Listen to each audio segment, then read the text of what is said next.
My name is Jiang Wei, and I was in the middle of a dungeon run with some friends when I heard about the server merge. We were in the Level 2 dungeon, Stone Lake Waves, a popular weekly choice for players in Saha. It's a 10-player raid, but today we only had 6 people. 4 damage dealers, 1 tank, and me, a temporary healer. Normally, I play as DPS, but since we couldn't find a healer, the team leader asked me to fill in. The raid wasn't difficult, so we chatted while fighting the boss. One of my teammates mentioned the server merge announcement, and it caught my attention. I don't usually read the game announcements unless there's a major update. Our server, MANHUA, had been pretty dead lately, with barely any players left. It was frustrating, taking half an hour to run a dungeon but spending hours recruiting people. We barely got enough players to meet the minimum number for today's raid. After finishing the dungeon, I was left alone in the game. I noticed my inventory was full again, which had been an ongoing problem for years. I decided to gather some wood to make more storage. As I started chopping wood, I opened the system's announcement page and confirmed the merge with Huadeng Jinxiu, a busier server. It made sense to merge, given how deserted our server was, but I couldn't help feeling nostalgic about the old days when I had friends to play with. While I was deep in thought, I got a call from my cousin, Yushin, who was sobbing uncontrollably. He had been kicked out of his house after spending a month doing nothing but gaming post-exams. I went to meet him, and sure enough, there he was, stuffing his face with barbecue, crying like a hamster. He asked if he could stay with me for a month until school started. Knowing how he was, I agreed, but only after making sure his parents were okay with it. After some back and forth with his parents, I convinced them to let him stay.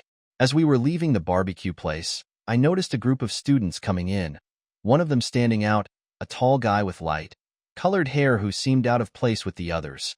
I didn't think much of it and headed home with Yushin. After settling Yushin, it was already 1 a.m.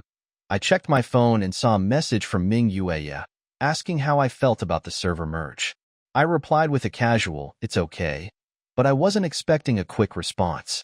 To my surprise, she replied right away, sounding a bit sad. She was right. Once the merge happens, our old server MANHUA will be gone. It's not just a merge, it's a complete takeover. Everything we've been through on this server will just become memories. I joked to lighten the mood, but she wasn't having it and switched topics, asking if I was free for a guild battle on Saturday. Our guild, Guayin, was tiny now, with just the 2 of us and 2 other members. Even though the server was dying, we still had to do these daily activities. I asked about the other 2 members, but it seemed like they weren't responding lately, which bothered her. After chatting for a while, Mingyue sent me a late-night message, saying how much she missed the old days with our old friends like Jingja. It was one of those emotional moments. We ended up reminiscing about the early days of our server until 3 a.m. I finally crashed and woke up the next morning with dark circles under my eyes. While making breakfast, Yushin, my cousin, asked for the Wi-Fi password and teased me about staying up all night. He was excited to start playing Saha, and I told him I was still playing too. He immediately wanted to join my server, though I warned him it wasn't very lively anymore. When we logged in later, he was shocked to see how dead the server was. I explained that the server was about to merge soon, so things would get busier after that. He started leveling up, and I promised to help him. But as we played, he started to worry about what would happen after the merge, imagining all the chaos that might come with it. I reassured him that leveling up before the merge would be easy, and I'd help him avoid trouble. Even if we ended up in a fight, I'd be there by his side. We laughed, but deep down, we both knew the merge was going to change everything. I was quicker than the black-tailed weasel. With a flick of my wrist, I sent out a talisman that hit the creature right in the face, turning it into ashes. Right after, I got the notification that I'd collected the black-tailed weasel hair. One of the players nearby noticed us and called out, and soon, the whole group was staring our way. Their leader, Li Bufei, seemed annoyed that I had taken their kill and sent a message in the local chat, saying it wasn't cool to steal from low-level players. I apologized, saying it was unintentional, and even offered to help them farm a bit as compensation. Yushin, my cousin, didn't understand why I was apologizing, but I explained that since we were close to the monster's detection range, it attacked him, the weakest target. After some back and forth, the group agreed to let us help. We joined their team, and as we moved through the forest, I realized they were here for more than just experience. They were after rare materials from the world bosses. These bosses dropped valuable items used to craft powerful gear, and the upcoming server merge would allow them to take the loot from our server and sell it on the new one. They were here to gather as much as possible before the merge. As we walked, they mentioned how empty our server was, joking that they hadn't seen anyone else around. Li Bufei even introduced himself and his team members, trying to be friendly now that we were helping them. He thought Qin Yushin was my alt account, but Qin quickly corrected him, saying he was very much a real person. After clearing out some monsters and reaching level 40, we decided to team up for a dungeon run. Li Bufei's team was worried about our low levels, but I reassured them we could handle a level 2 dungeon. Despite their concerns about me being a healer, I was actually spec'd for damage, not healing. They were surprised when they checked my stats, realizing I wasn't just any random player. I had top-tier stats comparable to the best players in the game. As we prepared to enter the dungeon, I casually mentioned some tips to Qin Yushin about playing as a swordsman. He listened carefully, though I could sense his curiosity about one of my old friends who was also a swordsman. I almost offered to introduce them, but decided to leave it for another time. When we reached the dungeon entrance at Bayun Spring, Qin Yushin was clearly nervous since it was his first time running a dungeon in Saha. He messaged me privately, asking if there was anything he should watch out for. To help him out, I traded him a stack of high-level healing pills, just in case he needed them, and told him to watch the boss's moves carefully because he'd be running this dungeon often in the future. After that, our team leader, Li Bufei, initiated the dungeon, and we entered. The dungeon wasn't too difficult at first.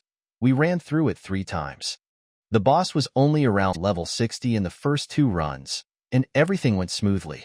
My performance caught Li Bufei's attention, and I could tell he was thinking about recruiting me for his guild.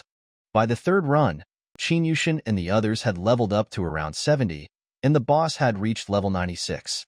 This time, the challenge was a bit tougher.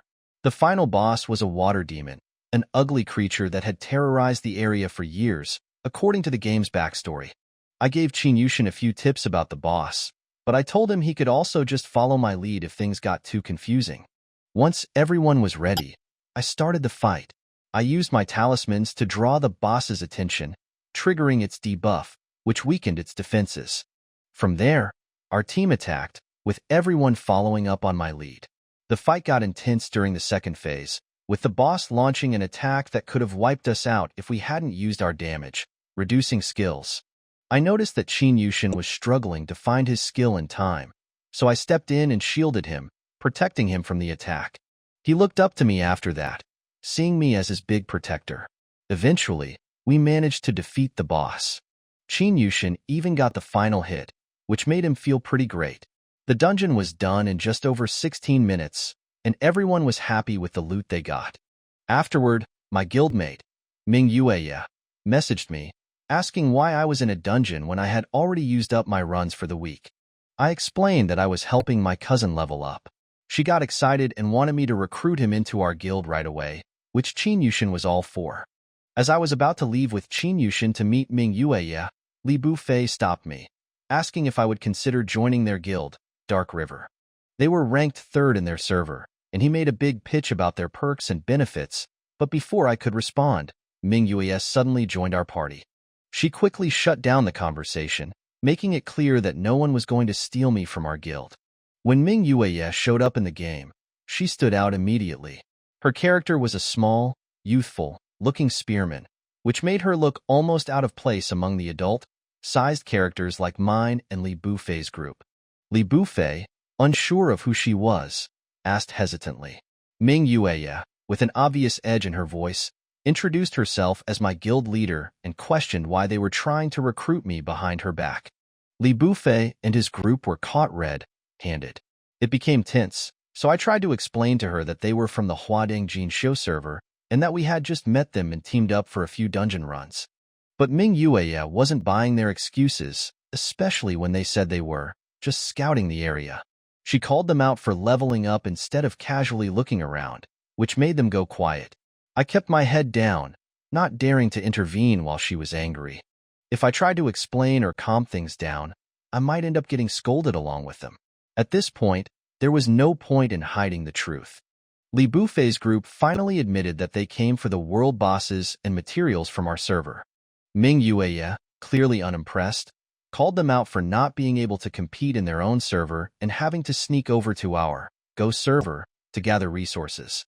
Li Bufei explained that in their server, a powerful guild called Hua Jianji monopolized almost all the resources, and no one else had a chance to get anything valuable. They had tried fighting back, but were no match for them since Hua Jianji controlled most of the top players. As they spoke, I started piecing it together. The Hua Jianji guild had turned their server into a place where only the top few players could thrive, and everyone else had to scrape by. Ming Yueye was still skeptical, but she let them explain further. They admitted that Hua Jianji camped out at the world boss locations every day, making it impossible for anyone else to even attempt to steal a kill. After hearing their story, I could understand their frustration, but I wasn't about to leave my guild, Guiyin, to join theirs. Even though our guild was small and barely hanging on, I was committed to staying. Ming Yueye was clearly protective of our guild, and I knew better than to even consider leaving. After some more back and forth, Ming Yueye offered a deal. If they wanted help taking down world bosses, they could join Guiyin for the time being, help us with guild tasks, and we'd take them along. They would get a fair share of the boss loot, but they had to contribute to our guild's efforts. Reluctantly, they agreed. They didn't have much choice if they wanted to get any of the rare materials before the server merge. As they joined Guiyin, I could see the humor in their expressions, realizing they had just been roped into working for us. Later, Ming Yueye and I took Qin Yushin on a tour of the guild's tasks. Meanwhile, Li Bufei and his group were hard at work, trying to meet the daily contribution requirements. Eventually, they managed to hit the target just before the boss respawn that evening. We gathered at the world boss location, and Li Bufei was eager to start, but Ming Yueye told them to wait. She mentioned that 2 more guild members were supposed to join us for the fight. Right as the boss was about to spawn, 2 requests to join the team appeared on the screen. Wang Tianxia and Nanbei had arrived just in time. Sister Yu, I'm sorry, we were delayed for a while because of something. As soon as they entered the team, Nanbei apologized with a smile. Minjuai didn't say anything, just said She said, now we are all here, ready to go. Have you put on your equipment under the umbrella? He nodded under the umbrella. Okay. Jiang Wei was in charge of dealing damage, so the burden of healing fell entirely on Sanxia. Before coming, Ming Yueye directly took a set of healing equipment from the gang warehouse and gave it to him. The stats were average, but it was usable. The one who took the initiative to attack the monster this time was Ming Yuyi. After all, she was a bodyguard player and a professional damage-resistant tank, and this was what she was best at. As the name suggests, the fake fairy is a monster disguised as a fairy. She looks like a beautiful woman with a rosy face and a slim figure. However, the 10 players present were cold-hearted and unmoved. When Ming Yueye chopped down with a stick, everyone picked up their weapons and beat the fake fairy violently. The level of the world boss is unified at 110, which is 1 level higher than the player. It is very difficult to fight against it because of its thick defense and high health. Usually, the team to fight the world boss is a large group of 20 people, but Jiang Wei and his team obviously do not have this condition, so they can only fight with 10 people. At this time, the alchemist's defense reduction debuff becomes particularly important. Iwei Dujiang's skill chain has never been broken. There is always a bright red omen mark hanging above the boss head. The pseudo-immortal's defense is useless in front of everyone, and it is really painful to fight him. Halfway through the fight, Ming Yuyi had to leave for a while due to something, and the task of commanding and attracting hatred fell on Jiang Wei, who also had to take care of the output. Li Bufei took a look at the team's DPS, damage per second, and the one ranked first was Jiang Wei's crossing the river with a reed, which had a much higher damage than the second place. He had seen Iwei Dujiang's output ability in Shihu, but at that time the team was full of trumpets and there was no comparison. Now with a player of the same level as a reference, Iwei Dujiang's violence was fully revealed. Brother Jiang, your damage is too outrageous. Who is the output? Li Bufei said. Before Jiang Wei could reply, a strange sneer came from the voice. It's just that his equipment is good. With his equipment points, anyone can be replaced. As soon as these words were spoken, the atmosphere in the team froze instantly. Jiang Wei's mind loaded for a while, but he couldn't remember whose voice it was in the team. Instead, Qin Yushin frowned and asked directly, "Who are you?" The other party sneered and didn't answer, but Jiang Wei saw the microphone logo clearly this time. Level 100, Sword Immortal, despising the world. He and Nanbei were the last two members of the Hermitage team, whom Minjuai met when he was recruiting on the player forum a few months ago. Under Minjuai's organization, the four of them often cleared dungeons together. Logically, they should have a good relationship, but the fact is just the opposite. Jiang Wei and Nanbei would occasionally chat for a few words. As for Wang Tianxia, Jiang Wei would sometimes wonder if he had ever offended him, or maybe it was simply because their auras were not compatible. In short, this man had never said a good word to him. When Ming Yuyi came back, there was still an awkward silence in the team. She wondered, "What's wrong? No one is talking." Li Bufei and the other outsiders were extremely embarrassed and didn't know how to answer. Jiang Wei said calmly, "It's okay. It's time to change the stage. Get ready." So, everyone's attention returned to the boss. Except Qin Yushin. Who is this brother? Can he speak? He typed unhappily. What's wrong with having good equipment? Did you eat his rice? The sour taste overflowed the screen. Ugh. Jiang Wei helplessly stroked his fur. Just beat him well, and pretend you didn't hear me. When the pseudo-immortal's blood is half gone, it will transform into a half-beast state. When its blood is 20%, it will turn into a full beast. Its agility will increase greatly. Everyone will try their best to avoid its attacks. There is only one nanny under one umbrella in the team, so there is not much room for them to survive. Qin Yushin's health bar fluctuated the most. After all, he was the only novice on the field. But after a while, he figured out the boss's attack pattern, tried to predict and evade skills, and occasionally ran to Iwei Dujiang to get a damage reduction circle. At worst, he drank some medicine and lived a lively life. He even took the time to sneak a peek at Wang Tianxia's situation a few times, and after watching it, he felt very disdainful. It didn't look special, and the skill connection was not as smooth as Li Bufei next to him. That's it? After scraping for an hour and a half, the boss finally fell to the ground, exploding a pile of golden core materials. Li Bufei and his companions were very excited. The last time they saw this scene was a few months ago, when Hua Dingwan had not yet been completely controlled by Hua Jianji. Ming Yuyi said, "Let's roll the points. Those with higher points take first." Okay. Several people agreed immediately. Finally, a member of Dark River rolled 95 points, the highest in the field, followed by Qin Yushin, who rolled 91 points. Brother, which one should I take? While the people from Dark River were still choosing, Qin Yushin asked secretly. Jiang Wei took a look at the materials and asked, "Which genre are you going to follow, longevity or Tonka?" The Sword Immortal's two most powerful strategies are the Secret of Eternal Life and the Short Song. The former is more focused on tankiness and endurance, while the latter is more focused on burst output. Qin Yushin made his choice without hesitation. Of course it's Tonka. Then take the Purple Crystal, which has a spiritual awareness of 9 and high attack and burst damage. Jiang Wei said, "For the others, just pick 2 at random." The materials in Saha all have 3 parameters: spiritual insight, toughness, and sharpness. The full score of each is 10, and 7 points and above are high-attribute items. When synthesizing equipment and weapons, the 3-dimensional data of the material determines the quality of the finished product. The higher the spiritual power, the higher the attack and critical damage. The higher the toughness, the higher the internal and external attack and defense. The higher the sharpness, the higher the critical rate and critical resistance.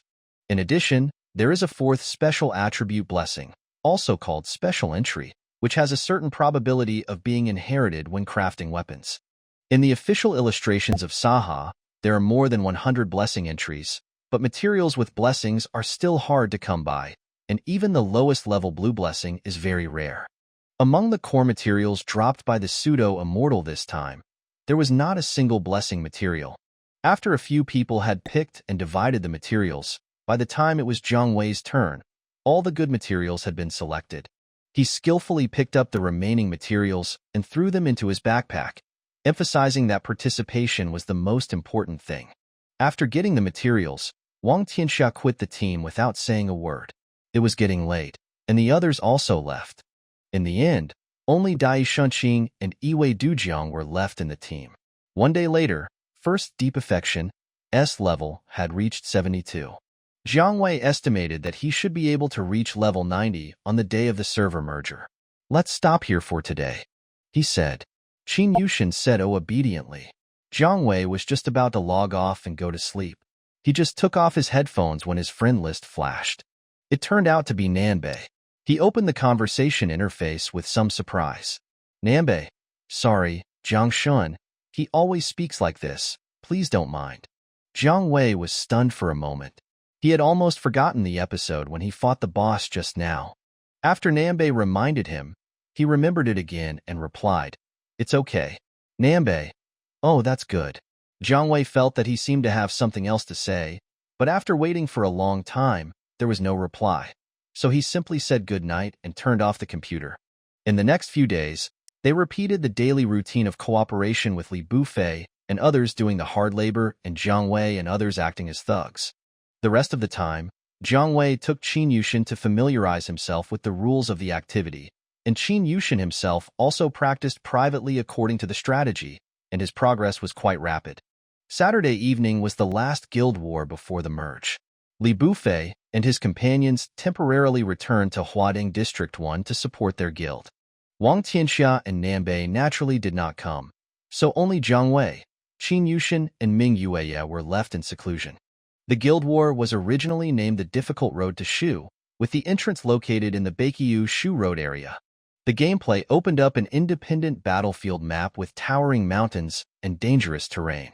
In the waiting area, Qin Yushin held his sword, looked around, and asked blankly, "Are we the only three?" Minjiwai, "Yes." Jiang Wei, "Yes."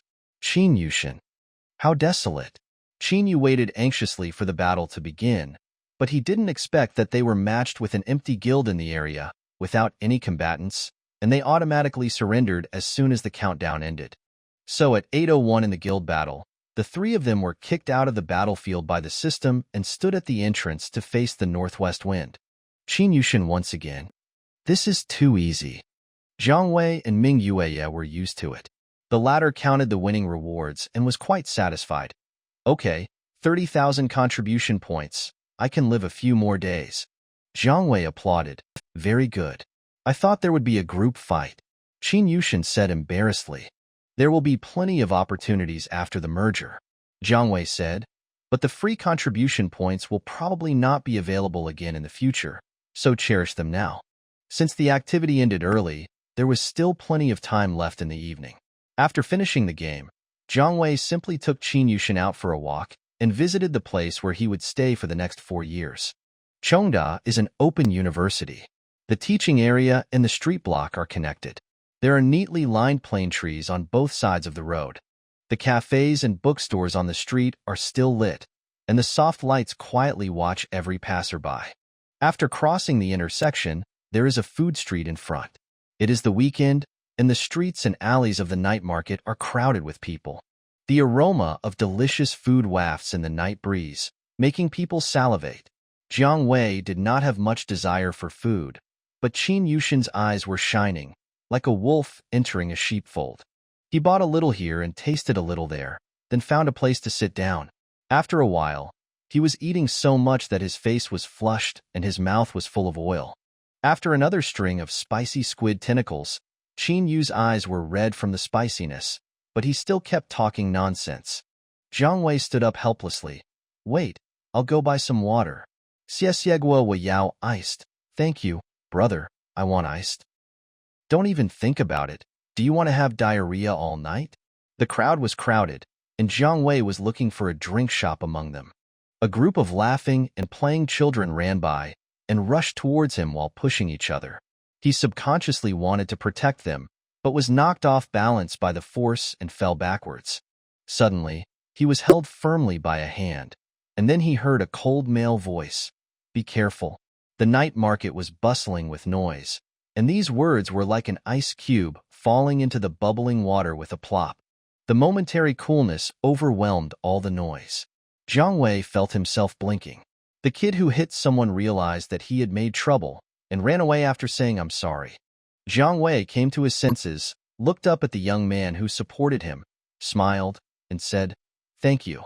The young man stared at him for a while without letting go. It was not until Jiang Wei looked down at his arm that he finally let go and said calmly, "It's okay." A few minutes later, Jiang Wei finally found a handmade lemon tea shop.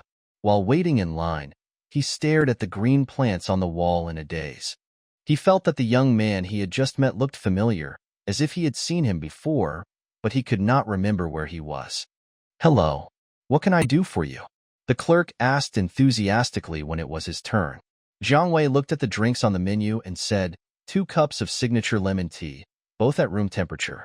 As he was talking, he suddenly changed his mind.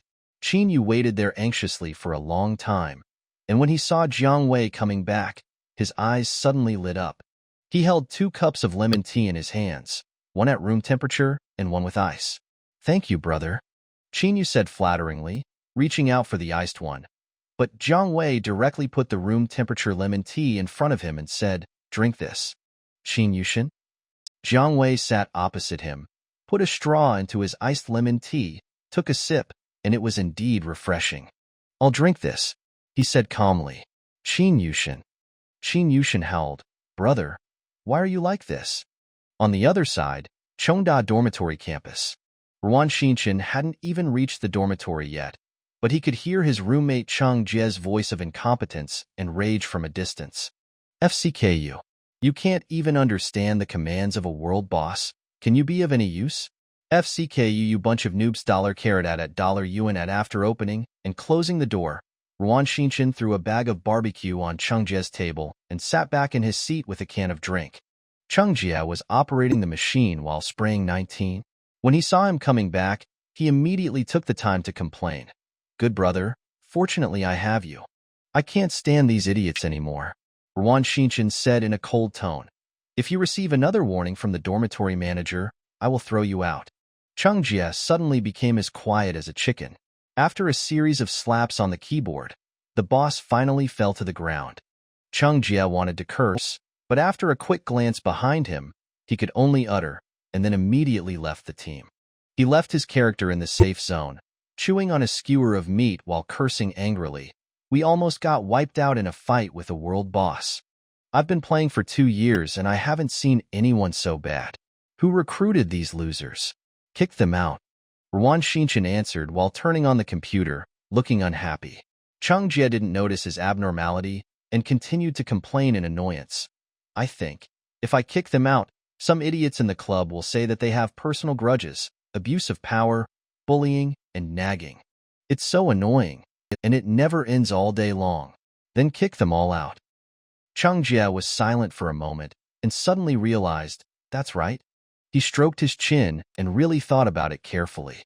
The more he thought about it, the more feasible it seemed to him.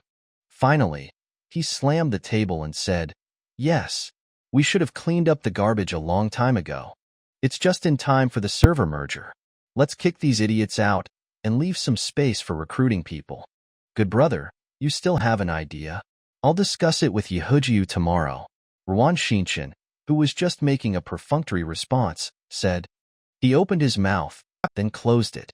After finishing the midnight snack, Cheng Jie threw the bag into the trash can and shared the news he had just learned with Ruan Xinshan. Dark River has been making small moves recently. It is said that they have even gone to the old area. Zibuyu has a lot of ideas. Yeah, someone in the guild want to check it out. The 3 merged areas are just so-so. They basically pose no threat. The number 1 in Shumi 1 is also a swordsman, but his panel is too different from yours and Bosch Chiao's, so he will definitely be easily defeated. There is an alchemist in Area 3 who is worth noting, but it's a pity that he is a curse. It would be better if he was a blessing. You just happen to lack a bound nurse." Cheng Jie was muttering to himself, but Ruan Xinshan didn't listen. His friend message flashed on his screen. It was a message from a friend named A Pot of Wine. "A Pot of Wine. Video message Yehujiu. I got this tip from an insider about the new dungeon next month. Take a look. Soft-hearted. Yeah. Chung Jia was quite dissatisfied with being ignored. I'm talking seriously. Did you listen to me? Yehujiu is the president. Go to him if you have any problems. I mean, I'll find you a nanny. Ruan Xinchin, thank you, but that's not necessary. Chung Jia. Ruan Xinchin was watching the explosive video sent by Yehujiu. In the video, a dancer holding a silk spear was fighting with the boss. Her movements were graceful and neat, but she was hiding murderous intent. The commentator explained the special mechanism of the new boss in a vivid and emotional way. Ruan Xinchin watched quietly for a while. The flashing skill special effects were reflected in his eyes, showing a flickering light. After a while, he switched back to the desktop, clicked on a game icon, and put on headphones. After the screen went black for a short time, a group of white cranes suddenly flew across the camera, passed through the clouds, and flew into the mountains and rivers. Two Chinese characters Saha written in a flamboyant style appeared on the scroll, and below them was the default landing site marked with the word hot. Huadeng Jinqiu District 1. Ruan Xinchin clicked on the account list, and below it was a long list of backup characters, including men, women, young and old, mostly adult men, all from the Sword Immortal sect. He didn't even look at it. The mouse cursor moved to the corner and clicked the light-colored button option. Do you want to create a new character? The day of the merger is getting closer, but Jiang Wei's gaming life in Shumi District 3 remains unchanged, and everything is calm and peaceful. Li Bufei and the other 5 looked at the increasing number of core materials in their bags, and their faces were almost numb with laughter, so they worked extra hard. After a few days, they directly increased Guayin's inventory contribution to more than 500,000, helping him to successfully get rid of poverty, and returning to a well-off life is just around the corner. Ming Yueyef finally liked them and waved his hand to take a batch of materials from the inventory and gave them to Li Bufei and his friends. The latter was flattered. On the 27th, the night before the merger, after rolling the dice and dividing the materials, Li Bufei and his friends felt relieved. The mission was accomplished. Several people did not leave the team immediately and prepared to say goodbye to Jiang Wei and Ming Yueya. Li Bufei was about to speak, but someone beat him to the punch. It was Nambe. Sister Yu, Tianxia and I have something to talk to you about. Is it convenient for us to chat privately? What is it? Ming Yueya was puzzled. It's about the guild. Oh, then let's talk about it here. Ming Yueya said simply. Nambe in front of the screen looked at Li Bufei and the others. These people were new members who suddenly appeared in the team a few days ago. Minjuai and Jiang Wei did not explain their origins, and he did not ask because there was no need. Tianxia and I plan to withdraw and live in seclusion. He paused and said, tonight. Hearing this, Jiang Wei, who was originally tidying up the warehouse, stopped what he was doing and looked at Ming Yuye's character avatar. Nambe continued to explain. We have relatives in Huading 1. As soon as the merger news came out, he came to us and insisted on pulling us into the guild. We really couldn't refuse, so I'm sorry, Sister Yu. At this moment, Ming Yu Yi finally understood Wine and Bei, and the other two had been so cold to each other recently, and he suddenly felt complicated. In addition to the complexity, I don't know why, but I felt relieved. What's there to be embarrassed about? You can quit anytime you want. After Ming Yuye finished speaking, a strange thought flashed through his mind for no reason, and he asked alertly, wait, your relative's guild is not called Dark River, right? Nambe was slightly surprised. It seems to be called this name. Sister Yu, how did you know it?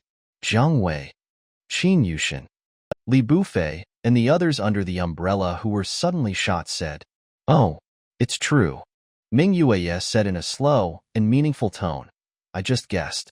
I heard that their guild is quite big. I wish you and Tianxia have fun. Finished. The people in Anha felt their scalps tingling. After Nambe and Wang Tianxia left the team, Ming Yueye finally revealed his true face and sneered.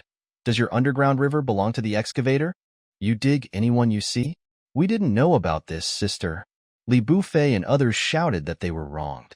Ming Yueye didn't listen to their explanations at all and beat the 5 people half to death one by one with the diamond stick.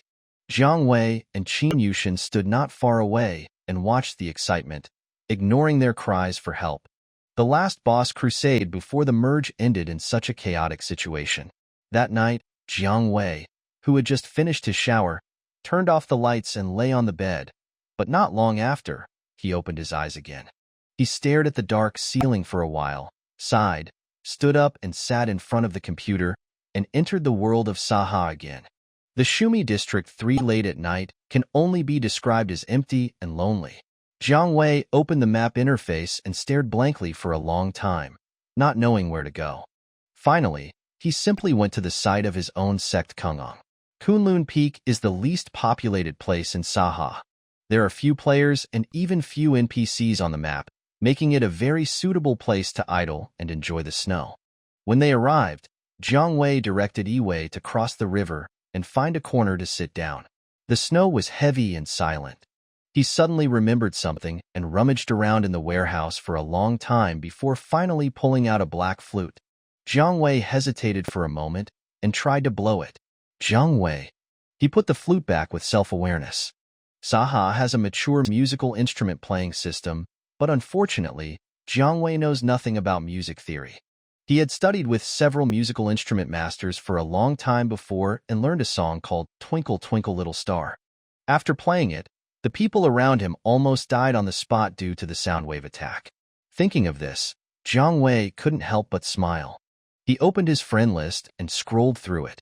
There was a long list of more than 100 people. Among them were seniors who had led him, newbies he had brought up, teammates he had met during the game, and opponents he had never met before. Most people's avatars turned gray and never lit up again, either because they had moved to another region, quit the game, or had no reason at all. When exiting the game, Jiang Wei took a last look at the place where he had stayed for 4 years.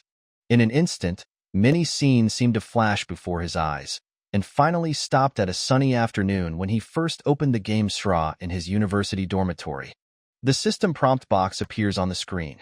Do you want to select the server Shumawangsu 3 as your account login location? My roommate smiled and said, "Let's go to this area. It's the most crowded and lively." Jiang Wei nodded and moved his mouse to click on the option. Yes. The next morning, Jiang Wei was pulled down from the bed by Qin Yushin. "Brother, hurry up, the maintenance is over. Log in quickly," Qin Yushin said excitedly while holding soy milk and steamed buns. "I've bought breakfast."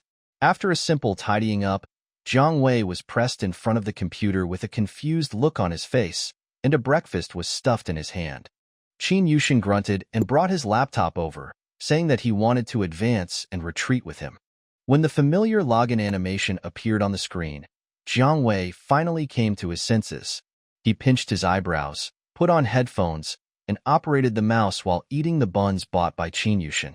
The content of the bulletin board hanging on the login interface has been changed again. Jiang Wei glanced at it and saw a few beautiful words: Qiqiao Festival and Fate is a thread, which seemed to be related to the festival activities next month. His attention did not stay on the new announcement for too long. After a while, it landed on the somewhat unfamiliar default landing site. Hot Huadeng Jin Xiao Zone 1. He was silent for a moment, then clicked into the server list and looked around, but he couldn't find the Shumawangsu region. It was removed overnight without leaving any trace. Update resource download complete. Do you want to enter the game immediately? At this time, Jiang Wei just swallowed the last bite of breakfast, calmed down, and clicked confirm. The next moment, his screen was flooded with noisy world news. World, what's up with you? Love DD. Love DD. World cold tribulation. Collect list numbers. Private chat with price. Sufficient budget. Collect list numbers. Private chat with price. Sufficient budget. World steamed big crucian carp. No one will be alone after the merge, right? No way. Oh, it's me. Then it's okay. World confused Ming Ming. Level 2 dungeon. Rich people come to output and heal.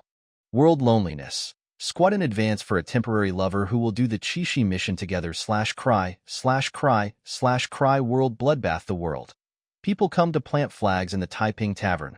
Welcome to place bets. How can I turn off this message barrage? I can't even see the map. Qin Yushin and Jiang Wei entered the game at the same time. They were shocked when they saw this scene. Even Jiang Wei was stunned for a moment, but he quickly reacted and said, "There is a gray tool option in the upper right corner of the chat box. Click it and turn on the barrage blocking and window minimization." Qin Yushin immediately did as he was told, and the barrage of comments that were swiping the screen disappeared. But even if he minimized the window, he could still see the text scrolling in the chat box in the lower left corner of the screen, at a speed that was so fast that it made his scalp numb. Fortunately, without the mountains of barrage, I can finally see the situation in the game clearly. Iwei Dujiang was still standing at the place where he had logged off last night. The difference from last night was that there were more players around, making the originally quiet snow mountain a little more popular. Jiang Wei inexplicably found it difficult to adapt. He stood there for a while, and finally decided to complete a sect mission first. Walking down the mountain, fellow players can be seen everywhere. After arriving at Baiyujing, Jiang Wei turned his perspective and fell silent for a moment. The place where he usually took quests was crowded with people. The NPC's senior brother was surrounded by a crowd of people. His handsome modeled face could no longer be seen, and was turned into an indescribable mosaic by the ID titles of his fellow players. After waiting in line for a few minutes, Jiang Wei finally received the task. He used Yaoi Dujiang to squeeze out of the crowd with difficulty, and used Qinggong to go to the foot of the mountain to clean up the monsters. When we arrived at our destination, there was another period of subtle silence. There were even more people here than in Baiyujing, with all kinds of monsters and players crowded together, and the messy fighting effects almost overflowed the screen. Jiang Wei had no choice but to join in. Due to the large number of people, the monster clearing phase, which should have taken only a few dozen seconds, took him more than 10 minutes. After the monster he had cleared was snatched away for the 6th time, Jiang Wei began to wonder if this was a belated retribution for stealing the Dark River team's head a few days ago. During the process of clearing the monsters, a small incident occurred. A red-named player wanted to kill people to clear the field, but just as he was about to approach, he was hit by a dozen area skills flying from the sky and died on the spot. Qin Yushin's situation was even more difficult. There were more Sword Immortal players than Taoist players. The Sword Gate Pass at this time could no longer be called the Sword Gate Pass. The mountain was full of people, so it was not an exaggeration to call it the Human Gate Pass. Moreover, his level was low, so he had no competitiveness in snatching monsters with other max-level players. He could only rely on his eyesight to find the opportunity. The whole task took Jiang Wei and Qin Yushin more than half an hour to complete. After completing the task, the two fled the scene at the speed of light, not daring to stay for even a second longer. Even the sect's location was in such a mess, and the situation in the wild leveling area was even more unimaginable. In order to avoid unnecessary trouble, the two simply chose to meet in Jidu, a safe area in Bianzhong. Jidu, the central city of the entire Saha world map, is a soft red fragrant land and extremely prosperous. There are quite a few people in the streets and alleys here, but compared to the crowded Baiyujing and Jianmingwen, at least there is room for people to breathe. Iwei Dujiang and Dai Shanqing, two brothers in distress, squatted on the street, silently watching the busy traffic in front of them. This game, can't there be more branches? Qin Yushin breathed weakly and said desperately, "Why do you have to cram everyone together? Aren't you afraid that the server will explode one day?" Jiang Wei was numb. "We'll have to ask the authorities about this." At this time, a voice invitation popped up in the guild channel. After the two joined, Ming Yue's voice came from the headset. "Happy server merger." "I can't be happy, Sister Yu." Qin Yushin was almost depressed. "There are too many people here. It's hard to complete a task." Ming Yu was quite calm. "Just bear with it. This is only the first day of the merge. Players from both the old and new servers are very excited. It will be fine once the situation stabilizes in a while." Qin Yushin, "Then when will it be available?" "The map is now in chaos and disorder, so it is naturally inconvenient to carry out guild tasks such as escorting and collecting herbs. The three of them have nothing to do, so they just start chatting." Ming Yu said, "I just took a look at the guild rankings of Huadang. The competition is indeed fierce. Any guild has about 20 to 30 people. There are only 3 of us in Guayin now. There is no comparison at all." After the boss team was disbanded last night, Wang Tianxia and Nanbei quit the guild. The 5 members of MANHUA also wanted to quit, but Jiang Wei tried to persuade them to stay, saying that he hoped they would help to make up the number of people. After hesitating for a while, they finally agreed to leave. But in fact, early this morning, all the materials on these accounts were transferred back to Dark River by Li Bufei. Now, only a few empty shells were left in Guian, and it was hard to say whether they would log in again in the future.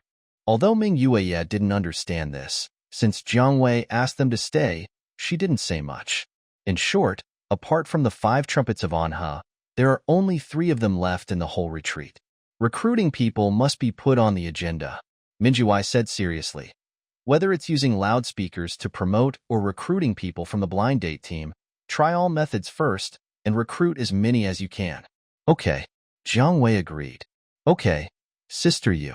Qin Yushin finally perked up, rubbed his hands together, and asked again in confusion. Brother, what is the blind date team? Jiang Wei was stunned for a moment, then turned around and asked, Sister Yu, what is the blind date team? Ming Yu was shocked. It's okay that Shen Qing has just joined the game, but Jiang Shun, you have been playing Saha for so long, and you don't know about the blind date team? I have only seen people calling for recruitment on the World Channel, and I haven't had the chance to experience it. Jiang Wei admitted honestly. No wonder you are so lonely. Ming Yu realized. Jiang Wei was very upset and felt that he was being personally attacked. It's just a public team where a group of players get together to chat and build a team. And by the way, they look for relatives and friends. Ming Yueya lowered his voice and said mysteriously. In this kind of occasion, there are the most lone wolf players who have no relatives, no relationships, and no guilds, which is very suitable for arresting people.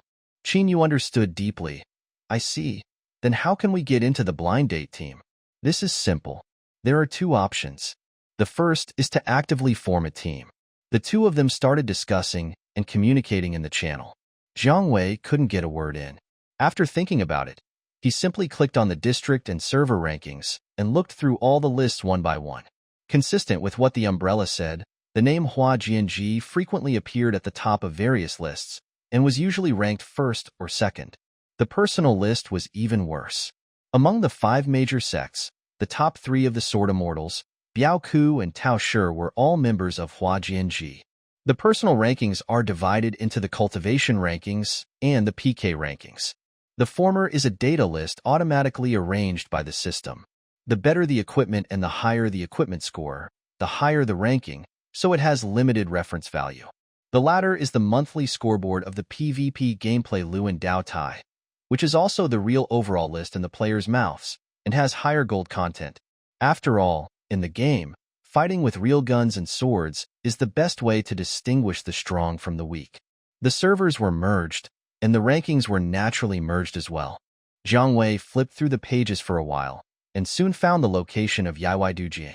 It was ranked 51st in the overall PK rankings and 9th in the sect rankings. Ranked 4th on the cultivation list. Iwei Dujiang's PK points were obtained from Shumi Wenxue. There were not many people playing PK in the Ghost Zone, so even if they won every time, their points would not be very high. Therefore, Jiang Wei was not surprised by this ranking. But now that the servers have been merged, the problem has naturally been solved. He looked at the list of the top 10 in the overall ranking and had a vague idea in his mind. For Ming Yueya and Qin Yushin, the topic has changed from how to get into the blind date team to what the propaganda loudspeaker says. Jiang Wei said, Sister Yu, you and Shunqing chat first. I'm going to play the Taoism forum for a while. Moonlit night. Okay. Qin Yushin also took the time to reply. Bye-bye, brother. First Deep Love was only level 90, so it was too early for him to fight on the Dao forum. Ming Yu Yi was a main PvE player, focusing on dungeon business. Apart from guild battles, she rarely participated in fighting against other players and had no interest in the Dao forum. The Lundo platform, also called the Big Arena, is located in the center of Jidu City and is surrounded by 3 carved towers and jade pavilions. Players can participate in PK matching by talking to a special NPC in the audience. After a successful match, they will be teleported into an independent battle room with their opponent. The advantage of having a large number of people in Huading District 1 was revealed. A few seconds after Jiang Wei finished talking to the NPC, the system popped up a prompt box saying match successful. In Shumi District a day ago, this was something that could not even be imagined. After a brief scene switch, Iwei Dujiang stood on the stage, facing off against a full-level Yanshi player. Jiang Wei opened the other party's panel, took a look at it, crossed it out, and clicked ready. The Yinshi player, after seeing the sect of Yiwei Dujiang, couldn't help but breathe a sigh of relief, thinking, Fengshe, today's luck is really good. This one is also stable. He also clicked ready, and the battle entered a 10-second countdown. Taking advantage of this free time, the Yinshi player casually opened the Yiwei Dujiang panel and glanced at it casually. Then he was stunned and even rubbed his eyes. Wait, what's going on with this equipment score? Yinshi looked incredulous, suspecting that there was a bug somewhere. He was about to refresh the interface to check again, but the system didn't give him the chance. After the 10-second countdown, the air wall separating the two sides suddenly disappeared, and Yiwei Dujiang rushed over with 2 displacements. Several talismans were thrown out, and the prophecies were stacked up, catching Yinshi off guard, and the latter's health bar was instantly cut off by a large section. Yinshi was really horrified this time. He had never seen an alchemist with such outrageous damage. He was so scared that he immediately moved back and wanted to summon poisonous insect puppets to counterattack. But after clicking the keyboard for a long time, he couldn't press a single skill. What's going on? Is there a bug in the system again? Yinshi hurriedly pulled away and glanced at his skill disc. The result was that he didn't know until he looked at it, and he was shocked. At this time, the dozen or so icons in his skill box were all gray, and all skills were unusable. Even the control and overlord skills were no exception. He immediately realized that he was being silenced. In the silent state, players cannot release skills and can only move and perform normal attacks. The Yinshi players who realized this were even more upset. Where the Hades did the opponent's silent skill come from? Isn't this the skill debuff of their Yinshi sect? What's wrong with this Taoist priest? It's fine if a healer has such ridiculous damage, but why is he trying to steal his skill effects? Can he be reasonable? But before Yinshi could think clearly, Yiwei Dujiang approached again, not giving him a chance to breathe. During the fight, Yinshi's health gradually decreased, and Yiwei Dujiang threw out several talismans, blocking his retreat. Then a huge goat head emerged from under his feet, biting Yinshi and directly crushing the last bit of his health bar into ashes. The victory results popped up on the screen. Jiang Wei took a look at the points and immediately started the next match. Half an hour later, Qin Yushin had finished his discussion with Ming Yue. Seeing that Jiang Wei was still concentrating on the PK, he moved over to watch the game curiously. At this time, the opponents of Yiwei Dujiang had changed countless times. The one fighting with him now was a bodyguard who used swordsmanship. The latter wanted to control the opponent at close range, so Jiang Wei changed his fighting style and kept a delicate distance from him, just staying in the range where the opponent could not hit him, and played the kite game calmly. After a while of maneuvering, Yiwei Dujiang's health bar was almost full. On the contrary, Dao Biao accidentally stepped on several talismans while chasing people, and several layers of prophecies were hung on his body. Dao Biao was feeling very depressed. Yiwei Dujiang was right in front of him. It seemed to be within the range of his skills, but he just couldn't hit it with his attacks. He was always just a little short. It was this distance that led him to keep moving in the direction Jiang Wei had set. After finally getting closer, he stepped on the talisman again, and the 5-layer prophecy exploded. The skill disc of the knife and dart instantly turned gray, and he could not use any moves. He watched helplessly as he missed the best opportunity to attack. After this scene was repeated twice, Qin Yushin noticed something was wrong. Brother, why didn't he use his skills and just let you beat him? He was silenced and couldn't use his skills. Jiang Wei explained. Alchemists don't have silent skills. Qin Yushin muttered, and suddenly an idea flashed in his mind, and he thought of a possibility. He immediately returned to his computer, found Yiwei Dujiang's name in his friend list, and clicked on its panel to check the weapon attributes. The quality of their attributes directly determines the character's damage limit. The sect weapon of the Taoist priest is the Cloud Seal Scroll, and the Cloud Seal in Jiang Wei's hand has almost all the attributes. In addition, there is a line of golden entries engraved below. Heavenly Questions Sect Blessing. A Taoist, the settlement effect of prophecy is increased by 15%, and when critically hit, there is an 80% chance to silence the target for 2.5 seconds, with a built-in cooldown of 8 seconds. This effect is invalid for boss monsters. It is true. Looking at this line of small golden characters, Qin Yushin suddenly felt a little soft-hearted. He has read a lot of forum posts since he started playing and has a basic understanding of the value of many props and materials. Among them, the most precious and scarce item is the purple gold blessing.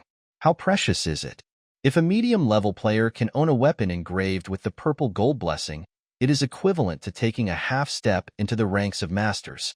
According to the current official statistics, the number of players in the entire server who have golden blessings does not exceed 1,000, and the number of daily active players of Sahapa is about 2 million.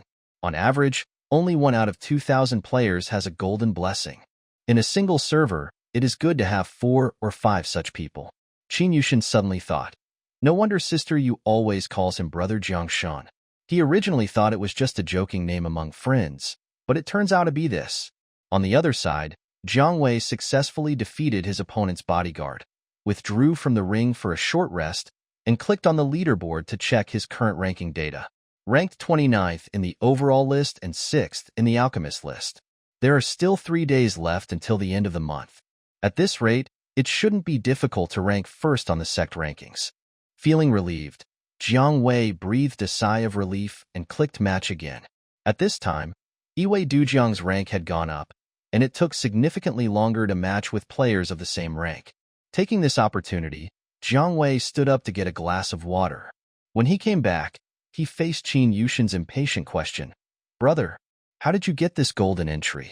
Jiang Wei was stunned for a moment, guessing that Qin Yushin had just looked at his weapon panel. He recalled and answered. It should have been dropped by the world boss not long after the server was launched. In version 1.0, Shumi District 3 was at its peak. At that time, Guyin was still one of the top 10 guilds on the list. The president and several elders took 2 or 3 full teams to fight for bosses every night. One day, after defeating the boss of Kung'ang 9 Heaven's mysterious lady, they obtained a secret scroll of beheading evil engraved with Tianwen's blessing. After several rounds of rolling points, the secret scroll finally fell into Jiang Wei's hands. This incident was even reported on the system, causing an uproar among other players in the zone, and many even came to block and intercept him, all wanting to kill and rob him. Fortunately, with the protection of other members of the Guiying group, he finally returned to the safe zone smoothly and successfully refined Tianwen into a bound weapon. Jiang Wei briefly introduced how he got Tianwen. But after that, my luck didn't seem to be that good. This may be because I was out of luck. Qin Yushin touched his chin and muttered, Hey, it would be great if I could get one in the future, and I don't need a gold one. I'll be satisfied with a purple one. Don't worry, as long as you play long enough, you will get one. Jiang Wei said with a smile. During the conversation, the ring was finally matched successfully, and the two turned their attention back to the game. Jiang Wei was drinking water while adjusting his perspective. When he saw his opponent clearly, he felt a lump in his throat and was choked. A male swordsman character stood across the stage, wearing a golden crown, silver armor, and holding a long sword inlaid with pearls and jade. His attire was very expensive, and he exuded an aura of I'm very expensive. Level 100 sword without sheath. The moment he saw the ID clearly, Jiang Wei had only one thought in his mind. Quit the game, now, immediately. A few minutes ago, after playing on the Taoism stage for 2 hours straight, Jian Wuxiao rubbed his brows tiredly, took out a cigarette, lit it, and then threw the cigarette box back to its original place. He puffed out a cigarette while clicking on the leaderboard and looking at the 2 IDs standing still at the top. Soft-hearted, a bridge. These 2 simple names took up the first and second spots on the overall ranking, the cultivation ranking, and the Sword Immortal sect ranking, like 2 huge mountains pressing down on his head. Jian Wuxiao's eyes fell on the names of the guilds to which the 2 belonged, and he couldn't help but sigh. Hua Jianji is also troublesome. It was the end of the month, and the leaderboards, guild wars, and version festivals were all squeezed into a few days. And then there was the server merger, which simply added fuel to the fire. Matching successful. As I was thinking about this, the scene in the game began to change. A wide and flat discussion platform was laid out on the screen, and the characters of both sides were loaded in. Jin Wuxia stood with his sword in his arms. When he saw the familiar figure in gray and straight on the field, He raised his eyebrows unexpectedly, holding a cigarette in his mouth and typing quickly on the keyboard. Oh, what a fate. Before he finished typing, a line of words suddenly appeared on the screen. System player Iwei Dujiang confirms surrender. Sword without sheath? System, the duel is over, and the message is sent back to the map at this time, on the other side of the screen. Brother, why did you admit defeat directly? Qin Yushin was shocked, watching Jiang Wei give away dozens of points in vain, and was heartbroken. Winning a game only gets 20 points, but losing a game actually deducts 40 points. Isn't this a waste of 2 games? Jiang Wei went straight into the next match. I can't win. There's nothing to play for. At least give it a try. Qin Yushin shouted in his heart and suddenly thought of a possibility. Do you know this guy? Jiang Wei. Who? I don't know. Qin Yushin. This is what knowing means. Jiang Wei had mentioned a friend to him before, whose attitude was just as abnormal, and this friend was also a Sword Immortal player. Qin Yushin suddenly realized, doesn't this fit the number? After another successful match, Jiang Wei returned his attention to the field. He looked closely and saw the familiar sword fairy character on the opposite side. Who else could it be but Jin Wuxiao? Nearby Jin Wuxiao. Hi Jiang Wei. Jiang Wei's eyes went dark. What's wrong with this system? How can he match the same person twice in a row? Nearby Jin Wuxiao. It's rare for old friends to meet each other. It's really cruel to leave after meeting. Nearby Iwei Dujiang / smile nearby Iwei Dujiang. GG, goodbye. After saying that, Jiang Wei wanted to surrender and quit the game again, and the opponent quickly typed, Don't quit, Brother Jiang, God Jiang, Big Boss Jiang. Can you give me a chance to reminisce about the past? Jiang Wei thought there was nothing to talk about and continued to retreat. Qin Yushin, who was standing beside him, hugged his mouse and said, Calm down, brother. You have a gold entry. Tianwen just slapped him twice and he was silenced. Isn't this an easy win? Jiang Wei said. Silence is useless to him. Qin Yushin was stunned. How is that possible? Isn't the swordsman also a profession that relies on skills to make a living? The mainstream gameplay is like this, but this guy is an exception. He plays the normal attack style. Jiang Wei's face was not very good. Also, the sword in his hand has a gold item Bloodthirsty, which can absorb blood and increase damage. His endurance is smoother than mine, and he is very restrained against the Taoist priest. Bloodthirstiness, one of the most well-known golden blessings, is also called the bloodthirsty sword by players. 3 years ago, a material with a bloodthirsty blessing appeared in the auction house of the black market and was eventually bought by a local tyrant player for 188,000 yuan. This opening price is still the highest in the history of the black market and has become a legend passed down by word of mouth among players. This local tyrant player is Jin Wuxiao. Qin Yushin didn't expect that within just 1 hour, he would come into contact with 2 players with gold entries. He couldn't help but wonder how rare gold entries were. How could he run into them in any PK? But what puzzled him even more was, why does the Sword Immortal want to use the normal attack flow? It's totally unnecessary. Among the 5 professions in Saha, only Hongyi is an assassin profession that relies on attack speed to perform combos, while Jinxian is a warrior profession characterized by excellent and coherent skill mechanisms. For most Jinxian players, ordinary attacks are really no different from decorations. Who knows, maybe his brain was caught by the door. When mentioning this, Jiang Wei's face became darker, and he said, in short, fighting him is asking for trouble, so avoid him if you can. However, Jin Wuxiao seemed to have guessed what he was thinking and began to type. Can I change to another sword that doesn't need bloodthirsty? Jiang Wei suddenly became suspicious. What tricks are you trying to play? Jin Wuxiao, why do you always think so bad of me? This is the first time we've met since the merge. Can't we just have a friendly discussion? We're so far apart through the screen, and over time, our feelings will fade. Jiang Wei automatically ignored the second half of his sentence, thought about it for a while, and finally agreed. You said this. If someone wants to give you points, don't refuse them. Although Jin Wuxiao's personality was annoying, his character was acceptable and he would not cheat in such matters. Jiang Wei has known him for more than 4 years and has a certain understanding of him. He didn't check his equipment bar and directly clicked ready. As soon as the countdown was over, Iwei Dujiang drew out the talisman and launched an unceremonious ranged attack on Jian Wuxiao. Destroy the talisman and the temple. Jian Wuxiao reacted quickly and immediately moved back, out of the range of his skills. Iwei Dujiang's skill missed, and he seized the opportunity to swing back. Jian Wuxiao swung his hand and chopped out a sharp sword energy, which rushed straight into the chest of the Taoist priest. Armor-breaking skill destroying mountains and breaking mountains. The starting skill of the sword immortal combo can knock the enemy away and add a vulnerable debuff to it. Once hit by a piercing wound, Iwei Dujiang would become a human blood bag and would bleed profusely wherever it was stabbed. Jiang Wei would not sit still and wait for death. He moved to avoid the sword light and slapped a talisman at his face. Then, several formation skills were used. Jian Wuxiao was instantly covered with prophecies. The ominous prophecy triggered a critical hit, cutting off a layer of his flesh and blood. At the same time, the heavenly question was triggered, silencing him with one strike. All skills were grayed out. The sword was unsheathed, but the offensive power remained unabated.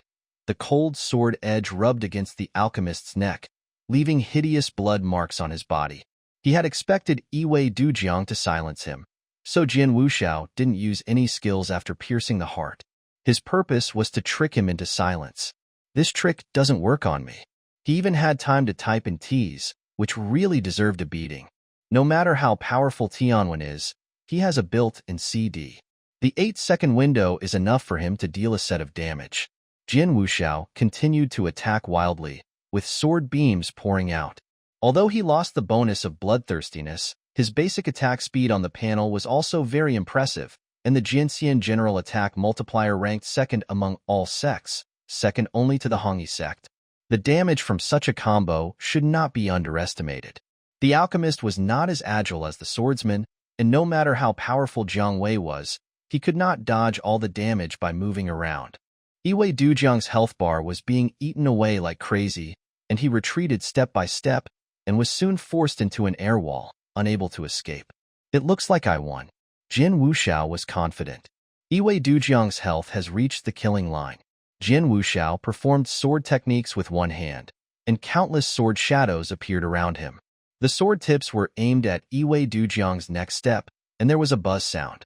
It was the sword immortal sect's ultimate move. Piercing the Sun Qin Yushin, who was watching from the sidelines, was so anxious that his heart was in his throat. But Jiang Wei's face remained calm. The moment he had been waiting for had arrived. Not working? That's not necessarily true.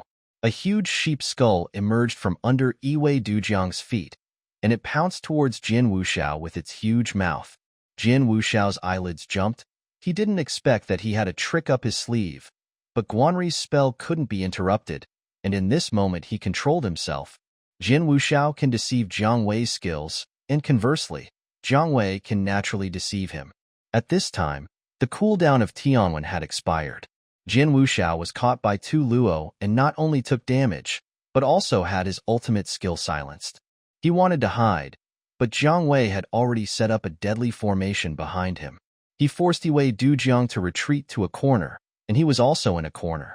At this time, the retreat was blocked and there was no way to retreat. Catch the turtle in the jar. Jian Wuxiao realized that he had fallen into a trap, but it was too late. His character had consumed all of Tu Luo's points, and the ominous prophecy effect continued to calculate damage, clearing a large section of his health bar. Taking advantage of this opportunity, Yaoi Dujiang pursued the victory and released the skills he had just used to lure the enemy without any effort. A set of combos directly killed Jian Wuxiao. Just before the sword's health bar was cleared, a message popped up in the channel. Current crossing the river with a reed. I accept the points with a smile. Goodbye/smile. Seeing these slightly provocative words, Jian Wuxiao shook his cigarette ace and smiled. He was about to type a reply, but was ruthlessly sent out by the system. Although he lost the game, he was in a very good mood and even sent a friend request to Iwei Dujiang. In the past, he was in Shumi District 1 and Iwei Dujiang was in District 3. They couldn't add game friends across servers, and all communication depended on social accounts. Now that the servers have merged, he naturally had to get a friend position first. Jian Wuxiao was just about to continue matching when a small red appeared in the message list. He was surprised. No way. It passed so quickly? After clicking on it, he found out what he expected. The person who sent the message was not Iwei Dujiang, but another good friend of his. Private chat Songju Tingqian. Are you there? Jin Wuxiao inserted the burnt cigarette ace into the ashtray and crushed it. Sword without sheath. What is it? Tell me. Songju teased in. Many people in the club have already run away. Why don't you come out and stop them? Jin Wuxiao was amused. He has already run away. How can I catch him back? There was silence in front of the pine and bamboo courtyard for a while. The people in Fenglu are not united now. If this continues, there is no need to fight in the guild war on Saturday. It is more decent to just admit defeat. Fenglu's full name is Fengyu Tower. It was the first guild in the former Shumi District 1, and its president was Jin Wuxiao. Jin Wuxiao smiled indifferently. I won't admit defeat. Whatever the fight is, let it go. After saying that, he closed the conversation window and watched the matching progress bar on the screen spinning in circles, his mind unconsciously drifting away. When did he create Fenglu, and when did Fenglu begin to slowly decline? Jin Wuxiao recalled. It seems that it started when the number of people in Shumi District 1 decreased. The group of friends who used to laugh and fight side by side have left, and those who stayed have lost their original enthusiasm and are all discouraged. Before the merger, Fenglu was still able to maintain the dignity of the top guild in the region, but it was just an illusion of strength on the outside but weakness on the inside. But now Shumi District 1 is gone, and Jin Wuxiao doesn't want to guess what will happen to Fengyu Tower.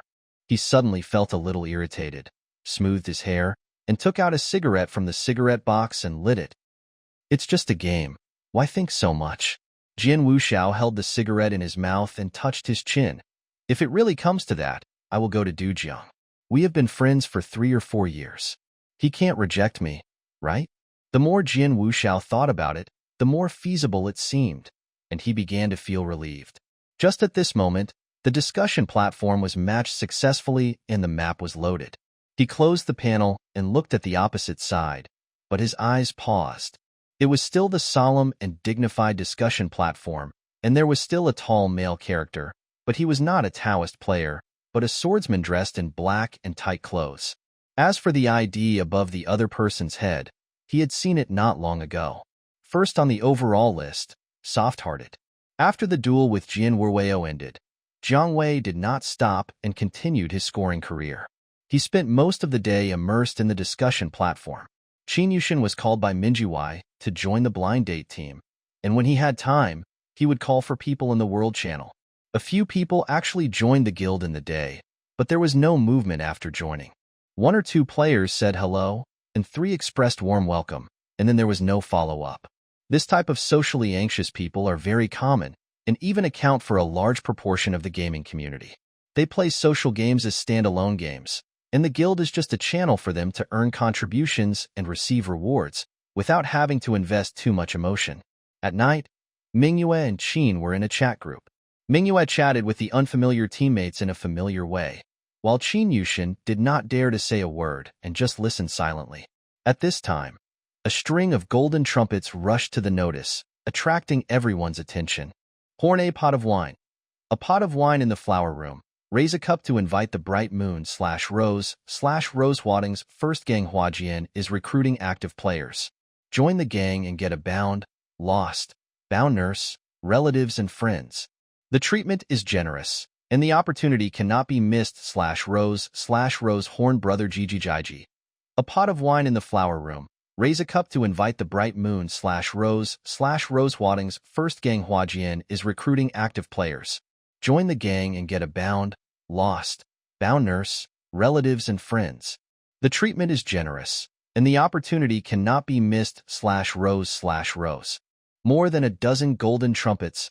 Mingyue saw such a scene for the first time, counted them one by one, and said in surprise, "It's quite luxurious. Saha's trumpets are only available in the mall. They come in 3 colors, copper, silver, and gold. The prices range from a few yuan to several hundred yuan. The more expensive the price, the more gorgeous the special effects attached to the trumpet. The captain girl is a native of Huading District 1, so she is not surprised by this. Huajianji, their president likes to do these fancy things. Sister, you just came from the old district, so you may not know that there is a very rich server maintaining guy in their family. All these speakers combined are probably not enough for him to draw a fashion for one issue. Qin Yushin asked curiously, is it the number one on the list who is soft-hearted?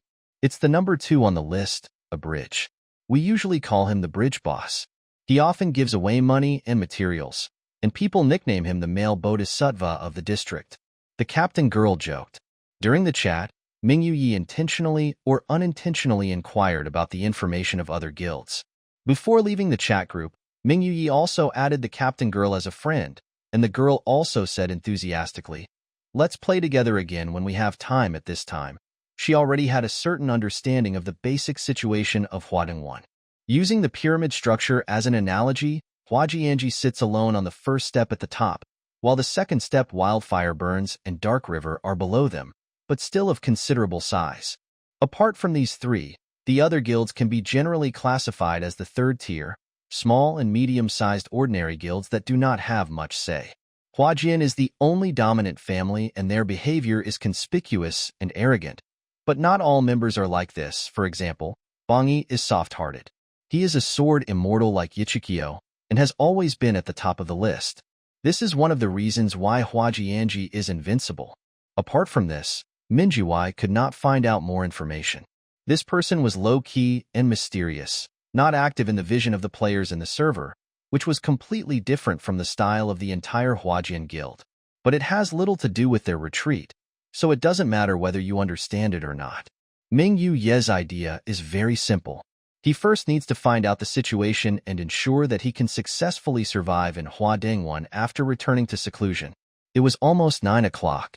Ming Yuye opened the map and said, it's almost time. Let's go to the world boss to see what's going on. Qin Yushin nodded. Okay, sister. The two first went to the Tushan map where the pseudo-immortal boss was located. As expected, there was already a full team of 20 people guarding this place, all of whom were from Huajian. They ran to several boss refresh points in succession, and the same situation was seen everywhere. Some points even had more than one team, and the black mass was quite intimidating. During this time, some players attempted to approach, but were killed in the blink of an eye.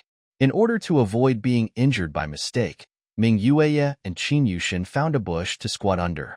Qin Yushin followed behind the bodyguard, looking at the two people acting furtively on the screen, and always felt that the scene seemed a little familiar. The next moment, a text bubble floated over. Sister Yu? Ming Yueye and the other two were startled. They turned around and saw a group of players squatting behind them. There were more than a dozen of them. The two groups stared at each other. The leader of the other group, the sword immortal player, greeted them enthusiastically. It's me, Material Xiaofei. Moonlit night. Qin Yushin. What kind of fate is this? Are you guys here to investigate as well? Li Bufei was a little surprised to see them. He looked around. Why isn't Brother Jiang here? He's busy. Ming Yueye didn't want to reveal too much and said in a doubtful tone, what do you mean by also? There are so many of you here. Aren't you here to grab the boss? Li Bufei laughed. Let's take a look at the situation first. We are not the only guild that has this idea.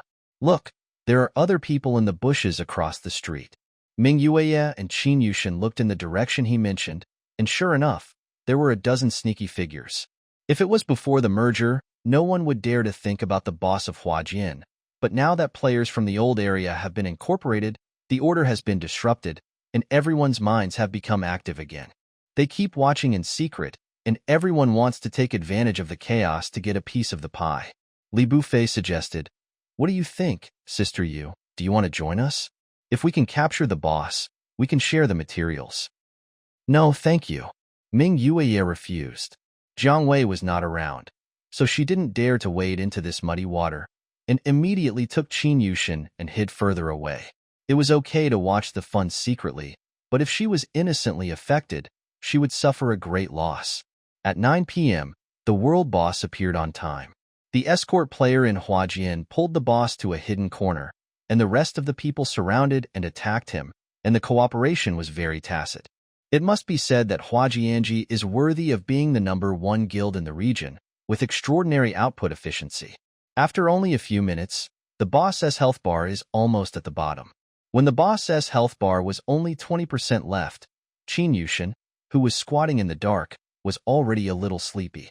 When he was yawning, countless red-named players suddenly appeared around the map and attacked the boss and the people in Huajian directly. At the same time, in the Dark River team, Li Bufei also gave an order, charge.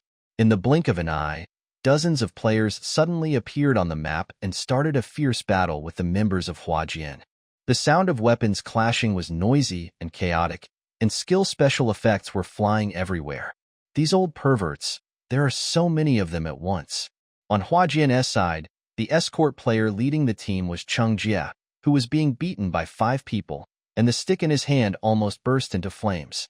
Several fragile output players in the team had already fallen, and the nurses were busy and exhausted. Teammates said anxiously, "Brother Jie, the situation is not good. Call for support." Cheng Jie made a prompt decision and released a wave of big moves to control several players in front of him, and then quickly opened the faction voice. "Hurry up, Bianzhong number 2 point. I was ambushed. Help, help, help." At this time, the inside of Huajian was also noisy. The president was directing countermeasures with a pot of wine and had no time to respond. He hurriedly replied, "Hold on for a few more minutes." The 2 points of Dianlin were also attacked. Boss Xiao took people there first. "There are no extra people now. I'm almost dead. I can't hold on for a minute." Cheng Jie was anxious. "Are you soft-hearted? Have you finished fighting on the stage? Stop it. My buddy is dying. Save him." At this point, the battle was over. Only a few members of Huajian were left standing, and there were only about 20 players left out of the 100 or so players who had surrounded them. In the chaos, the boss health was only 5% left, and this sudden battle seemed to be coming to an end soon. Just when Cheng Jie was in despair, a voice came like a sound from heaven. "We're here." In the melee, a flash of silver light suddenly appeared. As soon as the system announcement came out, all the players on the field were stunned. Li Bufei's heart skipped a beat, and he hurriedly said, "Retreat, retreat, retreat. Don't linger in the battle. If you become soft-hearted, it will be too late if you don't retreat." However, it was too late. A dark figure had flashed behind them, and before they could react, a dazzling combo was launched. A few seconds later, there were several more corpses on the ground. Li Bufei, who was lying face down on the ground. His teammates were lying next to him, tears streaming down their cheeks. "Brother Fei, there's no way you can escape this." The soft-hearted people joined in, causing the situation that was originally leaning towards one side to suddenly reverse. Taking advantage of this opportunity, Cheng Jie and the remaining members of Huajian pursued the victory and soon slaughtered all the besiegers without leaving a single piece of armor. At this time, the entire map was littered with corpses, and it was extremely tragic. Ming Yueye and Qin Yushin hid in a corner, stunned. After leaving the battle, Shinruan put the silver sword back into the sheath with a clean and neat movement. Cheng Jie walked up to him and cursed, "These people came up and beat me up. What kind of skill is that? It's totally unethical." Ruan Xinshin said nothing and handed over the dropped materials to his teammates. Cheng Jie asked casually, "How is the battle situation at the discussion arena? Did you run into the local tyrant swordsman in Shumi District 1? Not bad." "What does not bad mean?" Cheng Jie was puzzled. "The sword is okay." Ruan Xinshin glanced at the faction channel. At this time, the battle situation at other boss locations was also stabilizing, so he said, "I'll leave first." "What does Jin is okay mean?" Cheng Jie was even more puzzled. He was stunned again after hearing the second half of his sentence. He was surprised. "Why are you going so early?" Ruan Xinshin was about to answer, but suddenly paused and looked towards a bush in the distance on the map. After coming out of the discussion platform, Jiang Wei checked the time and finally quit the game. Taking this opportunity, Qin Yushin couldn't wait to tell him what he had seen and heard. "Finally, when it comes to the soft-hearted clearing of the field, I can't help but say, it's outrageous. Cutting people is like cutting vegetables. The damage is high and the speed is fast. He appears and disappears suddenly. There is no time to react. The people in Dark River didn't even last 5 seconds under his hands." He described it vividly. Jiang Wei imagined the scene and nodded, agreeing. It was indeed terrifying. In the end, we were almost discovered, but luckily we ran fast. Qin Yushin was still frightened. Sister, you said that if you meet someone from Huajian in the future, you should stay as far away from them as possible. In fact, Qin Yushin didn't need to mention it. Jiang Wei already had a deep understanding of how difficult the people in Huajian were after fighting on the Taoism stage for a whole day. The higher the ranking, the greater the chance of being matched with a member of Huajian. In one day, Jiang Wei had fought with at least a dozen members of Huajian, and none of the battles were easy. He even matched the boss Xiao that Qin Yushin mentioned, and more than once. The first time, he used the forbidden spell alchemist mechanism and Tianwan to catch the opponent off guard and won by chance. The second time, he was not so lucky. Yi Xiao had already figured out his tricks. Jiang Wei struggled with him for a full 10 minutes before the winner was decided. As expected, he lost. As for the number one on the list who is soft-hearted, he has not met him yet. From what Qin Yushin said, he might be more difficult to deal with. But there's no point thinking about this now. Jiang Wei pinched his brows and walked out of the room with Qin Yushin in his arms. It's time. Go and rest first. Qin Yushin, who felt like a chicken, said. The next morning, Jiang Wei finally noticed the friend request from Jian Wuxiao. He had logged off right after coming out of the sword arena last night, so he didn't pay any attention to it. After struggling internally for a while, he finally moved the mouse cursor from reject to accept. After the friend accepted, I didn't expect that Jian Wuxiao was online. Private chat Jian Wuxiao /Diablo/Ingjun/Diablo private chat Iwei Dujiang. Jiang Wei felt a chill in his heart and immediately closed the chat box.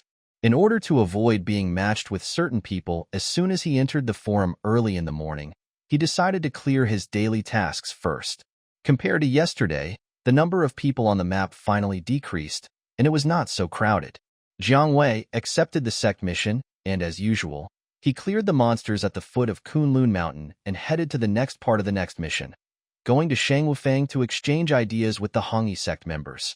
The task ring is random. Today you may be sparring with Hongyi, tomorrow it may be with Yanshi, and the day after tomorrow it may be with the escort. It all depends on the system refresh. Shangwufeng is the site of the Hongyi sect, located in Bianzhong and south of the capital. It is a place where people from all over the world exchange classical music and dance skills. Jiang Wei knew the map of Jidu very well. After arriving at the teleportation point, he flew in one direction using Qinggong. After his energy was used up, he landed in a lakeside courtyard with pink peach blossoms and green willows. This is the back workshop of the Shangwufeng. Apart from the patrolling NPCs, there are few mission interaction points on the map, so there are not many players and it is very quiet. Jiang Wei walked forward along the corridor in the lake, waiting for his energy to recover. Jiang Wei didn't care at first. After Iwei crossed the river and his strength was restored, he was about to use light skills to continue on his journey. With a casual turn of the view, I saw this pink figure stumbling through the lotus pond with unskilled light kung fu. After a while, she encountered a turning corner, but failed to brake, and crashed into the guardrail of the covered bridge and fell into the water without any movement. A few seconds later, a system prompt popped up in the channel. Player Wanderwan 326 is not good at martial arts and accidentally drowned in Bianzhong 124, 563. Is there any righteous man willing to help him? Jiang Wei, who witnessed the whole process. Yaoi Dujiang walked to the water's edge, clicked the interaction button, and took some effort to fish the person out. Seems to be a newbie, Jiang Wei guessed, and seeing that she had only a little health left, he used a few skills to fill it up. A message popped up in the chat box. Nearby Wanderwan 326, thank you. Jiang Wei thought to himself, he is a very polite newbie. He couldn't help but feel a bit fond of Hong Luo, so he sent her a smiling emoji and sent her a friend request before leaving. Nearby Iwei Dujiang, you can find me if you need help later. Nearby Iwei Dujiang, I'm leaving first. /wave Hong Luo stood there for a while and accepted his friend request. Private chat Wanderwan 326. Okay. On Saturday, Jiang Wei, who had been playing the discussion forum for 2 consecutive days, finally had some free time to accompany Qin Yushin in the leveling area. Within a period of more than 10 minutes, they ran into red-named players who tried to steal monsters and kill people twice. The first time was when they happened to see someone else being robbed, and the second time it was directly on their heads. Although the location where the two were located was very remote, a Taoist priest with another sword fairy who was in his early 90s looked particularly easy to control, so everyone who saw them wanted to come up and have a fight. The collision caused his head to be broken and bleeding. The bodies of the three red-named players fell to the ground. In the last second before they died, they still couldn't believe that they were beaten by a Taoist priest and a trumpet. Where did they come from? Qin Yushin muttered as he put away his sword. While drinking the recovery potion, he asked, "Brother, a lot of things exploded from the backpacks of these three guys. Do you want to pick them up? It's troublesome to pick them up. It's not worth it." Jiang Wei didn't even look at the things on the ground. He opened the map and said, "Move to the next point first, in case their accomplices come to seek revenge." Okay. After Ming Yi came online and joined the team, the three of them shouted in the guild channel for a few minutes and finally caught two free new members, forming a 5-person team to escort the caravan together. As a result, every time they walked a distance, they were ambushed and robbed by red-named players who suddenly appeared. Although Ming Yue and Jiang Wei responded and fought back in time every time, these red-named players were like mosquitoes that could never be killed, harassing them all the way, which was really annoying. Ming Yue was even forced to change the escort route midway, but the situation did not improve. It was not until the final delivery that the 5 people finally let down their guard. Minjiwai doubted his life. Did we offend someone somewhere? Huading one is usually like this. You just need to adapt to it. A member of the team was quite calm. Knowing that they came from the old area, he explained. Look at their affiliation. They are basically wildfire people. All the members of this guild are red names. They usually make their fortunes by robbing and killing people. This is the characteristic of the guild.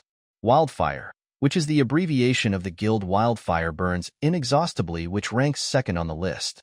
How can such a guild survive and still be so large? Qin Yushin expressed his incomprehension. Is there no one to sanction it? Who dares? A group of desperate criminals in the game. If you provoke them, they will do anything. A member player said. The members of his guild robbed people without discrimination and dared to mess with Huajian. Once they robbed the female elder of Huajian, and the people of Huajian destroyed his guild's base, so the guild disbanded. But a few days later, he gathered members to build a new one, and then he continued to kill and rob as usual, as if nothing had happened. Jiang Wei commented, "It fits the name of the guild quite well. There are 3 major guilds in the server. One is monopolizing resources, the other is burning, killing, and looting. What a hard life the ordinary players are living. In comparison, although the underground river ranked 3rd is full of people stealing girls and kidnapping people, the degree of harm it causes is obviously not on the same level as the first 2. It seems that it is the most normal one." A few people returned to the spiritual garden of their power and chatted while picking herbs. After Jiang Wei said hello to a few people, he went to the discussion platform alone to continue to score points. After he left the team, his teammates, out of curiosity, clicked on the leaderboard to find Yiwei Dujiang's position. "Oh my god, 9th on the list," the members exclaimed. "There is such a great god in our small guild?" Hearing this, Ming Yi was also stunned for a moment and immediately clicked on the ranking list. With a quick glance, he found the very familiar ID. Crossing the river with a reed, a level 100 alchemist character, ranked 9th on the list, with 3,780 points for the month. Faction, retired. Among a string of characters whose suffixes are attributed to Huajianji, these 2 words stand out. In the list of alchemist sects, Yiwei Dujiang has already topped the list, surpassing the second-placed Pianpian Zhang Buzu by more than 100 points. A member of the team who had been silent all this time finally couldn't hold it in any longer and complained. "No wonder we killed the red names so quickly just now. We didn't even use a few skills before the opponent was gone." Ming Yi only knew that Jiang Wei was gaining points, but she didn't know he was gaining points so quickly. She stared at Jiang Wei's ranking and vaguely guessed what he was planning. Most online game players admire the strong. A guild with great players will always attract more attention than a small and unknown guild. Using the public screen to blast the loudspeaker is a form of publicity, and so is being listed on the rankings. Moreover, once the rankings are posted, they will be posted for a month. The top of the sect will also have a statue set up in the city of Jidu. Although it is socially dead, people passing by can see the faction above their heads, which is eye-catching and convenient. Jiang Wei had just arrived at the discussion platform, and before he even clicked on the match, he received a small window message from Qin Yushin. Private chat Shumi is the most affectionate. Screenshot private chat Shumi is the most affectionate. Brother. Awesome. The screenshot was exactly the ranking data of Yiwei Dujiang, and Jiang Wei replied with an expression wearing sunglasses. At exactly 3 o'clock in the afternoon, the battle list for the first guild war after the merger was finally released. A few people in Gu'an chatted in the channel. After Ming Yue saw the battle announcement, he wanted to roll his eyes. No need to fight. It's better to spend more time in the spirit garden to collect herbs. They were unlucky, and the opponent they were matched with was a guild of 100 people, which ranked high on the leaderboard.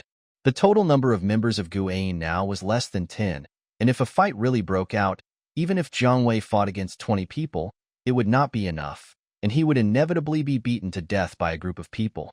But this was also expected, and Jiang Wei and other members accepted it calmly. Only Qin Yu was depressed for a second. When he saw the top Huajianji versus Finjiu Lu Tai, he asked curiously, which guild is Finjiu Lu Tai? They are actually competing with Huajian. They feel worse than us. Yuan Shumi is the #1 guild in District 1. Its status in District 1 is similar to that of Huajianji. Ming Yue also saw the battle information, touched his chin, and said, I didn't expect the two to compete so soon. The battle between the #1 guilds in the new and old districts. Haha, it's really a gimmick. Just as Ming Yue said, after the battle schedule was announced, players from all over the region began to look forward to the evening's guild war, waiting for the show to begin.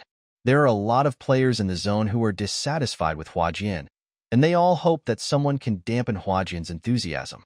The Wildfire and Dark River in this server can't check and balance each other, so they can only swallow their anger.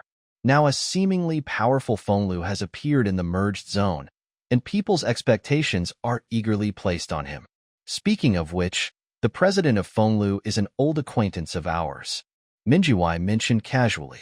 Qin Yushin was curious. The president of Fenglu? He used to be the #1 in Shumi District 1, with the ID Jian Wuxiao, and he was also a sword fairy player. Minjiwai was a little surprised. Didn't Jiang Shin mention it to you? So it was him. Qin Yushin suddenly realized. You have met before? Minjiwai touched his chin and said, This guy and your brother are old rivals. At the District League for the first anniversary celebration, the two of them fought so hard that they were inseparable.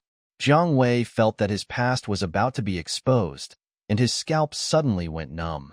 He quickly said, Sister Yu, there's no need to talk about this. There was a lot of noise and bustle on the Gu'an side. At the same time, there was a lot of chaos inside the Fenghuang Tower. The faction channel was deserted, with only system notifications of a few members leaving the guild. After looking at the battle list, Jian Wuxiao continued to compete on the sword arena. He was now ranked 4th on the list, only 100 points behind Zibuyu, who was 3rd. There was still 1 day left before the list was settled, and entering the top 3 was a sure thing. During this time, messages from strangers kept flashing. Jian Wuxiao glanced at them, typed out rejections one by one, and then blocked and muted them. Not long after, Vice President Songzhu Tingqian also sent a message. Private chat Songzhu Tingqian. Several guilds approached you to discuss cooperation. Why did you refuse them all? Cooperation? Do you mean they want to temporarily insert people into the guild to help fight Huajian? Jian Wuxiao laughed. On the surface, you are submissive, but behind the scenes, you have a lot of thoughts. Why? They contacted you. The few strange players who had just come to him claimed to be from various guilds in Huadongwan, and some were even from guilds that were ranked high on the leaderboard. Jian Wuxiao also knew something about the situation in Huadongwan, and he understood what this group of people were planning after a rough thought. They provided external assistance and, using the name of Fenglu, jointly launched a siege on Huajianji. If Fenglu can win the first guild war of the merged zone, it will severely defeat Huajian's arrogance, and then the conflict can be transformed into between Huajian and Fenglu, and the fishermen will benefit from the quarrel between the snipe and the clam. If they lose, it will be Fenglu's business. What will they lose? At worst, they can just lie dormant and wait for the next opportunity. The calculation is quite good. The pine and bamboo trees in the courtyard remained silent, which was considered as their agreement with his words. After a while, he continued, with Fenglu's current status, it will be a dead end against Huajianji. So what? Jian Wuxiao didn't care. A game is a game. If you want to fight, fight. If you want to kill, kill. You have to accept it regardless of winning or losing. Don't you feel tired of doing all these nonsense? The pine and bamboo courtyard was silent. You really are. He held it in for a long time and could only utter, I have never changed my original intention. Just think that you are praising me. Jian Wuxiao held a cigarette in his mouth and began to brag. Wipe your glasses before the fight, and when you enter the battlefield, see how you, Brother Jian, punch Huajian and kick Xinruan and Yiqiao. And the fact is, if one side really gets beaten up, it must be Finjiulu Tai. As a public beta server opened in the same batch, the situation of Shumi District 1 is not much better than that of Jiang Wei and his team S District 3. And Fengyu Tower, which is in it, has long lost its heyday. Compared with the Huajianji, which is at its peak, it is more like an old brother at the end of his strength. The ending of the two is self-evident. Therefore, Jian Wuxiao had already expected to lose. But what he didn't expect was that he would lose so miserably. At 9 o'clock in the evening, the shootout difficulty gameplay ended on time. After a short calculation, the system sorted out the new guild list. The merger of Shumi Wanshue did not cause much impact on the original ranking structure of Huading District 1, and even the top 3 guilds did not change at all. Huajian still sits firmly in first place, which is disappointing. Fenglu lost miserably, being pushed all the way down in just 15 minutes, causing an uproar among all the players in the zone. It was expected that Huajian would win, but Fenglu was once the king of the zone, so it was too lame to be pushed down like this. Jiang Wei was also a little surprised by this, so he clicked on the replay of the battle and watched it again. Then he fell silent. To say it was a flat push was actually an exaggeration. The gameplay of Shudao Nan is similar to that of MOBA competitive games. The bases of the two opposing sides are located on both sides of the battlefield. There are 3 main roads with artillery positions for both sides. A turbulent river flows through the field, dividing the map into 4 resource areas. The player who breaks through all the artillery positions on any road of the enemy and finally occupies the enemy base will win. In the replay, Huajian's offensive was extremely arrogant, with 100 people divided into 3 groups and heading straight to the main road, seemingly intending to capture the 6 defense towers of Fenglu at the same time. Such an arrogant arrangement naturally angered all the members of Fenglu, who immediately went back to defend and counterattack, but it was just a mantis trying to stop a chariot.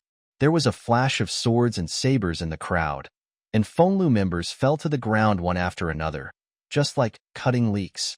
The title of Huajian Huading's #1 guild is not undeserved. It is home to many top experts, which cannot be matched by guilds like Fenglu that have been retiring in old areas for many years. In this violent massacre, the only one who lasted longer was the sword without sheath. Not only did he block a bridge and the couple's offensive that could not be hidden from their love, but he also found the right time to break through the siege with his own strength and cut off Pianpian's role as a Taoist priest. Seeing the character in gorgeous clothes falling to the ground, Pian couldn't hide her anger and said, "How come this person is like a madman?" This was supposed to be a battle for Huajianji to kill the chicken to scare the monkey and establish its prestige. The goal was to have the effect of total suppression. However, as a guild elder, she was the only one who failed to perform well. She was so embarrassed that she wanted to find a hole to crawl into. In the team voice chat, other teammates hurriedly spoke out to comfort her, but the bridge of her love remained silent because she was too busy to spare the energy. In the game, Yudakio was still fighting with Jian Wuxiao. His brows were furrowed and his hands moved faster and faster. Although both of them are sword immortals, their training directions are very different. Yiqiao has a bound nurse, Pianpian, so it sacrifices tankiness in exchange for extreme attack, while Jian Wuxiao focuses on endurance, has extremely solid defense, and has the gold attribute Bloodthirsty. Why? Can't fight without a nurse. In the nearby channel, Jian Wuxiao still had time to type a taunt. Xiao Muyu quickly launched a series of combos at him, but Jian Wuxiao didn't even try to dodge and activated the damage reduction skill Di Shikuan to fight him with a flat attack. A few minutes later, the health of a bridge became lower and lower, but the unsheathed sword's health gradually recovered with the help of bloodthirstiness. The health of the last bridge reached the kill line, and it was in a very embarrassing state. Jian Wuxiao stood in front of him with his sword in hand, surrounded by corpses that had fallen in the melee, most of whom were members of Fenglu, including Songzhu Tingqian. It ended so badly, it's hard for me to deal with it. Jian Wuxiao held a cigarette in his mouth and muttered incoherently. At this moment, a bridge was controlled by Jian Wuxiao and could not move at all. Countless cold rays pierced at him diagonally, and Jian Wuxiao paused, trying to jump back to evade. However, a black afterimage seemed to have predicted his behavior, flashed behind him first, and slashed at his shoulder with a sword. He immediately wanted to activate the damage reduction, but it was too late. The silver sword pierced the character first, and the blood groove on the sword's spine turned bright red, as if drinking blood, triggering stiffness and interrupting his skill casting. It's soft-hearted. Looking at the damage reduction skill that could not be released and went back into cooldown, Jian Wuxiao finally sighed and withdrew his hands from the keyboard. No chance. Along with Shinruan came Huajian's reinforcement team. Now, he had no power to fight back at all. With Jian Wuxiao falling, the battle between the first guilds and the new and old districts came to an end. Huajianji, I'm sorry. Pian Pian took the initiative to take the blame and apologize for her mistake. Other members said, it's okay, we still won. Only the president Yehujiu commented, you really took it too lightly. Pian Pian was stunned when she heard that. What are you talking about? Go away. Yiku, who was comforting her friend, called him away impatiently. Boss Lian Xiao can't handle it. How can you expect Pian Pian, a nanny, to handle it? It's easy for you to talk without any pain in your waist. I'm your master. Where are you going to turn your elbow? Yehujiu said dissatisfiedly. Of course you will turn your elbow to your sisters. Yiku hugged Pian Pian and looked down on him. It's true that girls can't be kept when they grow up. After drinking a pot of wine, I was speechless and went to find a bridge to discuss the matter with others. Chungjia was pulling Wan Xinchen to watch the replay. The screen showed Jian Wuxiao's perspective, from leading the team to fight a bridge, to trying to save teammates, to breaking through the siege, and killing Pian Pian who could not hide. Suddenly, Wan Xinchen said, his target has always been the wet nurse. After he reminded him, Chungjia also noticed it. This person's perspective has been turning towards Pian Pian, as if he has been looking for an opportunity. Oh, here, Pian Pian's position is wrong. Although it is a common practice to cut off the nurse first in a fight, Jian Wuxiao's persistence seems to be different. His technique of cutting the nurse is as skilled as possible, as if he has practiced it hundreds of times. How big of a grudge does this have against the alchemist? Chungjia was puzzled. The duel with Fenglu was a complete victory. Apart from this minor flaw, there is not much to say. This guild war ends here. There is still one day left before the list is settled. Let's hurry up. Yehujiu changed the subject and said with a half-smile, if someone's ranking drops too far, don't blame me for being ruthless when I clear out the ranks next month. Someone immediately asked, what do you mean? You can clear out the people just by ranking them once? Seeing that the atmosphere was not right, Pian Pian hurried to smooth things over. Brother Jiu was just joking. We have been together for so long. How can we just kick each other out? Yehujiu didn't respond to her words and simply said, if you want to live a carefree life, go to other guilds. Huajian doesn't support idlers and noobs. What Huajian has the most is experts, as they have the best treatment and resources. That is why, although many players of Huadan hate Huajian, when there is a vacancy in Huajian, they all want to get in. In response to Chungjia's suggestion, they had cleared out a group of redundant personnel before the merger. After the list comes out, they can clear out another group of unambitious middle and low-level members to leave enough room for fresh blood. Pian Pian wanted to say something, but Yehujiu had already exited the voice chat, followed by Wan Xinchen. He was not interested in this kind of meeting, but was forced to participate by Chungjia and Yehujiu. Now that Yehujiu had left, there was no need for him to stay. As soon as they left, The other guild elders also left one after another, and in the end only Yiku and Piampian were left in the voice chat. Yiku rolled her eyes and said, "Don't pay attention to him. He has no human touch in his words. Let's not bother with him." Pian sighed and said, "Can't everyone just get along harmoniously as a family? You really think so?" Ichu-Wu was surprised. "You treat them as your own family, but they may not." If a stronger guild than Huajian appeared now, this group of people would definitely run away faster than anyone else. To put it bluntly, they are just a group of players gathered together for profit, so there is no need to invest too much emotion. "Yeah." As if moved by what she said, she responded gracefully. Yika thought about it and felt that she was under too much psychological pressure, so she continued, "By the way, I heard from Huju that they are planning to recruit another Taoist priest to join the guild. It's Iwei Dujiang, the Taoist priest who has recently made it to the top of the rankings. He seems to be quite powerful. When he joins, you will have less pressure." After a few seconds, he still didn't hear the expected response, so he asked in confusion, "Piampian? Where are you? Are you asleep?" "I'm listening." Piampian's voice suddenly sounded. "Anyway, don't think too much. It's just a game. Don't add unnecessary trouble to yourself." Seeing her answer, Yiku didn't care too much. She yawned and said, "It's getting late. I'll go off first. You should also go to bed early." "Okay." Piampian said softly, "Good night, Xiaowu." Guane and others were no longer interested in what happened to Huajian and Fenglu. Not only did they lose a guild war, and the system ruthlessly deducted 100,000 contribution points from them, but half of the members they had originally recruited ran away when they saw the nearly low contribution points. "Brother, sister, you think of a solution?" When Qin Yushin woke up the next morning and saw the red contribution points, his heart ached. "If we lose again next week, we will really have to disband." "Calm down. There is still a week left." Jiang Wei comforted. "What can you do in a week?" Qin Yushin hugged his head. "Stop shouting. Come and get the goods first," Ming Yue said, and stuffed him and Jiang Wei into the escort team. Read the article member Skirt VX, Mave 0. She opened the photo gallery on her phone, pulled up a route map, and muttered, "This time I went to the forum and found a trade route with the fewest people. I don't believe I can meet a famous dog this time." Jiang Wei thought it was unlikely, as the red name of Hua Dingwan was everywhere. Sure enough, the three of them still couldn't escape the fate of being robbed on the road. This time it was even worse. They directly encountered a whole team of 10 people.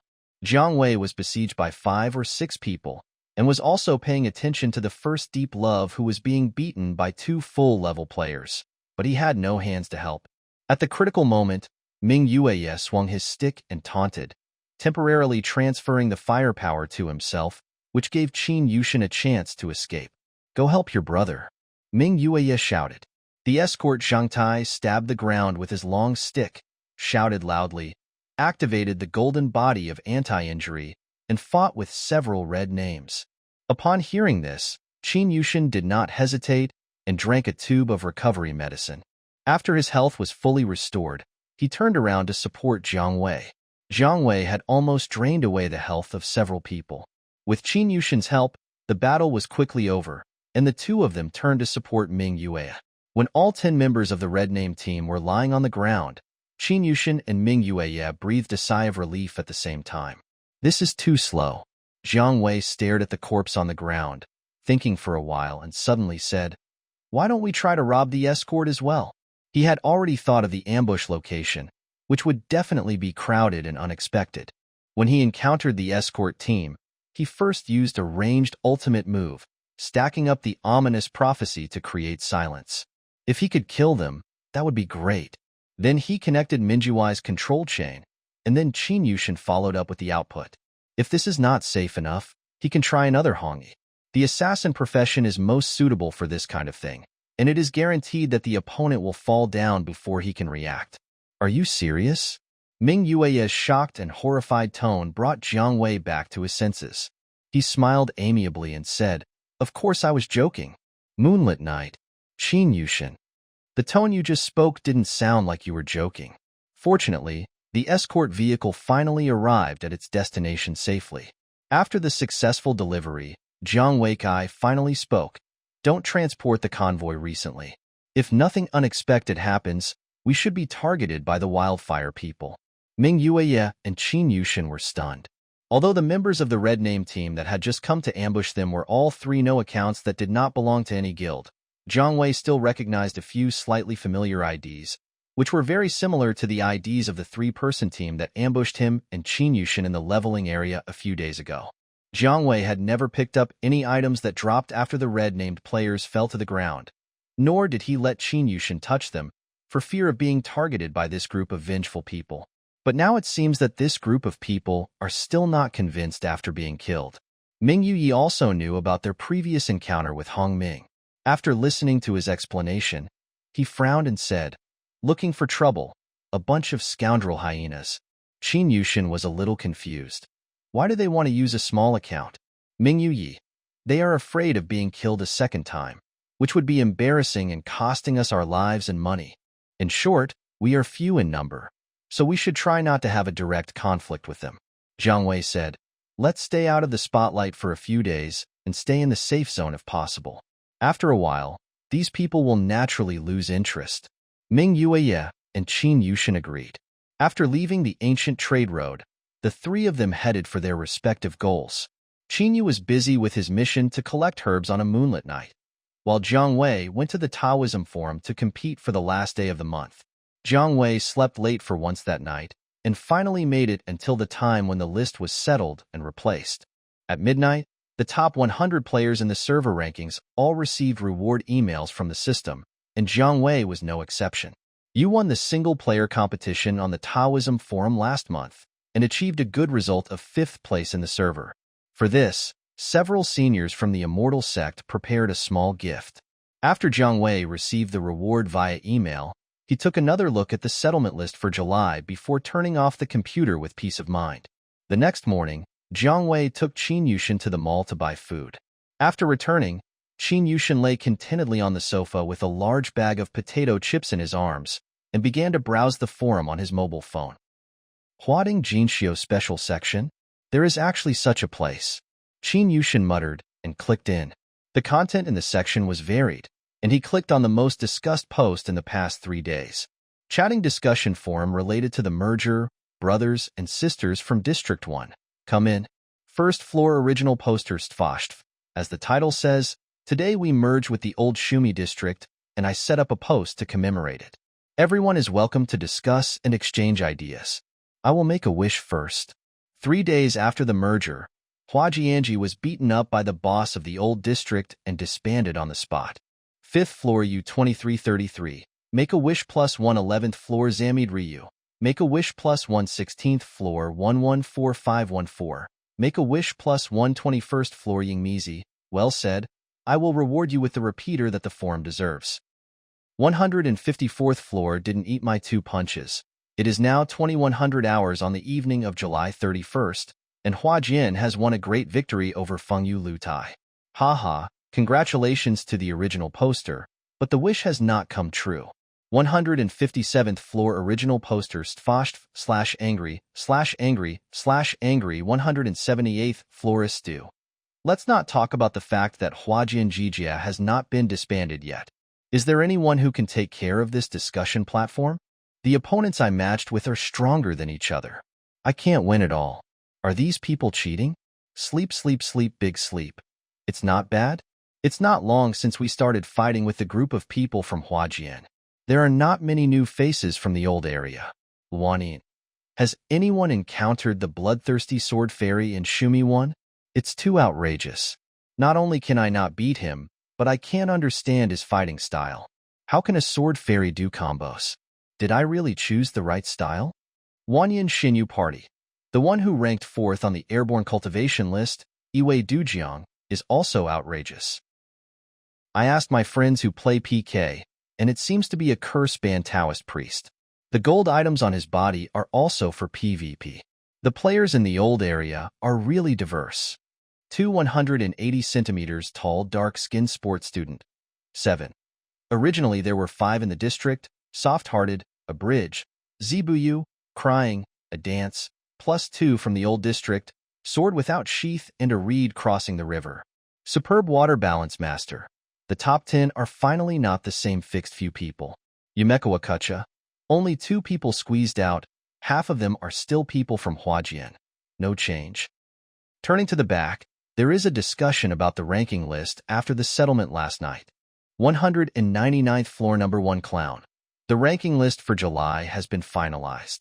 I have to say that the competition among sword immortals is really fierce. The top 3 on the list are all sword immortals. The number 1 of the alchemist has been changed, but the other sects remain the same. Picture the attached picture is a group photo of the statues of the top 5 sects. They are Yinshir Zibuyu, Hongi crying incessantly, Bodyguard Hujio, Jinxian Shinruan, and Taoist Iwei Dujiang, and they belong to Dark River, Wildfire, Huajian, and Guain respectively. When compared to the 3 well-known guilds in the server, the unknown Guain stands out. Ningming Cha-Cha. Where is Guain from? I don't think I've seen it before. Finko 666. It's a merger from the old server. I just checked and there are only a few members. It's probably a small guild of relatives and friends of Renda. Don't stay up late. I think I saw their guild recruiting people on the public screen a few days ago. There weren't many discussions about retreat in the comments section, but it was somewhat well known, and Qin Yushin read it with great interest. When he scrolled to the bottom, a comment with a completely different style suddenly caught his eye. What is this? Take a bite. Picture, am I the only one who thinks these two look good together? Good? What? Qin Yu clicked on the large picture with doubt. The attached picture is still a group photo of the statues that have been cut off, but only the top 2 names on the list of Sword Immortal and Alchemist are cut together. That is, Shinruan and Yaoi Dujiang. Due to the photographer's perspective, the two are very close to each other, with the black-robed swordsman dancing with his sword in front and the gray-robed Taoist priest setting up a battle formation behind, as if they were fighting side by side. Coupled with the retro and beautiful filter, it gives rise to an inexplicable and wonderful feeling. Fortunately, he was not the only one who was shocked. Several netizens in the comments had the same reaction. I don't want to gossip too early. Sunk Sunmami is cold and deserted.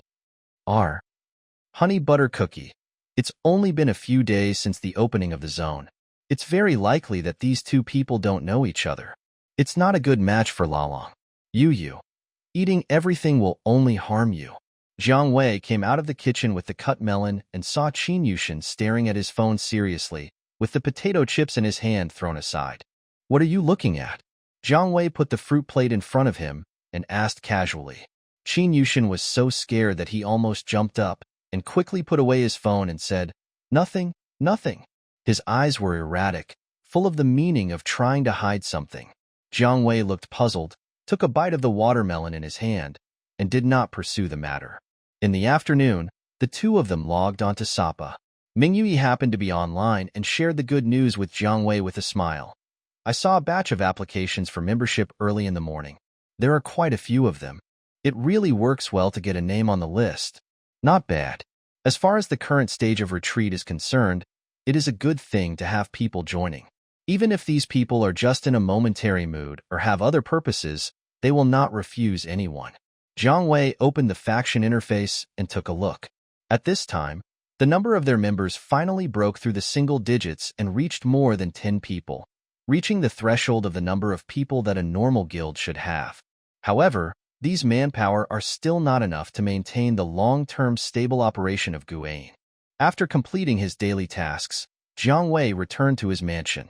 After searching through all the drawers and cabinets, he finally found a dozen silver trumpets that had been covered in dust for a long time in a cabinet.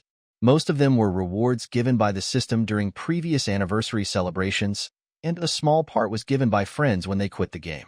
Jiang Wei had hardly used them, and had been hoarding them until now, and now they had a place to use them. In the evening, it is the active time for game players. Jiang Wei found Mingyue to confirm the content of the copy, and then began to simply copy and paste. Speaker Iwei Dujiang. Leisure Guild Retreat number 10312. The atmosphere in the guild is harmonious, and it is the best choice for chatting and retirement. A silver horn lasts for 20 seconds on the public screen. Its built-in screen effects, coupled with the unique gold ID of the number 1 sect, make it so conspicuous that no online player can ignore it. Wait until the speaker effect disappears completely, then add the second one. Speakery Wei Dujiang. Casual Guild Retreat number 10312. The atmosphere in the guild is harmonious, and it is the best choice for chatting and retirement after brushing 5 horns in a row. Jiang Wei finally stopped and planned to save the remaining ones for a few more days, highlighting his frugality. He had just put the horn back into the warehouse when the message list flashed. It was a message from an unfamiliar player. Private chat in Orange Duck. Hello, senior brother, excuse me, is there still a nanny in the guild? I didn't expect someone to come so soon. It was a female player, from the same alchemist sect as Jiang Wei. Jiang Wei chatted with her for a while and found that she seemed introverted and timid and couldn't speak freely, so he switched to Ming Yi, who was also a female player, to communicate with her. After a while, Orange was pulled into the guild by Minjiwai. Power Minjiwai. We have a nanny. Power Minjiwai. Welcome Orange. At A Orange Duck Power A Reed crossing the river. Welcome / fireworks Power Shumi First Deep Love. Welcome, welcome, welcome. / fireworks / fireworks / fireworks Orange seemed to be startled by this enthusiastic attitude. After a long while, he finally typed out a sentence. Power and Orange Duck. Hello everyone, I am Orange. The other members who had just joined also congratulated him, and the guild channel became unusually lively. Mingyu struck while the iron was hot and said, It happens that today is Monday, and the number of dungeon rewards has been refreshed. Do you want to clear the dungeon and build a group together? Yes, yes. Qin Yushin was the most enthusiastic.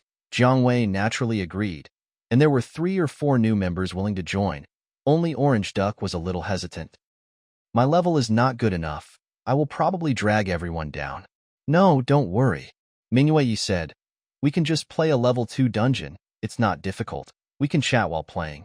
Qin Yushin also said, If we talk about holding back, there is still someone like me who has not reached the highest level. Encouraged by several people, Orange was finally persuaded and joined Qingbin's team. The first stop for clearing the copy is still the familiar Shirhu copy. This is the result after everyone discussed it. After all, it is the most efficient copy, and no Saha player can refuse it. There were 8 people in the team, so it was a bit too much for Orange to be the only healer. So Jiang Wei dug out the healing suit that had not been used for a long time from the warehouse and temporarily became Zhu Yu's healer. Upon learning that he was going to fill the healing position, Orange breathed a sigh of relief, and the pressure in his heart suddenly eased. She had seen Jiang Wei's panel and knew that he was a rare spell-forbidden alchemist. She was curious about this senior brother who suddenly became the number 1 in the sect and had a general respect for expert players. It was under such circumstances that she saw Jiang Wei's recruitment call and had the idea of joining the hermit. After entering the dungeon, everyone fought smoothly all the way. At the beginning, Zhu Zi was a little nervous and occasionally missed a skill, so Jiang Wei helped to make up for it. Gradually, she adapted to the rhythm of the team and became more comfortable with the operation. Who said you are not good? This is pretty good. Ming Yue knocked the water ghost to the ground with a stick and praised him generously. She was speaking the truth. Orange had good foresight and awareness of the overall situation. As a Taoist priest, his healing ability was also considerable, at least much more than that of Jiang Wei, who was only an A-level healer. Among Taoist priests, he was at least at an upper-middle level. Orange was a little embarrassed. Really? Really? Qin Yushin and Jiang Wei also responded in agreement. On the way to other dungeons, Ming Yi brought up various topics in a familiar manner.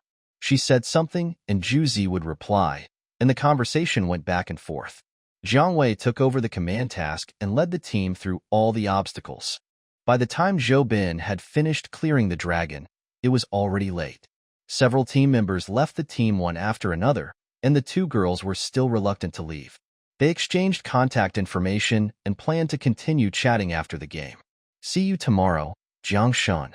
Ming Yi said goodbye to Jiang Qin and the others. By this time, Zhu Zi had become quite familiar with everyone, so he imitated her way of addressing her and tried to say, Jiang Shan, Shanqing, see you tomorrow. Jiang Wei, good night. Qin Yushin said, good night, Sister Yu, good night, Sister Zhu Zi. Before the 2 of them logged off, Jiang Wei returned to the mansion as usual to clean out the various items he had just received in his backpack. After finishing, He cleared out a batch of overflowing base materials from the locker and hung them up to sell at the stall. After some tidying up, there were a large number of empty spaces in the cabinet, which made Jiang Wei very satisfied. He closed the warehouse interface and saw red on the friend message. After clicking it, he found that it was a new message from someone. Private chat Jin Wuxiao. Hi, are you there? Jiang Wei checked the time. It was a message sent a minute ago. Private chat Wei Dujiang. What's the matter?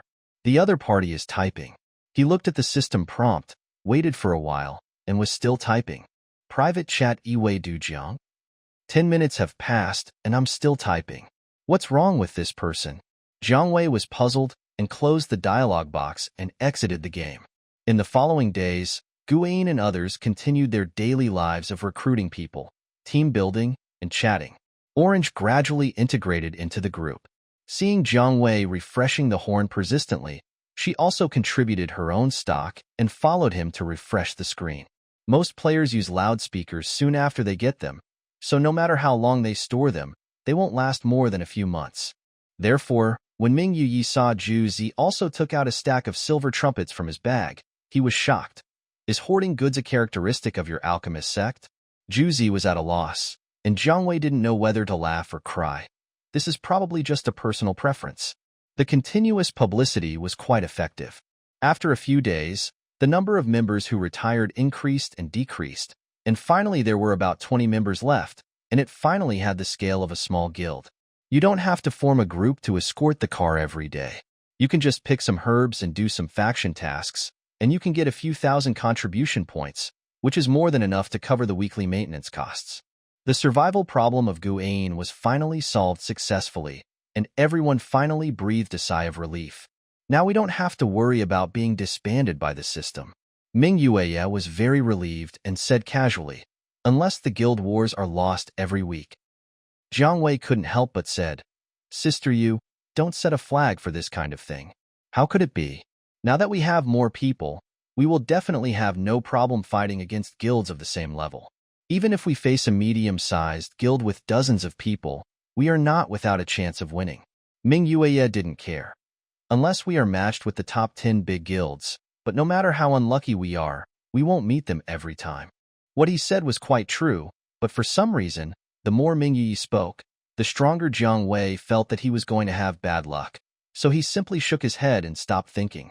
A week has passed since the merger of zones and servers, and the popularity of Huading Zone 1 has gradually faded. The number of active players has returned to normal and the map is still bustling, but it is no longer as crowded as it was when the servers were first merged. The materials that Jiang Wei had hung on his stall were soon sold out. Before he could put the hundreds of thousands of spirit stones he earned into his pocket, he had used them to buy up all the Qingfeng feathers on the stall. Together with the ones left in the warehouse, he had a total of about 500 feathers. He already had all the equipment on him, so this thing was naturally not for his own use, but was prepared for Qin Yushin. Qin Yushin's current level is 92, and he still has several million experience points away from the maximum level 100. However, it takes a long time to refine weapons, so it is not too early to start preparing now. Qin Yushin studied the Tange Heart technique, a burst output swordsman, and needed high spiritual acuity and high sharpness agility attack materials, such as Qingfeng Ling and Purple Crystal. This kind of material is also the most popular type on the market. Not only is it expensive, but most of them are sold out. Those that have just been put on the shelves are quickly sold out. Instead of waiting for other players to put them on the shelves, it is better to brush them yourself. After completing his daily tasks, Jiang Wei logged out of his account and logged out of his Hongyi account, which he had not logged into for a long time. It is not clear if there are still people from Wildfire watching in the leveling area. In order to avoid trouble, it is best to change the vest. Moreover, compared with the bulky Taoist priest, high-mobility output professions such as Hongyi are more suitable for outdoor occasions. Whether it is a sneak attack or a run, they are good at it. Yunnan Forest. Under the setting sun, in the valley, the long-dormant Hongyi character was finally awakened by the controller. The silk in his hand shrank into a red spear and stood at his side. Jiang Wei tried to control the character using several skills. After getting a feel for it, he tried to use Qinggong to fly out of Yugu. He had been accustomed to the Taoist's smooth and elegant light skills recently, so it was inevitable that he felt a little uncomfortable when he suddenly had to practice Hong Yi's complicated and cumbersome left-right leaping style. When he landed with Qinggong, he almost hit the wall with his face, but fortunately he reacted in time and used a displacement skill to jump to the top of the mountain, thus avoiding the tragedy of falling off the cliff and dying. Did the official make another secret change? How come it has become so difficult to use? Jiang Wei complained in his heart.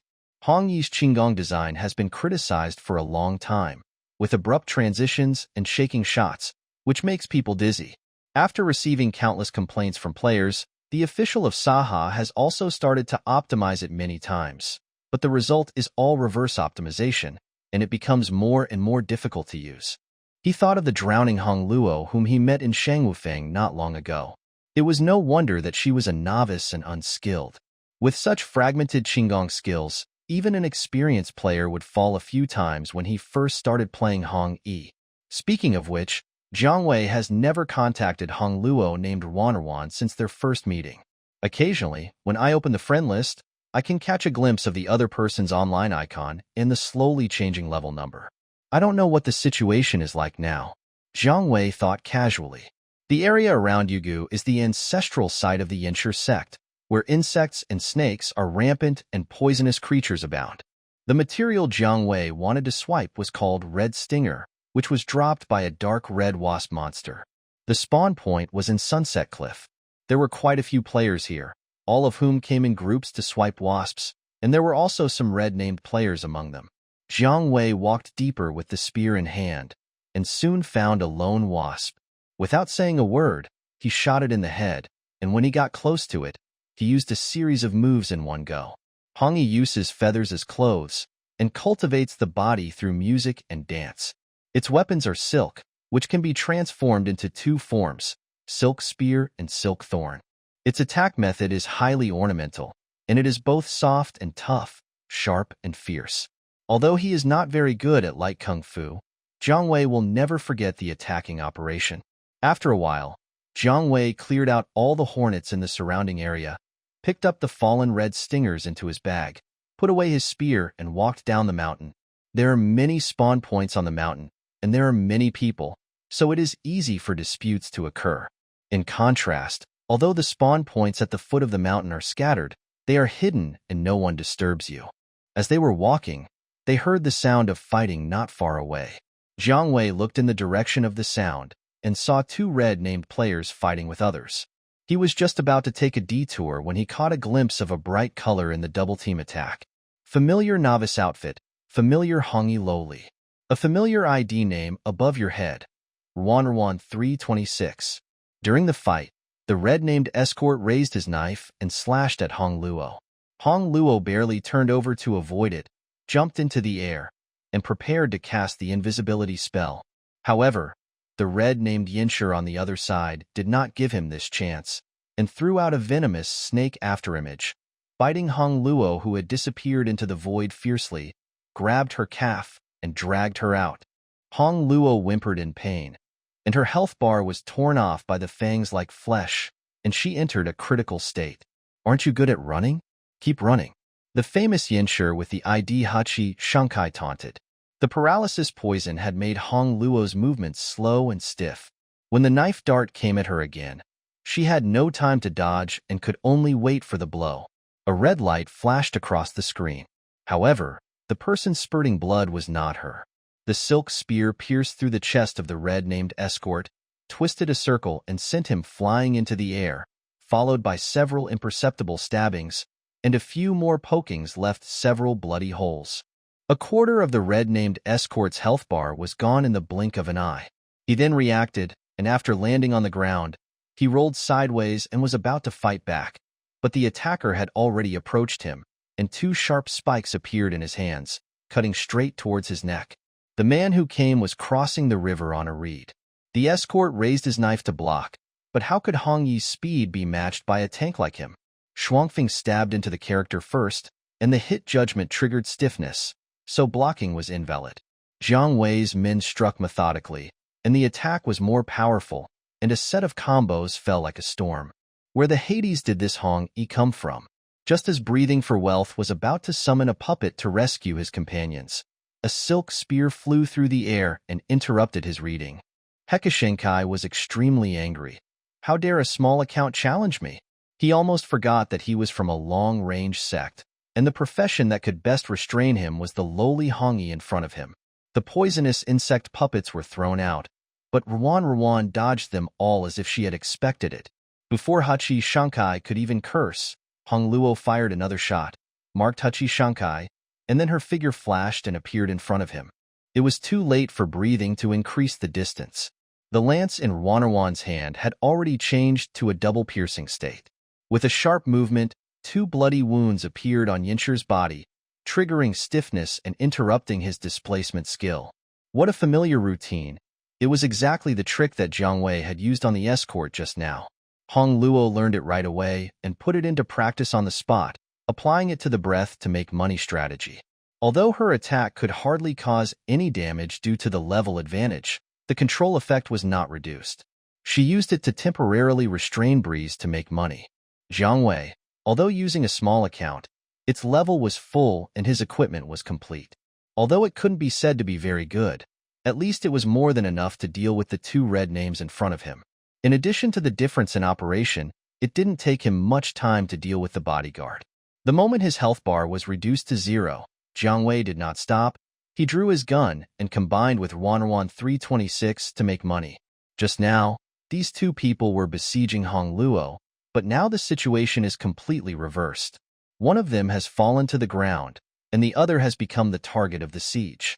The fragile Yincher faces the 2 assassins Hong E, and the outcome is obvious. Under the continuous control of Jiang Wei and Hong Luo, Breeze to make money couldn't even use many of his skills.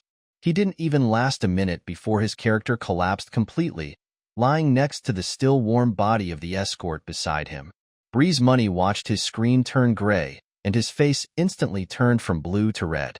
It takes time for the character to automatically revive, and he can't operate during this period. He can only stare at the dialogue box and pound the keyboard. Nearby Breathing and making money. Are you sick? It's none of your business if we kill a small account for fun. How does it bother you? Nearby Breathing and making money. You like to stir up trouble, right? Just wait. If you offend our wildfire people, you won't have a good life. Jiang Wei originally wanted to save the person and leave, but when he saw the message pop up in the chat box, he paused and tapped the keyboard a few times. Ah, so scared. Ruan 326 standing aside. Jiang Wei's words were like adding fuel to the fire, extinguishing the last bit of rationality in Hachi Shankai. He exploded on the spot like a lit firecracker, spraying obscenities everywhere. Jiang Wei didn't even look at it, and instead submitted a report.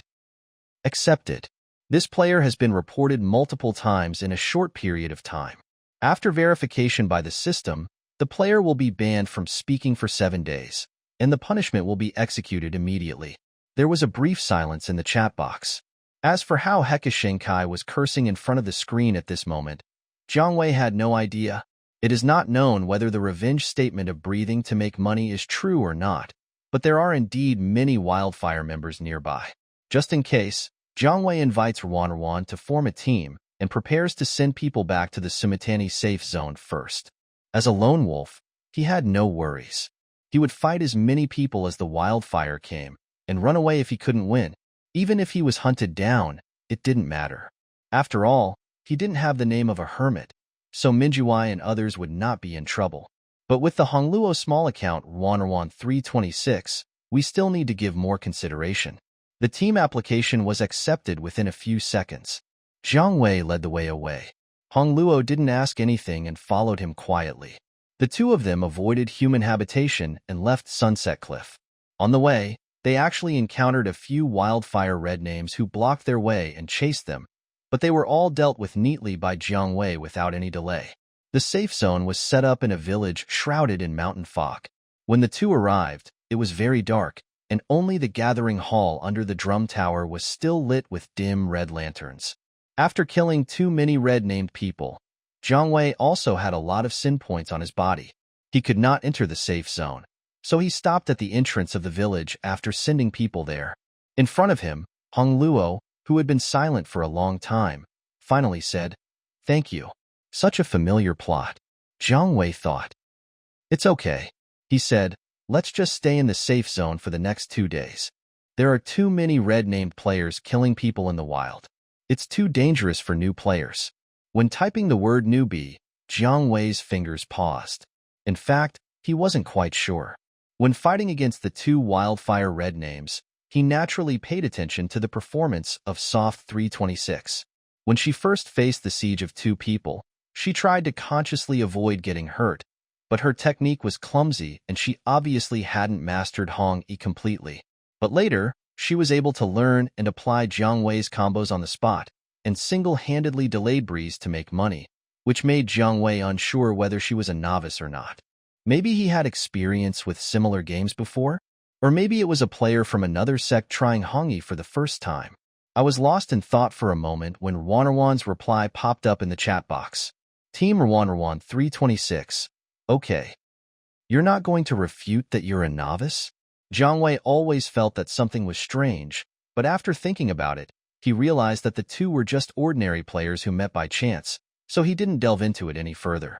Now, his small account has also been noticed by Wildfire. It is really risky to go back to the material area to brush the stinger at this time. If something unexpected happens, the materials in his backpack will be brushed in vain. Thinking of this, Jiang Wei was speechless. He used his trumpet to brush materials just to avoid the wildfire, but he didn't expect that after going around in circles, he still couldn't avoid it. He frowned tiredly and had to accept the reality. He sent a waving goodbye emoji to the chat box and was about to log off when he saw a friend request pop up in the message list. Player Wanderwan 326 wants to add you as a friend. Do you agree? Jiang Wei was stunned for a moment, then clicked to reject. Rejected. Wanderwan stood there quietly. After a while, a text bubble popped up above her head. Is it inconvenient to add a friend? Jiang Wei seemed to see the confusion in Hong Luo's well-behaved and delicate modeling face. This is a small account, not often used, inconvenient to contact. He explained. Besides, we've already added each other as friends. Seeing this sentence, Wanderwan 326 paused for a moment, then opened his friend list. In the week after creating his account, he hardly ever went online, let alone came into contact with other players, so his friend list was clean and empty, with only a short character ID hanging at the top. That was an enthusiastic player who had helped him at Shangwufeng not long ago. Cross the river on a reed. Wildfire. Internal chat group. The voice room was noisy, with insults mixed in with the conversation. Hekashenkai was recounting his own experience with hatred, and his words were inevitably exaggerated. But he really had no sense of presence in the wildfire, and the only people who were willing to listen to him were a few of his friends, namely the other red names who had just helped him block the way at Sunset Cliff. In the end, this group of people were all killed by Jiang Wei, a little-known Hong Yi. However, they were unwilling to admit that they were incompetent, so they joined Hachi Shankai in scolding him for being cunning and treacherous. Hachi Shankai originally wanted to recruit people in the guild to help him, but no matter how hard they cursed, no one paid any attention. The other members just watched the joke and did what they had to do. If you have the guts, challenge me in a one-on-one fight. As he was muttering, a disdainful laugh suddenly came from the headset. Haha, you were killed by someone when you logged into a small account, and you brought a group of people to deliver food to them. You have the nerve to bring up such an embarrassing thing? As soon as these words were spoken, the noisy voices in the background became a little quieter. Being ridiculed, Hachi Shungsai's face turned pale, but he still explained stubbornly. He attacked me when I was not prepared. Come on, do I need to attack you by surprise? Don't take yourself too seriously. The young voice mocked. You are such a disgrace to be called Wildfire. I advise you to quit the guild now, and don't wait for me to kick you out. Hekashenkai was so angry that he started to curse. Who do you think you are? Don't be so harsh. He didn't notice that the voice chat room had become completely silent. Even the few friends who had originally agreed with him had fallen silent. After a while, the sound of crying was heard in the silent voice channel. He changed his playful attitude and spoke in a gloomy and cold tone. Who do you think you are? How dare you talk to me in this tone? Breathing to make money didn't realize the seriousness of the matter and continued to rant. At this time, in the game, in full view of everyone, a striking golden trumpet suddenly popped up on the public screen. Hot speaker crying and wailing. A bounty is offered for the head of breathing to make money. Killing and taking a screenshot will earn you 250 each time, valid for 7 days. As soon as the loudspeaker sounded, 1,000 waves were stirred up in the world channel. Oh my God, who is this guy? He is so brave that he dares to provoke crying. I searched and found that he is one of Wildfire's own people. Who cares? 250 is a waste. Where is the person who makes money by breathing? Come out and make money quickly. Make money, stop scolding, and get off the line quickly. A friend's low and hasty reminder came from the headset, and the next moment, several people were kicked out of the group chat one after another. Hachi Shankai cursed at the air again, and returned to the game with a heart full of resentment. When he saw the screen full of hunt news, his eyelids jumped, and he realized that the situation was not good. They were originally hanging out at Sunset Cliff, and when they saw the other members of the Manhunt Order, they immediately logged off, leaving only Hachi Shankai standing there in a daze, which soon attracted the attention of the others around him. Hachi Shankai is here, someone shouted, attracting more people's attention. It was too late to log off at this point. Players could not exit the game on their own when in combat. He turned around and tried to escape, but the swarm of players left him no way out. He could only watch himself being swallowed up by countless skill effects. In the blink of an eye, his body fell to the ground, and the few backpack materials that burst out beside him were snatched away in a few seconds. Hachi Shankai almost threw the mouse away. Before he could adjust his mentality, a cold system prompt popped up on the screen. You have been kicked out of the force by crying novel. He was so angry that his eyes were bloodshot. After the resurrection cooldown was over, the screen went black and then lightened up again. As soon as he climbed up from the resurrection point, a bunch of control skills hit him again. There are also players chasing him here. As expected, the Yinshur character fell to the ground again without any ability to fight back. This was his third time dying in the wild today. He lost nearly 1,000,000 experience points, and his level dropped directly to level 99. Not only that, the moment the body fell to the ground, the sound of equipment breaking was also heard. The durability of his jewelry ring was reduced to 0, and it was now completely damaged, turning into a piece of scrap metal. It was the only high-level equipment he had made of core materials. Now the mouse and keyboard that could bring you money were thrown out together. In less than 2 hours, Hachi Shankai was killed 16 times. No matter which resurrection point he climbed up from, even if he was only a few meters away from the safe zone, he could not escape the fate of being besieged and killed. In the end, he could only unplug the network cable and go offline. The character that was forced to go offline would stay in place for 40 minutes. During this time, the character without anyone to operate would be like fish on a chopping board and could only be slaughtered at will. No one knew how many times Hachi Shankai was killed in the end. His level plummeted from level 99 to level 85, and most of his equipment was broken, making him no different from a useless account. Is it that serious? Wildfire Elder Rulai looked at the farce and sighed. Just because he scolded you, you spent money to make such a big fuss. I am happy to do so. Crying and not only said coldly, why, you want to try it too? Child's temper. Tathagata complained in his heart. Seeing that he didn't say anything, she cried and laughed. You put junk in here every day, and I haven't settled the score with you yet. Do you think Wildfire is your garbage station? Unexpectedly, he could be attacked suddenly and asked helplessly, where did I pick up the waste again? The crying and sneering continued. The group of noobs who failed in the convoy robbery a few days ago, and the idiot who was killed while switching to a small account today, which one of them was not let in by you? It's true. Speaking of this matter, Rulai had a headache. A few days ago, several elite members of the guild robbed a caravan and were killed by a Taoist priest and a sword fairy. They clamored in the guild to form a team to fight back. When the crying members knew about it, they naturally made a lot of sarcasm and ridicule. In the end, he had to step in to coordinate and the matter was exposed. Tathagata had thought about helping these people get revenge in private. After all, their Wildfire was the second-ranked guild in the entire server, and it would be somewhat shameful to tell others that their members were being bullied and beaten by people from a small guild. But when he found out who killed them, Tathagata gave up the idea. He is currently ranked number 1 on the list of alchemists and can cross the river on a reed. He had fought with him several times on the discussion platform when he was brushing up his scores at the end of the month a few days ago, so he was very clear about the opponent's strength level. In the entire wildfire, the only one who could rival him was probably the endless crying at the top of the Hongi list. However, this little brat, Ku Hao, has a strange personality and does strange things. He never fights with the Taoist players, and always surrenders when he encounters them in PK. How can he take the initiative to fight Iwei Dujiang? It's impossible. The matter was never heard of again. As for how these fallen elites will create new accounts to cause trouble for others, Tathagata can only turn a blind eye. Originally, he didn't take this accident seriously, but not long after, such a thing happened again. At this time, facing the endless crying and questioning, even Tathagata himself fell into self-doubt. Was it because there were too many unknown masters from the old area?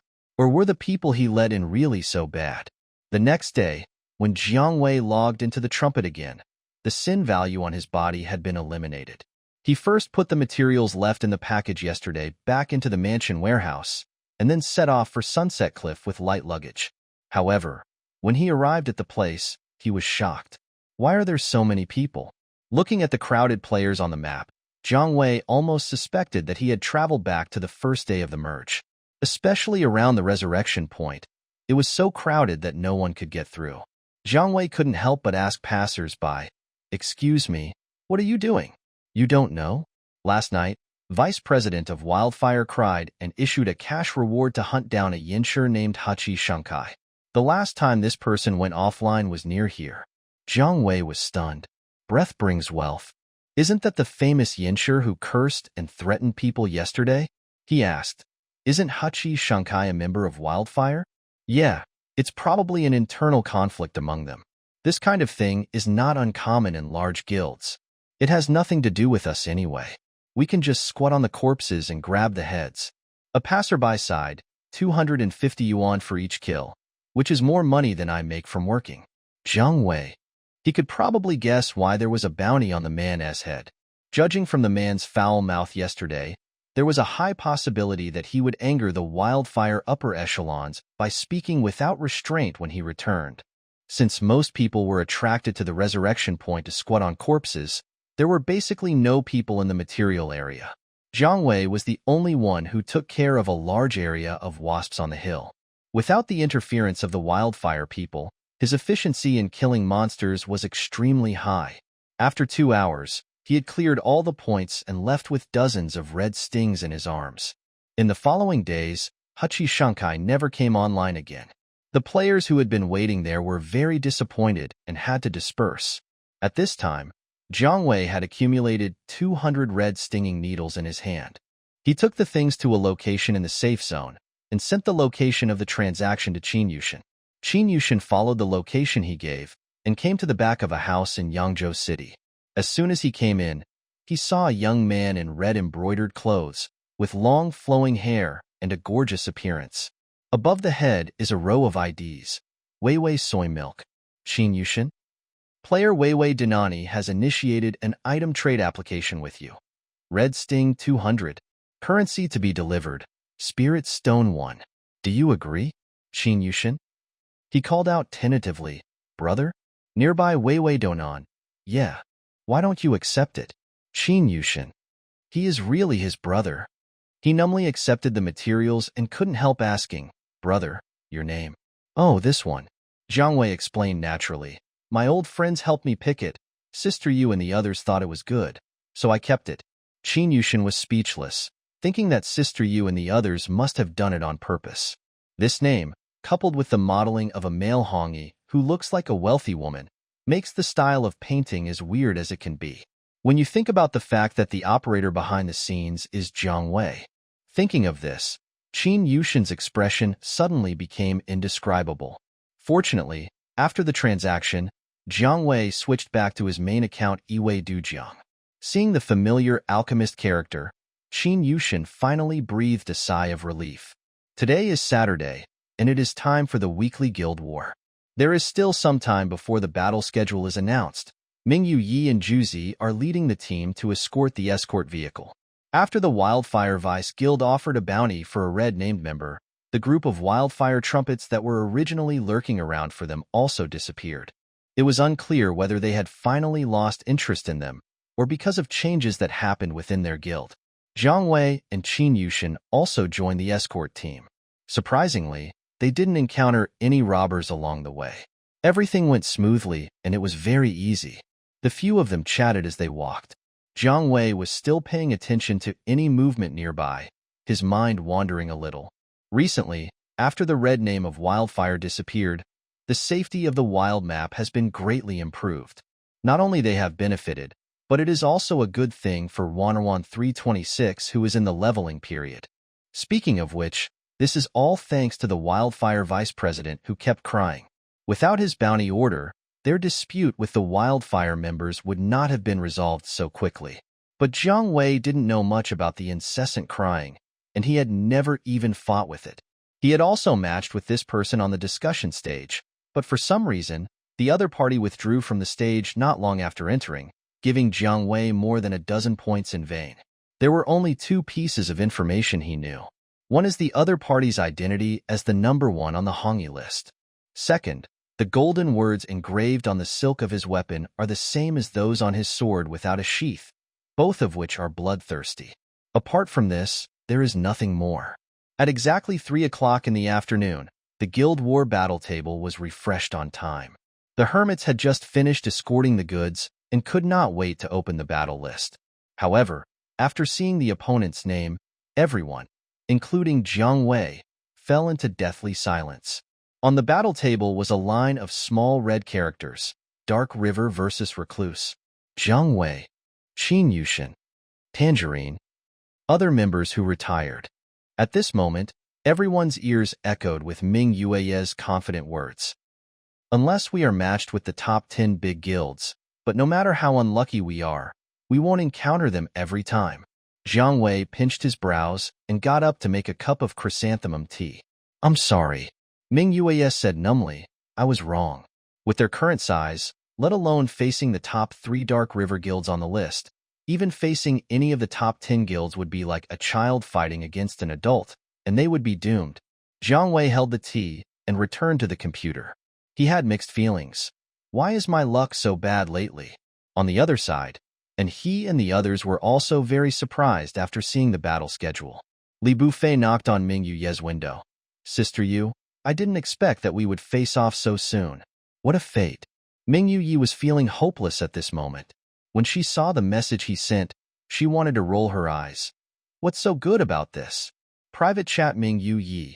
There are only about 20 of us here. There's nothing to fight about.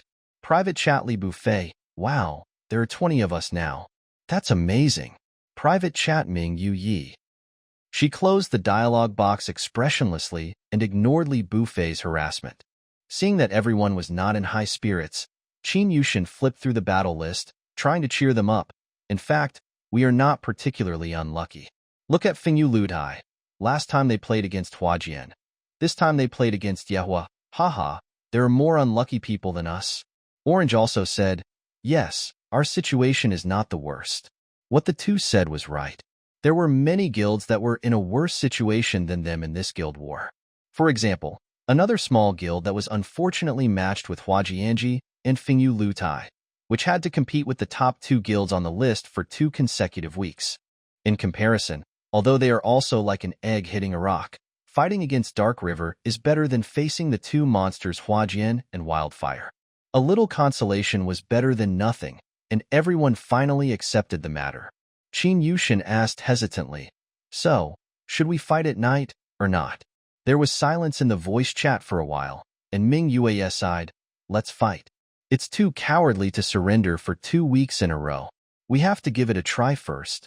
Jiang Wei didn't say anything, which was considered as his tacit agreement. Then I'll come too. Juzi also summoned up the courage to say. Both girls chose to join the battle, and naturally the other members of the club were not willing to lag behind, and they all expressed their willingness to join. At last count, there were 23 members in the guild, and a total of 15 were eligible to join the battle. This was still far from the upper limit of 100 people who could join the battle in Shidanen. However, compared to their situation a week ago, it was already many times better. A quarter before 8 o'clock in the evening, everyone entered the Shu Road battlefield one after another. Generally speaking, this waiting period is time for both guilds to discuss countermeasures. But looking at the 91 people participating in the battle on the Dark River side, Ming Yue gave up on this matter. Winning or losing is not important, just treat it as a team building together. As soon as she finished speaking, the other camp sent a greeting message, which was the original Dark River 5-member team. Battlefield Li Bufei, good evening, Brother Jiang and Sister Yu. The people under the umbrella also greeted them one after another. Orange, who was standing by, was a little confused and asked in confusion. Xiao Yu and Jiang Shan, did they know the people from Dark River? Qin Yushin briefly described to her what happened to them in Shumi district, and she finally understood the whole story. When talking about their being poached, she couldn't help but say angrily, Dark River is such a big guild. How could they even poach the small guild? This is too much. Qin Yushin agreed fiercely, yeah, that's too bad. The two immediately united as one and shared the same hatred for the enemy. On the other side, Li Bufei sneezed and wondered, who is saying bad things about me? Just as he was thinking, an excited voice came from the team voice chat. Brother Fei, has Yaoi Dujiang arrived? Has he arrived? Has he arrived? The voice is very young and sounds quite young. The player who was speaking was named Chenmin Lixu, a dark-skinned Taoist priest. He stood out among a group of handsome men and beautiful women. Chenmin Lixu's face sculpting skills are extraordinary. The whole little figure is as black as if it had just been fished out after rolling in a coal mine. Even though Li Bufei had seen this model countless times, he still found it offensive. I'm here. We're discussing it. Li Bufei said helplessly. You've been talking about it for days, but I didn't expect the system to do what you want. Didn't you two meet on the Taoism forum not long ago? After returning from Shumi District 3, Li Bufei and others told other members of MANHUA about their experiences, especially the part about Jiang Wei. As a fellow curse-forbidden alchemist, Chenmin Lixu was very interested in Yaoi Dujiang, and later met him many times on the Taoism forum. After several exchanges, he was amazed by his beauty.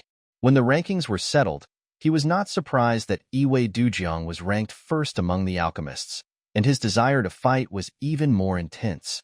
How could those two fights in the PK arena be enough? It wasn't even a competition, it was not fun at all. Chenmin Lixu muttered, and then smiled. Brother Fei, why don't you fight yours and I fight mine? It's better if you fight slower, so that I can have more time to compete with my idol brother. Li Bufei thought he was daydreaming. Do you think this is possible? Even if we really do what you said, a man crossing the river with a reed will not let his companions be beaten up while he is discussing and communicating with you. Brother Fei, didn't you say that you are an acquaintance of him? Can't you communicate with him? Chenmin Lixu was so persistent that Li Bufei had no choice but to agree and go to Jiang Wei to negotiate. That's Brother Jiang. Jiang Wei was adjusting his equipment when he saw a message from Li Bufei pop up in the chat box. What's wrong? Li Bufei carefully considered his words. There is a member of our family who is also a spell-forbidden alchemist and admires you very much. We just happened to meet, so he wanted to take this opportunity to learn from you. Jiang Wei searched his mind for a moment and roughly knew who Li Bufei was talking about. There are not many curse-breaking alchemists in Huadongwan, and even fewer are on the list. Apart from him, there is only one member of Dark River named Chenmin Lixu who ranks at the top. Jiang Wei was deeply impressed by him, not because of how amazing his operation was, but because the black coal egg-like modeling was truly unforgettable. Yaoi Dujiang, how do you want to compete? Li Bufei gritted his teeth and repeated what Chenmin Lixu said. To put it bluntly, before the fight, let Jiang Wei play with his child alone for a while, and then they can do whatever they want. Li Bufei felt like a stupid parent who was indulging his child. Fortunately, Jiang Wei did not express any opinions on this outrageous proposal, and even accepted it without thinking much. Crossing the river with a reed, yes. It's a loss either way, so doing a favor is also a gain. Seeing this, Li Bufei breathed a sigh of relief and said, then let us meet in the field right after the battle begins? The leader Zibuyu was away due to some matters, so the power of command fell on Li Bufei. Everyone else had to accept whatever arrangements he made. Chenmin Lixu, who was satisfied with his plan, even said woohoo. Jiang Wei. Okay. Naturally, Guan had no objection to Jiang Wei's decision, and even became interested in watching the fun, looking forward to the duel between the two curse-casting alchemists. At 8 o'clock, the air wall disappeared, and both sides came to the iron chain bridge in the center of the Shu Road battlefield as agreed. The mountains are high and the valleys are deep, and the rapids are rushing under the bridge, as if they can't wait to swallow people up. The dark riverside was crowded with people. In comparison, the Guan side's team of less than 20 people seemed weak and outnumbered. Seeing such a huge gap between the enemy and us, Juzi had already foreseen that she would be hacked to death after the battle started. She couldn't help but control her character to move closer to Mingyue Yi and Dai Shanqing, trying to get a sense of security from her companions. As a result, Mingyu Yi and Qin Yu were discussing secretly. Mingyu Yi whispered, "There are so many of us. We must find someone to take the blame when we die.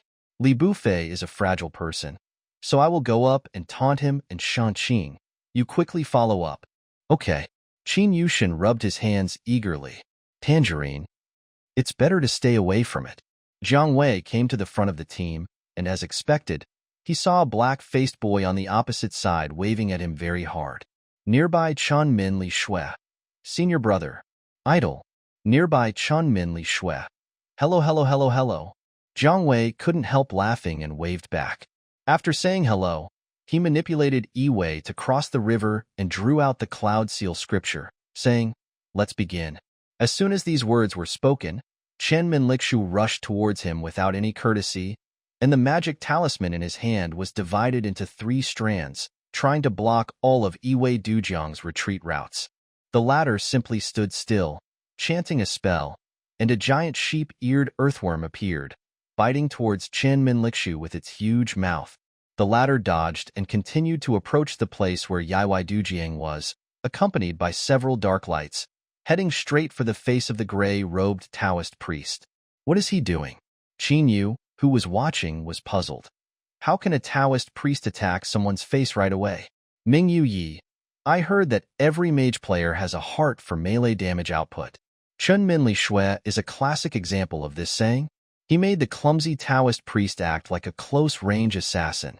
Melee combat also has its advantages. At this time, the two were very close to each other, and the skill could hit the target instantly. However, Yi Wei Dujiang turned around to avoid the attack and instead moved past Chun Min Li Shui, thus escaping from the siege. Chen Minlixu intended to keep him, so he sacrificed 2 luo and attacked with his mouth, but Yi Wei Dujiang dodged it skillfully. With his long sleeves fluttering, he threw 2 talismans on Chen Minlixu and hung 2 layers of prophecies on him. Jiang Wei is at least half a Hongyi player, and in terms of melee experience, he is no less than Chen Minlixu. The two, one black and one white, one attacking and one defending, one advancing and one retreating, were fighting and chasing each other on the narrow ropeway bridge. It seemed that Yi Wei Dujiang was at a disadvantage, but a closer look showed that his health bar had not been reduced at all, while Chen Minlixu, who was on the offensive, had his health gradually reduced. On the dark riverside, everyone was watching with great interest, and they were amazed. Xiao Chun was being suppressed. I have to say, he is worthy of being the number 1 in the sect. He is dodging skills like a spinning top. Ouch, why did he miss again? Xiao Chun, can you do it? Facing his companion's sarcastic remarks, Chun Minlixu said solemnly, stop making noise, and continued to concentrate on the duel. But no matter how hard he tried, he still couldn't get any advantage from Jiang Wei's men. The more fierce his attack, the stronger Yi Wei Dujiang's counterattack. By the time he reacted, his health was only 20%, while Yi Wei Dujiang's health was still more than half. During the entire process, Jiang Wei didn't even trigger the Tianwen effect a few times. The battle was almost over, but Chen Minlixu showed no signs of fatigue. His eyes were gleaming with energy, and he would never give up on chasing Yi Wei Dujiang.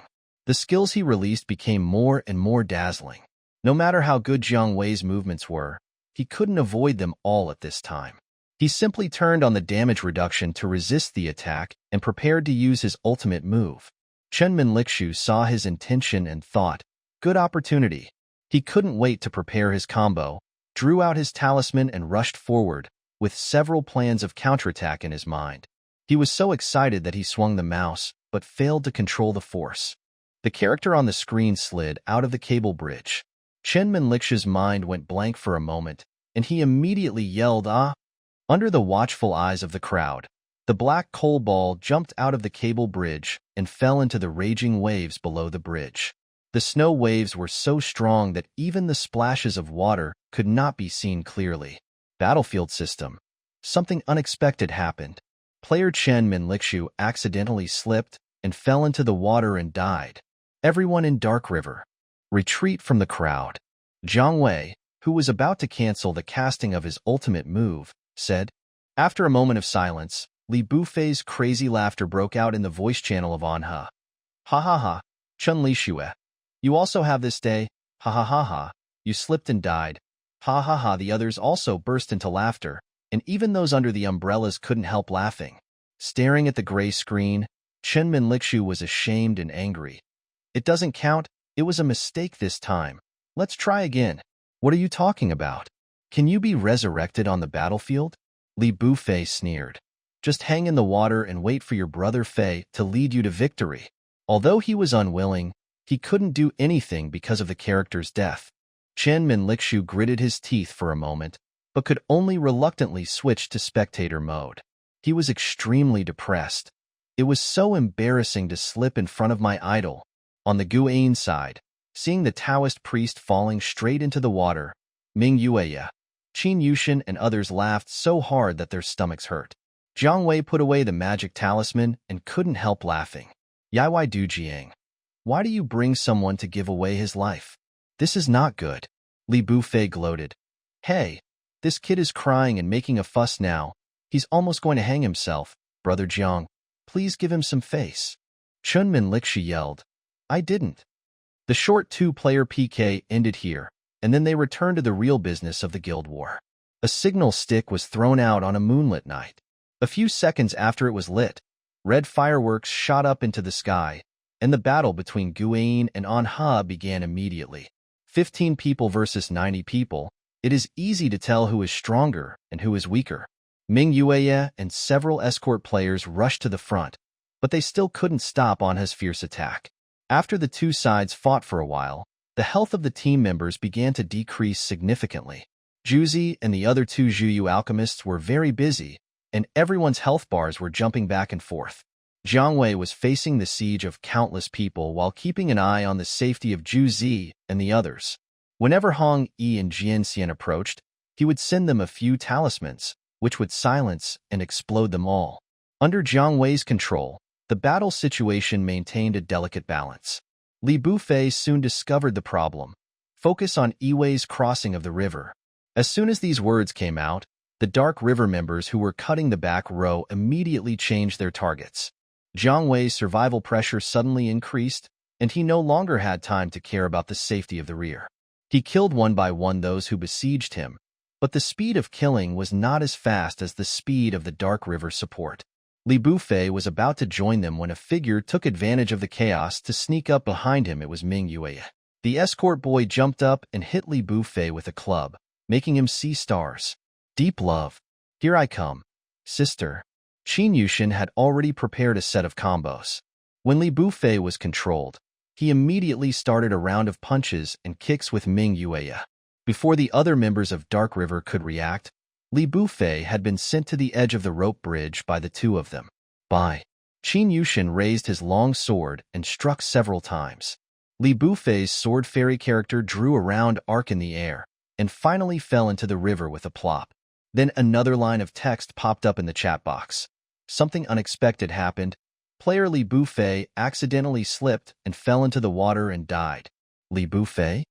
Now the one laughing wildly became Chen Minlixiu. Ha ha ha ha ha. Isn't this Brother Fei? Why are you lying in the river too? Ha ha ha. However, this change did not affect the overall situation of the battle.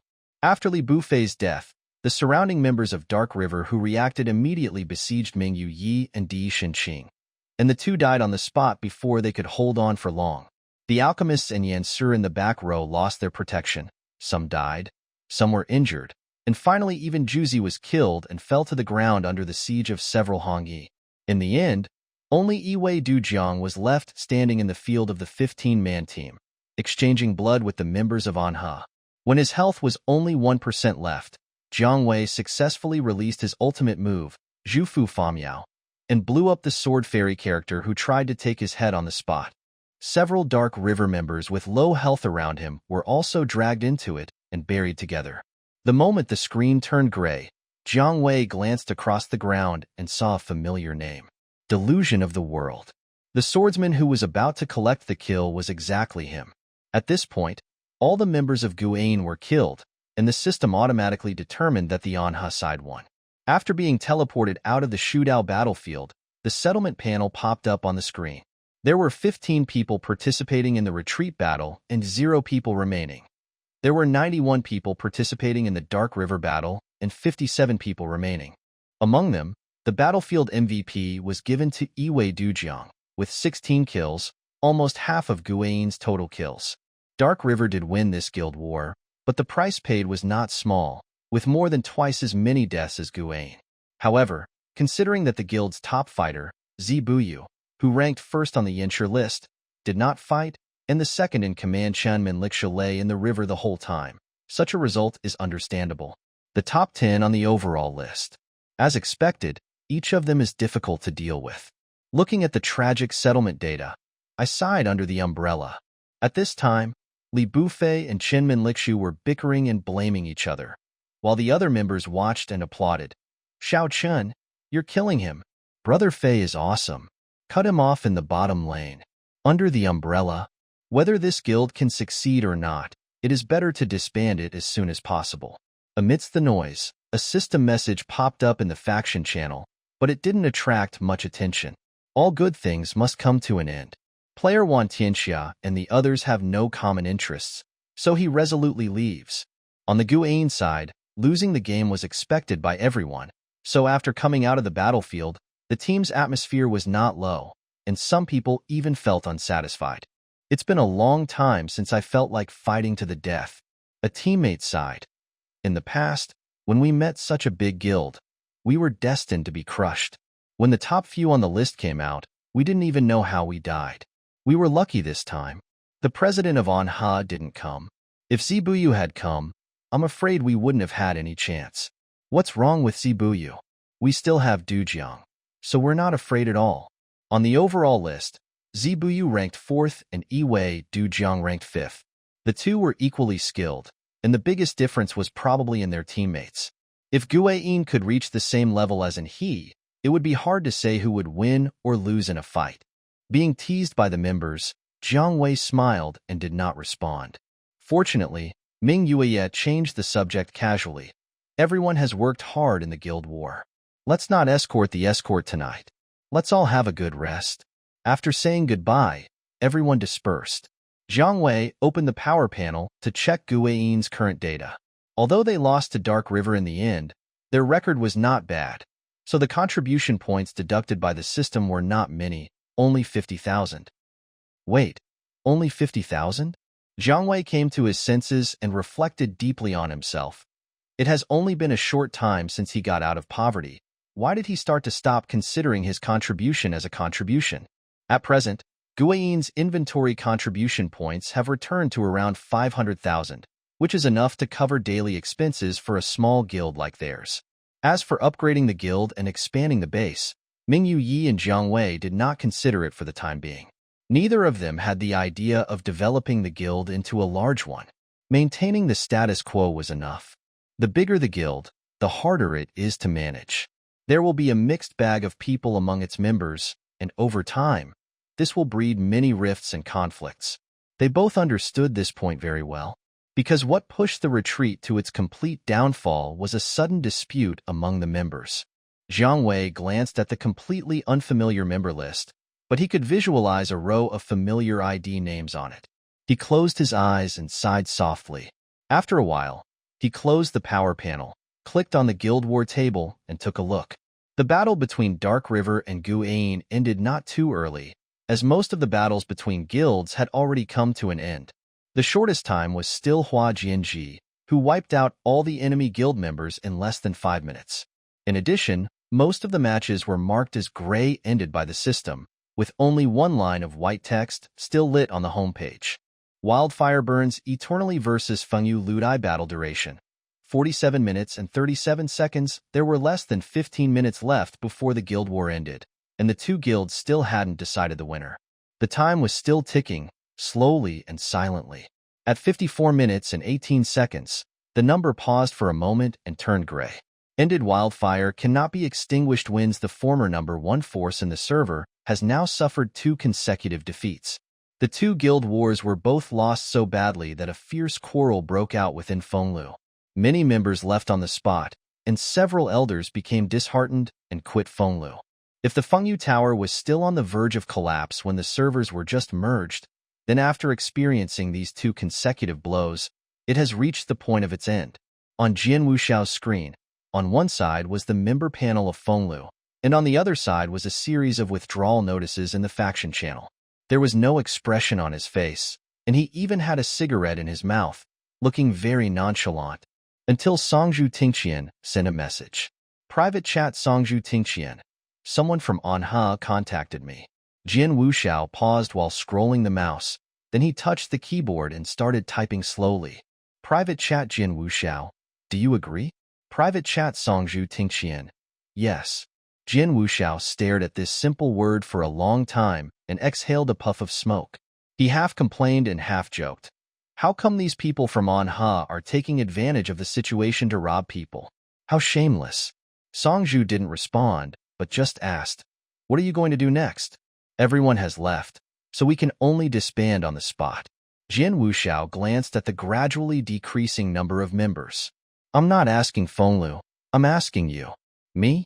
Jian Wushao was startled and raised his eyebrows. Strange. Why are you suddenly concerned about me? Or do you have any good way out for me? You can go to Dark River with me. Songju typed very quickly. With your strength of being the 3rd on the overall list, your position and salary will not be low after you enter, and you can be the vice president without any problem. Jian Wushao asked, did you say this, or did someone from Dark River say this? Songju said nothing more. Jian Wushao understood. Dark River, there are so many actions in secret. He stroked his chin, with a half smile on his face.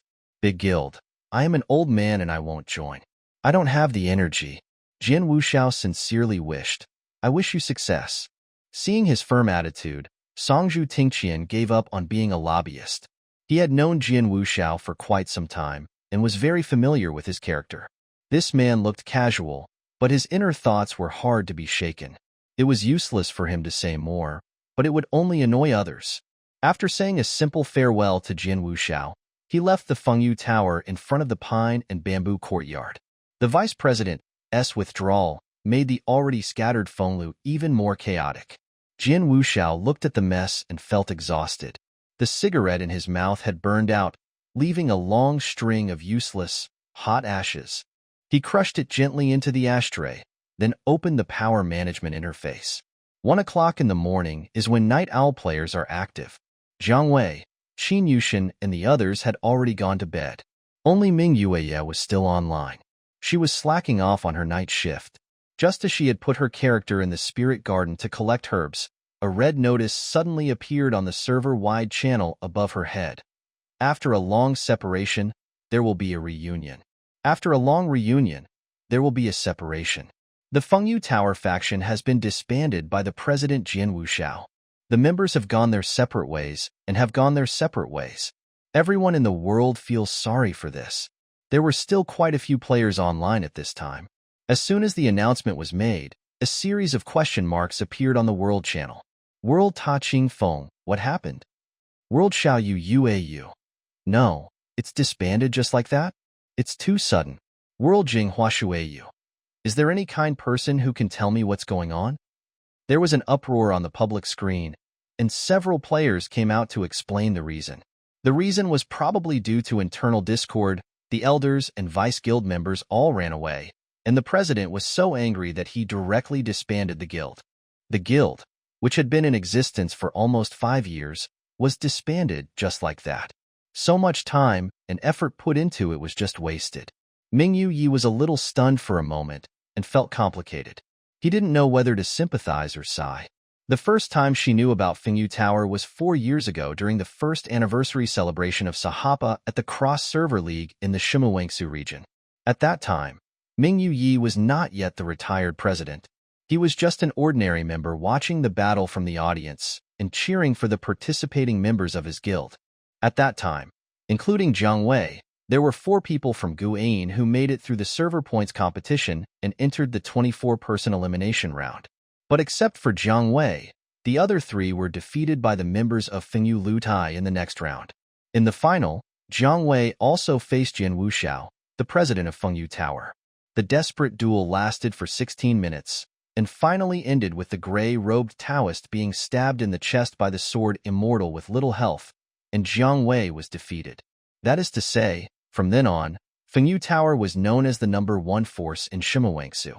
But no matter how glamorous and popular it was, 4 years later, it has become a forgotten place. Mingyu Yi suddenly thought that if she was the only one left in the seclusion, she would be like a sword without a sheath, unable to support herself. And she was afraid that the seclusion would have ceased to exist long ago. Fortunately, she is not the only one who has retired. No matter how difficult and helpless the moment was, Jiang Wei was always there for her. Now with the addition of Shunqing, Juzi, and more members, they have a long future ahead of them. Thinking of this, Mingyu Yi let out a breath and finally calmed down. She was about to switch back to the work window when she saw a red dot appear on the power application list.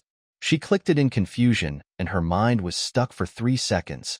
Minjiwai closed the interface, wiped her eyes, and reopened it.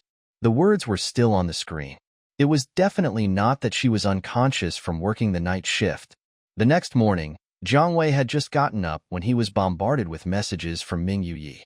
Moonlit night. Image Mingyu Yi. Are you awake? Are you awake? Hurry up and go online. There's a ghost in the middle of the night. Jiang Wei was brushing his teeth, wondering why she hadn't slept yet. He clicked on the large picture, and the moment he saw the content clearly, he almost choked on his mouthwash. The screenshot was a list of applications for membership in Gu'an, and on it was a player's information. Level 100, Sword Immortal, Sword without sheath. He took a deep breath of oxygen. What's going on? Minjiwai told him what happened in the district last night. Jiang Wei was silent for a while after learning that Fenglu was disbanded, and his mood was also complicated. Jiang Wei, Sister Yu, did he contact you through the Xiaochuang after he applied last night?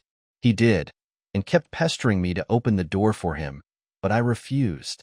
Minjiwai was forced to stay up late, and after experiencing such an accident, he couldn't sleep at all. I can't solve this matter alone, so I thought I would discuss it with you after you wake up. Jiang Wei pinched his eyebrows. I'll talk to him first. After washing up, he wiped his face with a towel while opening his friend list. After searching for a long time, he finally found an account he hadn't contacted for a long time and started typing. Yaoi Dujiang, I heard about Fenglu's incident. I feel sorry for you. After a while, the phone vibrated and Jian Wuweo replied. Jian Wuxiao, alas, things are unpredictable. In the blink of an eye, I am homeless. Now I feel so confused and helpless. This person hadn't slept yet either. After pestering Mingyue all night to no avail, he just sat and waited for Jiang Wei to give him news. It's inevitable to break up and get back together in the game. I believe you will meet someone better in the future. Jiang Wei comforted him. You rewrite. Jian Wuxiao was sad for a moment, and then the next sentence was, I think it's great to retire. Jiang Wei. He knew this would be the way it turned out. Jian Wuxiao. So please have pity on me and open the door. Lord Jiang?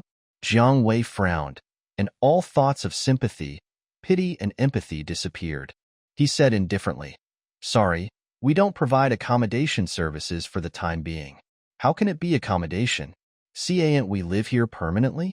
Jian Wuxiao began to promote himself. Look at me. I am proficient in guild battles, robbing bosses, and robbing escorts. I am also good at collecting herbs, carrying books, and clearing monsters. My joining will definitely make your guild even more powerful and icing on the cake. Master Dujiang, are you really not going to consider it again? Jiang Wei really couldn't understand. With Jian Wuxiao's strength, it would be easy for him to find a good guild Dark River, Wildfire, or even Flower House. As long as he is willing, any guild will open its doors to welcome him. Why does he have to go to Guan? Seeing that he was indifferent, Jian Wuxiao was about to write a few more sentences when he saw another reply from the other side. Yaoi Dujiang. We will discuss this among ourselves. Please wait. Jian Wuxiao quickly deleted all the content in the input box. Okay, it doesn't matter how long it takes. I'll wait for your good news.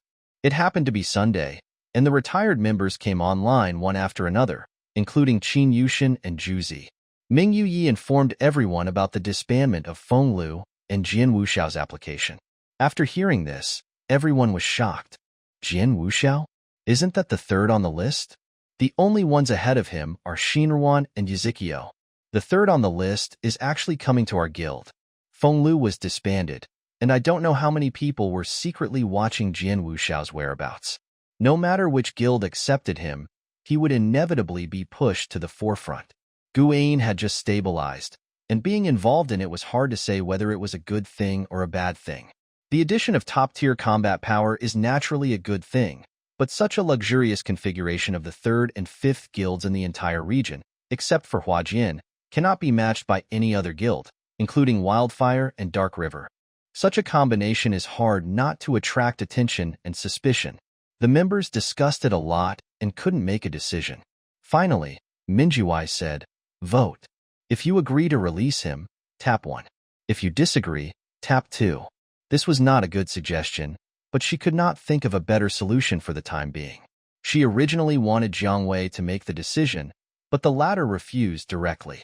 If I were to decide, he would probably be on the blacklist now. Jiang Wei said with a wry smile, "Let's just vote." Ming Yuyi was surprised. "I thought you two knew each other through fighting. You have known each other for such a long time, so you should have a good relationship." Jiang Wei, how is that possible? Haha. He and Jian Wuxiao really did not know each other until they fought. But the cross-server finals was not the first time the two met. Their grievances and hatreds should be traced back to the points auditions. Initially, Jian Wuxiao was not a general attack player, and was also obsessed with the cool combo skills of the Sword Immortal sect. In the auditions, he was going smoothly all the way, but halfway through, an alien Taoist priest like Jiang Wei showed up and abused him with his silence, making him doubt his life, and he lost the game in less than a few minutes.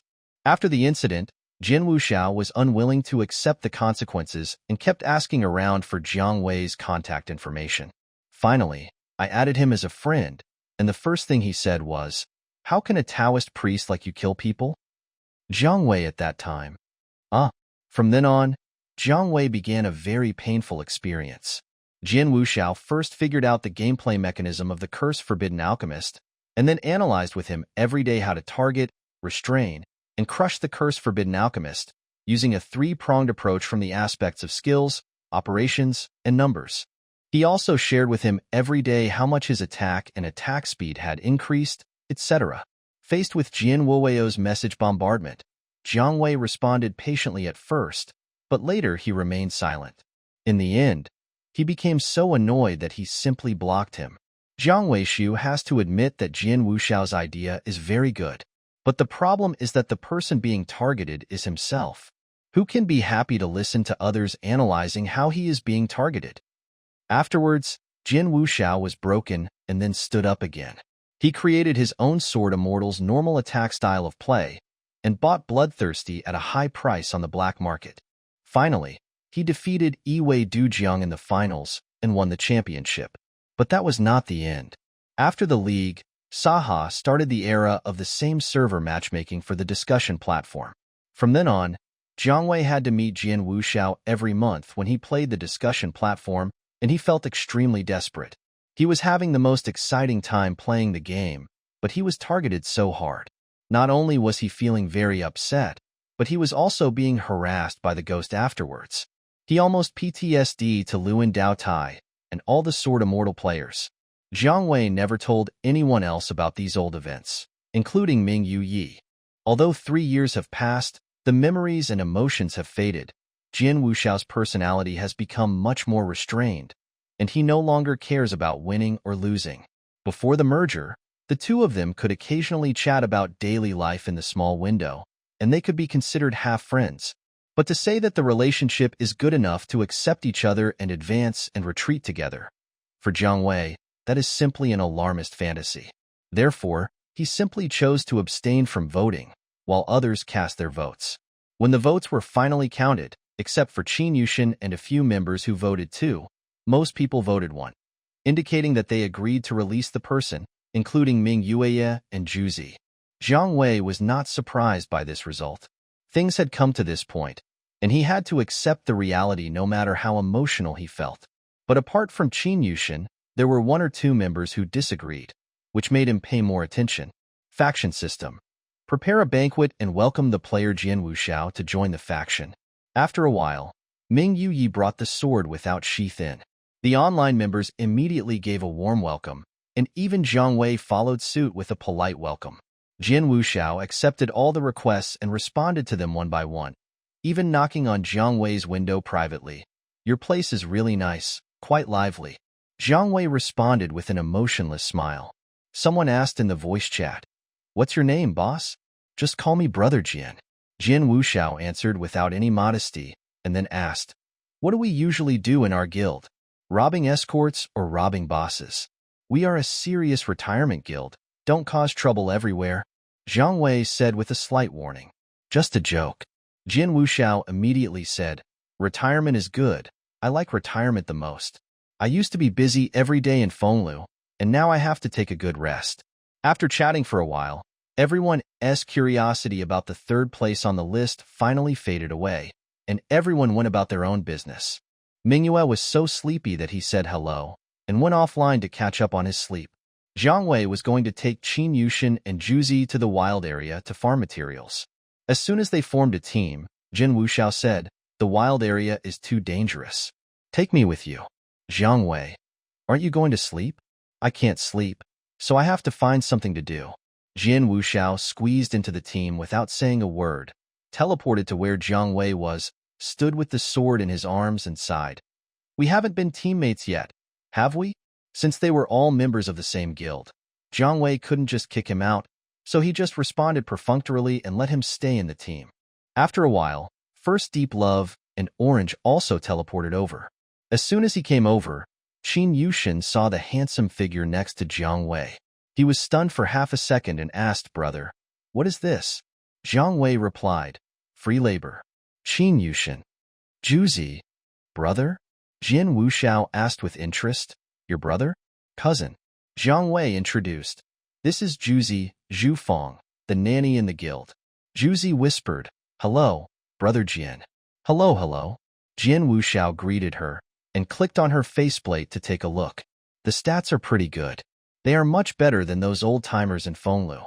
The girls nowadays are really amazing. Being praised for his good values by the person 3rd on the cultivation list, Orange felt embarrassed and didn't know what to feel for a moment. After a brief exchange, the 4 went to the weak water abyss area of the Kungang map to obtain the water Yin bone and cold iron. Shuain bone is a tough defensive material, widely used in the refining of armor equipment. It is also one of the embryonic materials for the Yunzhuan Falu, a weapon of the Taoist sect. It is a necessity for Orange. On the other hand, Hantai is a highly sharp attack material. Like Qingfeng Feather and Hong Xingzhen, it is most suitable for Qin Yushin, the Tonka Sword Immortal. After learning the destination, Jian Wuxiao guessed Jiang Wei's plan. "Are you planning to make weapons for your cousin?" Before Jiang Wei could answer, Qin Yushin could not help but refute. "Who is your cousin? Don't be so polite." Jian Wuxiao took the opportunity to get close to Qin Yushin. "Is your cousin also a Tonka Sword Immortal?" "What a coincidence. So am I. For your brother's sake, I can take you as my apprentice. What do you think? Do you want to consider it?" Qin Yushin. He had never seen such a shameless person before, and couldn't help but complain to Jiang Wei in a low voice. "Brother, this person is so shameless. How can you know such a person?" "Jiang Wei, he is like this. Don't learn from him." Jian Wuxiao. "I heard it all. The author has something to say, Jian. Given my long-standing friendship with Du Jiang, he would definitely take me in without hesitation." Jiang. Referring to abstention without hesitation sword? 400 miles to the southwest is Kunlun Hill, below which is the weak water abyss, which surrounds it. A feather cannot float on it, and a bird cannot fly over it. The weak water abyss is located in an extremely lean place. According to the background setting of the game, it suppresses the remnants of karma left over from the ancient cold period. It is also a place where all kinds of treasures gather, where opportunities and risks coexist. The monster spawning spots here are scattered and rare, but there are still many players. When Jiang Wei and his friends came, they saw that there were almost no empty spots. Orange began to back out. How about, let us come back at another time? The material area is always full of people. It doesn't matter when we come. Jin Wuxiao drew out his long sword leisurely. It's an outdoor map, so fighting is inevitable. A few minutes later, a red-named team in the southwest was wiped out. First, squatting among the corpses to practice, Qin Yushin muttered. 10 people occupying 3 spots? How come only these few things are revealed? The corpse on the ground. They were grinding materials well, when 4 people suddenly appeared from nowhere and beat them up. Several people wanted to resist, but found that they were no match for them. When they saw the ID above their heads, their eyes suddenly turned black. Sword without sheath, crossing the river with a reed. One ranked 3rd and the other 5th. They just opened a red name and grabbed a few refresh points. Did this violate the law of heaven? Iwei Dujiang and Jian Wuxiao moved very quickly, killing people and seizing points in almost the blink of an eye, but the movement still attracted the attention of many players around. Someone discovered the affiliation of the new power above Jian Wuxiao and soon began to gossip on the public screen. World Happy Fishing. The 3rd guild on the list has entered the 5th guild? World Poor Student Party. Isn't the 3rd guild on the list the president of Fenglu? Why did he go to another guild? World Eat 3 Bowls. The internet upstairs must be down. Fenglu disbanded last night, and everyone was guessing where he would go, but he didn't expect to retire. World money comes from all directions. It's not surprising, they are all from the old district. Maybe they knew each other before. World 18-year-old millionaire. I feel like there's something hidden. Later on, the topic went off track. By the time Jiang Wei and the others noticed the content on the public screen, the news had expanded from Jian Wuxiao joined Guayin to the legendary story of after the guild war was defeated. He joined Guayin and endured hardships, joined forces with old friends, and vowed to flatten Huajian and Yehua and take back everything he once had. Jiang Wei. What the Hades? Jian Wuxiao applauded. It's wonderful. But in fact, Jian Wuxiao came to live in seclusion just to retire, and he really had no other purpose. As for the plot of counterattack and revenge, he might have had such an idea 2 or 3 years ago, but now he was too lazy to even think about it. Rumors were still spreading on the public screen and the momentum was getting out of control. So Jiang Wei simply turned off the world channel, thinking out of sight, out of mind. Dai Shanqing was picking up the materials that had exploded on the ground. Juzi looked at the red name's body that had not disappeared yet and said hesitantly, "Will we get into trouble if we do this?" "Yes," Jiang Wei said. "But even if we do nothing, we will get into trouble." Last week, they were escorting and collecting materials normally, but they still got the wildfire red name. Since the result is the same, there is no way to avoid it. Jian Wuxiao was more direct. What trouble? If anyone comes to cause trouble, just kill them all. Orange thought that he was worthy of being a top 10 master in the rankings, and he spoke with confidence. A few minutes later, a new karma monster appeared at the refresh point. The 4 of them worked together to defeat it in a few seconds, and the drop materials were divided equally between Qin Yushin and Zhu Zi. The whole process was very smooth, and the few red names that were robbed did not come back to cause trouble.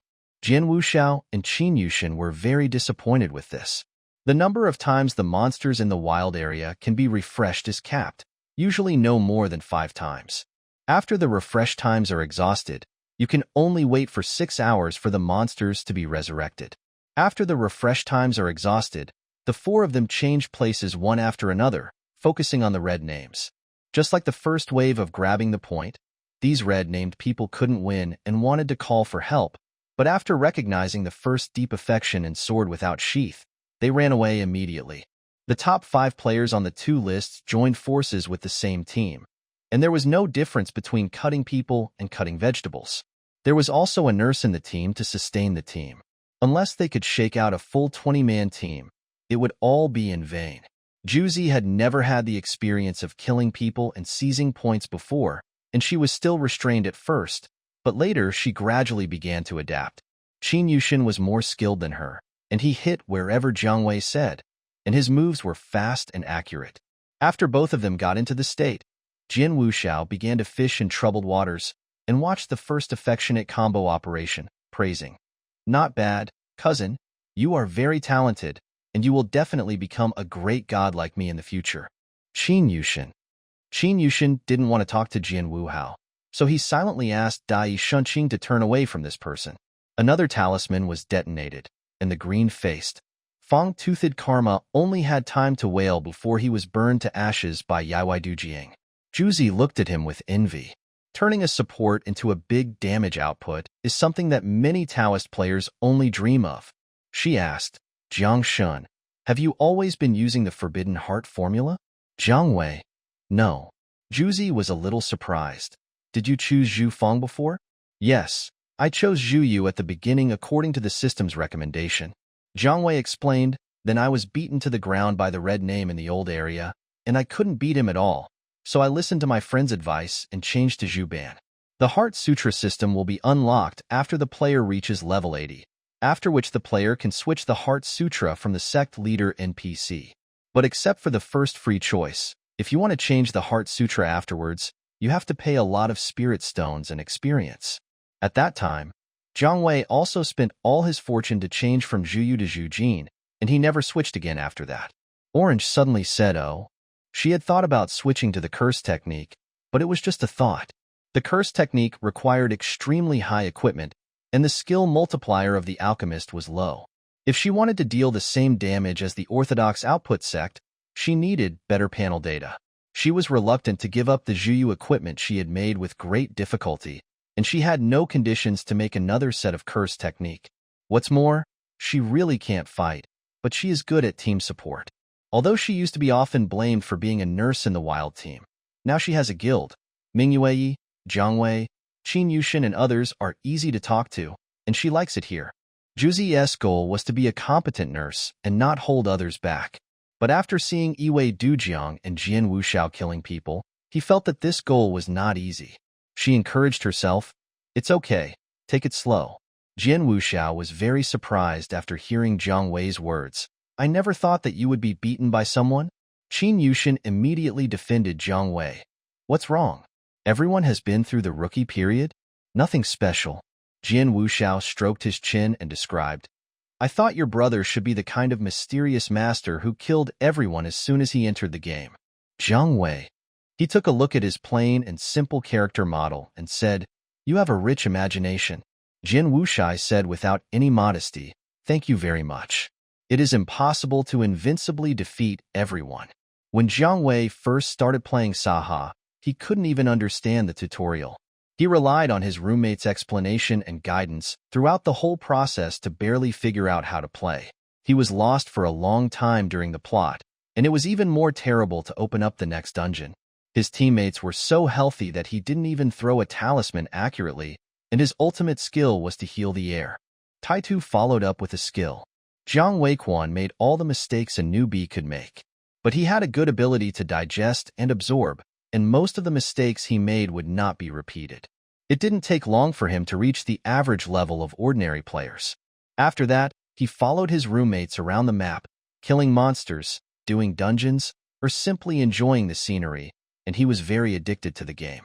Later, the craze for exploring the new area passed, his roommate quit, and Jiang Wei was the only one left to explore the map.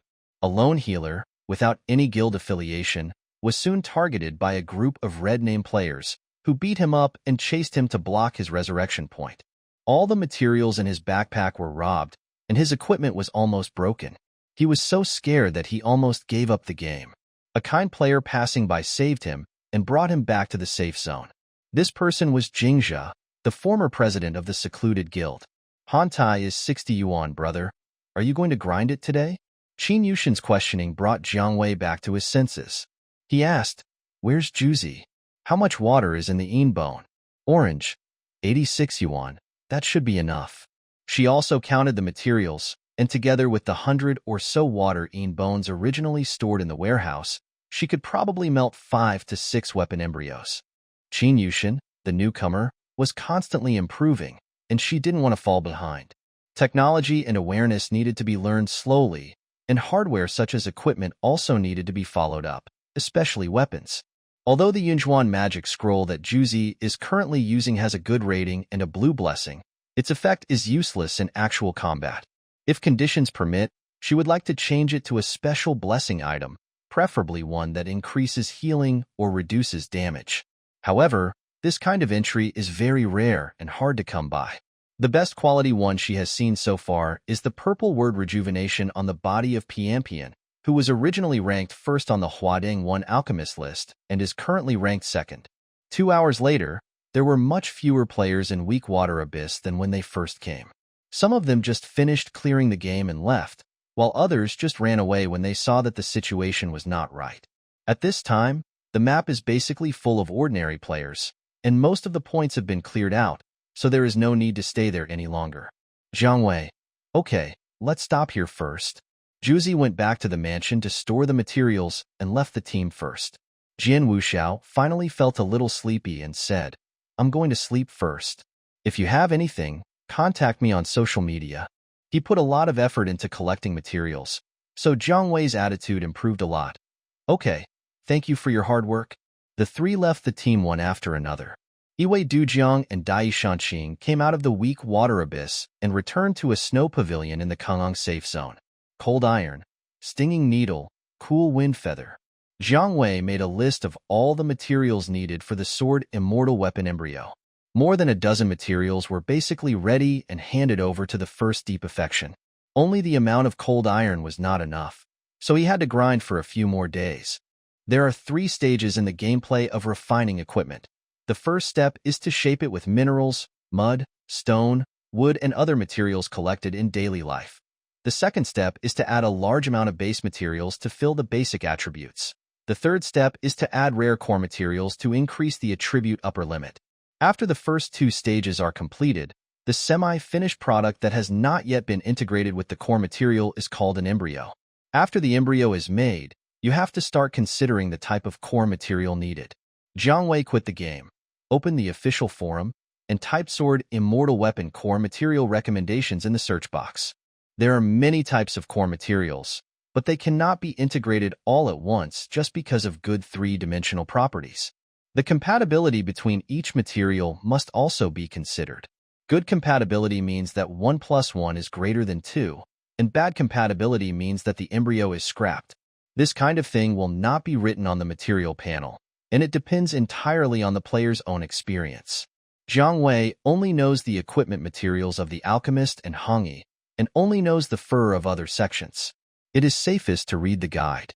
Of course, it's possible to ask about the sword without a sheath, but Jiang Wei didn't want to ask. Sword immortal is the most popular profession in the 5 major sects, and the search results are dozens of pages long. He read a few highly praised guides and thought they were good, so he packaged them and sent them to Qin Yushin for reference. After flipping through the screen for a while, Jiang Wei found a highly viewed chat post in the data guide. Question: what materials can be used to replicate a weapon like this? He clicked on it, and the picture that covered the post was a screenshot of a weapon panel. It was a slender silver sword with a simple appearance, and all the attributes were maxed out. There were 2 golden characters engraved at the bottom. Zueixin. Kangshangshu. I suggest the OP just fall asleep. Running away. I can't tell it's fake at first glance. I wouldn't dare to Photoshop it like this. Sweef. It's not Photoshopped. People from Huadeng 1 should be able to recognize it. It's so easy to recognize. You can recognize it just by looking at the gold characters. Fish Knife Wholesaler. People from District 2 also recognized it. Chunguang. Am I not from District 1? Who is this? Love to dig wild vegetables. The number 1 is so soft-hearted. Doesn't he want a PK with the people above? I played against him once, and it was absolutely memorable. He was so controlling that I couldn't recognize him. I would just quit when I saw him. Jiang Wei had some impression of the ID Shinruan. Qin Yushin had mentioned it to him before. He was currently ranked first in the overall ranking of Huading District 1 and belonged to the Huajianji Guild. The first half of the post was full of ridicule and complaints. Jiang Wei originally thought it was an ordinary spam post, but on the last page there really was a master in refining who was digging up data. The material matching table was neatly and detailed, which made him respectful. The person who replied to the post added, "I suggest that the OP just give up. After all, if you save up the materials, you will get them, but not the gold characters. You can only rely on luck. Of course, if the OP is very rich, that's another matter." Lao Honglu is a netizen who was hurt by Yili Yuyan. Someone asked, "So did the number one on the list write this golden character himself, or did he buy it?" The following reply: "He published it himself, and the gold words on the second bridge on the list were also bought from him. He published 2 gold entries by himself, and he is a well-known European in the server." Is this the same game? Someone published 2 gold entries, but I haven't even seen a purple one? European Emperor. Give me the game experience. Jiang Wei. He silently comforted himself in his heart. It was a close call. Fortunately, I had been lucky once before, otherwise I would have been defeated as well. After reading the posts, he returned to the game and clicked on the Idiron Sheen at the top of the leaderboard. Compared with Jin Wuxiao, Yizhuqiao, and others, the character image of Bangyi is much simpler, with long hair tied up and a neat and capable black suit. Except for the dark patterns on the clothes, there are no other decorations or special effects. The most eye-catching things in the entire panel are the cultivation and various panel data. Jiang Wei has never seen such a balanced and standard character attribute with good output, control, tankiness, and endurance, which can be called a pentagonal warrior. He is a rare swordsman who has mastered the secret of immortality. So far, most of the Sword Immortal players Jiang Wei has met are Tange Xi and Ju, such as First Deep Love, Sword Without Sheath, and Yizhao Bridge. The training direction is basically to sacrifice tankiness for attack. Jiang Wei clicked on the opponent's weapon, looked at the golden words European Emperor, and tried to get some luck. It was almost noon, and he was about to log off. He glanced at the menu bar and found that he had received a message from a friend. He thought it was from Qin Yushin or Juzi, but when he clicked it, he was surprised. Private chat 11326. Are you still short of cold iron? Jiang Wei was stunned for a moment. The last time he saw Hong Luo was a few days ago. At that time, they were on a small account. After killing the Wildfire Red name, the two of them ran away together. He guessed that the other party had recognized him and asked in confusion, "Why do you ask this?" After a few seconds, the other party replied, "I just saw you in Ruoxue." In Weakwater Abyss, Zhang Weiguang was busy beating up the red-named players with Jin Wuxiao and the others, and didn't pay much attention to the other white-named players. Were you there just now? Shuane bone is a general material for making armor, and Hongyi can also use it to make equipment, so there is nothing to say. Lack. Jiang Wei asked, "Do you have any extra? I will buy it at a high price." Jiang Wei had just sent the second message when a system window popped up. Your friend Rwan 326 wants to team up with you. Do you agree? So fast? Jiang Wei was a little confused and clicked to agree. As soon as the first group joined the team, the captain's authority was transferred to Iwei Dujiang.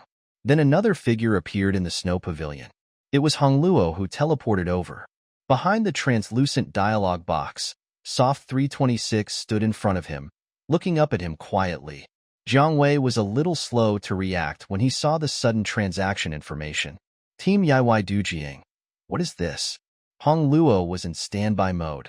Her dark eyes blinked, and 2 text bubbles floated above her head. Return the gift, she said. You saved me twice before. Jiang Wei finally understood what she meant and said helplessly, Really? No need. I'm just helping out. Hong Luo didn't say anything. The transaction box was still hanging in front of him. The man and the girl were at a stalemate. The atmosphere was a little awkward. Jiang Wei could only make small talk. Where did you find so much cold iron? For a popular resource like cold iron, it was considered good for an ordinary player to get 20 pieces a day. Even though the 4 of them had been robbing red names for the whole morning, they only got 60 pieces in the end. And Rwan was a small account that had not even reached the full level, but he could get 200 pieces in one go, which was really suspicious. Hong Luo was silent for a moment and then explained, I found it at the stall, and I thought you might need it. If you are lucky, you can find cold iron sold in sets by material merchants at stalls, and you can grab it if you're quick. But Jiang Wei still felt that this explanation was forced and hesitated, but his eyes fell on the second half of the sentence and then looked at the well-behaved and quiet little Loli in front of him. Forget it, as long as it's not stolen. Besides, Hong Luo's fragile little body, with less than 1/3 of his health, makes her not the type to rob people. She'd be more like someone who gets robbed. Jiang Wei chose to follow Hong Luo's words. Yes, then you can change the transaction amount first, 250,000 spirit stones. 200 pieces of cold iron would cost at least hundreds of thousands of spirit stones, which was an expense that could almost bankrupt a new account. After saying this, he closed the transaction pop-up window. Ruan 326 remained motionless. Jiang Wei was about to persuade him again when he suddenly said, Is there any room left in the guild? Jiang Wei didn't follow her train of thought, but still answered truthfully, Yes. Soft 326. Okay. The atmosphere became quiet again. In the snow pavilion, Hong Luo and the Taoist priest stared at each other. A petal fell from the plum tree beside the pavilion and landed lightly on the snow, like a small red that suddenly appeared on the power icon. Jiang Wei clicked on it and saw that it was indeed an application for membership from Ruan 326. Since the president Minjiwai was not there, he, as a senior member, also had the authority to approve it. Faction system. Prepare a banquet and set up wine. Welcome player Ruan 326 to join the faction. It was almost noon, and there were only a few people left in the guild online, so the message did not attract anyone's attention. Jiang Wei was thinking about whether to welcome him individually when a small red dot suddenly appeared on the faction icon. He didn't understand why, so he clicked it again to take a look. Member Ruan 326 donated supplies to the faction warehouse, 200 cold iron. Jiang Wei? Jiang Wei? He was stunned. He had never seen such a method before. No, can it be forced like this? On the other side, Ruan 326 achieved his goal and sent a waving emoticon. Soft 326, goodbye. After saying this, she left the team. Jiang Wei stood there in a mess for a while, and it took him a long time to open the power warehouse. Looking at the extra 200 pieces of cold iron in it, his face changed. The access status of the faction warehouse is only visible to veterans and above, but it is only visible. No one can return the materials donated by members, and they can only be exchanged for contribution points. Jiang Wei's contribution points were naturally enough. In the past, he was the one who put supplies into the warehouse. His accumulated personal contribution points had never been used up to now, so it was more than enough to exchange all the cold iron. After bringing it up, Jiang Wei looked at the cold iron in the warehouse in silence, thinking about what to do with it. Judging from Ruan 326's attitude, it is impossible to send it back, and it will most likely be rejected. The best way is to make up for it from other places. Now that I am in seclusion, there are many ways. After figuring it out, Jiang Wei opened his friend list. Ruan 326's profile picture was already offline and gray. He tapped the keyboard twice and left a message to thank him. Jian Wuxiao has entered the seclusion? In Huajianji, Yehujiu frowned when he heard the news. Of course he knew about the small guild that Yehujiu had been trying to poach for a long time, but he had been too preoccupied with the resource defense during this period of time and had no time to negotiate. The first guild war had a limited deterrent effect on Fenglu, and the top guilds continued to make small moves, with players from both new and old areas trying to fish in troubled waters, killing people, robbing escorts, stealing monsters, and touching bosses. Even though they were defeated repeatedly, this group of people still became more and more courageous, just like mosquitoes, annoying and annoying. Until the Fenglu was disbanded last night. The commotion caused by the merger of the new and old districts finally came to a temporary end. After drinking a pot of wine, he thought he could finally take a breather and was thinking about trying to steal her away, but he received this unexpected news. He asked, Do Jian Wuxiao and Yiwei Dujiang know each other? Not long after the merger, Yehujiu placed his own people in Gu'ain to help him understand the situation. To put it bluntly, they were insiders. There are also traitors hidden in other top-ranked guilds, including Wildfire and Dark River. This has a lot to do with Huajian's ability to escape unscathed from the sieges of other guilds. Of course we know each other, but the relationship doesn't seem to be very good. The traitor replied.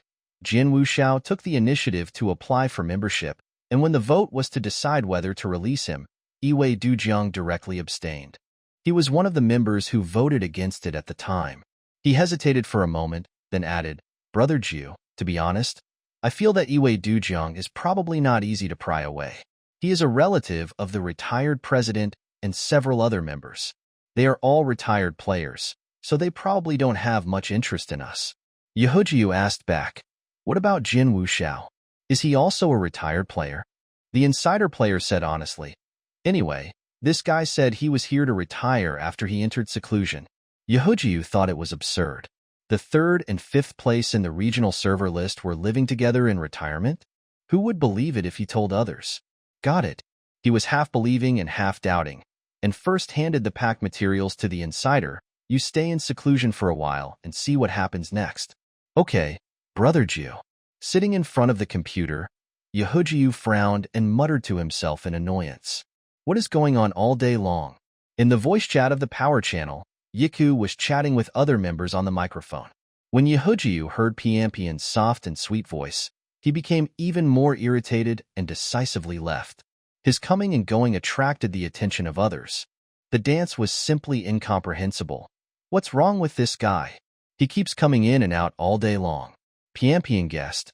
It should be the network card. Don't worry about it. Where were we just talking about? Yehujiu naturally couldn't hear the conversation in the voice room. He opened the faction warehouse and was about to check the material inventory when he saw a member exchange record from half an hour ago. Member was soft-hearted and spent 66,666 contribution points to exchange materials. Cold iron 198. The current cold iron inventory is 0. Pay attention to replenish it. Yehujiu suspected that the system had made a mistake, so he clicked on the warehouse shelf and scrolled to the location of Hontai. Hontai stock remaining 0. The red, capital 0 stands out, particularly among the abundant inventory quantities. Yehujiu opened the friend list with a gloomy face, selected a familiar avatar, and almost rubbed fire on the keyboard. Private chat. Yehujiu, are you robbing? Why do you suddenly change so much cold iron? There were a lot of swordsmen joining Huajian recently, and basic supplies like cold iron were consumed the fastest. After a few days, the original inventory of 1,000 pieces was reduced to only 200 pieces. He thought that this amount of surplus could last for a while, and he still had time to lead the team to brush it in the next 2 days. He never expected that someone would cut off his source of income. The other party's friend was online, and a reply popped up in the dialog box after a while. Private chat. Soft-hearted. Enough contribution points. Enough contribution points, so I can change if I want. Yehuji's forehead was throbbing. This was not the answer he wanted. He typed on the keyboard. Hasn't your equipment already been completed? What use is this little bit of material in the warehouse? Soft-hearted. For small use. A pot of wine and more questions. Another message popped up on the other side. I'm going out to eat. Bye. Then, without waiting for anyone to react, the black-clothed swordsman's avatar instantly turned gray. A pot of wine. Is your hand speed number 1 for escaping offline? It is already the beginning of August and more than half a month has passed since the summer camp. There are fewer people coming and going on the Cheongda campus. After obtaining the guarantee qualification, Chungjia took advantage of Ruan Shinshin to squander the great vacation time. Apart from eating and sleeping every day, the rest of the time was spent playing games. At the end of last semester, Chungjia signed up for a class assistant recruitment activity, which was to be responsible for welcoming and taking care of the incoming freshmen. Now that the holiday is halfway over and the enrollment will be in 2 weeks, he has to concentrate and start contacting the freshman class of his major. Why are there fewer and fewer girls in our major each year? Chungjia looked at the list of freshmen and complained. There are more girls in the freshmen of the communication department next door than us. If this continues, the software engineering department will really become a temple of monks. The sun baked the street surface so much that it turned white and hot, and the sycamore trees on both sides were all listless. Ruan Shinshin was dragged out and did not want to stay another second in such weather. He glanced at him and urged, "Hurry up. Why are you in such a hurry? We are already out, so buy something to drink on the way." Chungjie looked around and saw a lemon tea shop not far away. After entering the store, he ordered a glass of the signature lemonade and asked casually, "What would you like to drink?" Ruan Shinshin glanced at the menu and ordered the same cup. When he paid the bill, the cashier smiled and said, "Student, this is your receipt. You can sit inside for a while you wait." Ruan Shinshin nodded, "Thank you." The two of them sat down in a place closest to the air conditioner. Chungjie was puzzled. Why does this sister only smile at you and not at me? This is not fair. Ruan Shinshin was originally looking at the green plants on the wall. Upon hearing this, he shifted his gaze towards him and looked him up and down silently. Chungjie couldn't hold it in any longer. "That's too much." Ruan Shinshin retracted his gaze. "It's your illusion." Chungjie and Ruan Shinshin are childhood friends. To be fair, Ruan Shinshin is indeed a little more handsome than him, so it is understandable that the girl is a little more attentive to him. But Chungjie just refused to accept it. "I'm not bad-looking one. 8 meters tall, athletic, innocent, and cheerful male college student." Chungjie stroked his handsome face and muttered, "How come I haven't even touched a girl's hand in my senior year? I'm not going to stay single until graduation, am I?" "No," Ruan Shinshin said calmly. "I spend all day in front of the computer either playing games or typing code. Where can I find a partner?" Chungjie choked and said, "I went out to play basketball, okay." Ruan Shinshin laughed. "Who would watch you play basketball in the 40-degree sun?" "You." Chungjie was furious and began to attack indiscriminately. "How dare you say that to me? What's the point of having a good face? Don't you have a girlfriend?" Ruan Shinshin was silent for 2 seconds, then turned his head expressionlessly and continued to look at the green plants. Things have changed over time, and this time it was Chungjie's turn to laugh strangely. "Haha, my defense is broken." Ruan Shinshin. Sometimes he really wanted to beat up this cheap childhood friend. More than 10 minutes later, the two finally returned to the dormitory. Ruan Shinshin turned on the computer and logged into the game. He stayed on the account selection interface for a while, and finally switched the character from the Sword Fairy Shinruan to Hongi Ruan 326. The IDs of both accounts were entered by Ruan Shinshin casually, and because of the same name, the system automatically added a meaningless suffix to Hongi's ID. If Chungjie saw this name, he would probably laugh at Ruan Shinshin for a whole year. However, Ruan Shinshin didn't think too much about it. It was just a small trumpet for practice, and he didn't plan to use it often. The game screen lit up, and Hong Luo in a pink skirt appeared in the snow pavilion in Kungong, where he had logged off this morning. Ruan Shinshin was about to control his character to leave this place, but his sight flashed, and he saw a flashing friend message. "Private chatty Wei Dujiang. Thank you." He stared at the message, moved the mouse, and sent a smiley face emoticon in return. In the new week, Guain began to organize the cleansing. In the faction channel, MANHUA was recruiting people. Jin Wuxiao, who saw the news, immediately joined the team and greeted each member of the team in a familiar manner. After the meeting, he asked, "President MANHUA, what are we fighting for?" It was the first time that Mingyu heard someone call her that. She almost got goosebumps all over her body and hurriedly reported a series of dungeon names. Empty Mountain Crying at Night, Stone Lake Waves, Rich Family Wine and Meat. Jin Wuxiao raised his eyebrows. Why are they all level 2 books? So unimpressive? Jiang Wei just came in and heard him say this and asked directly, "What do you want?" "Sword without sheath. Let's play a level 3 dungeon to test the waters." The world bosses in the area are monopolized by Huajian, and the only permanent way to obtain core materials is to play dungeons. Level 3 dungeons are large team dungeons with 20-25 people, and the boss level is around level 120, which is more difficult to defeat than the 10 world bosses on the big map. In addition, the boss mechanism is more complicated, which is extremely challenging for personal ability and teamwork. However, the corresponding rewards for defeating are very generous.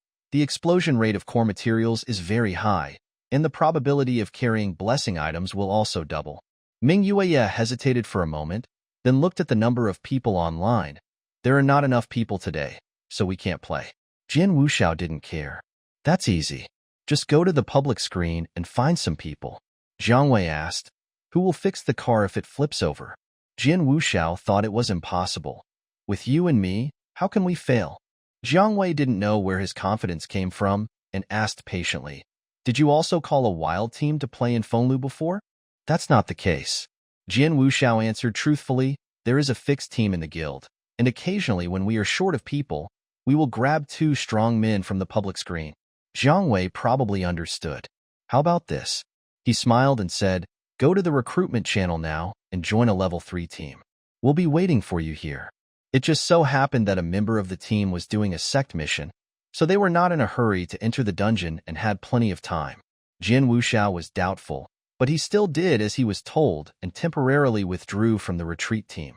There were many players trying to clear the game on Monday, and he quickly found a level 3 team that was about to be full in the recruitment channel and squeezed in as the last player. As soon as the team is full, the captain will start the race directly. The hermits chatted and waited, and soon, Jin Wuxiao came back in a hurry. Jiang Wei, how do you feel? Jin Wuxiao wiped his face. I really believed your lies. You did it on purpose. In 5 minutes, the team only defeated boss number 1 and was wiped out 3 times. There was no command. Not even a few people were listening, and 20 people were fighting on their own. Jin Wuxiao even suspected that these people didn't even look at the mechanism and just stepped on the trap wherever there was one. After fighting with the boss for less than half a minute, he looked back and saw that his teammates were dead, and he himself was also affected by various debuffs. He felt that he was not fighting the boss, but was beaten by the boss and its 19 assistants. Jin Wuhao began to miss his vice president Songzhu Tingqian. Songzhu was responsible for recruiting people and giving orders, so he didn't have to worry about anything. Seeing Jin Wuxiao's reaction, Jiang Wei could basically guess what happened and said calmly, how could that be? Jin Wuxiao had a dark face and poked his character model with the mouse. A few minutes later, the team members who were going to do the sect mission were already in place. The 10-man team was still short of 1 person, and Jiang Wei looked at his friend list, and Ruan 326 was online. He spoke in the team channel. I'll create a small account. Okay. Ming Yueya and others had no objection. Jiang Wei dragged out a dialogue box and started typing. Private Chatty Wei Duanjiang. Level 2 dungeon come? In the area of Cailian Valley in Jiangnan, Ruan Xinchen was doing a task chain, delivering goods to an NPC. After receiving the message, Hongluo landed on the ground with Qinggong and stopped on the side of the road. Private chat Ruan 326. Come. Playing the game is faster than doing quests to gain experience. A few seconds later, a team invitation came. My friend Wei Dujiang invites you to join the Crusade Team Empty Mountain Night Cry, Level 2. Do you agree? Ruan Xinchen clicked to agree, and after joining the team, he subconsciously glanced at the member list, most of which were unfamiliar IDs. He saw the sword without its sheath, and looking down, he saw a reed boat crossing the river. The microphone is turned on by default when the player joins the team. He doesn't have the habit of turning on the microphone when playing the game, so he clicks on the voice settings and turns off his microphone. At this moment, a gentle and calm male voice suddenly came from the headset. Everyone is here, let's start. Ruan Xinchen's hand holding the mouse paused slightly. The person who spoke was Jiang Wei. Captain Ming Yuyi did not delay any longer. After initiating the dungeon invitation, teammates responded one after another. Only the progress circle of Ruan 326 turned for a while, but it soon turned into a check mark. The background story of Night Cry in the Empty Mountain takes place in an ancient and remote village in the southeast of Dianlin. The villagers here age very quickly. Almost no one can live past 30, and the lifespan of each generation is shorter than the previous one. When the practitioner controlled by the player mistakenly enters here, there are only a few families left in the village, and newborn babies are at the point of dying in the morning. Whenever someone dies, a sound like a human crying will be heard from the back of the village, but the specific source cannot be found. The player's task is to find out the source of the crying and find out the truth about the villagers' short lifespan. The rain continued to fall, and the mountain roads were muddy. There are 10 people in the team, 3 Yinshi, 3 Taoshi, 2 Jinxian, 1 Biaoka, and 1 Hongyi. A group of characters are using Qinggong to travel in the forest, and the skill effects of different sects are intertwined, drawing beautiful arcs on the dark screen. Minjiwai kept looking at the last ID in the list, the only Hongi in the team, Wanarwan 326. Private chat Minjiwai. Is this the one you let in yesterday? Private chat Yaoi Dujiang. Yes. Private chat Minjiwai. Only level 82. Is he a novice? Zhang Wei looked at Hong Luo not far away. It had only been a week since they first met, but the other party's Qinggong skills were already not awkward at all. The bright figure moved freely in the mountains and forests, with silk and silk fluttering, coming and going like an agile swallow.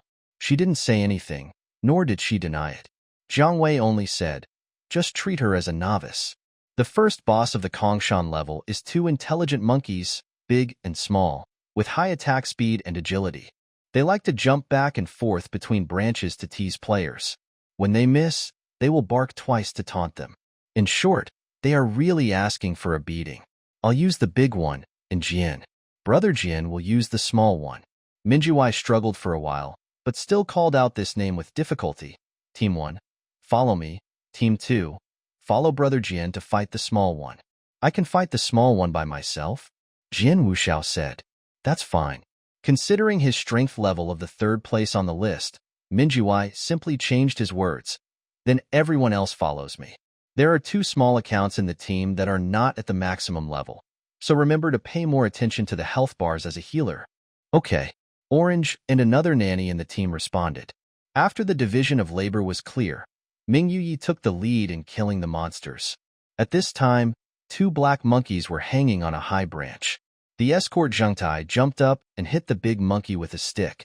The monkey immediately got angry and slapped down with a huge palm, but Ming Yuyi turned over to avoid it and taunted him. Little one, it's open, President.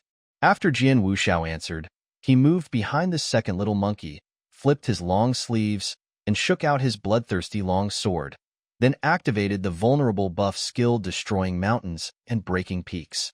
A green light swept out and penetrated into the little monkey's neck. Immediately, the two monkeys let out earth-shaking roars, blood bars appeared on their heads, and everyone entered combat status. After the hatred was solidified, Jiang Wei, Dai Shanqing, and others also joined the battle. When two black monkeys get close, they will trigger a high-frequency coordinated attack, so you need to keep a distance to fight. Jian Wuxiao pulls the little monkey to the corner of the air wall, leaving Minjiwai's main force to fight in the middle of the field, and always pays attention to the progress of both sides. The health of the big monkey is more than twice that of the small monkey. If the health bar of one monkey is emptied and the other monkey survives for more than 5 seconds, both monkeys will be restored to full health and in a frenzy state. Therefore, the two teams must control the output efficiency to ensure simultaneous kills. On the big monkey's side, the main output position is Iwei Dujiang. Jiang Wei uses talismans to continuously inflict damage on the boss. Combined with the damage from Dai Shanqing and the other two Yanshi, it is enough to control the health percentage of the big and small monkeys to be around the same level, steadily and rapidly declining. Jiang Wei's subordinate skills are constantly being used, and the status bars of the boss and teammates are filled with various complicated and jumping buff statuses. A golden petal logo appeared above everyone's head. After lasting for a while, it disappeared briefly and reappeared a few seconds later. Qin Yushin poked the monkey with his sword and asked curiously, "What is this flower on my head? I don't think I've seen it before." "It's pretty."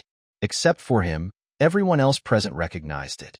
Jiang Wei answered, "It's Hong Yi's skill buff, Jing Zhengrong, which can increase attack speed and movement speed."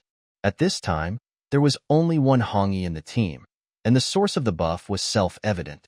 This is the first time I've seen someone use the skill of Zhurong for the entire team.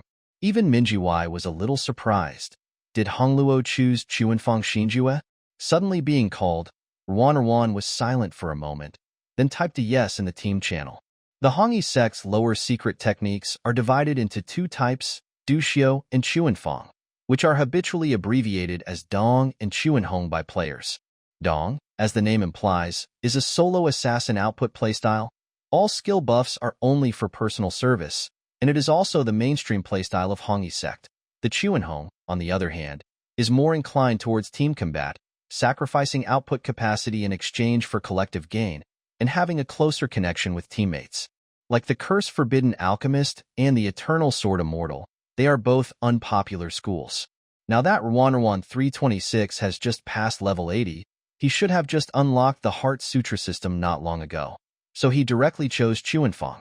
Jiang Wei was a little surprised. He originally thought that Rwandawan 326 would be a melee output position. Judging from his style of doing things and his performance when confronting Red Name at Sunset Cliff, he was obviously a lone wolf player who did things his own way. Just as I was thinking about it, I heard Ming Yue's comment, then you and Du Jiang are quite compatible. You are both players of unpopular schools. Jiang Wei wondered what kind of fate this was. Was it just sympathy between professional sewer players? Unexpectedly, Rwandawan 326 actually responded, yeah, Jiang Wei. Others? Oh. Jiang Wei was stunned by the word him. Jin Wuxiao next to him suddenly popped up and interrupted. President, I am also from an unpopular school. Don't I have a destiny with Du Jiang? Jiang Wei's eyebrows twitched, and he could no longer endure it. Can you beat your monkey properly? All right. Jin Wuxiao left with the monkey in his hand regretfully. After being disturbed by Jin Wuxiao's words, everyone suppressed their gossiping thoughts and were forced to focus on the boss battle. After a while, the health of the two monkeys dropped to below the red line, and they entered a violent state.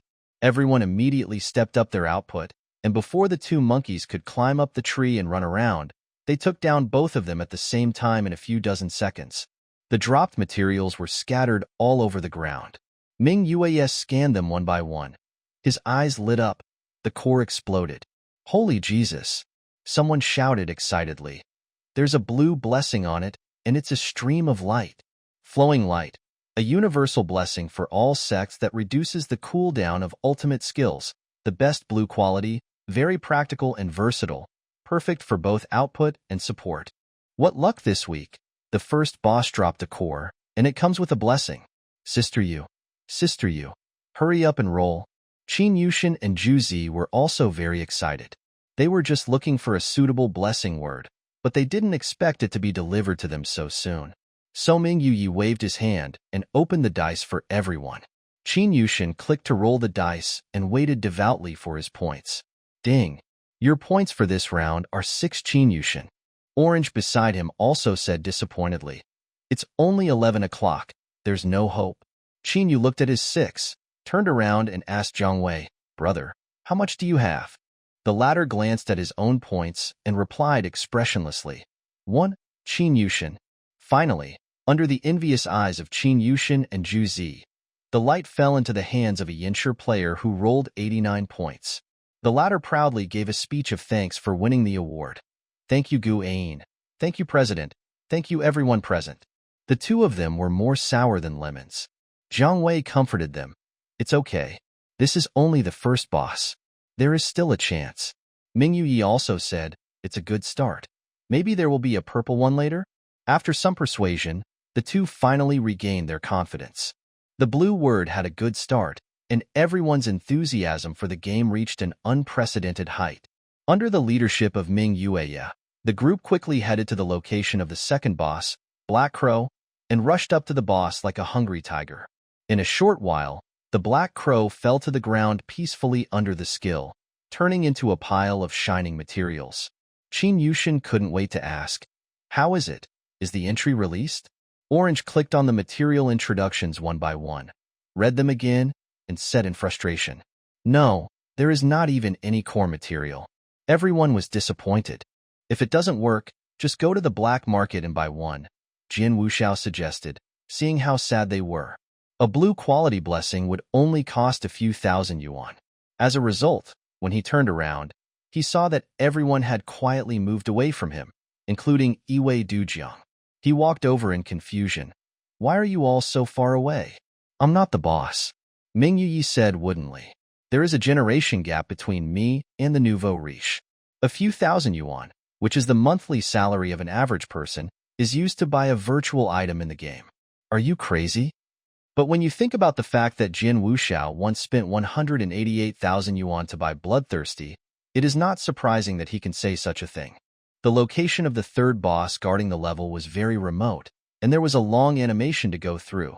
so the group simply chatted while they were on the road. Is there a generation gap? At most, I spent a little more money on buying gold items. Jian Wuxiao laughed. The one who is now sitting at the top of the cultivation list is the real rich man. A full set of agility attack equipment is estimated to cost 1.8 million. Fashion, mounts, and a complete illustrated collection. The money spent on that stuff is probably enough to buy a house. Except for him, everyone else present was a civilian player, and they all gasped when they heard the words. The first on the overall list is Shinrua, but the one sitting on the first on the cultivation list is Yiqiao, the so-called bridge boss. This person's equipment score is almost full, and although Shinrua, Jian Wuxiao, and Yaoi Dujiang rank below him also have high panels, they are still a certain distance away from full marks. It's a pity that his skills are not good enough. No matter how good his panel is, he will be suppressed by others. Jian Wuxiao summed it up. What about Shinrua? Is he also a local tyrant player? Qin Yushin asked. Among the top 4 players on the cultivation ranking, Yiqiao used money to build up his skills, Jian Wuxiao used some money and some of his own experience, and only Zhang Wei relied on the materials he had accumulated over 4 years to build up his skills bit by bit. In short, one is a pure Kryptonian, one is a hard worker and Kryptonian, and one is a pure hard worker. The highest ceiling that ordinary players can reach is the skills level of Yaoi Dujiang. So what about Shinrua, who ranks second? I'm not sure about that. To be honest, Jian Wuxiao didn't want to mention this name. After the merger, he had fought with Shinrua twice, once in the forum and once in the guild war, and the result was the same. He lost miserably. And one of the main reasons for the disbandment of Fenglu was Hua Jianji. As the core figure of Hua Jianji, how could he like Shinrua? Seeing no one answer, Juzi hesitated for a moment, and finally said, As for the number 1 on the list, I know a little bit. She said, I actually stayed in the flower garden for a while before. Hearing this, Zhang Wei, Ming Yueya and others were stunned, and even Ruan couldn't help but look sideways. Qin Yu was shocked. Sister Juzi is so amazing, but it happened a long time ago. At that time, Hua Jian was not even the first in the gap. Juzi explained quickly, speaking faster than ever before, for fear that the topic would stay on her for a second longer. The first place has very good luck. I have never seen anyone with such good luck in the game. When Huadingwan was launched, he got 2 gold items in succession. They were all personal rewards for playing the game. He didn't even need to roll points. They dropped directly into his backpack. If it weren't for the system announcement, no one would know where he got them from. Everyone in the Hermitage? 2 gold items, personal rewards, directly dropped from the backpack. What kind of plot is this that only happens in dreams? Lian Jiangwei was completely dumbfounded. He did learn about the soft-hearted double gold from netizens on the forum, but he never expected that the double gold would drop from the backpack. This is no longer a matter of whether or not he is the Emperor of Europe. This is simply a shill hired by the official. Orange hadn't finished his words yet. When I was on the same team with him, the materials that dropped were more than usual, and their properties were also very good. That's how he got most of the materials for making equipment. In her impression, Bangi Shinruan was not the type of player who was particularly diligent in going online. He spent most of his gaming time in the forum, and rarely spent time on boss fights and dungeons, but he could not resist the system that would feed him food and deliver materials to his doorstep. Besides, he made a lot of money when he sold the gold entry Mayun to a bridge out of pity, and this money was more than enough to buy the missing materials. Jealousy makes people unrecognizable. Some people make money in the game, while others burn money in the game. In contrast, Jian Wuxiao, who spent 188,000 yuan, felt like a wrong person. He was so angry that he laughed. Okay, you treat me differently, right? What's the point of this stupid game? Can I still play it? As soon as he finished speaking, a bold red text popped up in the team channel. System detected that the player Jian Wuxiao used uncivilized language in his voice, warning you once. Okay, another one went crazy. From beginning to end, Ruan 326 quietly followed Yaoi Dujiang without making any comments. The deeper you go into the back of the mountain, the more sticky and gloomy the surroundings become. Under the guidance of the dungeon, the young monks played by the players entered a dark cave. This is. A bright fire lit up in the picture, illuminating the distorted, shapeless objects hidden in the darkness. Rotting corpses piled up into mountains, and the mycelial miasma covering them was slowly wriggling, as if breathing. The closer you get, the more you can hear the murmurs. If you listen carefully, it seems to be mixed with the sounds of insects, birds, monkeys, people laughing and crying. Thousands of voices gathered together, and the dense chanting became more and more urgent, rising like a wave. The black mycelium gradually shrank into a huge, soft pupa under this urging sound. The flickering fire in the monk's hand seemed small and fragile in front of such a huge monster. Level 100 cicada fungus. Qin Yushin looked at the strange creature on the screen and asked uncertainly, "This boss, was it designed by the same person as the water ghost under the stone lake? The monsters that have been corroded by karma are all like this, which is indeed not very beautiful." Jiang Wei has played this copy at least 100 times and has long been accustomed to it. He controls Yiwei Dujiang to summon the talisman. Let's make a quick decision. There are 3 stages of cordyceps: pupa, adult, and parasitic. Each time it metamorphoses, its level will increase by 1 level. When it reaches the final parasitic state, it is a complete form of level 120, close to the level of an ordinary level 3 boss. In the first 2 stages, the cordyceps entities are in a static standing position with rigid skills. Players only need to avoid the miasma hyphae on the ground when attacking. But the cave is dark and the mycelium appears randomly, so hiding from it is a technical job. Jiang Wei, Jin Wuxiao, and Ming Yueya were able to handle the situation with ease, but the others were a bit flustered. Especially Zhu Zi, as the main healer, she had to pay attention to her own position while also distracting herself from taking care of the health of the 2 fragile trumpets, Dai Shunqing and Ruan, which made her feel very overwhelmed. Jiang Wei noticed her situation and simply gave up some of his damage, turning his talisman target to Shunqing and Ruan. Although he was not a Zhuyu and his healing was not much better than nothing, his additional damage reduction effect was not bad, which could somewhat reduce the healing pressure on Orange. Save yourself first. Okay. With his help in sharing the burden, Orange finally breathed a sigh of relief and slowly found his rhythm. Everyone attacked madly despite the poison barrier. A tender yellow, fuzzy new sprout poked out from the sticky pupa, followed by the second, the third. The materials dropped by this boss are very unique and suitable for making armor. Just bear with it. Ming Yuyi added fuel to the fire. If it doesn't fall out, you'll have to fight again next week. Qin Yushin wailed in pain. No, the 10 flower pillars on the boss's head began to attack everyone with their fangs and claws. Ming Yueya dodged and said, "Cut off all the flower pillars first. Each one reduces the damage by 10%. The main body cannot be hit at all." There were 10 pistols corresponding to 10 players. Jiang Wei took care of the one corresponding to him in just a few moves. Then he changed his view and saw Ruan struggling with the huge pistol. The tiny figure flickered, and it was very difficult for him to deal with it. The next moment, a giant mole broke out of the soil, bit the pistol and tore it apart violently. Ruan paused, turned around, and saw the gray-robed Taoist priest making hand gestures, as if he was looking at her quietly. In a short while, the 10 pistols were completely cleared, and the cicada insect fell into a weak state.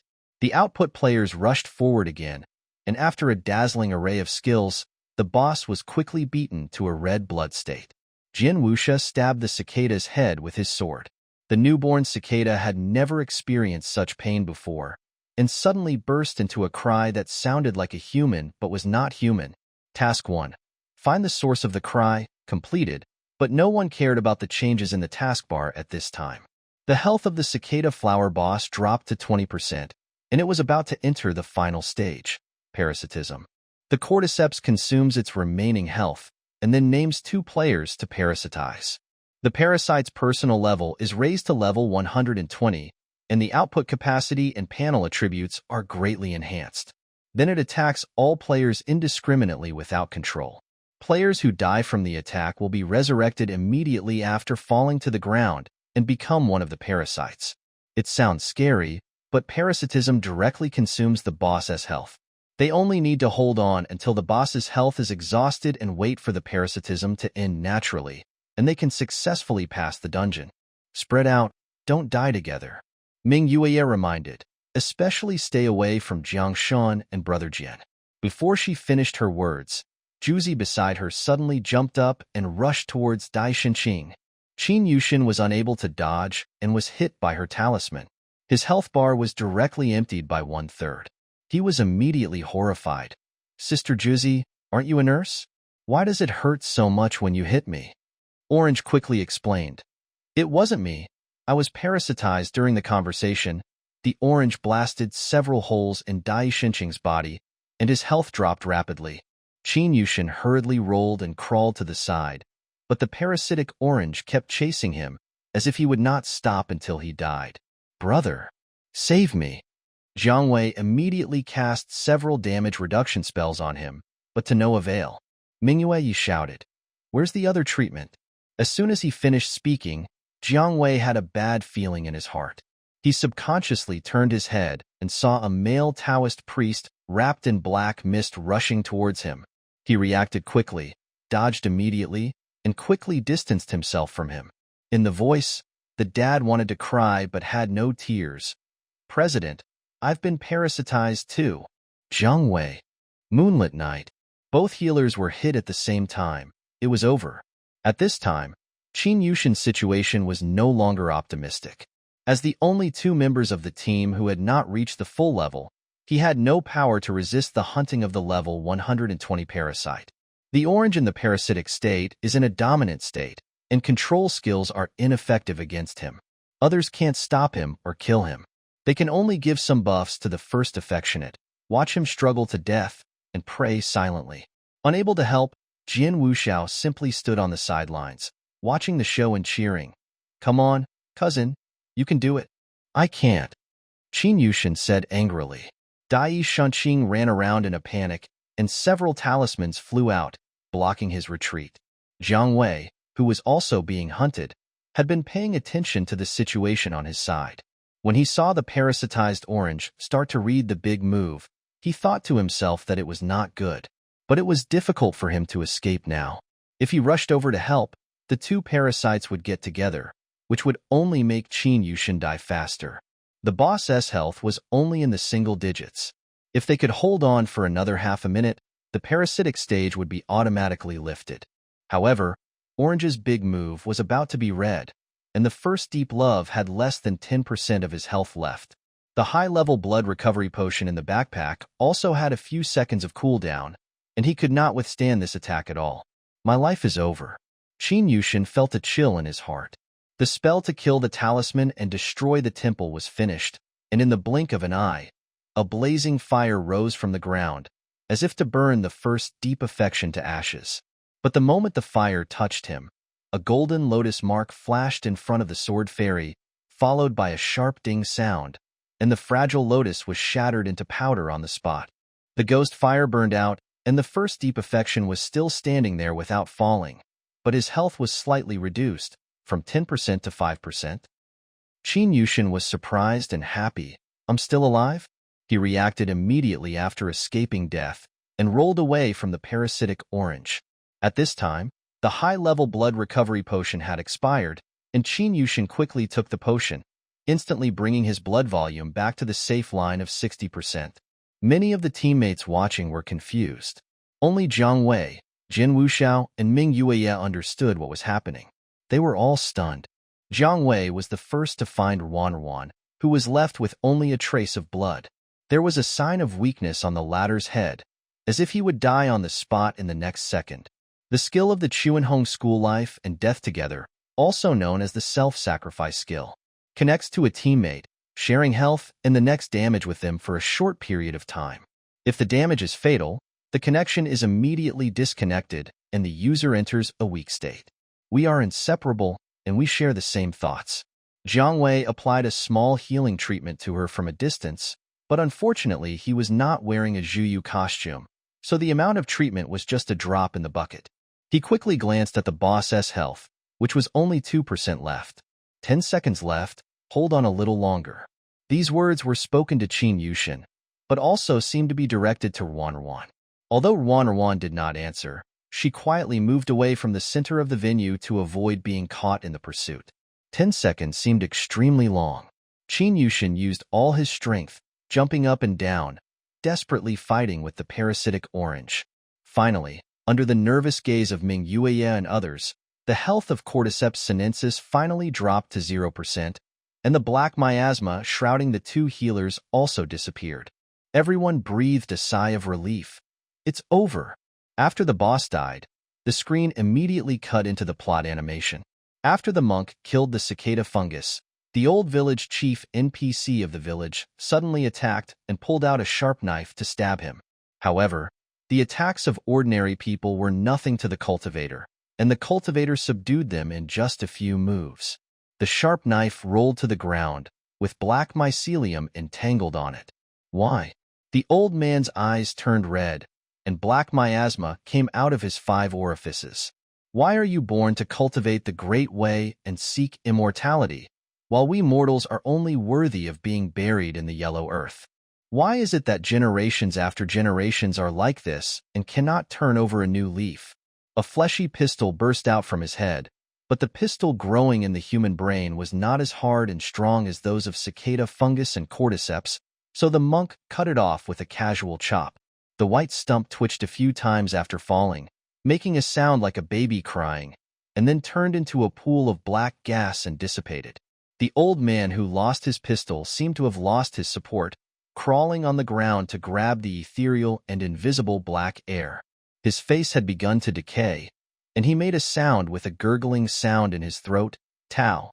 My Tao, the Tao of heaven, is unfair. Task 2. The mystery of short life, completed, in order to seek immortality. This man raised a huge karma, namely the cicada fungus, in the back mountain. He used the lifespans of villagers as feed to worship the evil spirits, and later used the excuse of slaying demons to attract monks from all sides to sacrifice here. But he didn't expect to encounter the player in the end. Finally passed it. I thought I would fail even at the second level. Jian Wuxiao laughed and said, "My affectionate cousin, you are really blessed." He was exaggerating. Even if everyone was infected, as long as Jiang Wei and he were still standing, they could still survive. Thank you. Qin Yushin was so tired that his hands cramped, and he couldn't help rolling his eyes. It's also thanks to Hong Luo's sacrifice, otherwise we wouldn't have survived. Ming Yue mentioned, for every infected person killed by the parasite, the health of the Cordyceps sinensis will increase by 10%, which means that for every person who dies, they will need to hold on for 50 more seconds. Ruan didn't answer, but based on her performance just now, she had a different opinion of this new member brought in by Jiang Wei. Looking at the ID name, it should be a girl. Minjuai thought to himself, I don't know what her relationship with Jiang Shan is. I'll ask when I have time. System congratulations on successfully completing the dungeon Empty Mountain Night Crying, which took 15 minutes and 33 seconds to complete. The personal reward has been distributed to the backpack. The dungeon will be destroyed in 120 seconds. Please exit in time. During the conversation, the copy animation finally ended. At this time, the black miasma that had been lingering in the cave had disappeared. The rain outside the cave had stopped, and a ray of sunlight shone in. After Jiang Wei's reminder, Orange, who had returned to normal, finally healed the low-health Qin Yushin and Ruan. Their health returned to a healthy state, and Ruan's weakness debuff finally faded away. Jiang Wei and the others finally breathed a sigh of relief. Let's see what happened again. Ming Yu opened the drop list, glanced at it, and then opened his eyes wide. She couldn't help but murmur. Someone even screamed out loud. Purple entry? After hearing this, Jiang Wei was stunned at first. Then he clicked on the material list and looked through it.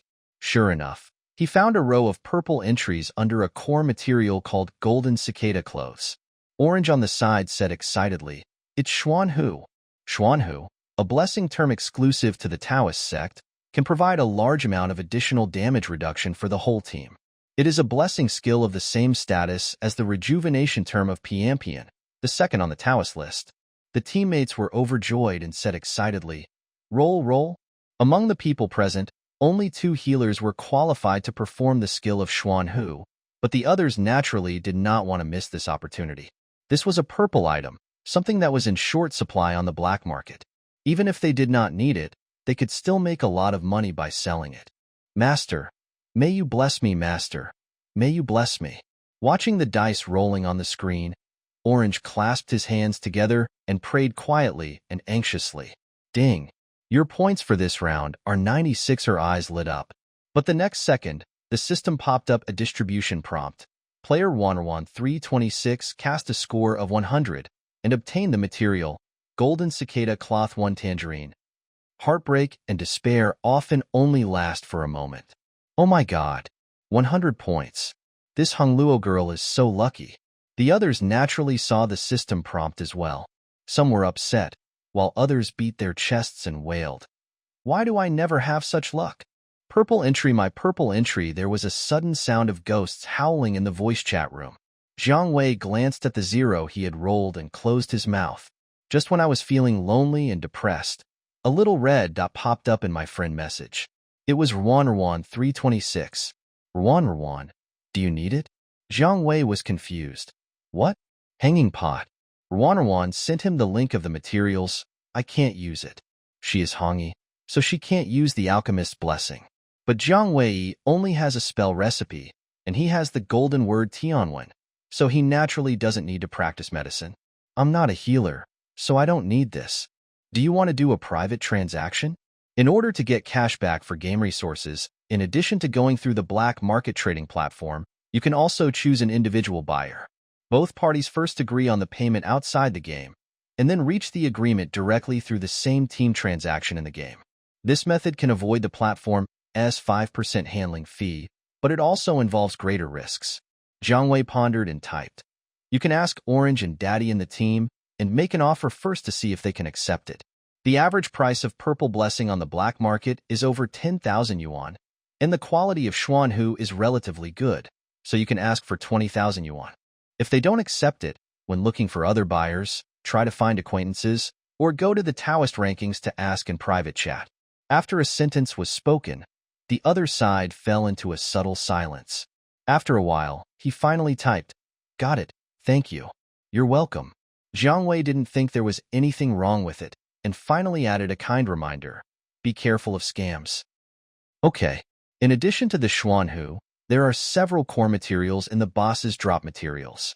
Although Orange did not roll the Golden Cicada clothes with Xuanhu, he rolled another high-toughness core material Cicada Flower, which is a little consolation. After coming out of the Kongshan dungeon, everyone played 3 or 4 level 2 dungeons in succession until they used up their reward times. Although no special entries appeared in the following copies, a total of 7 or 8 core materials were dropped. This is much better than the previous time when no special entries were dropped every 10 days or half a month. It can be said that the harvest is quite fruitful. It took more than 2 hours to complete the dungeon, and there was still some time left. So Ming Yueya led a group of people to escort the escort vehicle. If they met a red name robber on the way, they could easily kill him. Jin Wuxiao found it funny. Does the red name of Hua Dingwen have no brains? He dares to touch anyone's darts. Ming Yuyi also sneered. Maybe he feels that he has Wildfire's support. The team members began to secretly divide up the materials that the red-named players dropped on the ground. Jiang Wei stood aside and cleaned his backpack.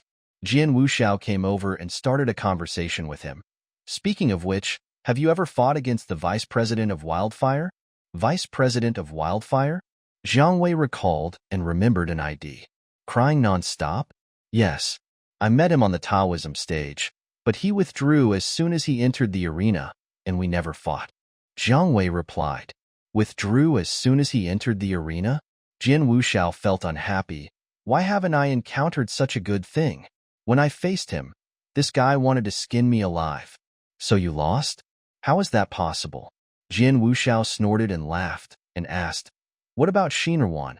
Have you fought with him? No, we haven't been matched yet. After Jiang Wei sorted out his backpack and closed the interface, he saw Hong Luruanruan standing motionless not far away, all alone. You haven't fought this before? Coming back to his senses, he heard Jin Wuxiao teasing and mocking him. I'm not saying anything, dear Jiang Shen. Your ranking of 5th on the list is too unrealistic. Jiang Wei. Jin Wuxiao. Why are you suddenly silent? Hello? Are you there? I'm reflecting.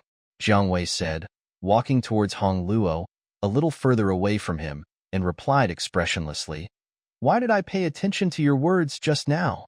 More than 10 minutes later, the Guane group arrived at the destination with the goods. The escort was over, and everyone left the team after their hard work. After saying goodbye to Mingyu Yi and others, Juzi also left the team. She looked at the newly acquired materials in her backpack and sighed. This was the first time she was so close to Purple Blessing, but unfortunately, it was just not meant to be. There will definitely be opportunities in the future. Don't be too impatient. Orange slapped his face and tried to cheer himself up. She opened the map and was about to go to the Jidu refining workshop when she received a small window message. She opened it and was a little surprised it was the Hongluo teammate who had just rolled the Xuanhu, Wanwan 326. Private chat Wanwan 326. Material, Golden Cicada Cloth. Private chat Wanwan 326. Hello. Is it convenient for you to change it? Orange was stunned for a moment. Then he opened the material panel and saw that it was the golden cicada shell engraved with the purple word Xianhu. An orange duck? What do you want to exchange for? Soft 326, cicada flower.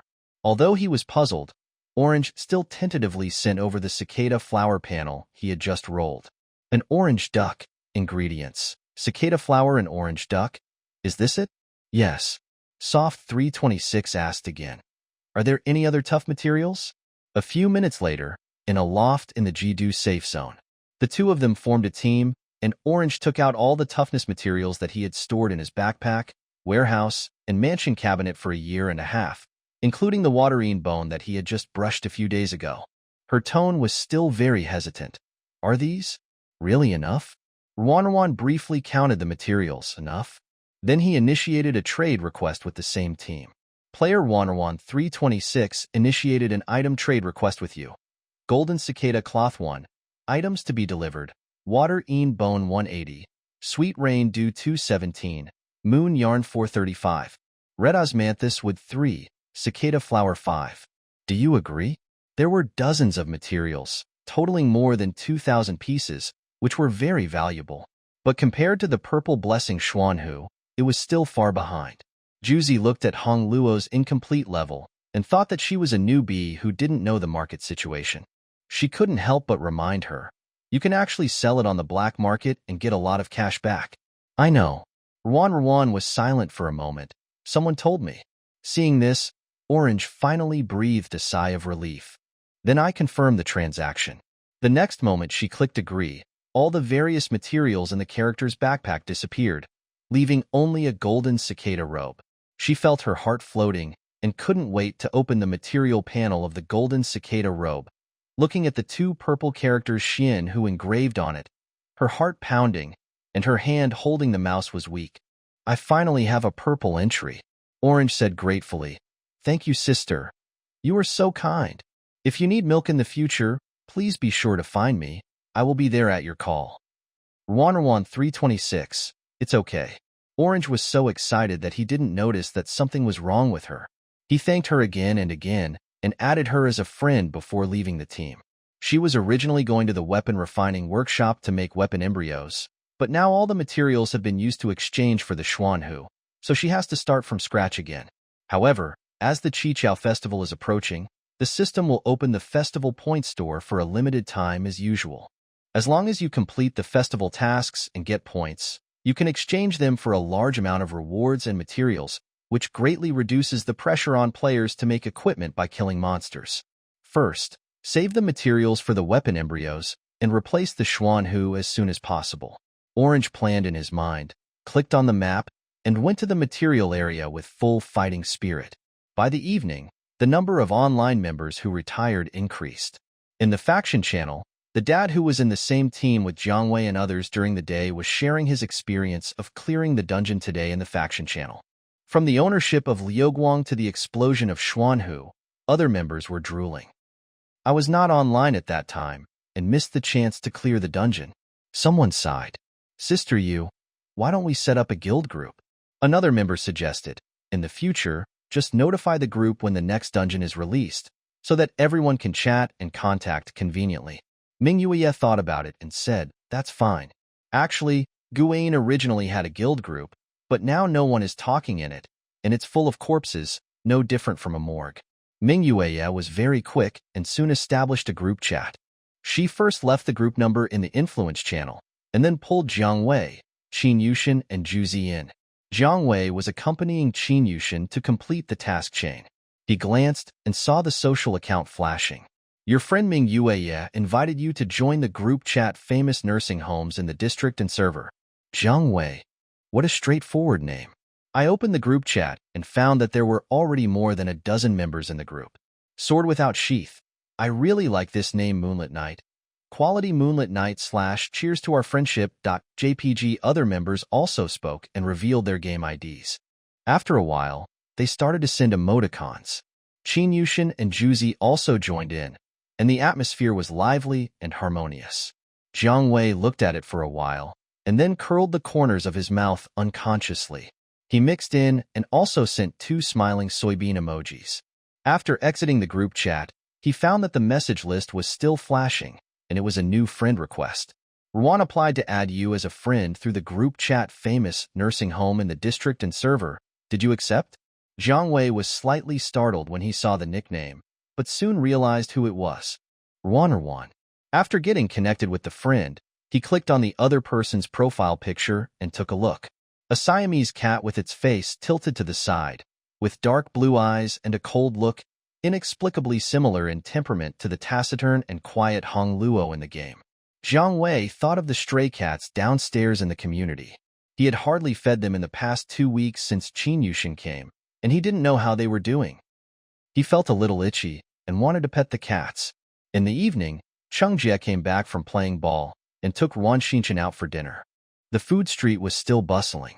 After searching for a long time, the two finally found a hot pot restaurant with empty seats. While waiting for the soup base, Cheng Jie browsed the freshman group of software engineering major and was amused when he scrolled up. How come the freshman Q&A group turned into a game group? Oh, there are also people playing Saha, and there are quite a few people. There are even people playing Huading 1. Our area is really popular. He was amazed for a while and was about to complain to Ruan Xinshan, but when he looked up, he saw Ruan Xinshan staring at the screen of his mobile phone, as if thinking about something. Cheng Jie's eyes flickered, and he glanced at him secretly. There was a photo on the phone screen. He was very familiar with the background. It was the large playground outside Chengda Gymnasium, where he played basketball in the afternoon. There were many people standing in the middle of the photo. It seemed to be a group photo. Before he could see more clearly, Ruan Xinshan noticed his gaze and switched back to the desktop. Cheng Jie coughed lightly, pretending nothing had happened, and asked, "What's wrong with you today? You look absent-minded?" Ruan Xinshan didn't care about his prying and didn't answer. Cheng Jie was stumped by this sudden question. Let me think about it. The military training period, which can be traced back to when he and Ruan Xinshan first entered Chengda. Cheng Jie struggled to dig through his limited memory for a long time and finally recalled a little bit of the content. During the military training 3 years ago, the School of Information Science and Technology, where their software engineering department was located, and the School of Architecture conducted drills at the same venue, and the Department of Architecture's team was next to the software engineering department. There is a reason why Cheng Jie still remembers something that happened so long ago. At that time, he was the class leader. When he was leading the team to practice, he was not familiar with the appearance of the girls in the class, so he confused the team and led the entire class of boys to follow the female team of the Department of Architecture to run a long circle around the river. It was not until Ruan Xinshan reminded him that Cheng Jie realized that he was following the wrong people. He would never forget the way the class assistants from both sides looked at him when they caught up with him. After that, the news spread throughout the entire grade and brought shame outside the college. The past is too painful to recall. Cheng Jie wiped his face and stopped thinking about those things. The assistants of Architecture Class 1, I remember, were a man and a woman. Wait a minute. At this point, a light bulb suddenly lit up in his head, and he suddenly realized, oh my, how come 3 years later, someone suddenly starts to miss the pretty senior from the Department of Architecture? Cheng Jie felt that he had discovered Ruan Xinshan's thoughts, and he couldn't stop laughing. It's been almost 2 years since she graduated. She's probably working in some big design institute now. We don't have much to do with each other anymore. Just give up, ha ha ha ha. Ruan Shinshin didn't know what this guy had imagined, and said expressionlessly, "Guess who's going to treat us today? You or me?" Chung Jie's strange laughter suddenly stopped. "I was wrong, brother. I was wrong." Chung Jie poured him a cup of tea and flattered him. "You are the most magnanimous. Don't mind it." Ruan Shinshin was too lazy to pay attention to him. He put on his headphones and spent a long time choosing a song from the playlist, but couldn't find a suitable one. No intersection? The sound I heard when playing the game today still seems to linger in my ears. It is a little distorted after passing through the microphone, but the timbre, intonation, and pronunciation are all very much like someone. Even the names are coincidentally similar. They had met not long ago, on a night like this, on this very street, and had passed each other more than once, but the other seemed to have forgotten him. Ruan Shinshin closed the playlist and clicked into the social account. There was an account with the note Jiang quietly hanging in the list. "You have become friends. Come and chat." The two parties had just added each other as friends, and the chat box was very clean, with no signs of any communication yet. The other person's avatar is very simple, just a solid light gray picture, which, like the empty personal homepage and circle of friends, does not reveal any personality of the owner. He lowered his eyes and looked for a while, then finally turned off the screen. Maybe it's just a coincidence. In the end, it was Ruan Shinshin who paid for the dinner. When Chung Jie was leaving to pay the bill, he shamelessly slipped him a bottle of cocktail, for which he received a cold look from Ruan Shinshin. On the way back to the dormitory, Ruan Shinshin walked while staring casually at the plain trees on the street, emptying his mind. At this time, the cell phone in my pocket rang again. A new friend request. First, deep affection applied to add you as a friend through the group chat famous nursing home in the server. Is it approved? /application note. Hello. I am the sword fairy you saved when I was in the dungeon today. Thank you, little sister. Ruan Shinshin automatically ignored the last three words and clicked to accept. On the other side, Qin Yushin, who received the reminder from his friend, became alert and started typing immediately. First affection. Hello, sister. /greeting first deep affection. I didn't understand what happened in the dungeon before, and I found out what happened after I asked my brother. I really want to thank you. There is no death protection mechanism in the level 2 dungeon. Qin Yushin is now level 94. If he really dies once, 3 or 4 days of experience will be wasted.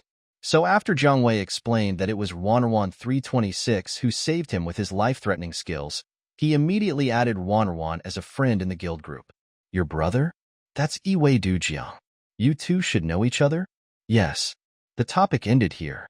Qin Yushin in front of the screen said, Help. How to talk next? He scratched his head for a long time, and finally sent 3 bow emojis in a row. Anyway, thank you for saving my life. Sister is really beautiful and kind. Ruan Shinshin, a beautiful and kind person. Chung Jie at the side was puzzled. What did you see again? Your face is all colored, as if you saw a row of errors. Ruan Shinshin. Nothing. Originally, he didn't care about being misidentified as a gender, but now it seems necessary to explain. While waiting at the traffic light, Ruan Shinshin opened the keyboard and accidentally touched the profile picture of the first affectionate person and slid directly into the other party's personal homepage. He couldn't help but frown and was about to slide back, but he saw the preview photo in the other party's circle of friends out of the corner of his eye, and his eyes paused. A few landscape photos seemed to capture the grandeur of the night. An incredible guess suddenly popped up in Ruan Shinshin's mind. This thought drove him to click on the first affectionate circle of friends uncontrollably and saw the latest log post. July 26th, I went out for a midnight snack with my brother. There were 4 pictures, the first 3 of which were night scenes around Cheongda University. Ruan Shinshin scrolled through them one by one until he saw the last picture. The photo showed a square table by the food street, on which were placed various snacks and barbecues, as well as 2 half-full cups of lemon tea. The name on the packaging looked familiar. It was the store that he and Chung Jie had visited not long ago. A cup of lemon tea was placed on the table, and another cup next to it was held by a slender hand. The image quality is clear enough to allow one to see the distinct knuckles of the hand and the dark blue blood vessels on the back of the hand. And near the base of the thumb, there are 2 particularly eye-catching light moles. On the other hand, Qin Yushin didn't know what he had revealed in his casual circle of friends. He stayed in the Guian Guild group for a while, then moved to Chengda's freshman group. He applied for the major of Computer Science and Technology, which is a sub-major of the School of Information Engineering. In addition to students majoring in computer science, the group also includes freshmen of the same grade from other majors such as software engineering, communication engineering, and information security, as well as seniors who serve as class assistants. The crowd of nearly 1,000 people was quite lively. Qin Yushin spoke several times, but was drowned out by the flood of messages. He could only peek at the screen silently. At first, it was a normal technical exchange, mixed with a little bit of reserved bragging. Then someone asked if the game could be played with friends, and the whole group got excited, and then they all fell in love. While eating, he and Jiang Wei chatted about this. It seems that the assistant of the software engineering class next door also plays Saha, and it's Huanwan. It's said to be very good. Qin Yushin poked the rice in the bowl. Maybe you met him when you were fighting in the ring. That's fate. Jiang Wei smiled casually. Let's communicate when we have time. Maybe we can play a dungeon together. Okay. Half a month had passed since the server merge, and a lot of things had happened. Jiang Wei, Ming Yueye, and others had gradually adapted to life in the new server. But occasionally when I logged into the game, I would look at the commonly used Huading Jin Xiao and think of the name that I was most familiar with. Shumi District 3 is gone, but there is still a retreat. Since Jin Wuxiao joined, Gu Ain has received many new member applications every day. Now that the guild has left the stage of wild growth, Minjiwai is watching the selection and only lets in a small number of them. Moreover, with the unremitting efforts of new and old members, the inventory contribution points of Guian exceeded 700,000, officially breaking away from the poverty line. There are still a few days before the Qiqiao Festival event update. Jiang Wei and others are still doing their daily routines, collecting herbs, escorting, and brushing materials. During the team chat, Juzi mentioned to everyone that he had taken over the purple entry Xuanhu. Using materials to exchange entries, there is such a good thing? Jin Wuxiao was surprised. This Hongluo called Ruanruan 326 is too generous. Others were extremely envious, saying, does this girl still have purple entries? I want to exchange them too. Me, I'll exchange everything I own. Do you think her purple entries are bought wholesale? Ming Yuyi was speechless and felt strange.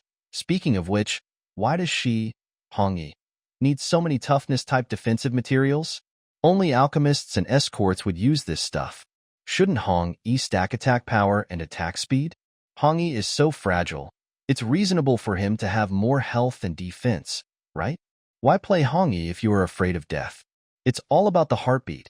It's either you fall or I fall. It's a race between life and death. The Hongyi member of the team retorted. After talking about it for a long time, Ming Yuyi simply turned around and asked Jiang Wei, who was standing beside him, but he also shook his head. She is from the Chuanhong school, and some of her skills are indeed related to vitality, such as life and death together. Jiang Wei pondered. However, most of the skills and buff effects still depend on the external attack power. Giving up output and focusing on tankiness just for one or two skills. It is really incomprehensible. Minjiwai urged.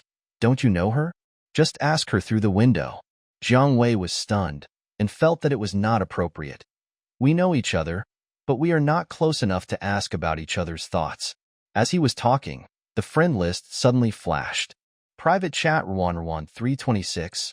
Are you busy? Speak of the devil, and he will appear. Private chat Wei Dujiang. Yeah, I am collecting materials with my guild members. Jiang Wei dragged the dialog box to the side of the screen, clearing monsters while waiting for a reply. As a result, after waiting for a long time, 3 monsters died, and the other side still showed that it was inputting.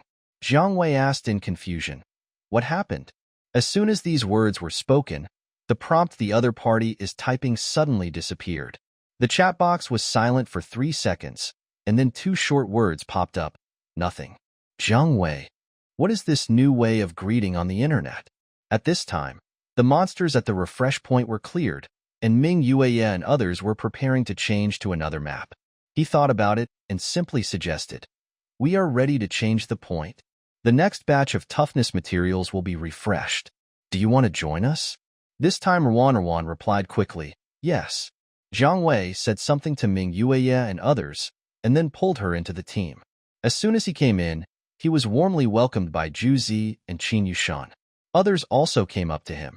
Is this the European-style lady who gave the purple blessing? Hello, European-style lady. Shake hands and pass on your European energy. Thank you. Hong Luo was immediately blocked and stood there in a daze, unable to speak. Jiang Wei was embarrassed and quickly spoke up to help her out. She is quite introverted. Everyone calm down. Sister Yu, have you found the spot? Ming Yi waved his hand and said, Okay, let's go to Yangzhou. On the way, the crowd continued to watch Ruan'erwan's noisy behavior. The female player, who is also a newcomer, has a purple attribute and triple buffs, so it is inevitable that she will attract attention. Jin Wuxiao said in a cold tone, Oh, you are so welcome, Jiang Wei. What's that tone of voice?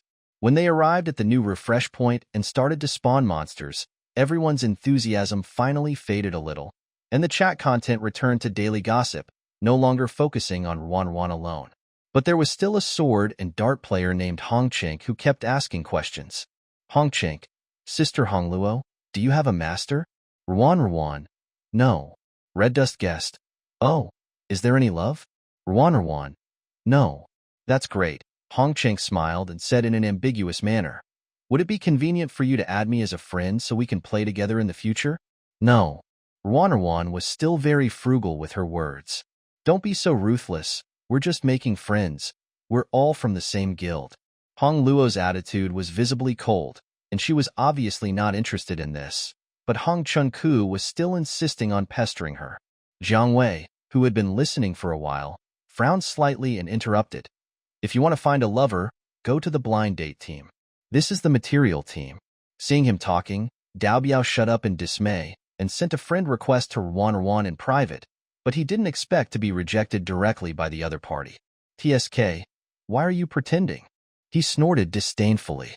The voice was so soft and barely audible, but Jiang Wei, who had sharp ears, still heard it. On the surface, he remained calm and secretly knocked on Minjiwai's window. When was this Hongqing guest allowed in? Last night, I think. Minjiwai didn't hear Hongqing guest's tut just now. She recalled, when he came in, he asked directly if there was a sister, but no one in the club was online at that time, so no one paid attention to him. Jiang Wei Dao, I will kick you out if you do that again. Although Ming Yi was somewhat disgusted with Hong Chanku's words and actions, he couldn't just kick him out directly. After all, he hadn't done anything wrong, so he hesitated. Is it okay? There are so many male players in the game who can't control their mouths.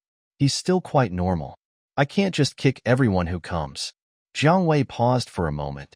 He asked back, Ming Yue, have you forgotten how the white crane retreated? After saying this, Ming Yue stopped talking.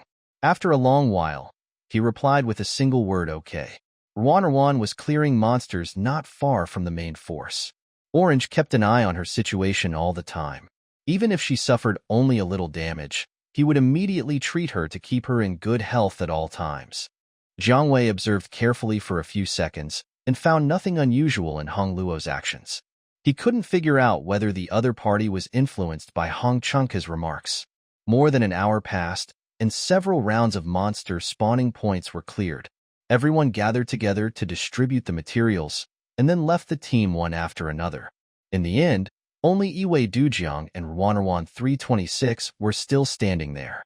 There was silence in the voice chat. Jiang Wei pursed his lips and suddenly said, I'm sorry. Hong Luo was confused and appeared above her head. Jiang Wei, I'm sorry to have brought you a bad experience. He was the one who invited Ruan'erwan to join the team. After Ruan'erwan joined the team, he was surrounded, discussed, and verbally harassed by members of his own guild. He also had some responsibility. He hadn't paid back the favor of 200 pieces of cold iron yet, and this happened again. Ruan'erwan, it's not your problem. I have a responsibility. Jiang Wei picked out a dozen core materials from the warehouse and initiated a trade. I heard from Juzi about the purple items. These are good tank materials with toughness above 9. You should be able to use them. He selected the best quality materials in the warehouse. Although they did not have attributes, they were still valuable. For an ordinary player to collect such things, he would have to spend at least several months in the dungeon. Ruan didn't even look at it and directly rejected the transaction request. Jiang Wei initiated it again, and she refused again. I don't need it, she said. It's just a little gift. I can sell it and exchange it for spirit stones. Jiang Wei was helpless. Or another way, if you have any other requests, just tell me. You have to give me a chance to make up for it, right? No need. On the other side of the screen, Ruan Xinshan, who was typing halfway, paused and deleted the words one by one. Ruan, anything is fine? Well, as long as it's within my capabilities. Seeing her waver, Jiang Wei breathed a sigh of relief. What are the things that are beyond your capabilities? For example, Jiang Wei thought about it seriously and answered, ambush the world boss of Huajian, raid the wildfire station, or rob the number 1 on the list. After thinking for a while, he added earnestly, actually, if you are below the 3rd place on the list, you can still give it a try. Ruan said, it's not about that. Jiang Wei felt relieved after hearing this. That's fine. You tell me. Okay. Ruan said calmly, let's become a master and apprentice. The author has something to say. The sword is unsheathed and typing, hesitant to speak Wei. What's wrong with you again? Soft typing, hesitant to speak Wei. Is it a new way of communication? Katkins are flying outside the city of Yangzhou, and the silk ribbon held by Hong Luo is also gently swaying in the wind, floating erratically. Seeing this sentence, Jiang Wei was stunned for a few seconds. He didn't expect this request at all. He was stuck for a long time before hesitantly asked, why? No? Ruan paused and said, forget it. I'll go first. After saying that, Jiang Wei looked like he was ready to log off immediately. He quickly stopped him and said, wait, it's not impossible. I'm just a little surprised. As soon as she finished speaking, Hong Luo immediately changed her words and said, okay, let's go to Tally Academy. Then she immediately clicked to follow the captain and stood obediently next to Iwei crossing the river. When the two characters get close, they will automatically lock eyes with each other. Ruan 326 looks up at him, her dark and watery eyes seeming to be silently urging, Jiang Wei, is the face changing a little too fast? Tally Academy is the place where players conduct apprenticeship ceremonies. It is not far from Yangzhou City and can be reached quickly without a teleport point. On the way, the two of them used Qinggong to hurry along. Jiang Wei couldn't help but ask, why do you suddenly want to become a disciple? Looking back on the previous contacts, Ruan 326 seemed to be a solitary person. Even after joining Guiyin, he never spoke in the influence channel or guild group. Jiang Wei thought that it was not interested in socializing like Qingyuan master and disciple. Not interested in gameplay. Ruan followed him, speech bubbles floating above her head. Next week's Qiqiao festival event, the rewards for intimate relationship teams will be doubled. She paused for a moment and added, I read what it says on the announcement. After she reminded him, Jiang Weikai suddenly remembered. A preview of the Qiqiao festival was released last month, and the specific activities were only officially announced this week. The process is almost the same as in previous years. It is nothing more than completing festival tasks, checking in at scenic spots, playing interesting games, etc., completing activities to earn points, and then redeeming them for rewards in the festival mall. In addition, the Qiqiao festival also has a special design matching. Before the event begins, players can initiate a limited-time bonding invitation with friends who are bound to a close relationship. After the two parties are successfully matched, not only can they redeem additional rewards in the mall, but they can also each earn double points after completing activities as a team. There are only two types of intimate relationships in the game: master-disciple or love. This is almost using rewards to force players to socialize. There are countless people who are dissatisfied with this, and complaints are flying everywhere. But the official Saha pretends to be deaf and blind, pretending it doesn't exist. A few years later, this design is still continued, and it has become a tradition. In the Qiqiao festival activities in the past few years, Jiang Wei has not been bound to anyone. The tasks are all done by one person, and the reward will be half the reward at most. After the activity is over, he will be back soon. This was his original plan this year, but after Ruan said this, he changed his mind. I see. You want to use the relationship between master and apprentice to form a bond? Jiang Weidao. Hong Luo stared at the road ahead, and a light bubble frame appeared above her head. Jiang Wei had no doubt that he was there. A few minutes later, the two arrived at Taoli Academy. As the Qiqiao festival approaches, they are obviously not the only ones who want to make connections in advance. The spring flowers in the academy are in full bloom, and the crowd is bustling with players, all of whom come in pairs to become apprentices. Jiang Wei walked among the crowd with Wan and couldn't help but recall the situation when he took over the sect mission in Kungung on the first day of the district server merger, and it was as crowded as it is now. Thinking of this, he looked at Hong Luo, who was following him closely.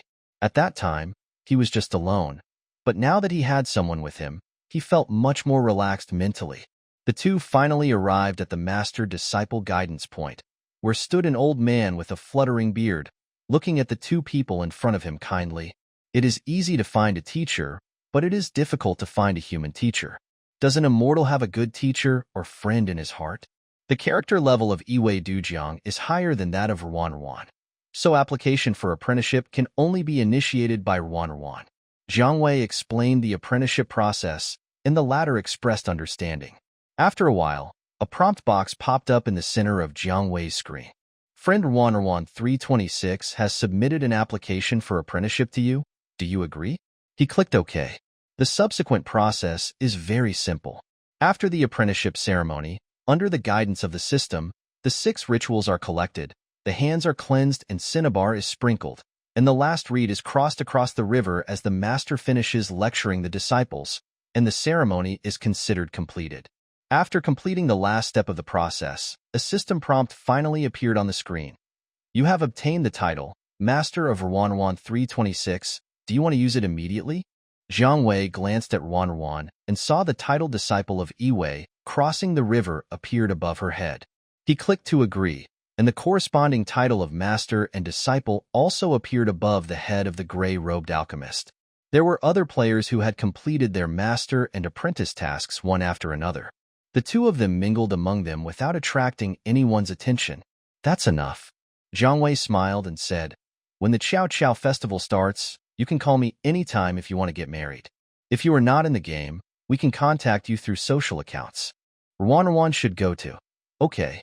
After the event, if you want to terminate the relationship, just select Leave the Master on the Master-Disciple interface. After a while, Ruan asked again, what are the Master-Disciple points? Jiang Wei guessed that she had just taken a look at the Master-Disciple interface and explained.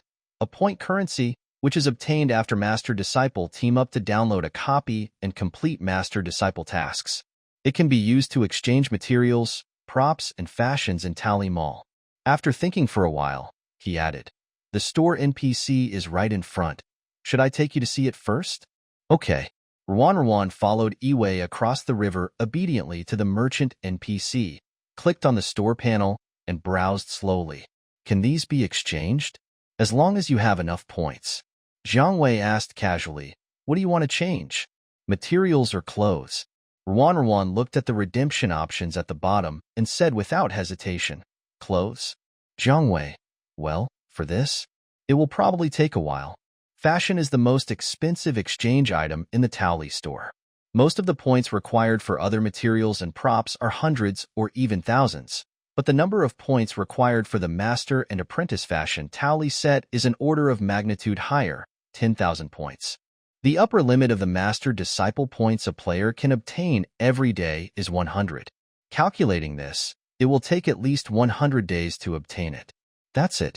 Ruan closes the mall interface. Forget it then.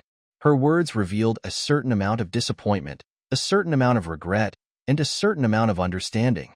Jiang Wei hurriedly said, it's okay. It's okay. Start brushing from now on. 100 days will be very fast. Hearing this, Ruan seemed a little shaken. Would it be too troublesome for you? It's not troublesome. The Master-Disciple mission doesn't take much time.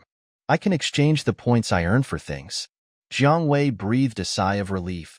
Besides, the peach and plum set is really pretty. I've wanted to change it for a long time. Ruan sent a smiling emoticon. Thank you, Master. Seeing this title, Jiang Wei was stunned for a second. and some fragments flashed through his mind. It seemed that only a while passed, and it seemed that a long time passed before he said a little unnaturally, "It's okay, just ask me to cross the river." Rwan. "Okay, master." Jiang Wei. "Forget it, just call it whatever you want, just be happy." After coming out of Taoli Academy, the master and the apprentice began to work on today's task. The master and the apprentice teamed up to complete any copy once. To save time, Jiang Wei directly chose the simplest level 1 book. After the two entered, they cleared a wave of mobs and then eliminated the only boss. They successfully cleared the level in less than 3 minutes. After coming out, I opened the panel and saw that the 30 Master Apprentice points obtained from completing the task had been automatically deposited into my personal backpack. Afterwards, they picked out a few easy and simple tasks from the task list. After completing them one by one, the Master and Apprentice points of the two soon reached the daily limit. Jiang Wei closed the score panel and glanced at the time. It was past 6 o'clock. "Then I'll log off first." Jiang Wei paused, struggling for a long time on what to call him, and finally reluctantly called him Showerwan. "Okay." Rwan accepted the name well, and also sent an emoticon of a Loli waving her hand. Seeing this, Jiang Wei couldn't help laughing and responded with a waving expression. The next morning, after Jiang Wei logged into the game, he opened the friend list and took a look. Rwan was not online.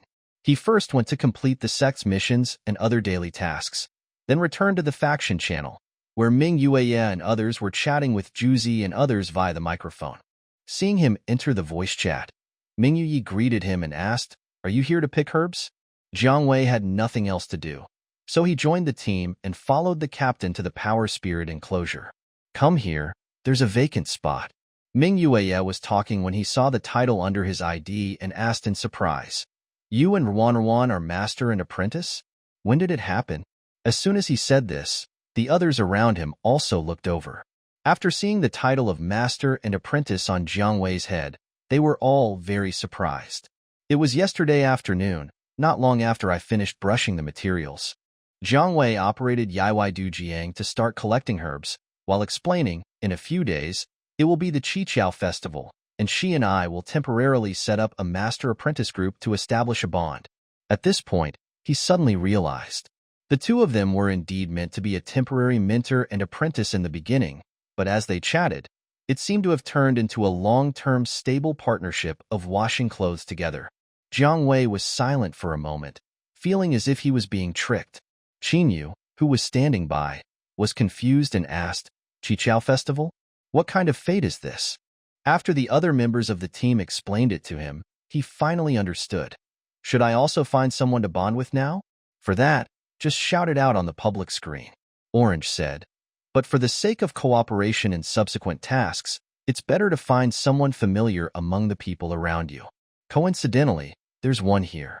I haven't found a bond with anyone either." Jian Wuxiao raised his hand with a smile. "My dear cousin, how about we become master and disciple and help each other?"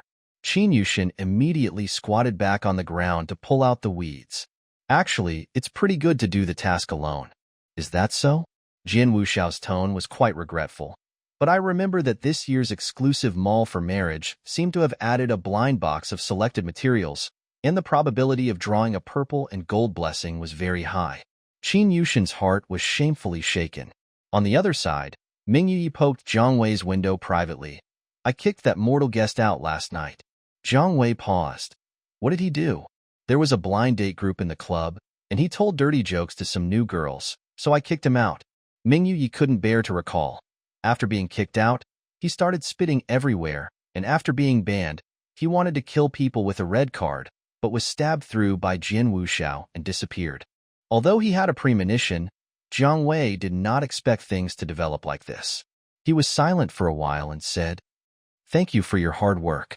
Enduring such inhuman harassment in the middle of the night. I should have listened to you and kicked this thing out yesterday afternoon." Minjiwai was very depressed. When he thought about what happened yesterday afternoon, he naturally thought of Rwan. She looked at the title of Master and Apprentice on Yaoi Dujiang's head and couldn't help asking the question she was most curious about. "Jiang Shun, what is your relationship with Rwan?"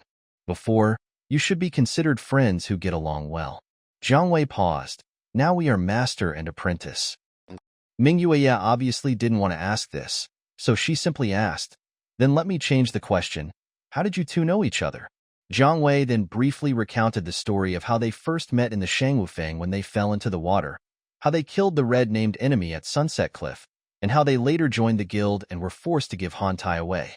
After listening to this story, Ming Yue couldn't help but complain. Your shared experiences are quite tortuous and rich. Jiang Wei thought for a moment and said with a smile, indeed. As for what happened after Wan joined the guild, Min Jiwei knew everything. After knowing these premises, looking at the current master-disciple relationship between the two, it seems that there is nothing surprising. The two chatted about other things for a while, and Jiang Wei asked, Sister Yu, how are you going to celebrate the Qiqiao festival? Juzi and I have already agreed to form a bond, and we will go to bind our bonds later. Then should I give some money? Jiang Wei joked. You are right. Ming Yue agreed and immediately reached out. Quickly VME 50 lingshire for the wedding banquet. After the gathering of forces was completed, Qin Yushin was taken to Taoli Academy by Jian Wuhao, while Ming Yue went to Maple Leaf Mountain with Juzi to hang the red line. They were accompanied by Jiang Wei, the light bulb, and 50 spirit stones as a gift. At this season, Maple Mountain is still covered with lush green, and the maple forest is like blue clouds. At the mountain gate, Ming Yue dragged out a small round table from his backpack and placed it in front of Yaoi Dujiang.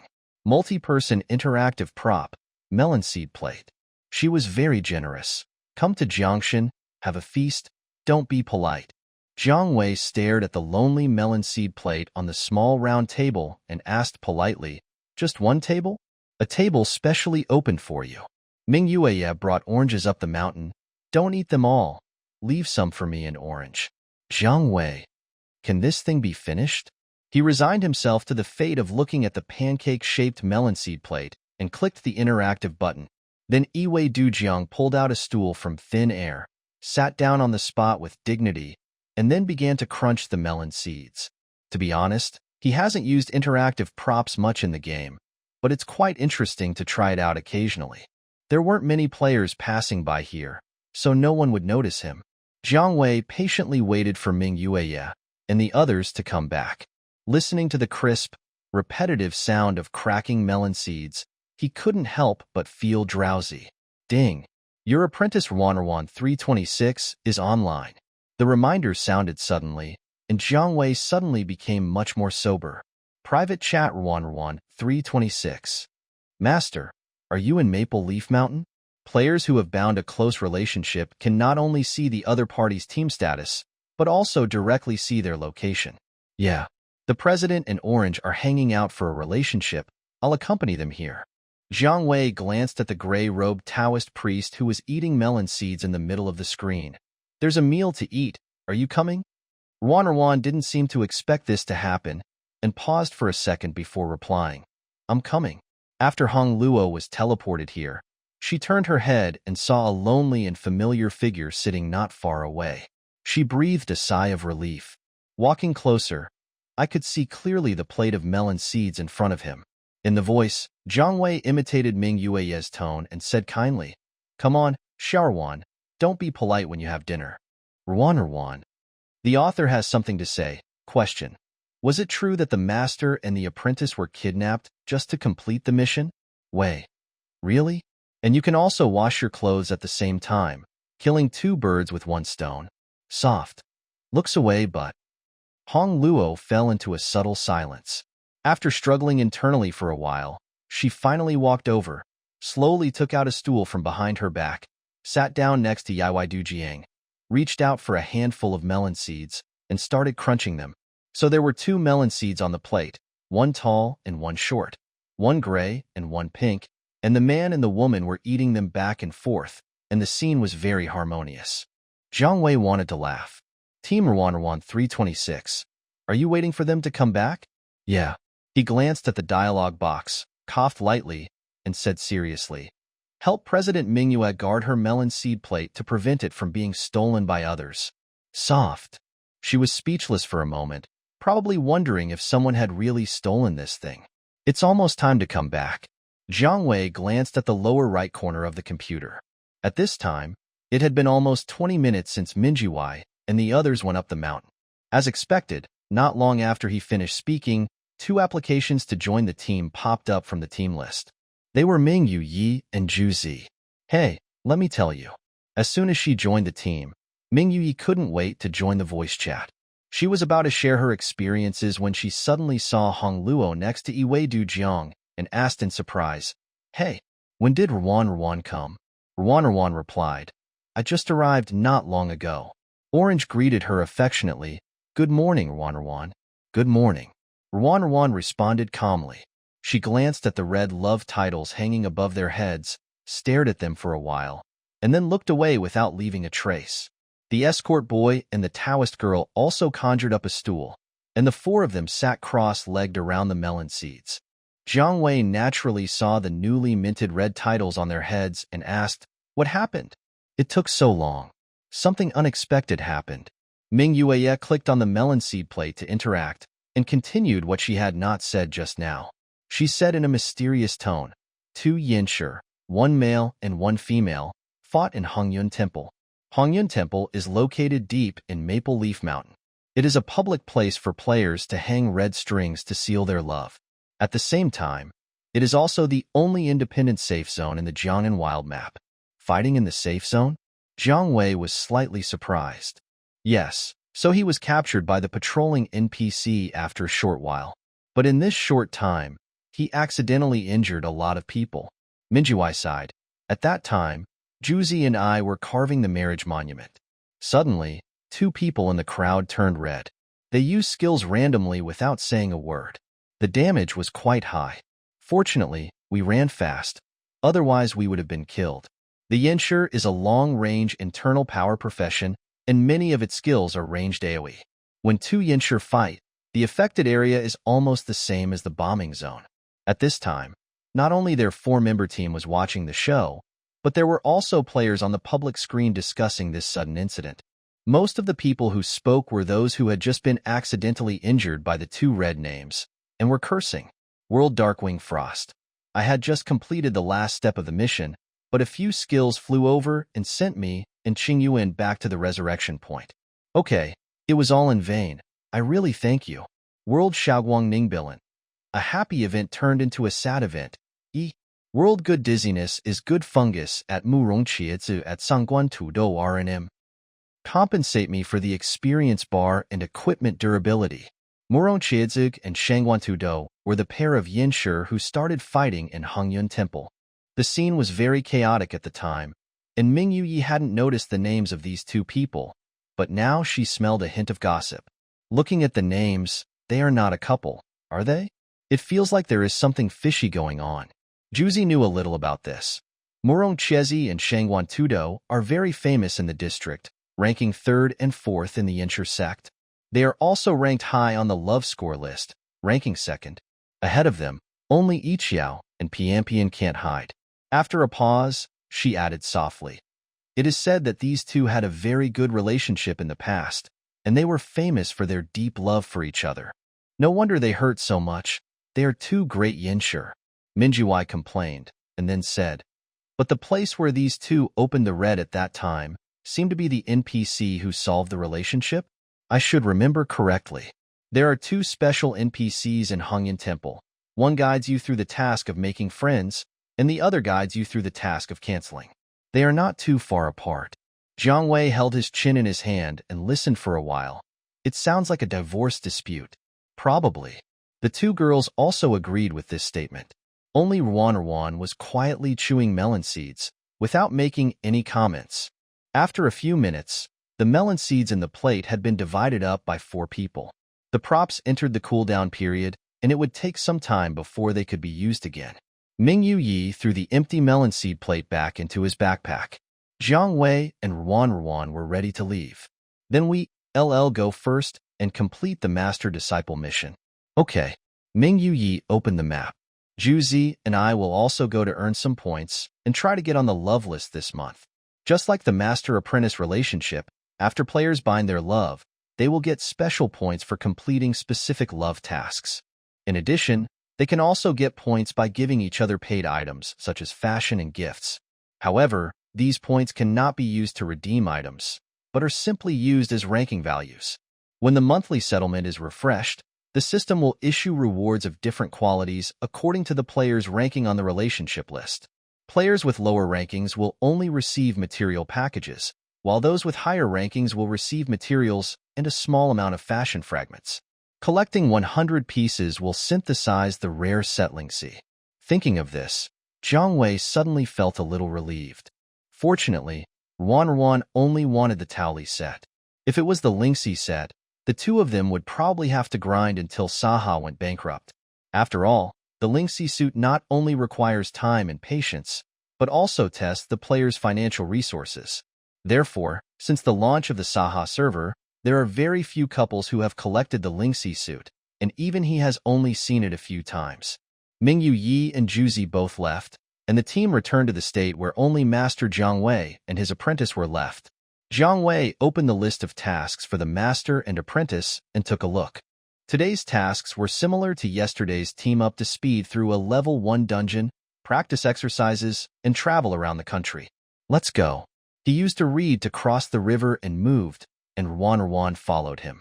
With yesterday's experience, the two were already very familiar with the process and were able to do it with ease, again saving a lot of effort. After the points were full, the master and apprentice chose to go to Tushan in the south of the Yangtze River to collect toughness materials. The master and apprentice had double the experience, and in a short time, Hong Luo's level rose from 87 to 88. Jiang Wei made a rough estimate and concluded that she could break through level 90 within this week. Tomorrow is the weekend, and he just remembered something and asked, by the way, Sherwan, are you free to come to the guild battle tomorrow night? Regardless of winning or losing the guild war, all participating members can obtain good personal rewards. For a small account like Ruan that has just been created, this is not to be missed. Although she had just used purple terms to exchange a large amount of inventory from orange not long ago, it was still not enough to create a complete set of Hongyi equipment. Ruan hesitated for a rare moment. I'll try my best. Judging from her attitude, she must have something else to do. Jiang Wei understood and said, It's okay. I'm just asking. I don't force you to participate. Ruan sent a nodding expression. The two chatted about other things here and there. Most of the time, Jiang Wei would bring up the topic and Ruan would listen and respond. They went along quite harmoniously.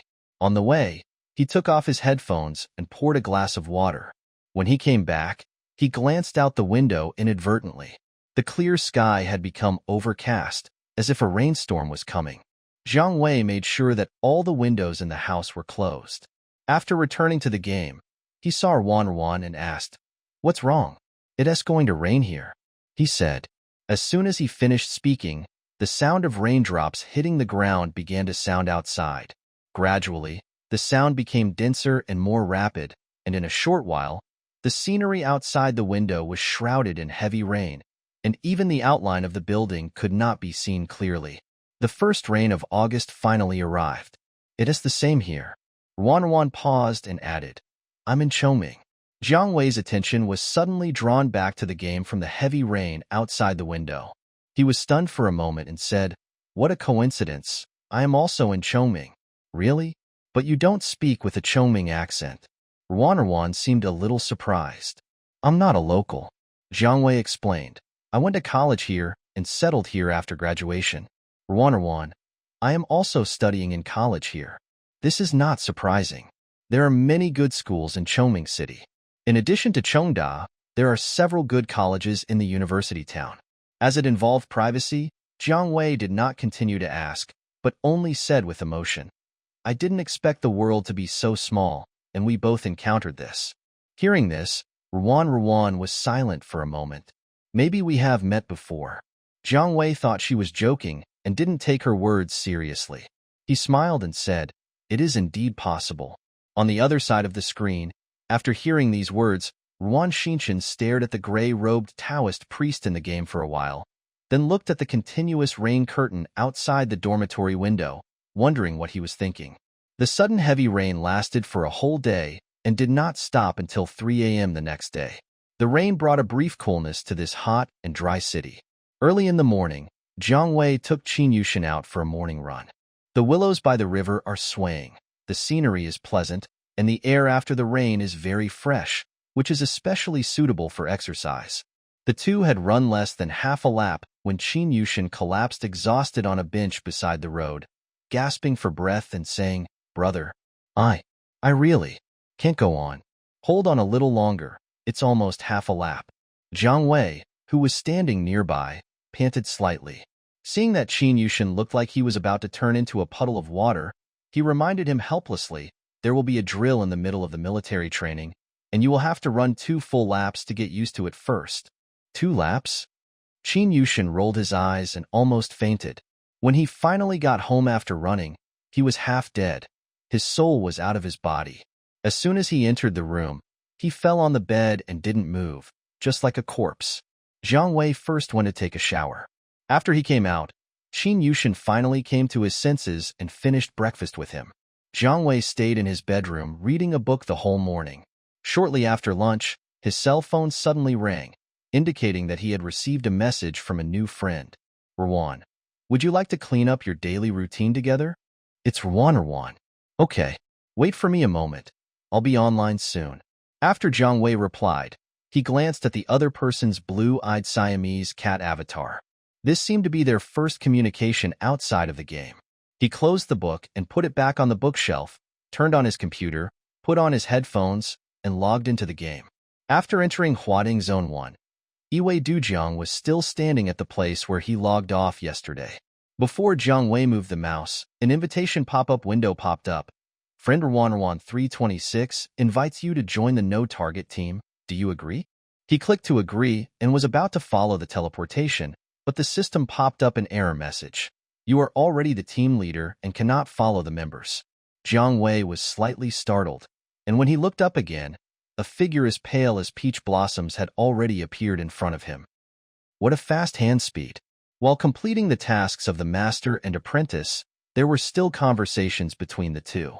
Rwan asked casually, "I didn't see you online this morning. It was cool this morning, so I went out with Shanqing." Jiang Wei answered, while operating Yaoi Dujiang to use talismans to disperse the monsters that tried to approach. "I came back to rest for a while." "Oh," Rwan responded and didn't say anything else. The blade in his hand rose and fell, helping him to harvest the remaining bloodheads. After completing the task at around 2:30, the two returned to the faction channel. Ming Yueye and the others were online at this time, and they were discussing something in the voice room. "You two are finally here," Ming Yueye said with interest. "Do you remember the 2 Yanshis of Hongyan Temple opening red yesterday? There is a follow-up to this matter." "What's the follow-up?" Jiang Wei pricked up his ears. A team merger application popped up first. It was Sword Without Sheath. Jian Wuxiao pretended to be mysterious. "Want to hear the sequel? Hurry up and join the team." Jiang Wei? He was confused, and when he heard Ming Yueye calling out come in the power channel, he agreed to merge the teams. After a while, Feng Shi and Hong Luo moved to their retreat together. The master and his disciple stood at the door in silence. There were several tables of people sitting in the courtyard of the residence. All that was missing was to stick a she character on the door so that they could hold a wedding banquet. Jian Wuxiao sat with Mingi Waijuzi and the others and waved at them. Hai Jiang Wei's expression was very subtle. He first used Yaoi Dujiang to find a seat, and Rwan also sat down beside him. "Why are there so many melon seed plates?" he asked. "Well, I thought that the melon seed plate of President Mingyue was good, so I want to ask someone to buy a few this morning." Jian Wuxiao introduced it naturally. Melon Seed Plate 2.0 Plus, a luxurious supreme melon and fruit plate. "How is it? Do you feel like you are chatting immersively?" "As long as you are happy." Jiang Wei didn't know where to start complaining, so he could only change the subject. "What about the 2 Yanshi who started red? What happened afterwards?" The others were also ready to listen carefully. "I heard from someone in their guild that Morong Chiezi and Shangguan Tudo suddenly had a disagreement recently, so they negotiated to break up and end their relationship," Minjiwai said slowly, "but when the time came, Shangguan Tudo suddenly regretted it, and the two of them were unhappy with the quarrel, so they fought in public." "Suddenly had a disagreement?" "Yes, this reason is very interesting. They are a man and a woman, 2 Yanshi. The man is Morong and the woman is Shangguan. But now Shangwan Tudo's real gender has been revealed. It was a man pretending to be her. Jiang Wei. He could, perhaps, be able to guess what was going on. Ming Yi hadn't finished her words yet. It all started the day before yesterday when he and his wife were leading a dungeon convoy in the guild. Shangwan Tudo forgot to turn on his voice changer, so more than a dozen people in the team heard a man calling Morong Chiezi husband. The retired members put themselves in that scene and suddenly felt uncomfortable. Ah, what kind of mental attack is that? Qin Yushin rubbed the goosebumps on his arms. Then what happened? Sister Yu. Then Morong Chiezi was so scared that he quit the team on the spot. Ming Yue held back his laughter. After that, he wanted to break up, but Shangwan Tudo disagreed, saying that their 2-year relationship couldn't overcome the gender barrier. Until now, the two are still arguing in the public voice room of the World Channel. Jiang Wei looked up at the sky silently. As expected, it was a bloody plot. It's so exciting.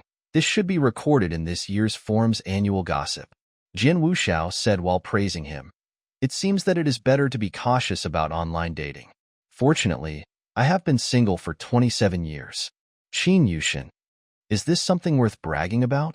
Jin Wuxiao showed his title Shumi's most affectionate master and said seriously, How do you talk to me like that? Can you be more respectful to me? Qin Yushin.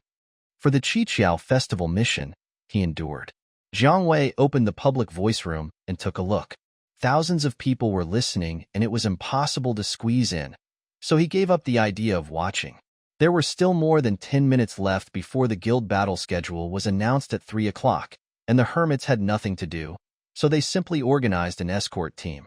Minjiwai, Jiangshin, are you two coming? Jiang Wei subconsciously wanted to reply come, but the words paused and he knocked on the small window of Rwan 326. Private chat Iwei Dujiang. Are you going to escort the convoy? The latter didn't respond for a long time. Offline? He muttered, and called out tentatively. Xiaoruan? Hong Luo seemed to come back to her senses. Private chat Rwan 326. Sorry, I was distracted. Jiang Wei guessed that she might not be interested in the gossip just now, and said, It's okay. The president asked if we can transport the convoy? Okay. On the way to transport the goods, the hermits continued to discuss the recent gossip in the district. Jiang Wei paid attention to the movements around him, and from time to time he paid attention to Rwan's situation. Rwan has remained silent since entering the base. Although she usually doesn't talk much, her current state seems to be different. She seemed a little absent-minded. She bumped into trees many times while walking with her light kung fu skills. When she was killing wild monsters, her spear also missed several times, which was rare. When Hong Luo turned and hit a tree for the 5th time, Jiang Wei also asked Yaoi Dujiang to stop and asked through a small window, Are you feeling unwell? You don't seem to be in good shape. Do you want to take a rest? His distracted behavior was discovered, and he paused and evaded the question. No, I was just thinking about something. Jiang Wei was stunned. Huh. Why are Jiang Shun and Rwan gone? Zhu Zi's questioning voice came from the team's voice chat. At this time, the escort team had already walked a distance, and only the two of them were still there. I'll be right there, Jiang Wei replied. He glanced in the direction of the escort car, thought for a moment, and clicked on the mount equipment column. A white deer with a silver bell tied to it appeared beside the gray-robed Taoist priest, lowered its head docilely, and gently rubbed the palm of the keeper. Iwei Dujiang touched the white deer's head, then stretched out his hand and invited Rwan to ride with him. I'll operate it, and you just hang on, Jiang Wei explained. Hong Luo looked at the window that popped up in front of her and finally chose to accept it. She placed her hand on Iwei Dujiang's palm, and with his help, she climbed onto the white deer's back, and then Iwei Dujiang also got on. After the two of them sat firmly, the white deer paced twice on the spot, and then ran towards the escort car with light steps. The wind blew through the forest, rustling the leaves, and the shawl and sleeves fluttered with it. The white deer moved very fast, and the two of them quickly caught up with the team. It was not surprising for the other members to see the two of them riding together, as this was a common behavior among players. Jin Wuxiao whistled. Where did this Lu Shui come from? Jiang Wei. The 2-year anniversary spirit pet event. Spirit pet event? Is there such a thing? Jin Wuxiao was puzzled. He opened his mount column and searched for a long time. He actually found a personal spirit pet marked 2-year anniversary out of print, a golden pig wearing sunglasses. It seemed out of place among his collection of majestic birds and beasts. Sword without sheath. When did this thing get in? He pretended not to see it, closed the mount bar, and said calmly, "It seems that I didn't participate at that time. Will there be a spirit pet event in this year's anniversary celebration?" Qin Yushin was also very envious of Jiang Wei's deer, and asked excitedly, "I guess not." Ming Yue's answer disappointed him greatly. Each anniversary celebration is different. The first anniversary league, the second anniversary spirit pet hatching, the third anniversary mansion system, the fourth anniversary map reset. This year should also be new content. Qin Yu was disappointed. "Oh, so that's it." As they chatted, the time had unknowingly come to 3 o'clock. Orange reminded softly, "Is the battle schedule out?" "It's out." A member shouted, "Tonight we will play against the fruit farmers wholesale market." Jiang Wei. What kind of weird name is this?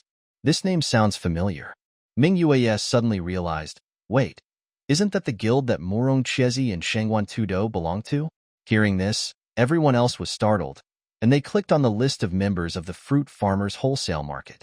The names of Morong Chezi and Shangguan Tudo were at the top. Wow, are we going to the front line of eating melons? How is that possible? They are still quarreling in the voice room. It is even questionable whether they will participate in the guild war tonight. That's right. Anyway, I see and hear his guild voice. The members started chattering about the topic, but what Jiang Wei cared about most was not the gossip, but the other party's level. He glanced at the number of active members of the Fruit Growers Guild. About 60 people, a standard medium-sized force. Generally speaking, this data is roughly the same as the number of participants in the final guild war. Guiyin now has nearly 30 active members, which is almost double the number of the last battle with Dark River, but there is still a large gap in the number of people. Moreover, the opponent also has 2 great Yinshi, Murong Chezi and Shangguan Tudo. Although Guiyin also has him and Jian Wuxiao, the Curse Forbidden Taoist and the Tonka Sword Immortal are more inclined to single-target output, and in large-scale group fights like Shudao Nan, Yinshi, as a group attack long-range profession, obviously has a greater advantage. It's not easy to fight. Jian Wuxiao thought the same as him. There are so many Yinshi in this fruit farmer's market, at least 1/3.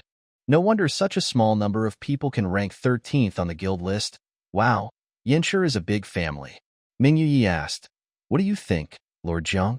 We don't have much chance of winning." Jiang Wei also told the truth. The only 2 big bosses in the guild said so, and the other members immediately lost interest in gossip and asked nervously, what should we do then? Just admit defeat or struggle a bit? It's not that we need to admit defeat, it's just that we don't have enough manpower. We can just hire a few more people temporarily. At this point, Jian Wuxiao said jokingly, "Speaking of which, you guys are quite unlucky in retreat. From the merger to now, the opponents you have been matched with seem to be medium-sized and large guilds, right? It's a miracle that you can hold on until now. First, it's not you, it's us," Ming Yue corrected. "Secondly, our retreat is at this scale, and we are not considering expanding the staff for the time being.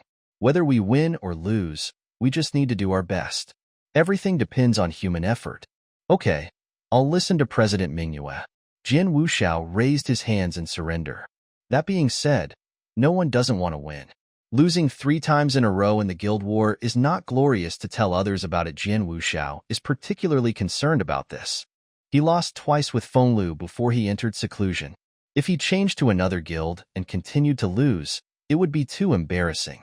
From the perspective of retreat, after escorting this escort, their inventory contribution points will reach 900,000. If they can win the next game, they can directly break the 1,000,000 mark. Otherwise, if they lose, several days of hard work will be wasted. After the escort was completed, Ming Yuyi roughly counted the number of people participating in the battle.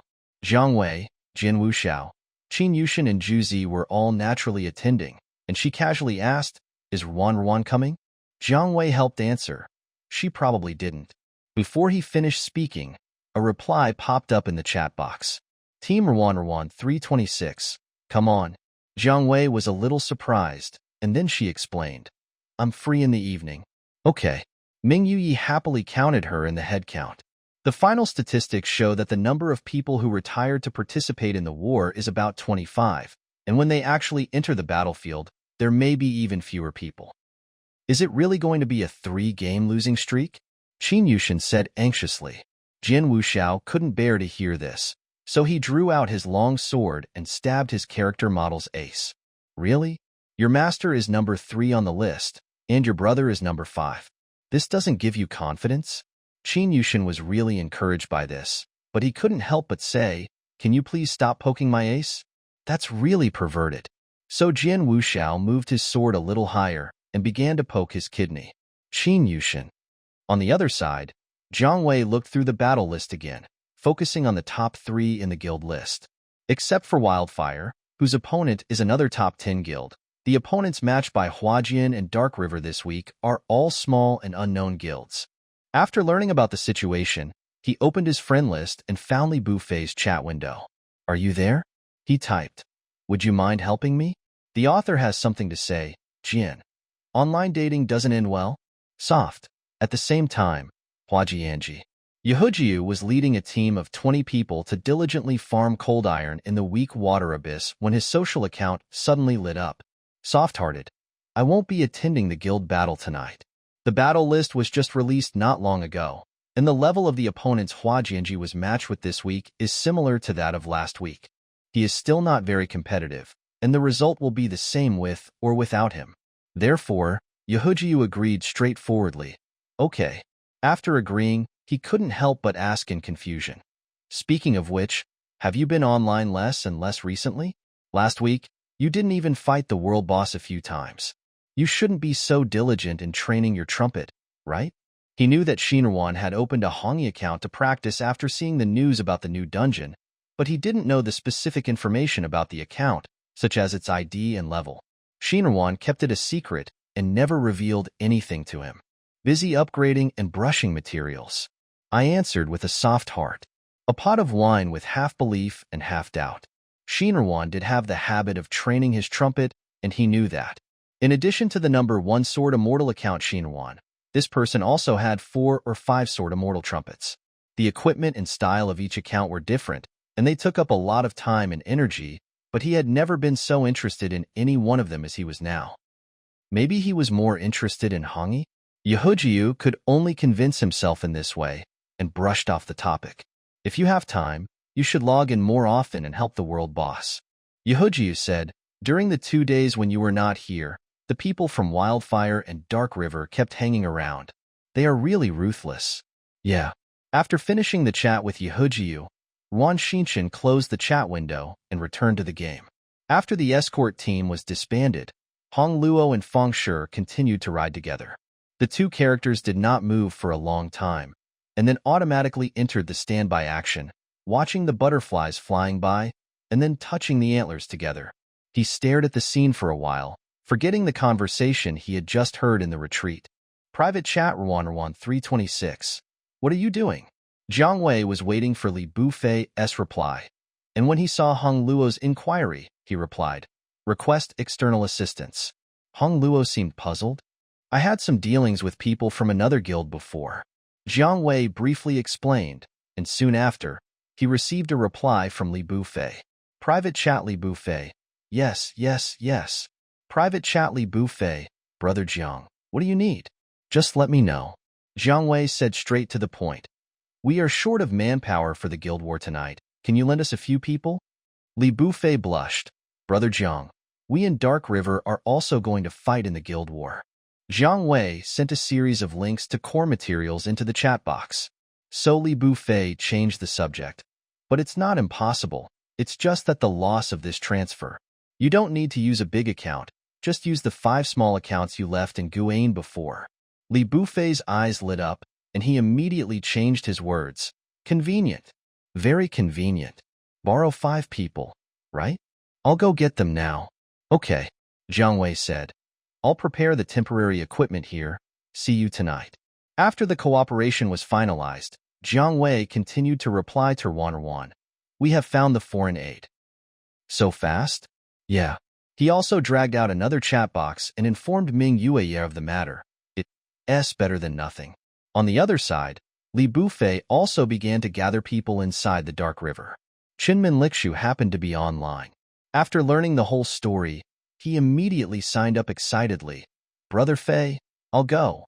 I want to team up with my idol and kill people. Li Bufei refused without a second thought. Go to Hades, you stay at home and fight in the guild war. I won't do it. There are only a dozen people on the other side, and they are not even as good as the previous Guane. What is there to fight? Chinmin Lixu said dissatisfiedly. When Brother Yu uses his big move, all the people on the other side will die. It's boring to think about it. Li Bufei wanted to say something to him, but another calm and friendly voice came from the audio. It was the eldest son, Bu Yu. Go if you want to go. When you have time, you can learn more about crossing the river with a reed and sword without sheath. Chunmin Li Shui. Yeah. When it comes to the sword without sheath, Zibuyu thought of a suitable candidate and asked, what about Songju? Don't you want to go find your old friend? Songju Tingqian was also in the voice chat. He used to be the vice president of Fenglu, and now he is one of the elders of Anha. He said calmly, no, I'm not free tonight. Zibuyu seemed to feel very sorry. Well, what a pity.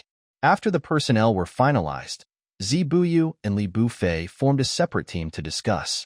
Let me see what core materials Iwei Dujiang gave me. Li Bufei copied the link of the materials Jiang Wei had sent him earlier. Zibuyu scanned it inside. Old players have a lot of savings. They are really generous. The warehouses of the retired forces also have a lot of good things. Li Bufei sighed. It was probably a big guild in the past. I don't know how it became like this now. It's common that once there are too many people and the management level can't keep up, the team will have conflicts. For example, the wildfire in the past and the Fengyu Tower not long ago. Zibuyu thought of something and continued with a smile. And the current Hua Jianji. At 7:30 in the evening, Xiaofei, a member of AAA Material Wholesale, and several of his secondary accounts came online after a long absence. Jiang Wei had just pulled 5 people into the team and was about to distribute equipment when he heard a childish and enthusiastic voice greeting him. My idol, senior brother. Long time no see. He was startled, and when he saw the source of the voice logo under the umbrella, he asked uncertainly, Are you Chunmin Lixue? Yes, it's me. Chunmin Lixue, who was wearing the skin of under the umbrella, came up excitedly. Brother, why haven't you played on the discussion platform recently? I haven't seen you in dozens of matches. After the last guild war, I thought a lot again. Jiang Wei was confused by this series of words. He didn't expect Li Bufei to call Chinmin Lixue as well, nor did he expect Chinmin Lixue to have this kind of personality, the type he was least good at dealing with. Jiang Wei evaded the question. Let's talk about this later, shall we? Hearing this, Chinmin Lixu immediately became serious. Yes. Business is more important. Jiang Wei heaved a sigh of relief, handed over several sets of level 80 dungeon purple equipment to the 5 people, and traded some core materials with Li Bufei. After everything was ready, he submitted a team merger application to Ming Yueya. On the Guane side, everyone was discussing how to fight on the battlefield. Seeing Jiang Wei bringing people into the team, Jin Wuxiao raised his eyebrows and said, Hey, the foreign aid is here. Ming Yuyi had already told them about Jiang Wei's foreign aid from Anha. Jin Wuxiao was expecting some surprises, but when he saw the levels of the people who came in, 2 were level 82, 2 were level 83, and 1 was level 84, he was immediately disappointed. Jin Wuxiao glanced at Ruan 326 and Dai Shunqing in the team, then looked at the 5-man team of Anha, and asked in a suspicious tone, Dujiang, are you planning to do a small account team building? I have a ready-made account, so I'll use it. Jiang Wei said frankly, I can't afford the rent for a full-level account. Li Bufei laughed awkwardly with a guilty conscience, haha. At 7:45, the Shu Road battlefield was opened. Everyone loaded the battlefield map in advance and waited in their own bases. Ming Yueya glanced at the list of participants on the other side and frowned. Murong Chezi and Shangguan Tudo are here. The retired members were greatly disappointed. They had originally thought that they would not participate in the guild war because of the quarrel between the two, but now their hopes were dashed. Qin Yushin was puzzled. After such a quarrel, how can the two of them still fight in a guild war together? Li Bufei and the others had naturally heard the gossip about Morong Chiezi and Shangguan Tudo, and they speculated. Maybe they have reconciled again? Others were horrified. Impossible? Okay, it's useless to think about these things now. Ming Yueye brought the topic back on track. Let's do as we agreed before. Divide the troops into 3 groups. Team 1 will attack the front, led by Jiang Shun. Team 2 will attack from the flank, led by Brother Jian. Team 3 will enter the collection area with me. Hearing this, an escort from Dark River raised a question. We already have half as many people as the enemy. Why do we have to split them into 3 teams? If we concentrate together, we will be easily wiped out by the enemy's Yanshur AoE. Then what's the point of dispersing them? Will it make it easier for the enemy to wipe us out one by one? The bodies can be dispersed more. Ming Yueye answered casually. A few people in MANHUA started to complain in the small group. Brother Fei, what are we doing here? Judging from Guiyin's attitude, he doesn't seem to want to win. Only Chenmin Lixu said solemnly. Senior brother and the others must have their own deep meaning for doing this. The others were speechless. Xiao Qian, your idol filter is too heavy. Why do you also love the whole family? Li Bufei was actually confused, but since he had received Jiang Wei's core materials, he had to help. No matter what, we just need to follow the instructions after entering the venue and do our best. Ming Yuyi divided the team of 30 people into 3 small teams, each with 10 people, and appointed Yiwei Dujiang and Jin Wuxiao as team captains. The final distribution result was, one team consisted of Yiwei Dujiang, Juzi, Li Bufei, and MANHUA bodyguard. The second team consisted of Jin Wuxiao, Dai Shanqing, MANHUA Xuanjianqi, and others. The third team consisted of Ming Yueyi, Wan'erwan 326, Chenmin Lixue, and others. The one who was most desperate about this distribution result was Chunmin Lixue. Why can't I be on the same team with senior brother Dujiang? He wailed in pain. I don't want to collect, I want to fight. Come on. With your small body, you will just be a food delivery to the opponent if you fight head-on. Li Bufei took the opportunity to mock him. Besides, the one under the umbrella is Zhu Yu Xian Ju. Who do you want to fight? It's better to get beaten. Just go collect honestly. Chenmin Lixu tried to refute, but he had no idea where to start. Looking at the Zhu Yu suit on his body, he could only bear the humiliation and hold the Yunzhuan magic scroll in his hand and accept his fate. In short, Minjuai said, after entering the venue, everything depends on the situation and be flexible. After all, no one can predict what the real situation on the battlefield is and what the opponent's response strategy will be. On the first team side, Jiang Wei was explaining to Zhu Zi and another healer the order of saving people.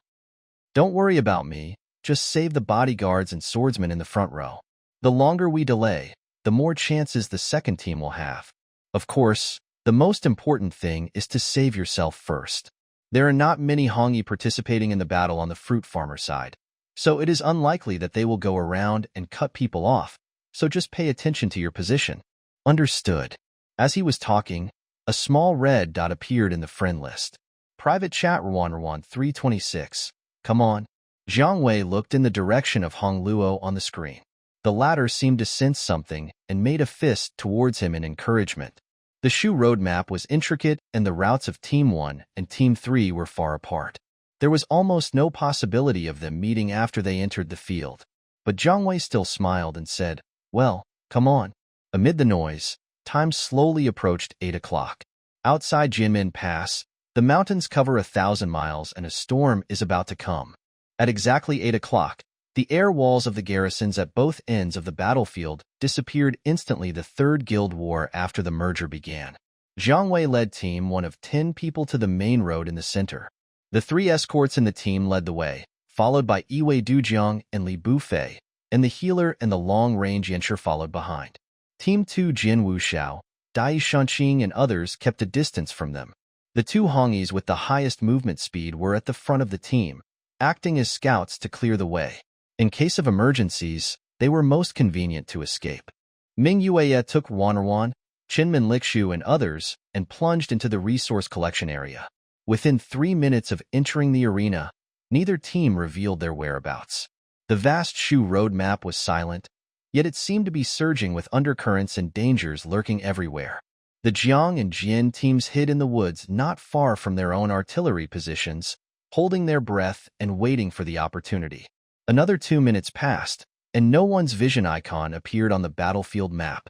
The other side is so cautious? Not really, Qin Yushin muttered. Jiang Wei was also a little hesitant. There were 58 people in the fruit farmers market, nearly twice as many as them, and they had the advantage of being a yinshi. It made no sense for them to be so cautious at the beginning, not even showing their heads. Maybe they are afraid that your master will go up and kill them all in one go. Jin Wuxiao answered without hesitation. Qin Yushin.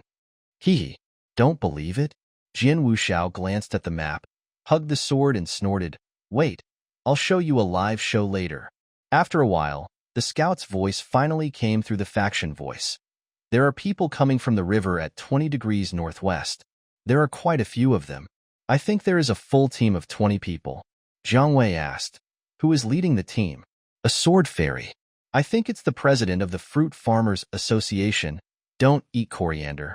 Hong Yi, who was on the reconnaissance, observed carefully again and found something surprising. Murong Chiezi and Shangguan Tudo are not in the team. It seems that the other side is also operating in teams, which is good. It is convenient to deal with them. Jin Wuxiao asked Jiang Wei, Do you want to fight? No hurry, wait for them to cross the river first. Are you afraid that they have backup? Yes. Jiang Wei stared at the direction of the river and added casually, I am also afraid that they will run away. Jin Wuxiao understood what he meant after a brief thought and commented seriously, You used the same trick again. You are still so insidious. Jiang Wei. Why doesn't this game have an option to cancel teammate protection? He really wants to kick Jin Wuxiao into the river. Li Bufei and his companions who were squatting in the bushes nearby were speechless, feeling very complicated. They didn't expect that the third on the regional server list would have such a personality and even become a master and apprentice with Jiang Wei's cousin. Sure enough, in less than half a minute, the team of 20 people appeared in the sight of the hermits.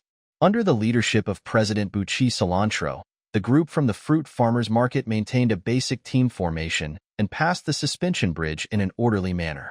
But at this time, their team voice was not calm. Why haven't the hermits come out yet? We are already on the bridge. It's time to take action. The members were a little hesitant. As early as when they were waiting for the battle, the fruit farmers had a big disagreement on the issue of team division, which delayed their departure time after the Guild War started. They only arrived at the battleground now, missing the opportunity to occupy the ambush. Now they are in the dark and they are in the light. In order to turn the passive situation into the active one, they need to lure the people out first. Their team of 20 was a bait, and not far behind them, another team of Yinshi led by Murong Chiezi was the real main output force. The cable bridge was precarious, and they would definitely be the most vulnerable to concentrated fire when crossing the bridge. On the surface, Buchi Xiangkai and the others walked around in a swaggering manner, without any defense, but everyone had their key skills ready in their hands, always alert to the situation around them. And secretly, Murong Chiezi's Yinshi team was also lurking around, waiting for the opportunity to enter. But surprisingly, until they had walked most of the way across the cable bridge, they still didn't see any sign of trouble. Seeing this, Buchi Akai heaved a sigh of relief. It seems to be the advanced collection area. He guessed. There are few hermits, and even if there are the third on the list, sword without sheath, and the fifth on the list, crossing the river with a reed, it is not certain that you can gain any advantage from them in a head-on confrontation. Therefore, it is very likely that you will enter the gathering area in advance to grab materials and synthesize the elixir that provides the team buff. The others finally felt relieved. After all, their team was mostly composed of ordinary players of medium level. Without Shangguan and Murong, the two great masters, it would be a tough battle if they really fought against the third and fifth players on the list. What should we do now? Go into the collection area to capture people? Leave the collection area to Shangguan and his team. Let's take down a turret on the middle road first to get a morale boost. While discussing, the group walked down the chain bridge and prepared to attack the number 1 artillery battery on the Guian side. When the team members of Murong Chiezi on the other side saw this, they asked, Brother K, are we going to follow them? Murong Chiezi's original ID name was Murong K. She changed it to the corresponding couple name after she and Shangwan Tudo fell in love. Now after their breakup, she changed it back to Morong K, leaving Shangwan alone and still keeping the couple name. Morong had remained silent since the team entered the arena. He finally came to his senses when his teammates asked him, "Follow." Before he could finish his words, several escorts suddenly jumped out from the bushes on the other side, holding knives and swinging sticks, and went straight for the heads of Buqi, Xiang Kai, and others. There's an ambush. By the time Buqi, Xiangcai, and the others reacted, it was too late. The retired members who were lying in ambush in the dark attacked together, using a bunch of skills to knock down several sword masters and bodyguards in the front row, making them dizzy. After finally using his control-releasing skills to fight back, countless wandering spirits emerged from under the farmers' feet, twisting and biting their flesh, and the scarlet omen signs spread like a plague. Where's the healer? Hurry up and heal. The squishy Yinshi and Hongyi were the first to give up. They hadn't even used a few skills before their health bars were almost gone. The Zhufangs and the team were even more anxious. They were silenced and couldn't keep up with their skills. Upon hearing this, Buqi Xiangcai, who was fighting with several bodyguards from Guayin, jumped in surprise. He turned his head and saw a plain figure in the crowd. It was Yiwei Dujiang. The young Taoist priest muttered something silently and twisted his hands together. Buqi Xiangcai recognized the meaning of this gesture. It was the starting action of the Taoist priest's ultimate move, Zhu Fu Fa Miao. Buqi Cilantro immediately shouted, "Everyone retreat. Go back." He had once encountered Yiwei Dujiang on the Taoism forum, and naturally witnessed the horror of Tianwen Curse forbidden Taoist as long as they were hit by his skills, tainted with prophecy, and silenced by the full 4 layers of evil prophecy debuff, they would become lambs to be slaughtered. In the melee, 3 or 4 people from the fruit farmers team had already fallen to the ground, and the others were also more or less covered with 1 or 2 layers of prophecies.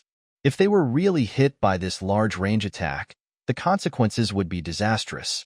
Under his command, the fruit farmers tried to escape and retreat, preparing to move to the cable bridge. He subconsciously activated the damage reduction and raised his sword to block. The weapons met with a sharp clang sound, and the blocking judgment failed, and the character was knocked back.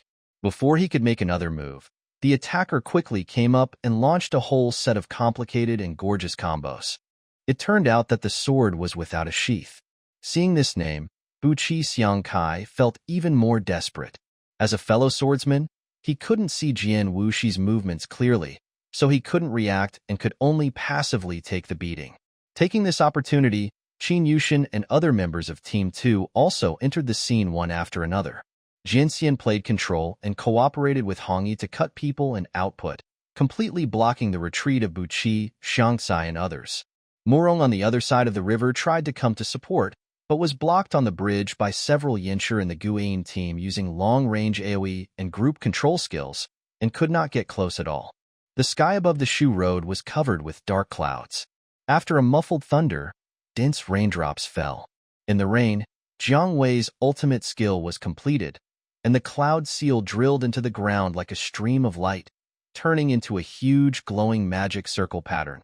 The magic circle flickered, and a 10-foot-high dark fire suddenly rose up. The flickering flames instantly turned into a sea of fire in the crowd.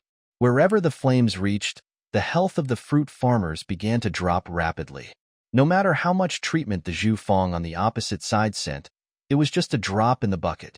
Jian raised his unsheathed sword and sent the fruit farmers in front of him into the magic circle. "Watch out, cousin," he said, holding a cigarette in his mouth. "What does it mean to kill a whole group of people with a big move in 1 second? As soon as he finished speaking, the sword shadows around Jian Wuxiao turned around and pointed at all the enemy members. In an instant, the sharp sword light fell like heavy rain. After Jiang Wei and others used their skills just now, the health of most of the fruit farmers had reached the bottom. This rain of swords was like a final guillotine that took their lives. After the dazzling edge flashed, all those with remaining blood, including Buqi Cilantro, fell to the ground. At the same time, 8 or 9 kill messages instantly appeared in the system channel. After finishing his move, Jian Wuxiao blew a whistle, wanting to continue harvesting others. Jiang Wei glanced at the team situation. The Yinshu team led by Murong was about to break through the siege and whispered, "Let's go. Don't linger in the battle."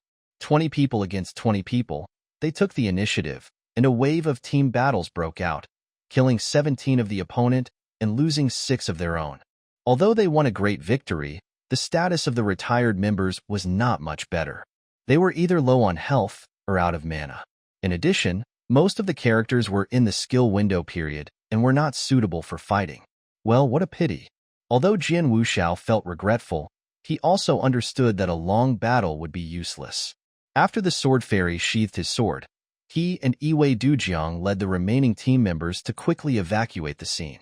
When Murong and his men finally arrived, the hermit had already disappeared. The road was wet and muddy, and the ground was littered with the corpses of characters. Only a few survivors were still standing on the field, looking miserable. Murong pulled the survivors into the team, and several alchemists in the team restored their status to full. Someone asked, "They are in bad shape. Should we chase them? We can't catch up."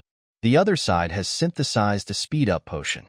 Murong clicked on the team's status bar of both sides and took a look, frowning. In the status bar, the hermit has a 15-minute agility elixir buff bonus, while the fruit farmer's panel is still empty. Now the number of remaining people in the fruit farmer's market is 42, and the number of retired people is 24. The gap in numbers has narrowed. They are still in the state of splitting teams. If they face the retired main team that has recovered, it is difficult to determine the outcome. The best option right now is to join up with another team led by Shangguan Tudo, concentrate our strength, and act as a group of 42 people. Most members of the team have the same idea, but they keep it to themselves and don't dare to say it out loud. The emotional conflict between Murong and Shangguan has not been resolved yet, and they are in a Cold War period. The fact that they can participate in this guild war together is entirely the result of the guild leaders' painstaking coordination. And the reason why they split up is because the two of them are unwilling to be on the same team, so they have no choice but to compromise. But at this point, if we insist on dividing into teams, the result will most likely be that we will be defeated one by those who have retired and bring about our own destruction. The president, who doesn't eat coriander, has died and cannot participate in the battle. He can only speak in the faction channel. He sighed and said, "Forget it. Let's just leave it at that. It's not shameful for us to lose to the 3rd or 5th place. Just do your best and don't take it to heart." The members also comforted each other, trying to ease the guild atmosphere that had been tense for several days. Murong and Shangguan were both very popular in the Fruit Farmers Guild. When they were still a couple, they often led newcomers and group teams in the guild. Now that their relationship has broken down, it is a situation that no one wants to see. The fruit farmers all forced themselves to smile, but Murong listened in silence and closed his eyes. When he opened his eyes again, he found the location of another friendly team on the small map and marked it as the destination. "Let's go." Murong's tone was unexpectedly calm. "Let's meet up with them." The other members of the team were stunned.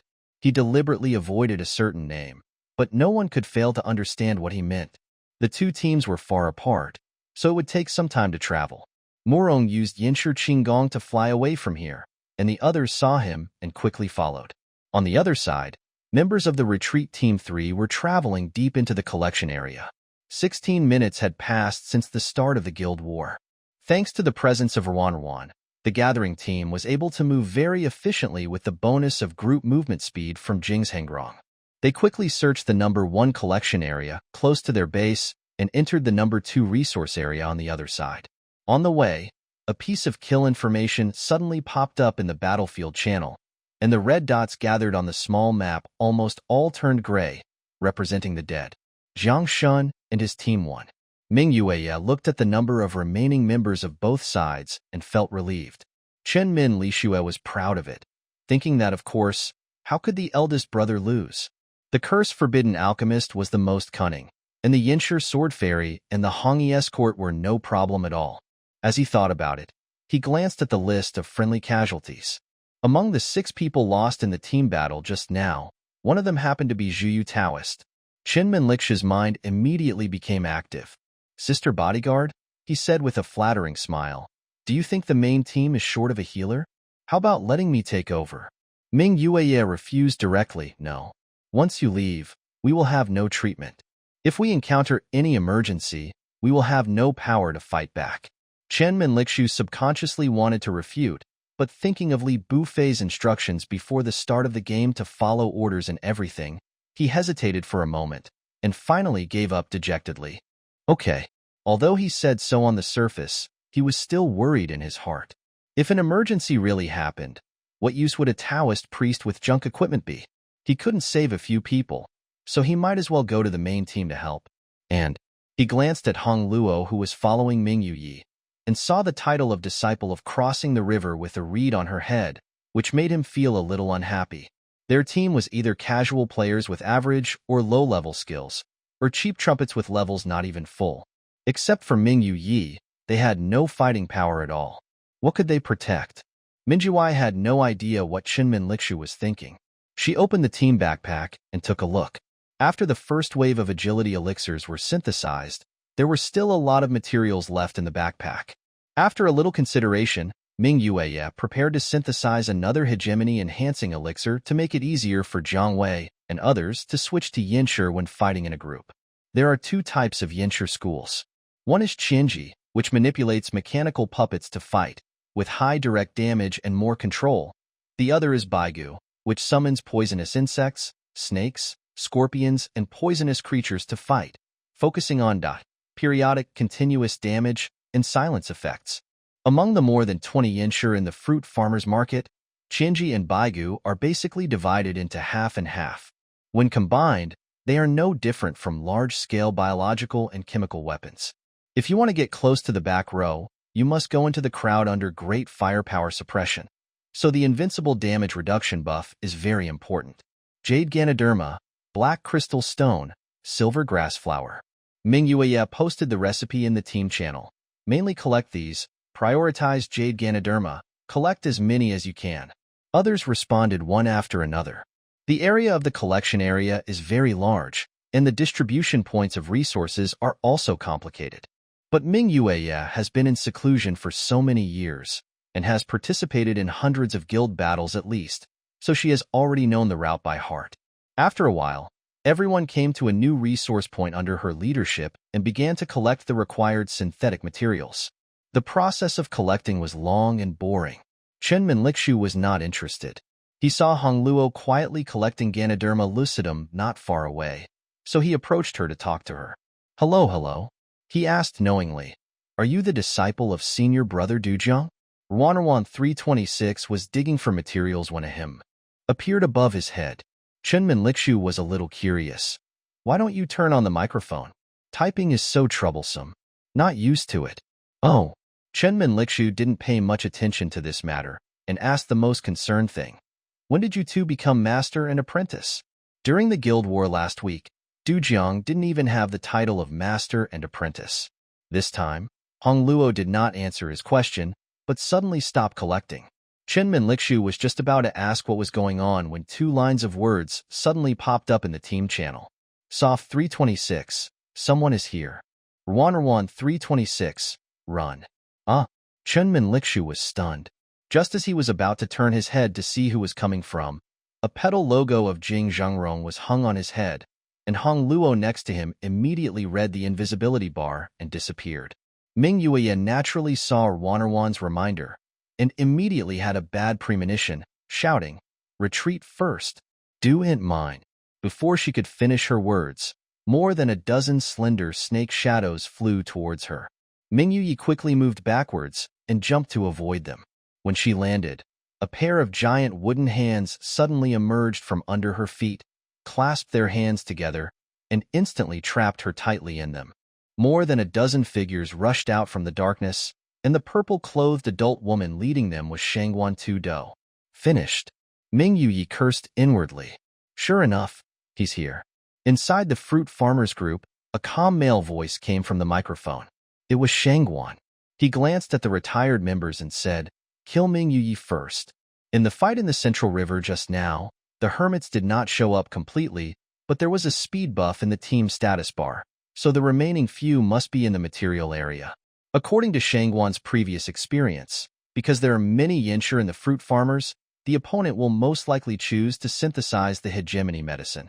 So he led his men to search for the collection points of the hegemony medicine materials one by one, and he really caught them. The other members of Team 3 did not have time to react, and were also dragged down by the Yincher's control skills. Chinmin Likshu tried to enter the field to support and put a few skills on Minjiwai. When he saw the pop-up search for the treatment amount, he was very crazy. I knew it. What's the difference between this amount of milk and no milk? Mingyu Yi used several skills to reduce damage and increase defense, trying her best to escape from the control of Shangguan and others. She was about to run away, but unexpectedly, 2 sword masters and a bodyguard came up again, obviously not giving her a chance to escape. Their goal was clear: her head and the team backpack she was carrying. The firepower suppression of Shangguan and other Yincher was very brutal.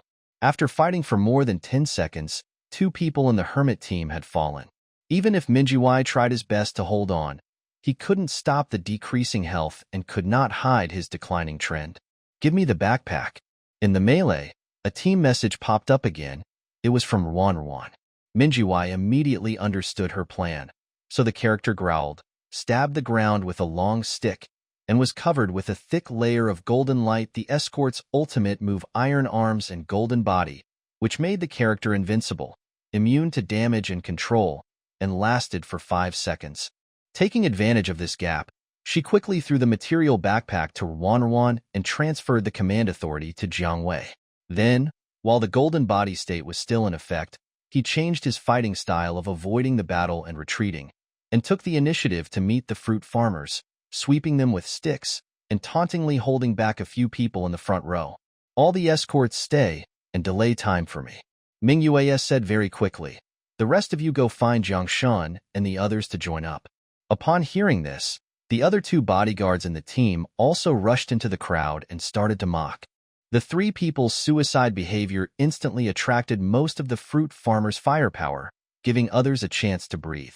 Ruan was still invisible at this time. After getting the material package, he ran away without saying a word. Chinmin Likshu and others also hurriedly followed. Before leaving, he also cast a prophecy to Minjiwai and others to increase their defense. As soon as the golden body ended, Mingyue and the other 2 dragged the fruit farmers in the opposite direction with the double speed buff of Jingzhengrong and the team's spiritual medicine. The fruit farmers just thought they were struggling to survive and didn't take it seriously at all. Shangguan quickly realized something was wrong.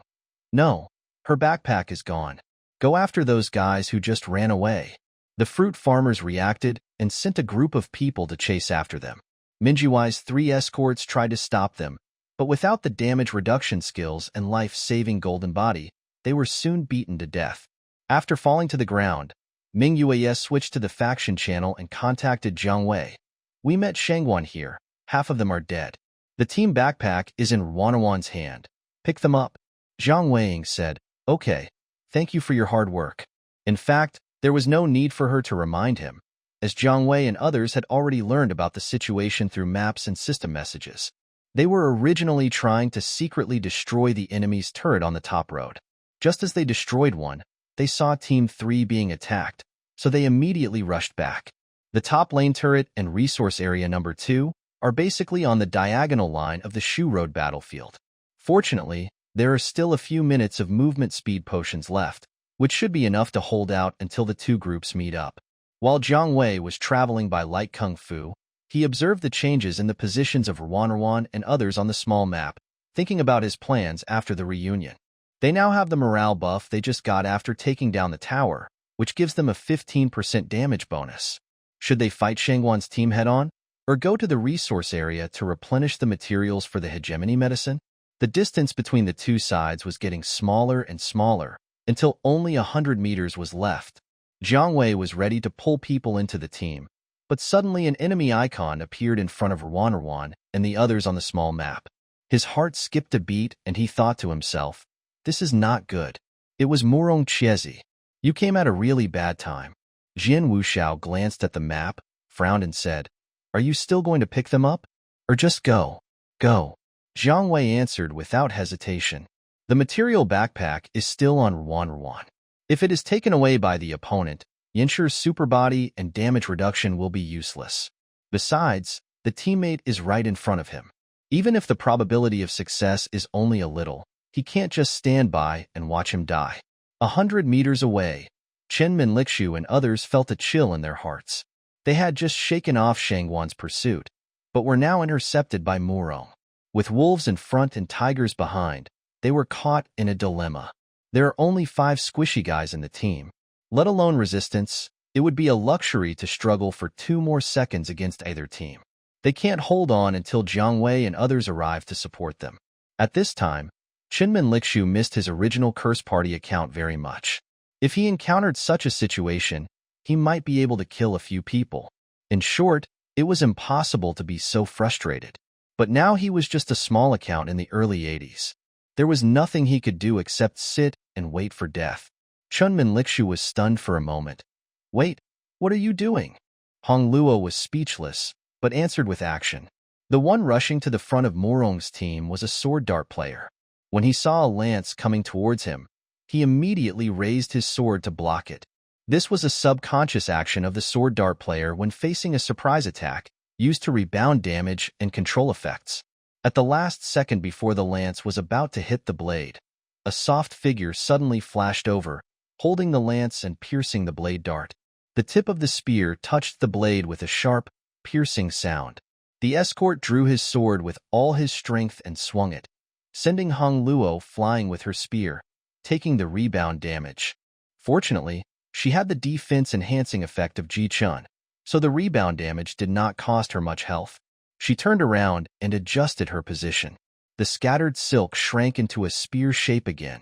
This time, she didn't aim at any target. The tip of the spear went straight to a higher place. After another shot, she didn't wait for others to react. She moved to the position of the spear in an instant and jumped to a higher place. Then, in full view of everyone, she disappeared above the heads of Murong and others. The whole process took only a few seconds, and except for a move that landed on Daodong's face, no one had time to react. But before Hong Luo became invisible, most people saw the team backpack she was carrying. So the fruit farmers began to use their skills around them, trying to force her to show up with an airtight bombardment. A moment later, Hong Luo's figure appeared not far away, trying to escape to the woods. The fruit farmers naturally wouldn't give her this opportunity. Chase. Ruan was alone, with several swordsmen and escorts chasing her closely. Before long, the team's speed buff and the competitive effect ended, and her speed slowed down, and the distance between the two sides was getting closer and closer. Just when they were about to catch up, Bu Qiankai, who was watching the game, suddenly shouted, "Wait, we are chasing the wrong person. She doesn't have a backpack at all." Everyone was stunned. When they got closer, they could see that Hong Luo didn't carry anything. How is that possible? She was clearly. The person who was speaking paused for a moment, and everyone else realized what was happening. Someone had replaced him when he was invisible. Murong's face looked very bad. The culprit was right in front of him. He said, "Let's solve this first." Snakes, scorpions, insects, and snakes came out in droves. Ruan was running away while avoiding the bombing skills, but the bodyguard in the front row seized the opportunity and came up to him closely. This escort was the one who had just been used as a springboard. He was extremely unhappy, and after successfully getting close to the enemy, he began to control him mercilessly. Ruan was not interested in fighting, and she evaded the control with agility and found the right gap to interrupt the opponent's attack, taking the opportunity to escape, but was entangled by another sword fairy. She countered the moves, but still could not make up for the gap in level and stats, and her health bar was quickly eroded. More fruit farmers rushed forward, raising their hands to harvest heads. However, several talismans flew over first, and the moment they landed on the characters, brilliant flames burst out. In the sea of fire, the giant sheep opened its mouth and crushed the enemy in front of Hong Luo into its mouth, triggering group silence in one fell swoop. At this time, the CD of the invisibility skill just ended, and Ruan disappeared into the void again. After the ghost fire disappeared, there was no one in front of Murong and others. After leaving the battle, Jiang Wei pulled the low health Ruan into Team 1. Juzi quickly used a few healing skills on him, and only breathed a sigh of relief after his health was full. It was a close call, just a little bit. Fortunately, Jiang Wei used his lightness skills and displacement to run very fast along the way, without wasting a second, and the others almost couldn't keep up. To be honest, when Hong Luo was chased by a group of people, everyone was very nervous and wanted to walk faster and faster. Fortunately, they rescued her in time and felt relieved. "You are too brave," Jiang Wei said helplessly. "You dare to walk with so many people around? Aren't you afraid?" Not to mention Ruanruan, a fragile Hongi account. Even he didn't have the courage to run alone when chased by more than 20 people. I really don't know whether to say she is skilled and brave, or a newborn calf is not afraid of tigers. No. Ruanruan's answer floated out of the team channel. "You came to pick me up." Jiang Wei was slightly stunned. Orange and others who were watching. Oh. Team 2 couldn't see the text message from Team 1. Qinyu was confused and asked, What's wrong? What happened?" Jiang Wei adjusted his headphones. It seemed that his ears were a little stuffy from wearing them for too long. He said as if nothing had happened. "Nothing?" On the other side, Jin Wuxiao and his group also successfully joined up with Qinmin Lixu and his group. Ruanruan threw the team backpack to Qinmin Lixu while in stealth mode, then revealed himself and led the group away. Qinmin Lixu took the opportunity to run away, and soon met up with Team 2 and handed over the package. The people who had retired were finally gathered, and on the fruit farmer's side, Murong also met Shangguan, who arrived later. When the two teams met, they fell into a silent silence, until Shangguan sneered and said coldly, "Some people can't even handle a trumpet." Murong retorted, "Aren't you the same?" When Shangguan was tricked by Minjiwai and others, Murong saw it clearly through the small map. They were both tricked, and neither of them had the right to say anything. Shangguan argued unconvincedly, "At least we got a few lives here." Murong said indifferently, "What's the use? The result is the same. You still let the person run away." "You." Shangguan was furious, and Buqi Shangcai reluctantly spoke to mediate. "Okay, let's not talk about this. Who said he is us?" Okay, we are not us, okay?" Buqi Shangcai obediently changed his words, then let's discuss what to do next. "What else can we do?" "Fight," Shangguan said in an unhappy tone. "Retreat to the woods first. If you chase them rashly, you might get ambushed again. It is better to take advantage of the time they are collecting herbs to take down the tower to get the morale buff and increase damage, so as to prepare for the final team battle." Murong said nothing, indicating his agreement. As expected, when the fruit farmer and his team had just destroyed the enemy's mid-lane tower and worn down more than half of the second tower, the hermit finally showed up. 19 people versus 41 people. One side had a dominance damage reduction buff, and the other side had a morale damage increase of 15%. The effect was basically the same. But if the second tower was worn down, the damage would be increased by 30%. Therefore, the target of Jin Wuxiao, Dai Shunqing and others was first the fruit farmers Hongyi and Jin Xian, who were grinding the tower. With the help of their dominance, Team 2 entered the field to cut Indiana. Murong, Shangguan and others tried to stop them, but were silenced by Jiang Wei's formation. Ruanruan provided speed gain, while Juzi and Qinmin Lixue took turns to provide defense and treatment, and everything worked in an orderly manner. In the melee, Shangguan found that he couldn't help but follow Murong's rhythm and cooperate. When Murong's puppet controlled someone, he subconsciously added damage. No matter how much he restrained himself, he couldn't change his habit. In addition, his skills were repeatedly interrupted by Yiwei Dujiang's silence, which made Shangguan even more annoyed. Finally, he could no longer bear it. Trouble. He changed his target and rushed straight towards Jiang Wei.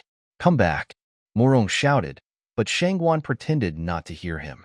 When Yiwei Dujiang showed a flaw behind him, he played the flute to summon a poisonous snake to bite him. However, the opponent seemed to have expected it. He dodged sideways and slapped a talisman at him. Who can be hit by such a slow attack? Shangguan was disdainful and was about to retreat when a light-colored figure flashed behind him out of nowhere and cut his throat twice, triggering stiffness. It was Ruanruan. He realized that something was wrong, but it was too late. The talisman hit the character and put a prophecy on him. Shangguan wanted to dodge, but Hong Luo didn't give him the chance. After getting close, She started to hit him with a combo to control his stiffness. This is the first time the two characters face off since the opening, but the more Shangguan fights, the more he feels something is wrong. Such skillful interruption techniques are simply not what a trumpet should have. He had seen this kind of rhythm many times, which left no room for resistance, and it was very familiar to him, or rather, it was not just him, but all the players at the top of the Huading Zone 1 rankings were familiar with it. Shangguan was in a state of confusion. Who on earth is this person? With Ruan's close control, Jiang Wei had no worries. After lowering Shangguan's health with a few talismans, he read the big move and prepared to kill Shangguan in one fell swoop. However, a huge wooden hand broke out of the ground. Jiang Wei paused, canceled the reading, and retreated before the giant hand closed to escape control. When he turned his view, he saw Murong's figure. Seeing this, even Shangguan was stunned. Murong came with 3 swordmasters and 1 Hongyi, and the 5 of them besieged Yaoi Dujiang together. Jiang Wei dealt with them calmly, glanced at the skill plate, and saw that the time was almost right, so he said, Team 2 prepare to harvest. Okay, here we come. Jin Wuxiao immediately dropped the half-dead Yinshi in his hand. Yaoi Dujiang's health was getting lower and lower, and the 5 people's offensive became more and more fierce. When Yaoi Dujiang was only 1 step away from the final blow, a mole suddenly emerged from under his feet, and after controlling the 5 people, Zhufu Fa Miao's reading bar was activated, triggering silence. Taking this opportunity, Jin Wuxiao and Dai Shunqing used their ultimate skills at the same time, and thousands of sword shadows poured down like streams of light. Player Jin Wuxiao used the skill Guan Ri to kill player Tomorrow. Player Shumi Dai Shunqing used the skill Guan Ri to kill player Shibei Chueshue. Player Jin Wuxiao used the skill Guan Ri to kill player Murong Quebec. After the special effects faded, Yaoi Dujiang was still standing on the field, but a group of fruit farmers, including Murong, had fallen under his feet. Seeing this, Shangguan felt a nameless rage in his heart, and his hand's speed suddenly exploded. He instantly broke free from the soft control chain and summoned a poisonous scorpion to sting Yaoi Dujiang, who was at low health. Shangguan couldn't help cursing, and Jin Wuxiao and his men didn't give him a chance to finish him off, and directly changed their targets to siege him. Other fruit farmers came to support, but they couldn't stop the offensive of Jin Wuxiao and his men. Under the treatment of Juzi and Qinmin Lixu, Yaoi Dujiang and Ruan also recovered quickly and rejoined the battle. In the end, Shangguan couldn't hold on and fell to the ground and died. The fruit farmer market lost 2 backbones in succession and its combat power dropped sharply. Although Guayin had less than 10 people left, Jin Wuxiao and Yaoi Dujiang, the main output, were both on the field. There were still 2 healers with endurance left in the team, so the result of the game was self-evident. This guild war finally ended 38 minutes and 27 seconds after it started. The winner will retire. After everyone was teleported out of Shudao Station, all kinds of fireworks and applause emojis began to fill the faction channel. We won. Brothers and sisters are awesome. The happiest person was Ming Yueya, who waved his hand and took out a batch of materials from the faction warehouse as rewards to distribute to everyone, causing cheers from the audience. Jin Wuxiao sent a screenshot of the settlement panel to Qin Yushin. See, your master has 26 heads. What is strength? The latter replied perfunctorily, Oh, yes, yes, yes. Jiang Wei leaned back in his chair and breathed a sigh of relief. Finally, he won. On the other side, the members of Dark River were still somewhat incredulous and sighed in the small group. Really good, I said. Senior brother must have his own plan. Chunmin Lixu snorted. Come on, I can see that winning or losing has nothing to do with us. We are just here to play supporting roles. Why is it irrelevant? Chunmin Lixu said unconvinced. In the end, I was in charge of the materials for the elixir. It is very important. Li Bufei and the others said goodbye to Jiang Wei and went offline together, returning to the Dark River base. The other members who were supposed to go offline went offline. Those who were doing missions did their missions, and the remaining dozen people returned to the base of the faction, set up the melon seed plate, and chatted for a while. I feel that Murong and Shangguan didn't seem to have a very bad relationship. Ming Yueya was on vacation today and didn't work the night shift, so he simply stayed in the game and chatted with everyone. When Jiang Shan killed Shangguan in the end, Morong came to save him. He was eager to save his wife. So they both died in the end. Jin Wuxiao came to the truth. It can be seen that love will only affect the speed of people drawing swords. Zhang Wei. Others. Ronron 326. Hehe. After chatting for a while, Zhang Wei received a message from Ronron. Ron, I'll log off first. Okay. Zhang Wei replied. Thank you for your hard work today. Good night. It was almost 9 o'clock in the evening, and the 10 world bosses on the big map were about to refresh. Before the fight started, Cheng Jie went to get a glass of water. When he came back, he checked the team news and asked Wan Xinchen, is the world boss coming? A nurse in my team is temporarily not coming, so there is a vacant position. Wan Xinchen was looking at his phone. He turned off the screen and said, here I come. He seemed to be in a good mood and agreed readily. What good thing has happened to him? Cheng Jie wondered in his heart and asked tentatively, let's go eat crayfish tomorrow at noon? Okay. You treat? Sure. Cheng Jie carefully observed his expression and half-jokingly said, how about you treat me to dinner as well? Wan Xinchen returned to the game, switched to a soft-hearted persona, and answered casually, that's fine. In the Kangang map, Yehujiu was leading the team waiting for the refresh of the world boss, when a friend message suddenly popped up. Brother Jiji Jaiji, my soft heart seems to be possessed by something dirty. A pot of wine? The next day, Jiang Wei handed over the remaining core materials to Li Bufei. Li Bufei laughed and said, Brother Jiang, if there is such a good thing next time, let's contact each other again. Jiang Wei smiled. No problem. Of course, it was just a polite remark. After winning the fruit farmer battle, Guiyin's inventory contribution has exceeded 1 million. In the short term, he no longer needs to worry about the issue of contribution points, and it naturally doesn't matter whether he wins or loses the guild war. Besides, he didn't have that many materials in his backpack to lend to others, and he had other uses for them. Chenmin Lixu came with Li Bufei, and he opened the spell. When the two of them finished talking about business, he immediately popped up and said, Brother, are you free to spar with me now? After he mentioned this, Jiang Wei finally remembered that after he promised Chenmin Lixu, they went to the Taiping Tavern in Jidu together.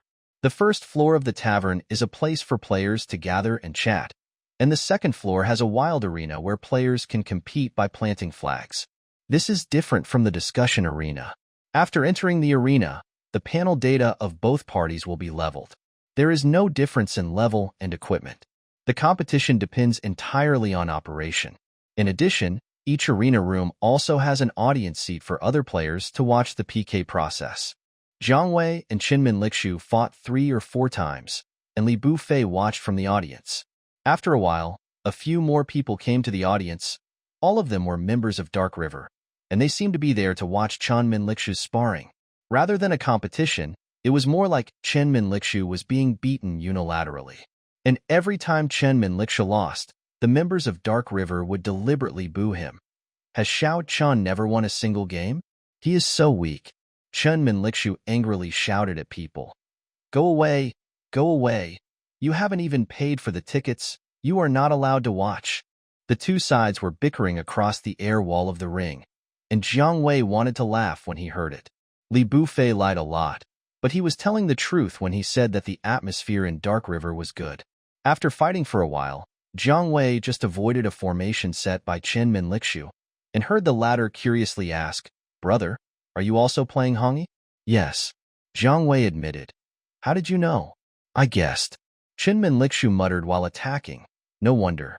The fourth duel ended quickly, and Yiwei Duzheng won without a doubt. After losing 4 games in a row, Chenmin Lixu was still in high spirits, and even more courageous. Come again. Come again. Chenmin Lixu raised his fists and gathered his sleeves, and challenged again. Jiang Wei was just about to accompany him to the end, when another figure teleported into the room. He casually glanced at the audience and saw the familiar Hong Luo character. He was slightly stunned and moved the mouse that was originally about to click accept to reject. Chenmin Lixu, who was rejected by the PK invitation, wondered, What's wrong? Aren't you coming? My apprentice is looking for me, so I left first. Jiang Wei explained, We'll continue to spar next time when we have time. Chenmin Lixu also saw Hong Luo in the audience. Although he was a little unhappy, he had no choice but to let her go. Coming out of the room, Jiang Wei turned his head and saw the pink-skirted Hong Luo, who had also teleported out, skillfully pulling people into the team. When did you come online? I didn't even see the system prompt. Just now. Ruan paused. Did I disturb you? No. Jiang Wei smiled and said, I was just sparring with the kids from Dark River, and they had just finished fighting when you came. Are you familiar with him? Ruan looked at him. Well, not really. I've met him a few times. He has a lively personality.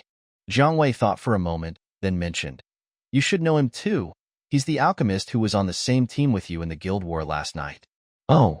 Ruan remembered and thought expressionlessly, the noisiest one. The two chatted while completing their daily tasks and said softly, The chat room created by Shangguan has been disbanded. Jiang Wei was stunned, then realized what she meant. He clicked on the public list and saw that the room number at the top had indeed been changed. The popular chat room where Morong and Shangguan had quarreled had disappeared. The World Channel was also discussing this matter. This time, no fruit farmers came out to explain, and the onlookers were all confused. Do you think they will reconcile? This question from Ruan surprised Jiang Wei. Based on Ruan's previous attitude, Jiang Wei thought she was not interested in this matter. Emotional matters vary from person to person. He said, I don't know them well, so I can't make a conclusion. I can only wait and see how it develops in the end. Ruan responded and did not continue the topic. She quietly cleared out the monsters with Jiang Wei, pulling them and consuming and harvesting them. Fruit Farmers Market. After the Guild War, the relationship between Morong and Shangguan suddenly eased a lot. The chat room was disbanded, and the two no longer quarreled with each other when they met. Instead, they fell into a subtle and complex silence. In this regard, fruit farmers such as those who don't eat coriander secretly breathed a sigh of relief. That night, Shangguan logged into the game and took a look at his friend list. The character with the red ID at the top was offline.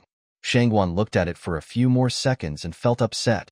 In order to divert his attention, he simply opened the map and went to the Jidu forum to brush up his points. Unexpectedly, his luck was bad, and before he had brushed up a few times, he met the number 1 on the list. Of course he couldn't win, but Shangguan didn't have the habit of admitting defeat. He tried his best to output despite the soft-hearted control, but he was still controlled by the opponent and couldn't move before he could use a few skills.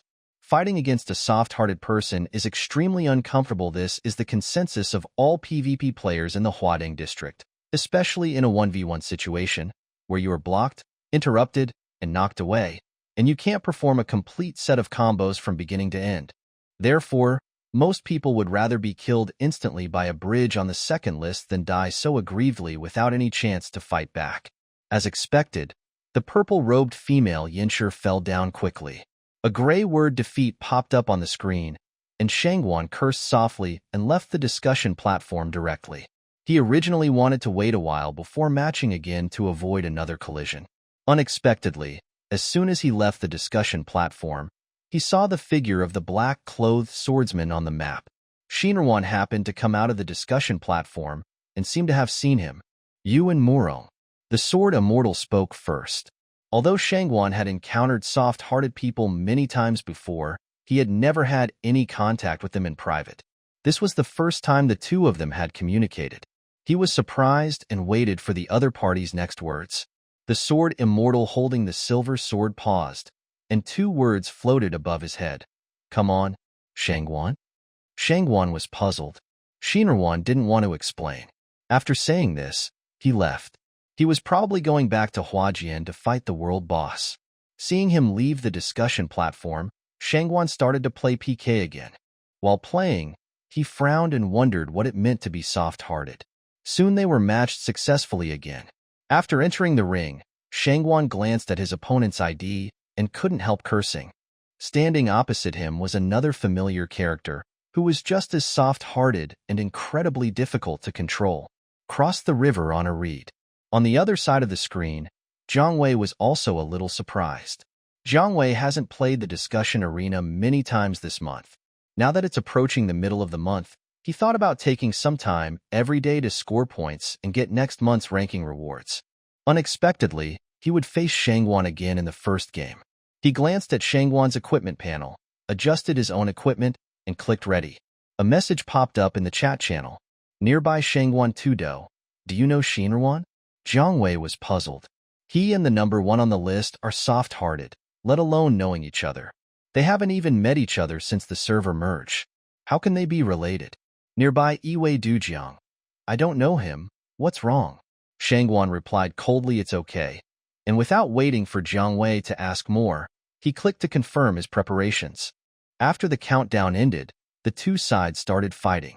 Shangguan's offensive seemed to be more fierce and radical than in the guild war, and he didn't look like a master at all. But Jiang Wei was still at ease. Whether it was a fierce attack or a pull, he had his own set of countermeasures. After fighting for several minutes, Shangguan's condition was critical, and Iwei Dujiang's health was just over half. He drew out the talisman, ready to make the final blow. A voice suddenly popped up from above Shangguan's head. You'd better be careful. Jiang Wei thought he was provoking him, so he didn't take it seriously and casually replied okay. The talisman hit Yinshi accurately, and the fireworks burned away his last bit of blood, thus ending the duel. After encountering 2 tough enemies, Shangguan wiped his face and withdrew from the discussion platform again, completely giving up the idea of PK. It happened that Buqi Xiangkai was recruiting escorts in the forces, and he joined the team without saying a word, staring at the screen with a gloomy face. When he met Iwei Dujiang just now, Shangguan remembered Hongluo who had restrained him in the guild war. Her fighting style was very similar to Shinruan, and it seemed that she and Iwei Dujiang had a master-disciple relationship. He wanted to remind Iwei Dujiang a few more times, but he regretted it after saying the first sentence. He thought to himself gloomily, how could they have anything to do with me? Why should I remind them? These 2 people had plotted to harm him and Murong in the guild war, and he remembered this grudge very clearly.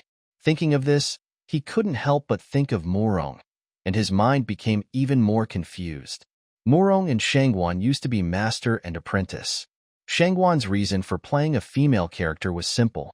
He thought the female character Yinshi Chang had long legs and was good-looking, which was in line with his aesthetic taste. After a chance encounter in a dungeon, he met Murong Quebec.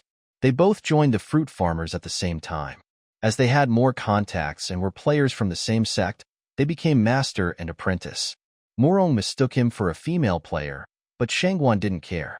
After getting to know him, he even teased him by calling him husband. Murong disliked it at first, but later she just let it go and accepted it silently. As time went by, the two became closer. One day, Murong confessed his love to him, and they became lovers. Shangguan also gradually began to face up to this relationship.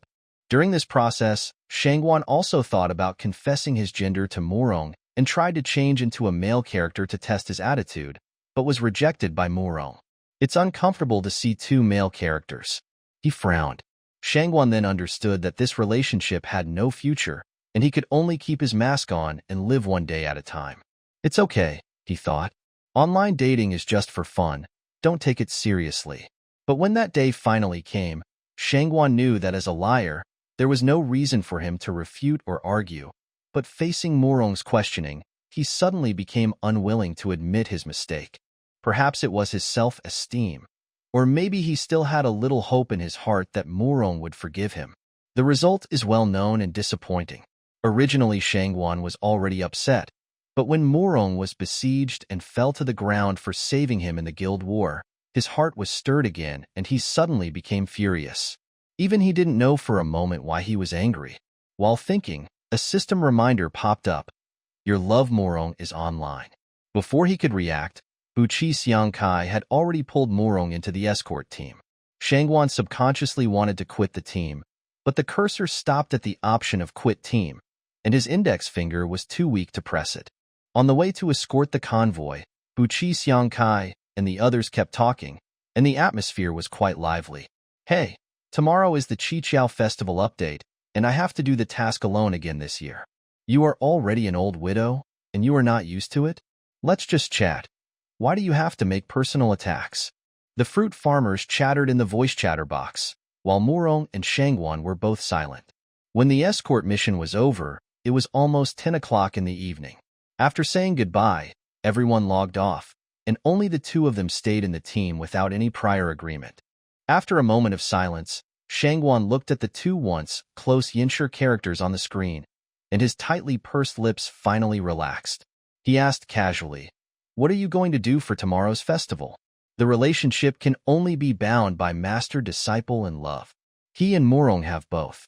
Unless they terminate the relationship, they can't find anyone else. Murong did not answer immediately, so Shangguan suppressed his temper and waited. It could be a dozen seconds, or it could be several minutes. It was so long that Shangguan almost wanted to log off and escape. He hated himself for asking such a question. He said impatiently, "You don't want to say it, right? Then we can talk about our own things." Murong suddenly said in a hoarse voice, "Let's go together." This time the silent person became Shangguan. After a long while, a barely audible sound came out of the voice. Thursday is the day when the Qiqiao festival activities are updated. There are less than 10 days left before Chengda University starts school. The rainy season at the beginning of the month has completely passed, and the temperature has begun to rise gradually. In the morning, Jiang Wei took Qin Yushin for a morning run around the river. After a few days of persistence, Qin Yushin was able to walk upright after running a lap, and could even practice a piece of Ba Duan Jin with the old people who were doing morning exercises. On the way back, the sun was shining brightly. On the lawn by the roadside in the community, a tabby cat was lying down, basking in the sun with its white paws tucked into its pocket. When Jiang Wei came over, it called lazily, stretched its back, and rubbed Jiang Wei's palm. Jiang Wei took out the frozen chicken he brought with him to feed the cat. Qin Yu squatted on the side and watched, and asked curiously, "This cat is so well behaved and new. Is it really a stray cat?" Jiang Wei smiled and said, "Yes, it's very friendly. So the neighbors like it, and the food is always good." Qin Yushin saw it. "Does it have a name?" "No, but it understands Mimi, meow, meow, and flower." Jiang Wei touched the cat's head, and the tabby cat meowed obediently. "You can also call it dried fish. It eats a lot of dried fish." Qin Yushin was itching to touch the fish and called out Yugon, but Yugon just focused on eating the meat and ignored him. So Jiang Wei gave him a freeze-dried fish, and the dried fish came closer, lightly touching Qin Yushin's fingers with the tip of its nose, its clear yellow eyes shining, and it meowed in a coquettish voice. "Qin Yushin, how can this be called family? It's clearly flesh and blood." After arriving home, the two finished their breakfast, turned on the computer, and logged into the game. While the resources of Saha were being updated, Jiang Wei tidied up the bookshelf in his bedroom. The books on the top shelf are basically related to architecture. The types become more diverse as you go down, but most of them belong to the categories of design and fine arts, as well as some educational theories. When reclassifying and rearranging the books, a thin piece of paper slipped out from between the books. Jiang Wei picked it up and turned it over to take a look. A group photo, taken 3 years ago, on September 9th. A dozen youthful students, both male and female, gathered together. Jiang Wei was in the center of the camera, with his roommate holding his shoulders, looking at the camera with a smile on his face. This is a group photo of Jiang Wei participating in the freshman class assistant activity during his senior year. The other people in the photo were also class assistants of the architecture department. On the day when the freshman military training ended, they took a photo in the school's big playground. This photo was later posted on the college's official account. When his roommate saw it, he complained to him that he didn't look handsome enough in the photo. Today, the sunlight falls on the photo, just as brightly as it did then. Jiang Wei looked at it for a while, and a smile appeared on his lips. He put the photo into the collection of ancient architectural history that he had read countless times, and carefully placed it at the front of the bookshelf. 10 minutes later, the game update was completed. Jiang Wei sat in front of the computer, watching the loading progress bar move slowly, his mind still a little wandering. Come to think of it, the freshmen they taught are now seniors this year. So maybe Qin Yushin's class assistant is someone he is familiar with. Jiang Wei was thinking when his social account flashed and a familiar Siamese cat avatar appeared. "Ruan, good morning." Jiang Wei also replied, "Good morning, Xiaoruan." "Ruan, have you updated the game?" "Yes, it is updating." Jiang Wei glanced at the progress bar, was speechless for a moment, and complained. "The progress bar is stuck at 99% again." There was silence on the other end for 2 seconds, and then a screenshot was sent. Jiang Wei clicked it and saw the update progress bar was also stuck at 99%, and he couldn't help but laugh. After logging into the game, Iwei Dujiang was still standing at the place where he had logged off last night. It was daytime in real life, but in the game, the city of Jidu was shrouded in darkness, with a silver moon hanging high in the sky. As the Qiqiao festival was approaching, the city was decorated with lanterns and colorful lights, and the streets and alleys were brightly lit. The common people, women and children, came to the covered bridge over the river to admire the moon and the stars, pray, and make wishes. Jiang Wei stood there waiting for a while, admiring the night view, until Wanwan's login message finally popped up. Ding! Your apprentice Wanwan 326 is online. When Wanwan was teleported over, she saw Iwei Dujiang standing under the magnolia tree at the entrance of Lundootai. He was alone and out of tune with the lively festive atmosphere around him. Hong Luo walked to his side. Jiang Wei came back to his senses and said with a smile, "I'm here." Wanwan asked, "Were you playing the discussion forum last night?" "Well, I earned some points in the middle of the month to get the rewards for next month." Jiang Wei didn't take this question to heart and clicked on the Qiqiao activity interface. "Shall we go and claim the fate-making mission first?" Wanwan nodded and followed him. The two left Jidu City and headed for Jiangnan Maple Leaf Mountain. The mission point for the relationship is in the Hongyun Temple in Maple Leaf Mountain. Players need to find a male NPC named Yuexia and obtain the Qiqiao Festival token Kai Hongya from the NPC. After engraving the names of both parties on it, the relationship is considered successful. When Zhang Ruan and his friend arrived, it was still early, and there were not many players around Yuexia. But after completing the task and getting the red leaves, the entire Hongyun Temple was already crowded with players who came later. The master and his apprentice struggled to squeeze out of the crowd, almost becoming two pancakes, one large and one small. They finally breathed a sigh of relief after leaving Hongyun Temple. At this time, in the Qiqiao activity interface, the character portraits of Hong Luo and Fang Shi were connected by a golden thread, indicating that the pairing was successful. 2 red leaves were tied under the golden thread, and a line of words was marked on the leaves. Today's destiny points, 0/1000. Let's see what tasks are available on the first day. Jiang Wei scrolled down the interface and fell silent after seeing the task list clearly. There are 4 limited time tasks, which will be randomly refreshed at midnight every day during the event. Jiang Wei had only done the single-player version of the Qiqiao task before, which was mostly hard labor such as killing monsters and rescuing people, collecting items, and helping NPCs deliver things. Now that he has switched to the 2-player version, he found that the content of the tasks is completely different. Task 1.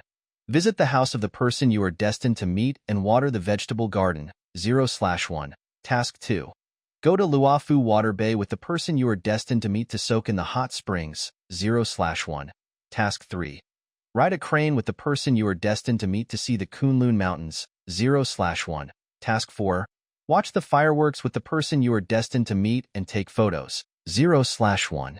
Jiang Wei reasonably suspected that the game planner simply copied the romance mission out of laziness. This mission was not prepared for master-apprentice players at all. Among the 4 tasks, Jiang Wei could accept the first one the most, but his mansion was just an empty flatland with nothing but storage cabinets. He was too lazy to even build a house, let alone a vegetable garden. So Jiang Wei asked quietly, "Shaorwan, do you have a vegetable garden?" Ruanwan must have seen the mission as well. She was silent for a moment and replied, "I don't have a mansion." Jiang Wei. Soft. That's great. One has nothing at home, and the other has no walls at all. It is obviously too late to buy real estate now, so I can only give up this task temporarily. As for the second task of taking a hot spring bath, Jiang Wei took a look at the Hongi Loli, then looked at his own adult male character, and felt that it was even more unacceptable, so he decisively chose the third task of sightseeing Kunlun. The two came to Baomei Mountain in Kungang. There was a Queen Mother temple on the top of the mountain, and the crane ride point was on the cliff. Yaoi Dujiang summoned a double crane, and Hong Luo and Fang Shi sat on its back, one in front and one behind. Then the giant crane flapped its wings and flew up into the wind and snow. Flying flowers and jades brush against my face, and I look across thousands of mountains and see thousands of miles. Unfortunately, the crane's flight time is very short, and this experience can only last for 1 minute. When the two got off the crane's back, the third mission of the bond was successfully completed, and the crane's boarding point was already crowded with people, all of whom were other players who came to complete the bond mission. Jiang Wei was itching to sigh. It would be nice if I could stay in the sky longer. I really want to take a picture. Ruanruan said, there is a place that can be used. Huh, is there such a place? Jiang Wei was surprised.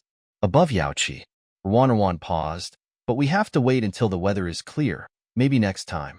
Jiang Wei glanced at the cloudy sky above Kengong and felt a little suspicious. Does it require specific weather? Afterwards, the two went to Yangzhou City and sat side by side on the rooftop of a restaurant with a wide view, waiting for the fireworks to be set off. As a result, after a while, other players also discovered this feng shui treasure land. After climbing up, they jumped up and down, crawled all over the ground, and there were two couples kissing and hugging each other in the front. Jiang Wei. Ruanruan seemed to be able to predict his thoughts. Want to change places? So the two of them had to settle for the next best thing and move to a smaller attic next to them that was a little lower. Compared to the magnificent restaurant next door, this place is much quieter and deserted, but at least no one disturbs you. Jiang Wei operated the reed boat to arrive in front of the balcony. Before he found the right angle, the first firework had risen in the night sky. Half a second after it disappeared, the dazzling cluster of flowers suddenly exploded, instantly illuminating two figures standing side by side in the attic. Jiang Weixin missed a beat, not sure if it was because of the sudden explosion or something else. By the time he reacted, his finger had already clicked the screenshot, saving the moment. The system popped up a prompt that the task was completed, but Jiang Wei was in no mood to pay attention. Brilliant fireworks bloomed over Yangzhou City one after another, and the two watched quietly, tacitly not making any moves. It was not until the last cluster of flames disappeared that a sentence popped up above Hong Luo's head. Cross the river. Happy Qixi Festival. Jiang Wei was startled for a moment, then he began to laugh softly. He replied, well, Happy Chinese Valentine's Day. After the fireworks show, the two of them were finally halfway through their mission to become friends. Jiang Wei was relieved. Okay, now we only have the daily tasks left. Ruan asked, aren't you going to the hot springs? Jiang Wei wanted to escape. He couldn't say that the hot spring character would strip down to his underwear in front of the girls like a hooligan. So he found an honest excuse. Luofu Bay must be full of people now. Let's go find a festival adventure. That one gives more points. Before he could finish his words, two Scarlet System prompts suddenly popped up in the faction channel. Faction member Ming Yi was brutally killed by the player crying no more in the area of Baiqiuluo Fushui Bay, 1024, 212. Please rush to support. Faction member Yaij Orange Duck was brutally killed by the player Rulai in the area of Baiqiuluo Fushui Bay, 1022, 210. Please rush to support. Ruanruan's movements paused slightly, and Jiang Wei was also startled. The originally relaxed and joyful atmosphere disappeared in an instant. The two immediately opened the voice chat channel and heard Ming Yue cursing. What the Hades are these wildfire red names doing? Jiang Wei, what happened? Xiaoya and I were doing a mission in the hot spring. There were a lot of people in the hot spring. Shanqing and Jiangu were there too, and then suddenly dozens of people from Wildfire showed up and attacked indiscriminately. Seeing him and Ruanruan coming into the microphone, Juzi hurriedly explained. Most people are down now. Only Jiangu and Shanqing are left. Before Orange finished speaking, a striking kill reminder popped up in the channel again. Faction member Shumi's first affection was brutally killed by the player crying in the area of Baiqiuluofu Bay, 1025, 198. Please rush to support. Qin Yushin's desperate and collapsed voice came from the voice chat. This Hongi has high damage, but why doesn't he lose any blood in the fight? Jian Wuxiao was also in the wheat field, but he was unusually silent, as if he was in a tense battle. Ming Yue had just gotten up from the resurrection point and wanted to go back to help, but she didn't expect that there were still a group of wildfire red names waiting around, and she almost bled. The resurrection point is also blocked. Hearing this, Jiang Wei frowned and whispered, Shaorwan, you do the task first. I'll go and help. Rwan. Okay. Iwei Dujiang quickly withdrew from the two-man team, clicked on Minjuai's avatar to apply to join, and soon, the figure of the young man in gray disappeared from Honglua's sight. Ruan Xinshin stared at the place where the alchemist disappeared for a while. After a while, his fingers finally moved. He clicked on the menu bar and logged out of the game without saying a word. After joining the team, Jiang Wei teleported directly. When he changed the perspective, he saw Mingyu Yi and Juzi being besieged by several red names. A man in red clothes tried to sneak up on Orange from behind, but was bounced off by Mingyu Ye's golden body. However, more red names came up soon, and the two had a hard time dealing with them. Jiang Wei did not delay any longer, and used the Yaoi Dujiang displacement skill to approach, and several talismans flew out of his sleeves. The rising green flames quickly engulfed Hongming, and Tianwen was silenced the moment it was triggered. Taking advantage of this opportunity, Ming Yue immediately changed from defense to offense, and swept the long stick with force, knocking several people in front of him away. After Dai Shanqing was resurrected, he continued to control him together with Juzi. With the combined efforts of the four, the battle situation reversed, and the hunted party became the red name of Wildfire. Jiang Wei mercilessly smashed down a set of formation skills, and 3 or 5 red names fell to the ground in an instant. Seeing that the situation was not right, the surrounding Wildfire members immediately scattered. Jiang Wei had no intention to chase after them. After escaping the siege, the 4 of them quickly rushed to the hot spring to support Jian Wuweo. The situation here was even worse than at the resurrection point, with corpses of players who had just died scattered all over the place. Most of them were ordinary white name players, and some were Wildfire red name players. Jiang Wei glanced at them as he passed by, and even saw members of the fruit farmers. In the team list, Jian Wushao's health bar was jumping frequently, hitting the bottom in an instant, and then bouncing back in an instant, which made the nurse Orange frightened. In the water bay, 2 figures were fighting fiercely. It was sword without sheath and crying. The sword energy confronted the spear tip, and each move was more fierce and deadly than the last. No one in the surrounding red names dared to step forward to help, for fear of being affected by the fish pond. Bloodthirsty against bloodthirsty, both of them are playing styles that excel in attack speed. Jian Wushao and Crying Howl fought for a long time, and the health bars of both of them went up and down, and the fight was hard to separate. The Wildfire Elder Tathagata, who was watching the show from the side, pretended to be anxious and said, "Stop fighting. You won't kill anyone like this crying and wailing. Get out." The boy in front of the screen was wearing headphones, his expression was grim, and his hand's speed continued to soar. He had to push this man's head into the water and kick it a few times today. "I'm serious, crying. You'll have to fight until the end of time." Tathagata suggested sincerely, "Let's join the team, solve the problem together, and leave. If we delay too long, the enemy reinforcements will come." He sent an invitation to join the team, but was rejected instantly by Ku Hao. After being interrupted by invitation pop-ups several times, Ku Hao gritted his teeth and said, "Are you looking for death?" Tathagata had to give up. He turned his view and saw the hermits who came, and smiled. "See, what did I say?" Comparing hand speed for a long time is particularly energy-consuming. Although Jian Wuweo is reluctant to admit it, his fingers have begun to become stiff and sore, showing signs of fatigue. The lance in the crying hand broke into 2, and he raised the blade to cut his throat. The unsheathed sword swung away, and while retreating, he took the time to type, "I don't want to fight anymore. Let someone else fight you."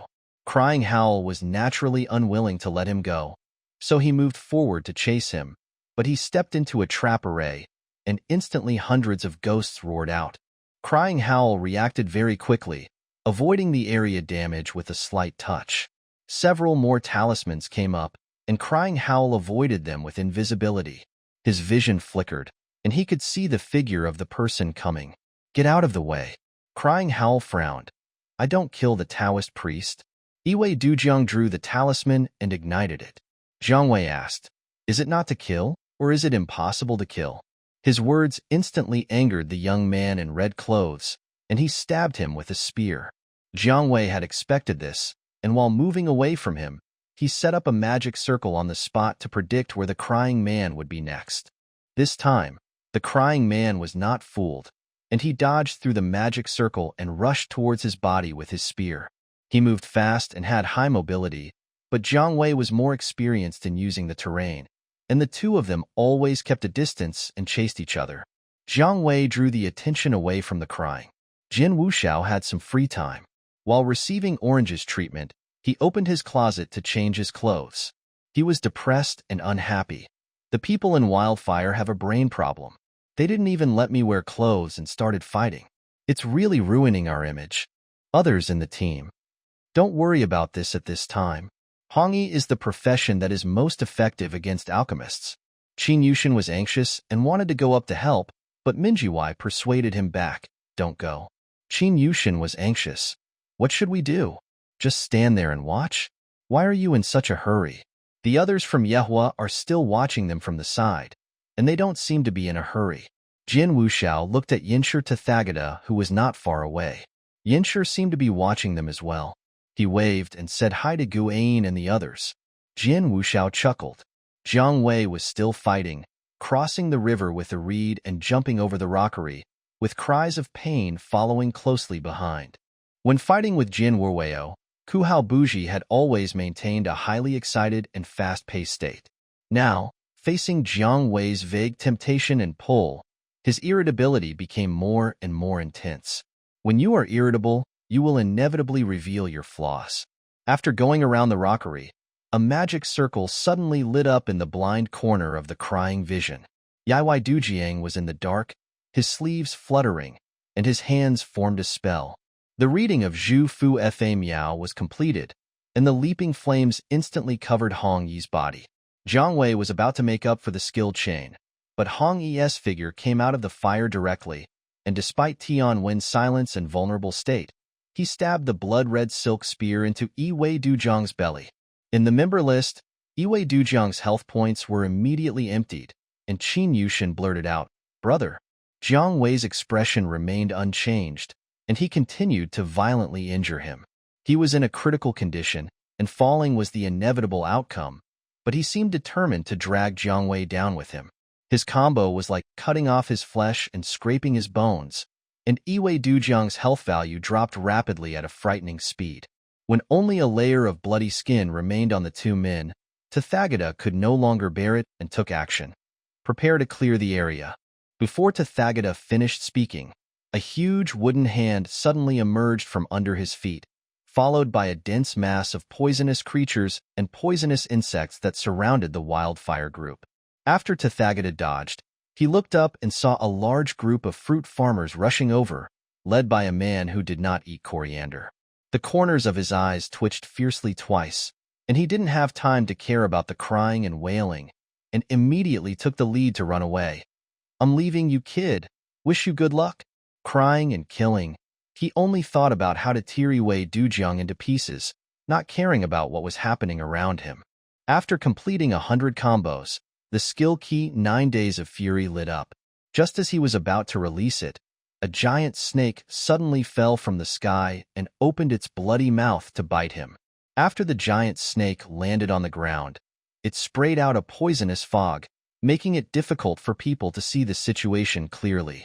After the black fog dissipated, only Yiwei Dujiang with little blood was left standing there, while Kuhao Buji had disappeared. Seeing this, Mingyu Yi and others who came over breathed a sigh of relief. A purple-robed female Yinsher stood not far away with her arms folded, her fingertips picking up a bamboo flute. Beside her stood another male Yinsher character Shangwan and Murong. "They can't even die," Shangwan sneered. "What a tough life." It was unclear whether he was referring to crossing the river on a reed or crying non-stop. Jiang Wei pretended not to notice and politely said, "Thank you." Without the giant snake summoned by Shangwan, he might be able to successfully kill the crier, but he would most likely die, losing a lot of experience and durability. Shangwan turned his head and ignored him. Tathagata fled with the wildfire group, and crying and escaping with a sliver of blood. Shuiwan Hot Spring finally returned to peace. Juzi healed Yiwei Dujiang. Minjiwai said hello to Bishaxiang Kai. and the two teams merged to form a chat room. Bushaxian Kai said, "A member of the club was accidentally injured, and we rushed here to seek revenge. I didn't expect to meet you here again." Ming Yue nodded. "We are almost the same." Qin Yushin finally reached level 95, but after being killed by the crying cry, he dropped to level 94. His heart was bleeding. What on earth do these guys want? He complained, "Robbery and materials are fine, but how did I provoke them by taking a hot spring bath? It's not the first time. Wildfire likes to cause trouble in crowded places. They feel uncomfortable if they don't kill people for a day." Buqi Xiangcai glanced at Jian Wuxiao and Jiang Wei and curled his lips, "But this time we were caught in a trap and ran into a few tough guys like you. In the past, when they were in Wildfire team building, they could always get away with it after killing people and clearing the scene. But today they were in a very embarrassing situation. Crying is a very vengeful person. Now, I guess he has already unilaterally made a grudge against you." Buqi Xiangcai finally kindly reminded, "You'd better pay attention to the base of the forces these days and build more defense facilities to be careful of being attacked and robbed." As soon as he finished speaking, a red server-wide broadcast appeared above everyone's head. "System, the situation suddenly changed. Hua Jianji launched a surprise attack on Yuho Sheabujin, defeating 32 enemy members and 18 retainers, and plundering 5,682,000 contribution points. Hua Jianji won a great victory. Don't eat coriander. Fruit farmers and hermits. Retribution in this life comes so quickly. World Hualuo Wu Qing. What did I miss?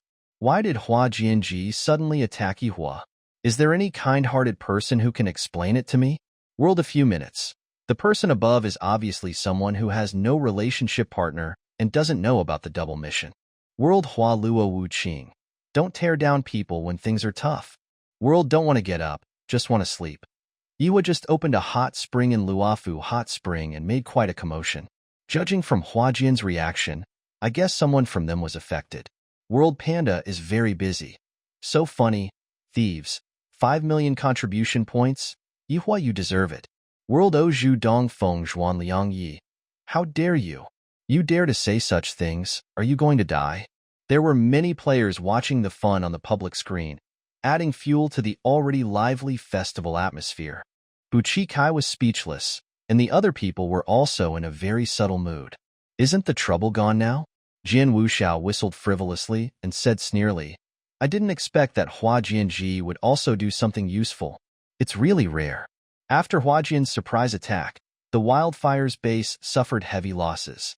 The 5 million contribution points alone are enough to make the Wildfire management anxious for a while, and they probably won't have the time to cause trouble for them. The matter came to an inexplicable end for the time being. Neither the Guayin nor the fruit farmers had much to say to each other. After a few words of greeting, the two teams said goodbye. When the fruit farmers left, Qin Yushin suddenly noticed that Shangguan SID changed from Shangguan Potato to Shangguan Du, which seemed to correspond to Morong K's ID. He hesitated.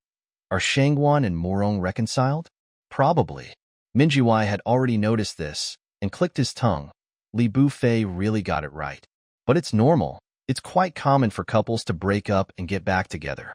Jiang Wei and the others also accepted the matter naturally. Only Qin Yushin was still struggling. But they are both men? What's wrong with men? Anyway, it didn't happen to us. Jian Wuxiao laughed.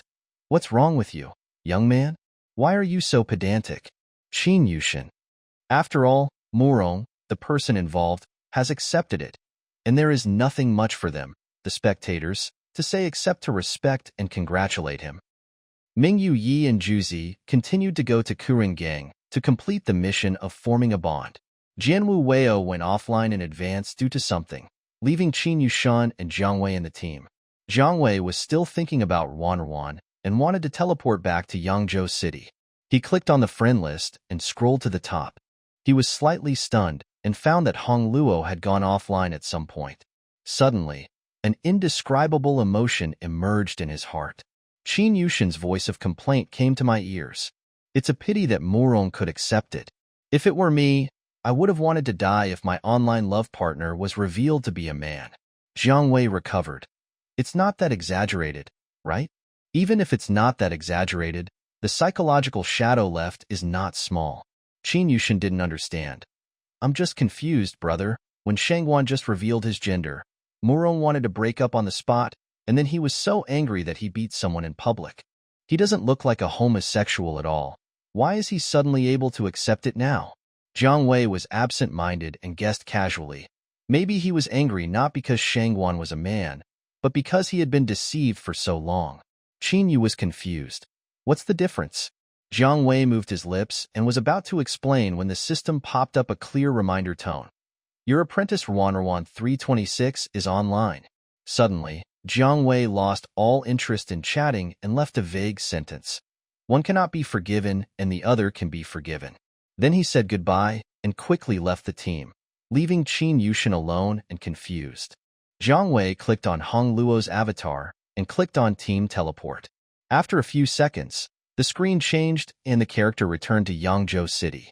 Ruan was about to go find him, but when she saw him arrive first, she closed the game panel. How are the president and the others? Nothing is wrong for now, Jiang Wei said in a soothing tone.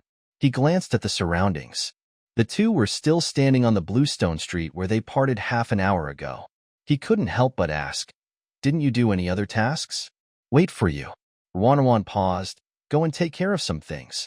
Jiang Wei stared at the screen intently, and the inexplicable emotions he had previously felt disappeared at once. He felt refreshed in his heart, and even a slight curve appeared at the corners of his mouth that he himself did not even notice. He thought Ruan went offline to solve problems in the real world, so he asked with a smile, is the problem solved? Yes, it is solved. Hong Luo replied. The wildfire incident seemed to be just a small episode, and the master and apprentice continued their unfinished daily routines and tasks. They were lucky, and when they passed by the Qingqing mountain area in Baekyu, they accidentally triggered a small adventure called Outside Fortune. Two groups of level 110 thieves NPCs had a fight over uneven distribution of the spoils, and both were injured in the fight on the mountain road, and a bunch of money bags fell. Zhang Ruan and his partner squatted in the bushes to watch the whole process, and finally picked up the money bags and each received 100,000 spirit stones, which was not much, but not little either. Jiang Wei was a little surprised. I didn't expect there would be an adventure here. I've never seen it before. Was it just added after the update? Ruan was throwing the purse into the backpack when she paused after hearing this. She stared at the 5 or 6 identical money bags in her backpack and asked, isn't it likely to be triggered? Huh? What? Jiang Wei didn't react. It's okay. She closed the backpack interface softly, not ready to tell the truth. The two wandered around the map for a while, but failed to trigger any adventures, and did not find any clues to the Qiqiao limited-time adventure. However, they killed a giant peregrine falcon on the way and rescued 2 little gray magpie cubs, one for each of the master and apprentice. Raising gray magpies is also one of the contents of the Qiqiao activity. Feeding them love beans can make the gray magpie cubs grow up quickly, and they will be released into the sky after they become magpies holding rings. When the number of magpies released in the whole server reaches 9999, nearly 10,000 magpies holding rings will form a magpie bridge in the sky, allowing the cowherd and the weaver girl to meet successfully. Players who witness this moment will receive a celebration package for the whole server. Jiang Wei has been playing Saha for so long, but he only saw the magpie bridge once during the first year of Qiqiao Festival. Later, he went to the snow ghost area and never had this opportunity again. The little gray magpie was a pet. Jiang Wei's little magpie landed on his shoulder and would occasionally fly around him. Ruan was short, and the little gray magpie was held on her head, motionless. The bird and the magpie were one and the same. Jiang Wei was laughing and asked softly, "What are you laughing at?" Jiang Wei then held back his laughter and commented, "Very cute." Ruan glanced at him, then followed him silently with the little gray magpie on her head. Acacia beans are obtained by completing holiday activities and adventures. After Zhang Ruan and his partner completed the various processes, they fed the 4 beans to the little gray magpie. The little gray magpie grew visibly bigger, and Ruan's level was successfully raised to level 91. The two had nothing to do, so they found a wooden pavilion on the side of the road and sat down to play the game. Jiang Wei opened Hong Luo's panel and saw that his top armor, and shoes had all been replaced with level 90 gold alchemy equipment. Since they were all made of high-toughness materials, his health, internal and external defense, and critical resistance were relatively high. As far as the overall panel was concerned, his tankiness had already caught up with the first Deep Love, who was level 94 and fully equipped with gold alchemy equipment. Jiang Wei casually asked, "Why do you want to stack up your tankiness?" "Afraid of death." Wanwan's answer was concise and to the point. Jiang Wei was speechless, thinking to himself, "How can you be so afraid of death? You escaped from a group of fruit farmers by yourself. I have never seen anyone so brave." However, every player has his own preferences, which is understandable. For example, when he plays a Taoist priest, he likes to stack double attack burst, and when Jian Wuxiao plays a sword fairy, he likes to stack attack speed. Everyone has his own ideas and understandings. He said, the Hongyi sect is indeed too fragile. Looking back, the experiences they had fought together were all very thrilling. Hong Luo would have died suddenly if they were not careful. This was also the reason why Jiang Wei only dared to rush to help when Ming Yueya and others were attacked. Once Hong Luo was in danger, he, as a curse-forbidden alchemist, was basically powerless to save her. Although it shouldn't be a problem for her to protect herself with her operating skills, Jiang Wei still felt uneasy, probably because she always passively or even actively put herself in danger, and she was unaware of it afterwards. Was she ignorant and fearless, or was she confident? Jiang Wei looked at the time. He had been playing the game for 2 or 3 hours. It was time to log off and take a break. He was about to quit the game when Ruan suddenly said, "There shouldn't be many people in the hot spring right now." Jiang Wei was puzzled.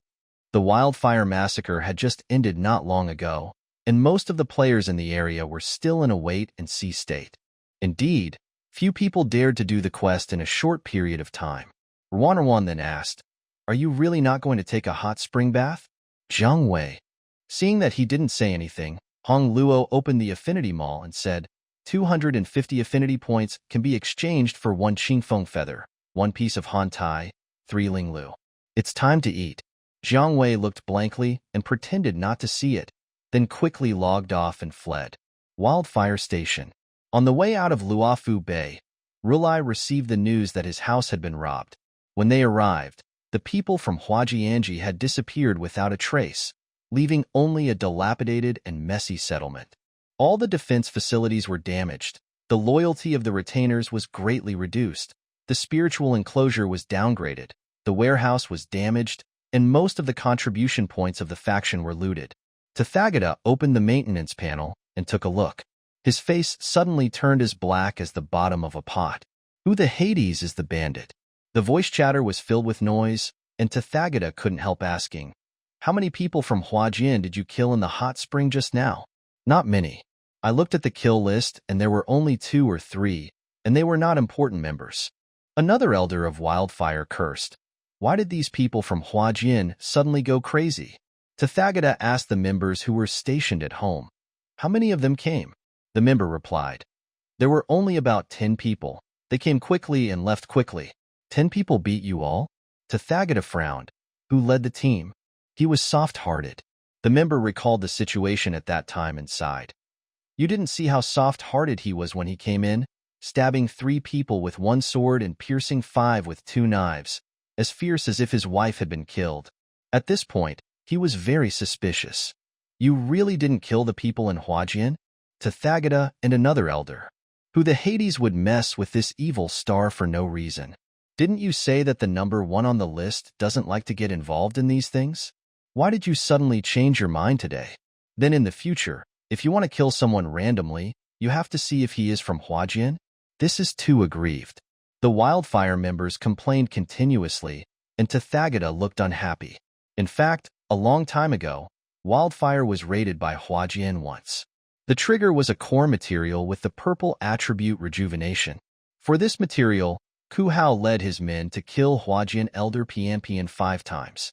Not only did the material fail to explode, but the entire force's base was razed to the ground by Huajian management who came to seek revenge. But even in that situation, the people leading the team in Huajian only had 1 bridge for the 2nd place and 1 dance for the 7th place. From beginning to end, Shinlian never showed his soft-hearted face once. Later, Wildfire reorganized and continued to do its old business of murder and arson. It did not touch the top management of Huajian, but only robbed and killed their ordinary members. The management of Huajian had no reaction to this to them. The life and death of other members did not matter except those in their own circle. Thanks to this indifferent attitude, Wildfire is arrogant and domineering in the area. Except for a few people at the top of the leaderboard, they don't take other players seriously. Now he is soft-hearted and comes to me just for a few ordinary members. What is he planning to do? Or is there really some important character among the people they killed? Tathagata was puzzled, so he simply stopped thinking about it. After coming out of the hot spring, he went offline directly, leaving him alone to deal with the mess. The situation of Wildfire was really embarrassing now. Many members had bad attitudes and quit the club directly after seeing this, but Tathagata didn't care much and confirmed them one by one perfunctorily. Among the dozens of withdrawal messages, a membership application suddenly popped up. Player Wang Tianxia requests to join the faction. Do you agree? Tathagata took a quick glance, didn't take it seriously, and clicked confirm. There were places that needed to be repaired and repaired everywhere in the base, and there were too many things to deal with. Just thinking about it made him anxious. He even thought about disbanding this broken guild, but unfortunately he was just a veteran and didn't have the authority to do so. Thinking of this, Rulai looked at the ID name at the top of the faction list. Alchemist Your Mother is Sweet Grass Position President. The head portrait of the alchemist girl is always gray, with a delicate and gentle face, and her voice and appearance are still vivid. Sweetgrass, come back soon. Tathagata spoke in a sad tone, looking at the black and white portrait on the screen like a young widow offering incense to a grave. That stinky brother who cried out for help can't do anything. The guild has become such a mess now. I'm tired of seeing it. If you don't come back to the game, I'm going to quit. He muttered to himself for a long time, but unfortunately, due to the network cable, his words could not reach anyone else's ears. Wildfire leader Tianchao retired from the game at the beginning of this year. She retired suddenly without explaining the reason to anyone or even leaving any contact information. She is always like this, coming and going without a trace and disappearing overnight. The ones who could not accept this the most were not Tiancao's relatives and friends, but the incessant crying. He is Sweetgrass's apprentice. At night, Yehujiu went online and learned about Shinruan and Chungjie's raid on Wildfire. I've been annoyed with the Wildfire people for a long time. Chungjie sneered. They jump around all day and killed a lot of us. It's time for them to take revenge. Most of the members of Huajian also thought so. When they learned that Shinruan had raided Wildfire, their first reaction was not surprise, but joy. Especially for the two pairs of players who were killed by mistake in the hot spring. Bongi came forward to help them get back on their feet. They were inexplicably moved when they said it. Why didn't you call me for such a lively event? That's too rude. Yiku was there and said unhappily. She was really bored today. Piampian and Yuzikio went to do the relationship mission, and Yehujiu was busy with work during the day, so she was left alone and could only run to the Lunduotai to play PK in a depressed mood. Chungjie made up an excuse. You are playing on the Taoism forum? So try your best this month and take the #1 spot from the crying Hongyi ranking. Felt better, but still unhappy. There's nothing to fight for in today's forum. Everyone who can fight has already gone to Chishi Festival. There's no challenge at all. Sister, isn't this a good time to brush up your points? Yehujiu didn't care about the Wildfire raid. It was a surprise. It wasn't a big deal. But recently, Shinshin's actions were becoming more and more abnormal, which made him feel that things were out of control. It is useless to ask the person involved if he is soft-hearted, so we can only ask Chungjie indirectly. Private chat Yehujiu. What has Shinruan been doing recently? I have been online less and less, but today, as soon as I was online, I got a big one. Private chat Gigi. I didn't do anything, just played games normally, and got up pretty early every day. I guess he is practicing his trumpet. Private chat Yehujiu. Nothing unusual? Chungjie thought it was strange that he asked this question, but he told the truth. No, right? After thinking for a while, he said, if I must say, he has been very easy to talk to recently, treating me every day, and my food has been very good recently. Yehujiu, aren't you his good buddy? Aren't you curious about why? Good buddies also have privacy. Chungjie wondered. Besides, what is there to be curious about? There are so many times when he is inexplicable. He wants to figure out everything.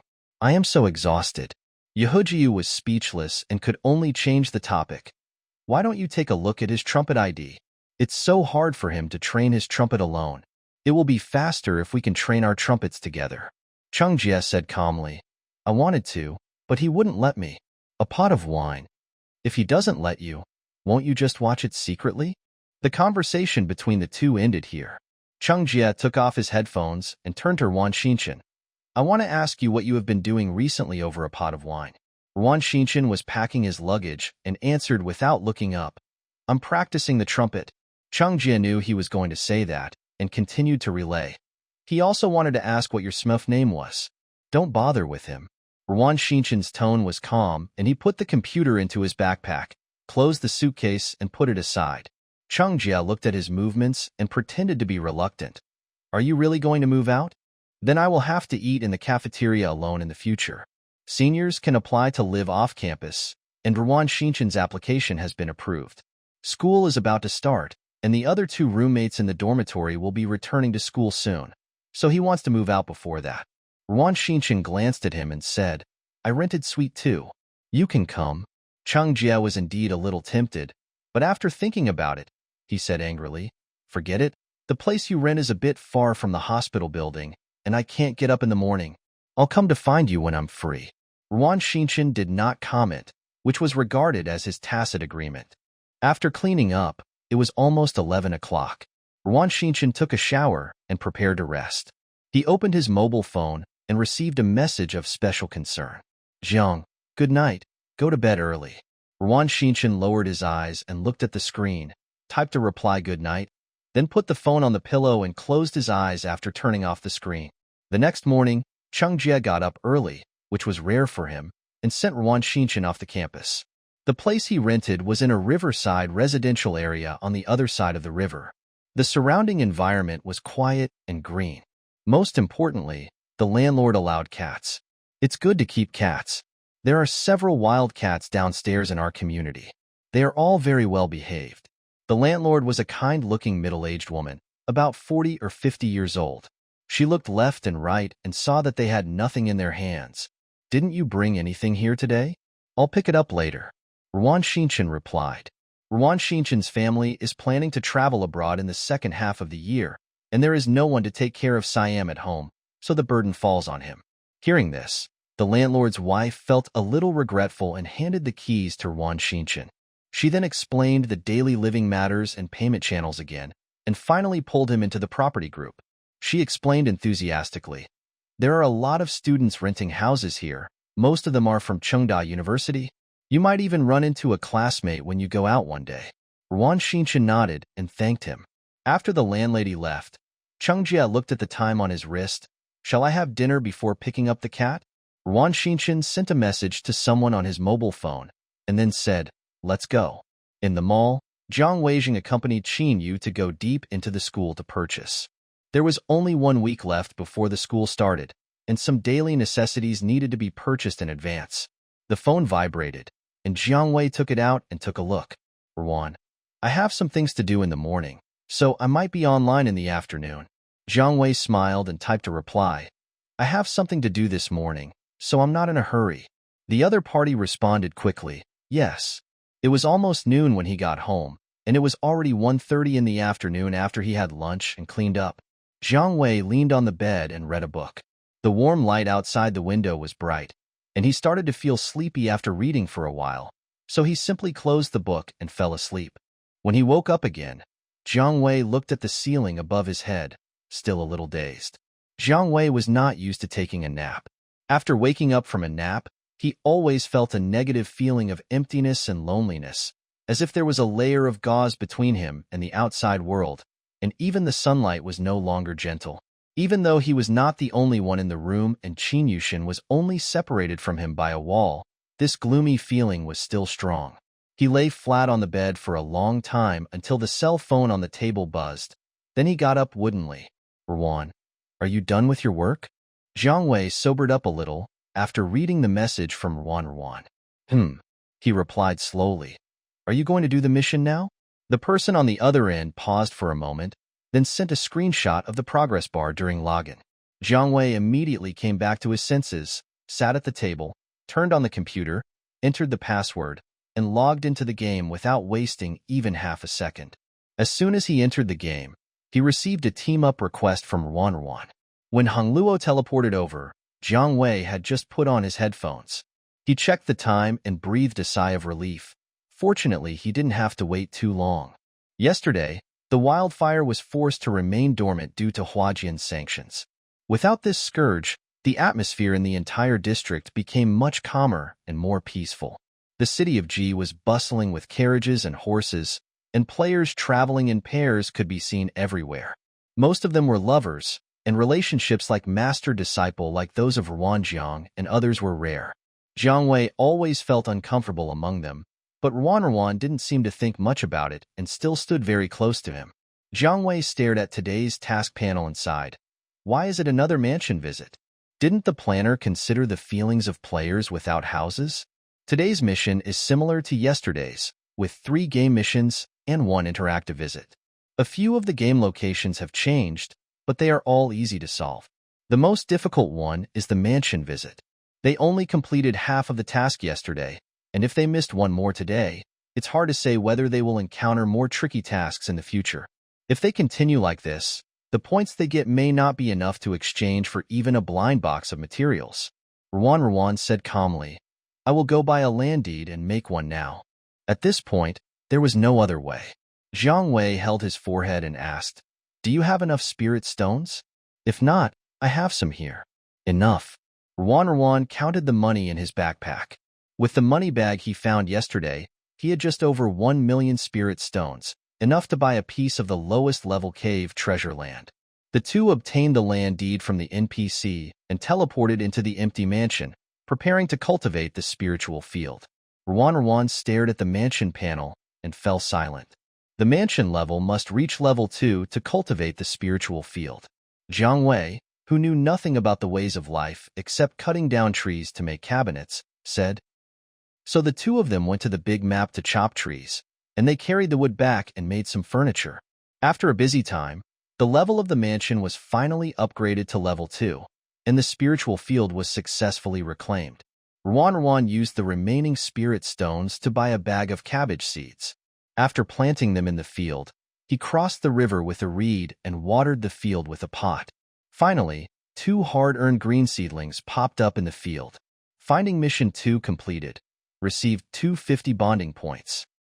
Finally completed. Both of them breathed a sigh of relief. Next, Ruan visited Jiang Wei's house. The two of them teleported into Jiang Wei's house. Ruan turned her view and saw rows and rows of storage cabinets, neat and orderly. Wait for me a moment. Jiang Wei had never felt so embarrassed in his life. He coughed lightly to cover up, quickly put away a few storage cabinets, and cleared a piece of space to open a spiritual field. Since he had built a lot of cabinets before, the level of his mansion had already exceeded level 2, and the process of reclaiming the spiritual field was very smooth. After that, he just needed to sow seeds and water the fields, and the task was completed. After leaving the mansion, the two went to complete other tasks and fed the acacia beans they obtained to the little gray magpie, which made the latter's feathers become smoother, brighter, and more colorful. In the evening, an unexpected system announcement popped up. The clouds are playing tricks on each other, the stars are spreading hatred, and the Milky Way is far away and dark. Players Qiao Zongzai and Pian Zongbu succeeded in completing the limited-time adventure Golden Wind and Jade Dew of Qiao, and received the blessing of the fairy under the moon. In the seclusion, Ming Yueye and others also saw the announcement and asked in confusion. Qiao hid? Who? Orange whispered. The second bridge on the list has been renamed as a couple with Pian. Qin Yushin was puzzled. Is it popular to change couple names recently? There are name-changing props in the Jiyuan Mall. Jian Wuxiao touched his chin. Disciple.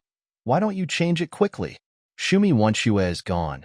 Don't call Shumi the most affectionate. Qin Yushin. I won't exchange it. I have to save my points to exchange for the material blind box. Hey, are you still thinking about your purple gold entry? Jian Wuxiao began to make sarcastic remarks. Forget about it. It's highly likely that you won't be able to open it. You are not soft-hearted. Qin Yu was so angry that he became a pufferfish. Go away. Soft. The other retired members were also discussing this. Only the second day of the event, the first adventure has been found. Isn't this year too fast? There are 3 limited-time adventures for Qiqiao this year. Clue pieces are scattered in different corners of the world map. They may be on an NPC, dropped by killing monsters, or on a flower or grass on the roadside. The rewards for each adventure are different, including limited fashions, rare mounts, and high-level material gift boxes. Someone said, I heard from Hua Jian's relatives and friends that the clue was found by a bodyguard in the afternoon and was bought by Boss Xiao for 50,000 yuan. Boss is awesome. It really seems like something he can do. After complaining, another person asked, what is the reward for the final mission? It seems to be a double float mount, which is quite luxurious. I feel like it will kill everyone passing by. Zhang Wei. As expected, the world is full of differences. While he and Ruan were still busy chopping trees and digging the soil, others were already driving the BMW in the game. At this time in the city of Jidu, a bridge and the Piampian couple were parading in a float, setting off fireworks and handing out red envelopes. The public screen was filled with enthusiastic blessings from the players, with phrases like the boss is generous and I wish you a happy marriage constantly appearing on the screen. Minjiwai, Juzi, and the others want to join in the fun first. Jian Wuxiao and Qin Yushin also followed and called out, let's go together. Zhang Wei asked Ruan, do you want to go and take a look? Ruan nodded in agreement. Everyone was teleported to the city of Jidu. There were terraces and pavilions on both sides of the long street, and many players gathered under them. The scene was unprecedented, several times more lively than when the servers were merged. Suddenly, Zhang Wei even had the illusion that he had returned to the first day of the launch of Saha. The east wind blows thousands of flowers into bloom at night and blows down stars like rain. The road is filled with the fragrance of BMW and carved carriages. The hermits found an open place to stop and watch. When a float on a bridge passed by, Jian Wuxiao set off a few fireworks. Seeing this, Minjiwai and Juzi joined in, contributing their own stocks. Zhang Wei also took out 2 from his backpack as a little blessing. 2 fireworks exploded in the air at the same time and quickly disappeared. They were inconspicuous in this colorful world and failed to attract anyone's attention. Hong Luo watched quietly without saying a word. The author has something to say. The quote is from Qingyu Case. Lantern Festival facts have proved that Ruan's decision to buy the land title in advance to dig up the spiritual land was correct. Because in the next few days, the bonding task between Zhang Wei and the 2 will have to be watered and fertilized every day. Even because they were watered too frequently, the vegetables in the field matured and grew wildly. In the end, the 2 of them harvested several large baskets of cabbage and radish. Neither of them had any cooking skills, so it was useless to hold them. So these large baskets of cabbage and radishes finally fell into the hands of Orange and Minjiwai. Are you going to farm with Ruan every day? Ming Yueya, who got the vegetables, was puzzled. What are you 2 going to do with so many vegetables? Are you going to join the fruit farmers market for wholesale? Zhang Wei argued guiltily. It's not. Ming Yueya turned around and asked Ruan, does he take you to grow vegetables every day? Ruan looked at her nose and heart with her eyes and answered honestly. Master also took me to many places. Ming Yueya was dubious about her words and felt a little relieved. Zhang Wei took the opportunity to change the subject and asked, can these be cooked? Orange swiped at the recipe book he had unlocked and said, it can be made into white jade soup. Let me do it. Zhang and Ruan were invited to Ming Yueya and Juzi's love house.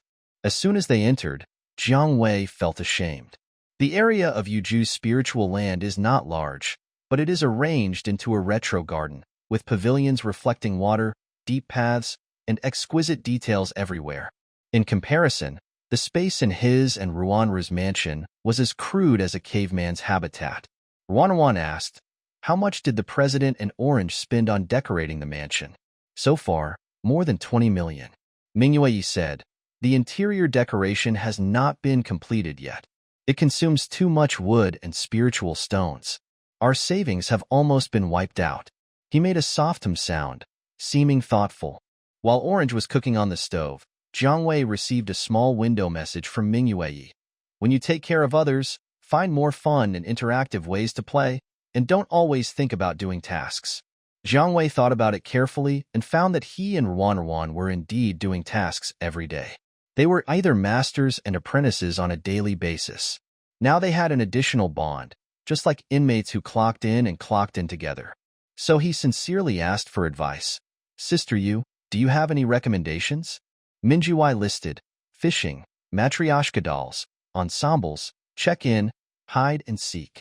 Whatever you find interesting, just take her to try it. Jiang Wei wrote them down one by one and recalled the activities he found interesting. He asked, does jail time count for Doubt IPK and dungeons? Moonlight Night. You PvP players are really hopeless. Just wait for death. 2 baskets of cabbage and radish heads were finally made into vegetable soup. Mingyue sent a portion to all members through a faction email. The email stated that the Chinese Valentine's Day would bring warmth and also explain the origin of the ingredients. What is this? After Qin Yushin received it, he clicked to eat it doubtfully, and the green text of the healing amount began to pop up on the character's head. Plus 250 plus 6 plus 6 plus 6. Qin Yushin, who has hundreds of thousands of blood. Since the raw materials are really ordinary, the dishes produced are naturally of little use. Jiang Wei put his share of the white jade soup into the warehouse. After all, it was the result of his and Ruan's hard work. It would be good to keep it as a souvenir. After finishing today's task, Jiang Wei thought of Mingyue's words and asked Ruan, is it too boring to do tasks every day? One person will. Ruan said, 2 people can't. Jiang Wei smiled and said, I think so too. Before the merger, Jiang Wei's gaming life was actually quite boring. He did tasks, PK, downloaded the game, used the materials he obtained to pile up panels, and finally went offline. He often felt bored, but he still persisted. After all, it was a habit he had developed over the past 4 or 5 years, and Saha had already become a part of his life. But after the merger, this boring feeling disappeared. The arrival of Qin Yushin, the joining of Jin Wuxi and Orange, the prosperous retreat, and the chaos among the various guilds rekindled his interest.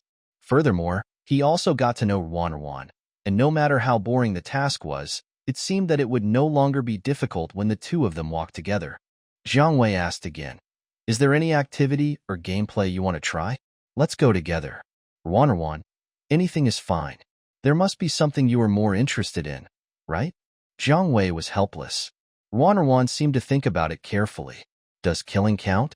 She paused, maybe feeling bad, and then added, killing monsters is also okay.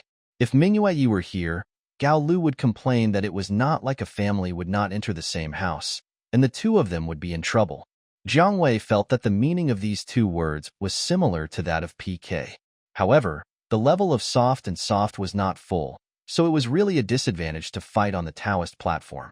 After thinking about it, he suggested, do you want to go to the tavern with me to plant a flag and fight? Ruan immediately refused. No. Jiang Wei, why don't you give it a try? We haven't competed yet. Ruan, don't fight. It was rare to see her with such a determined attitude. Although Jiang Wei regretted it, he could only give up the idea. Following Mingyue's suggestion, he took Ruan to try other leisure activities on the map, such as fishing, collecting shells, and swinging. The 2 of them would be curious for a while when they first came into contact, but to say that it was very interesting was not necessarily true. It was almost the same as Qing's daily tasks. The 2 of them exchanged the shells they picked up for a conch at the NPC. The shell was crystal white, and it shone brightly upon closer inspection. Jiang Wei used to read to cross the river and blew a whistle, but immediately shut up.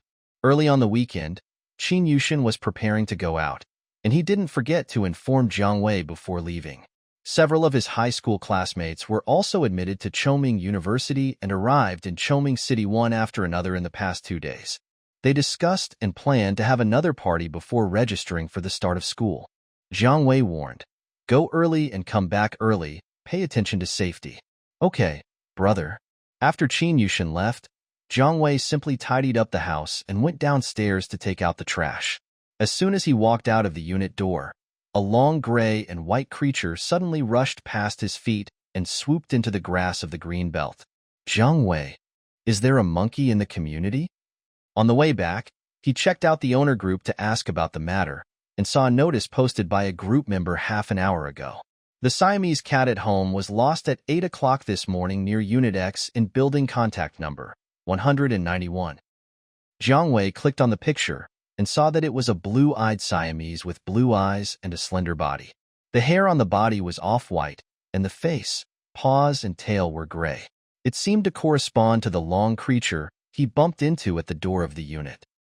With an attitude of giving it a try, Jiang Wei walked around the door of the unit again.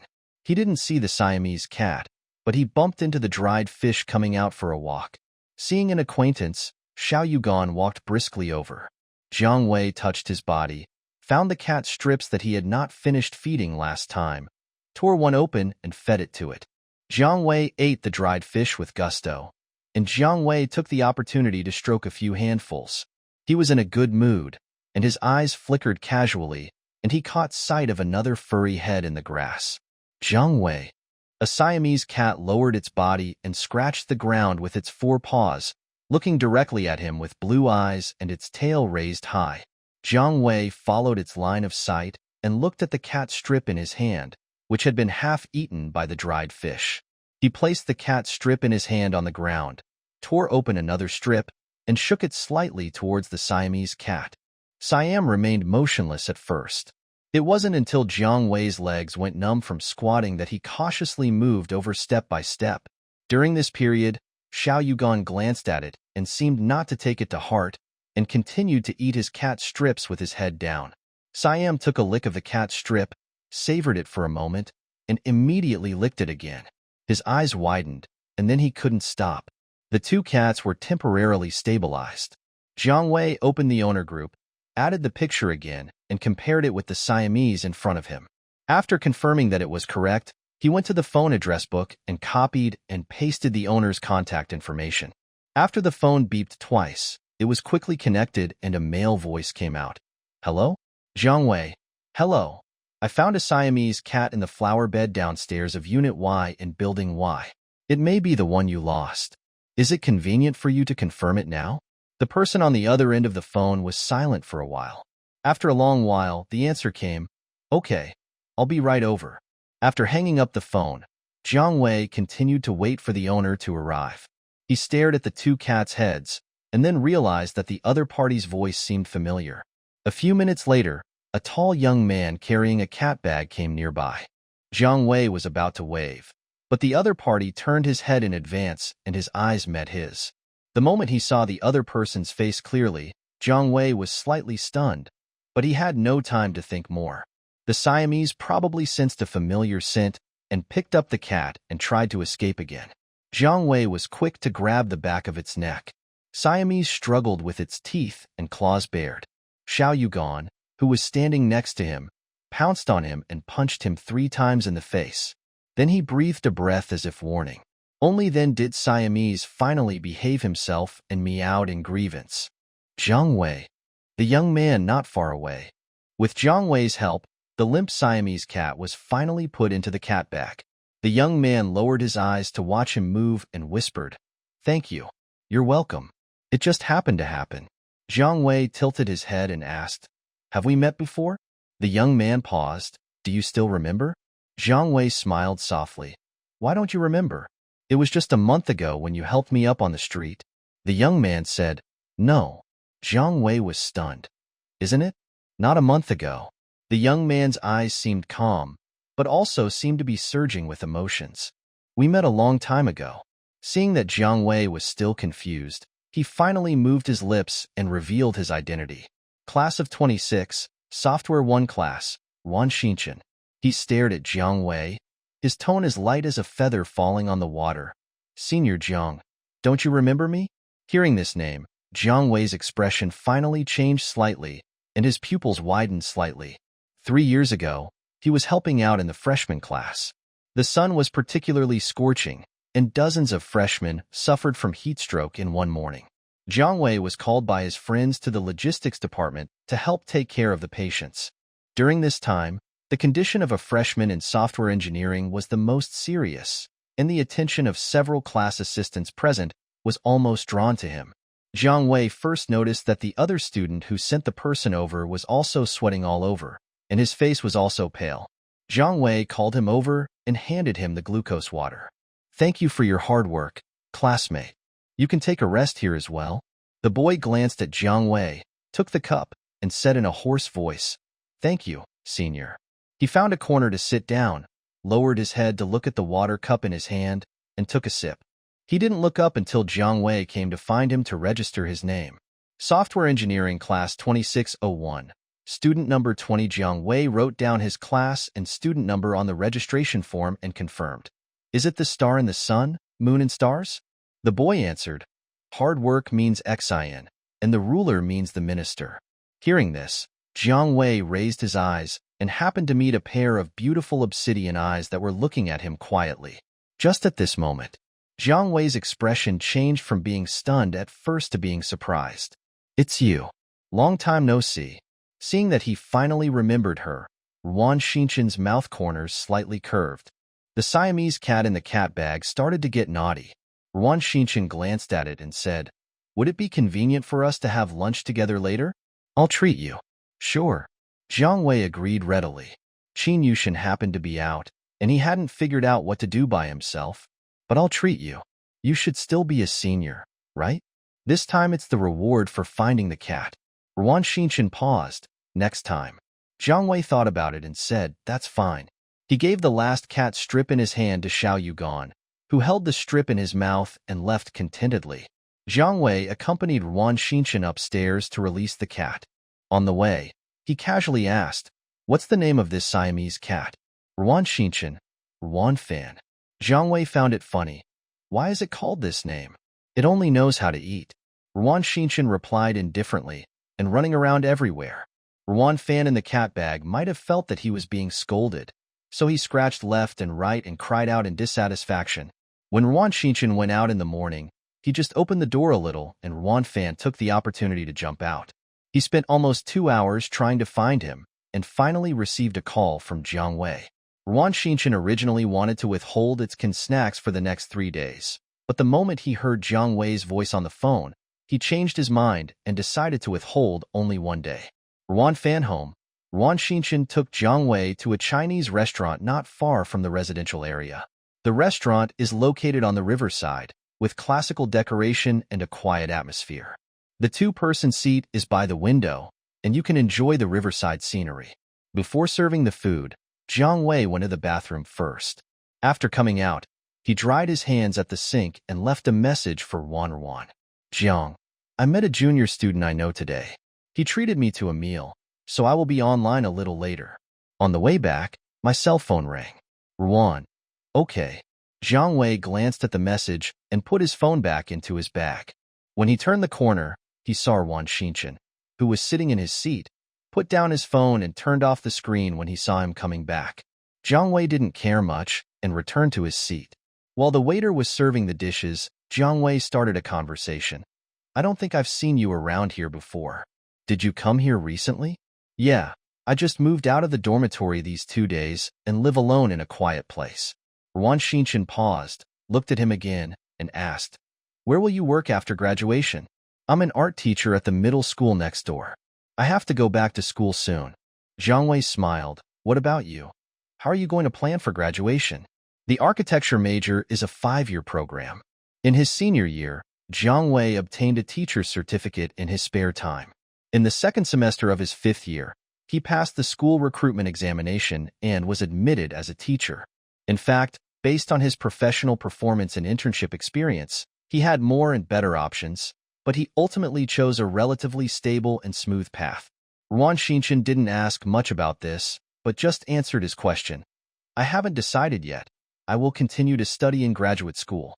Jiang Wei thought to himself, "Is this the willfulness of a top student?" After a few greetings, the atmosphere became quiet.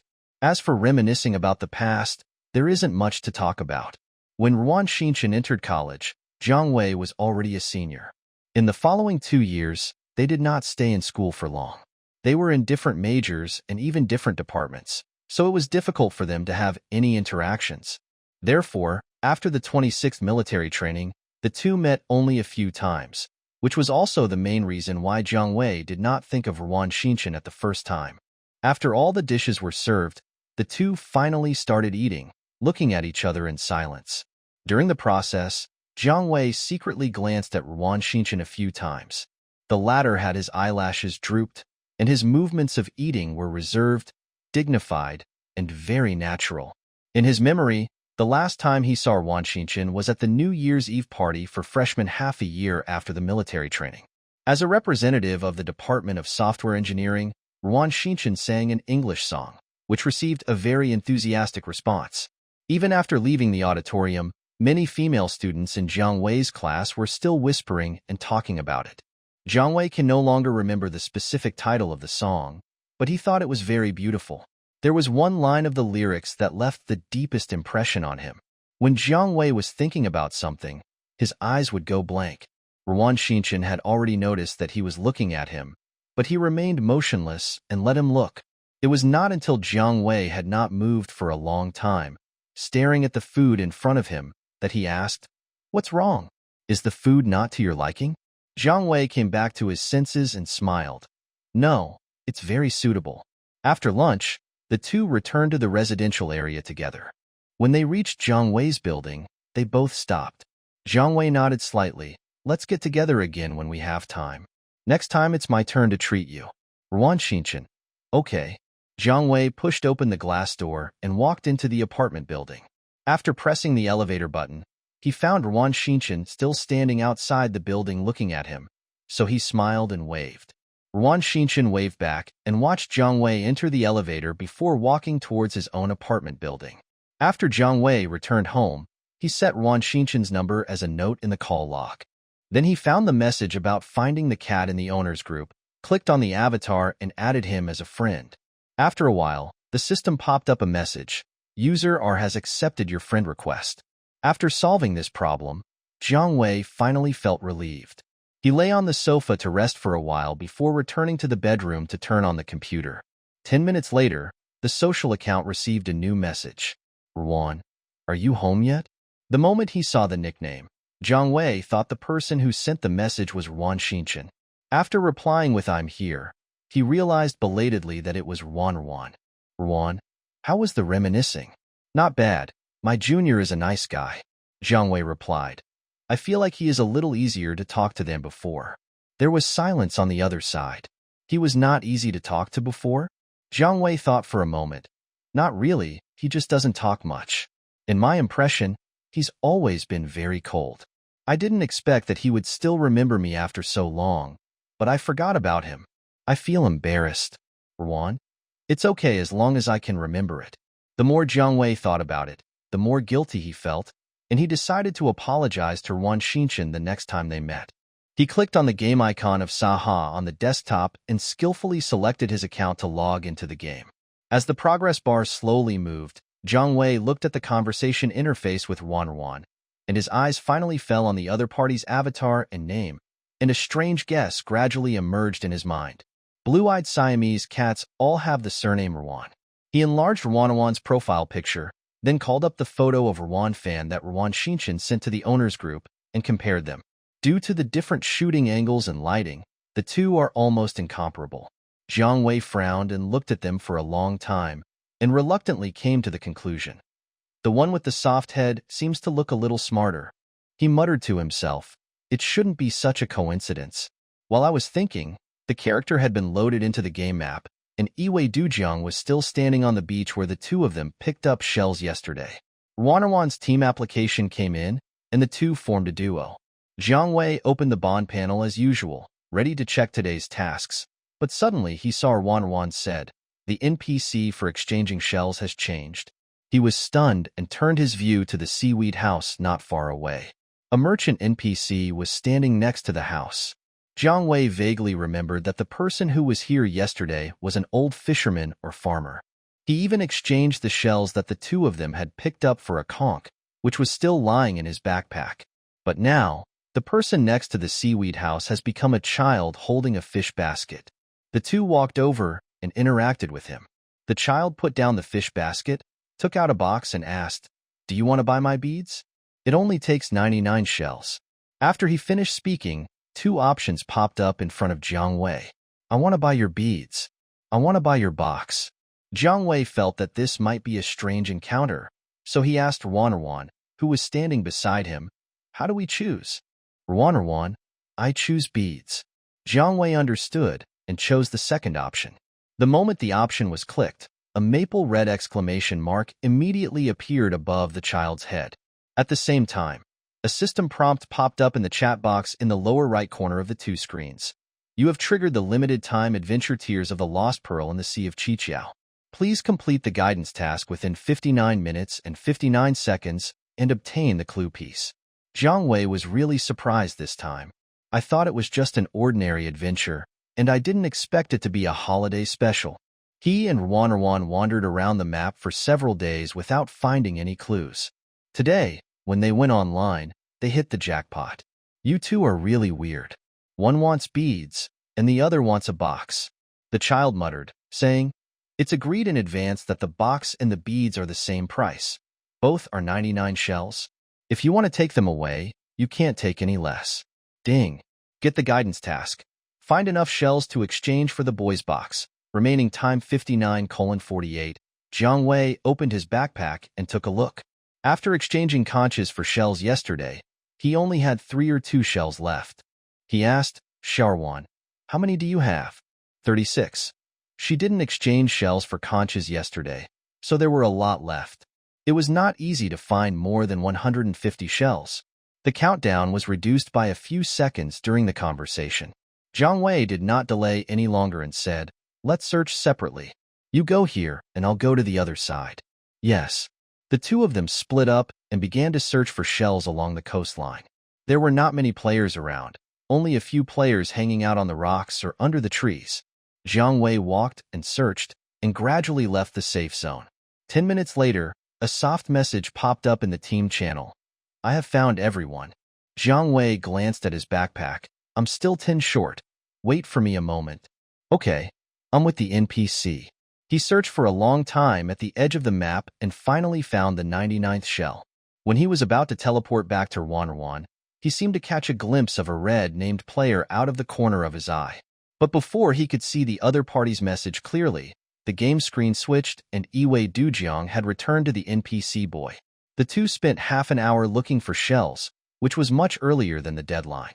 The little boy got 2 large bags of shells, handed the beads and the box to Ruanjiang and the others, and then jumped away with the backpack on his back. Obtained wooden casket 1. Do you want to merge it with Li Zhu? Jiang Wei and Ruan chose to merge at the same time and put the beads into the wooden box. As soon as the beads were embedded in the depression inside, they melted into water and soaked the gauze at the bottom. After a while, 2 lines of words appeared on the gauze. "Go up the mountain to collect jade, and go into the water to search for pearls. Find the pearl in the daytime, and don't wait for the black dragon to sleep." Ding. Obtain a clue piece 1. The guidance mission ends here, and the subsequent missions are entirely up to the players to find on their own. The name of the task is Tears of Pearls Lost in the Ocean, and the key points should be the pearls and tears. The second paragraph should be a reminder of the time. You have to get the pearls during the day in the game, and you may encounter a guard boss named Lilong. Jiang Wei tried to decipher the clues hidden in the 2 lines of poetry. As for the first half, which mountain is the jade-picking mountain, and which water palace is the water palace? Sahapa has not yet opened the underwater map. Some people on the forum predicted that a new map would be released for this year's anniversary celebration, but there is still more than a month to go before the anniversary celebration, and there is no place on the map that can be called Water Palace. Ruan speculates. There may be clues to the Water Palace on the mountain where the jade was collected. Jiang Wei also agreed with this statement. But although there is not much water on the game map, there are mountains one after another, and it is obviously impossible to search every one of them. However, there are still more than 10 days until the end of the Qixi festival activities, so there is no need to rush. The two of them first finished their daily tasks for the day, and then looked for clues along the way. Then they went to Qingqing Mountain, Tu Mountain, and fenghuangling together, and even visited Maple Leaf Mountain. As expected, they found nothing. Let's search for the remaining mountains tomorrow. Jiang Wei looked at the time. It was almost 6 o'clock in the evening. The two of them had been in the game for 4 or 5 hours in a row. Let's go to bed early today. Ruan, yes. Goodbye, master. After dinner, Jiang Wei typed Canghai Yizhu Lai into the search bar of the game forum, but found very few related discussions. There were only 3 or 4 posts, all of which were requests for help from players in other zones after they triggered adventures. The replies below were all filled with envy, jealousy, and hatred, and there was not much useful information. Jiang Wei searched the browser for the full text and background of the 2 lines of poetry. It had no direct connection with the game mission, it was just a section that was cut out. A mountain for mining jade. Jiang Wei thought for a moment and changed his search method, directly searching for the mountain that was said to produce a lot of jade, and finally got some results. The mountain of jade, Kunlun. In order to confirm this, Jiang Wei logged into the game again, controlled Yaoi Dujiang to go to the Kunlun map, and started searching from the top of Kunlun's main peak. When he passed by the foothills of Baomei Mountain, the system finally prompted that the clue of the letter was nearby. This task requires 2 people to trigger. Please team up with the object of affinity before traveling. Jiang Wei naturally couldn't ask Ruan to come online at this time, so they had to wait until tomorrow morning to explore together. He marked a fixed point and then logged off, not paying attention to his surroundings. After shutting down his computer, he called Qin Yushin and learned that he was staying out with his classmates tonight.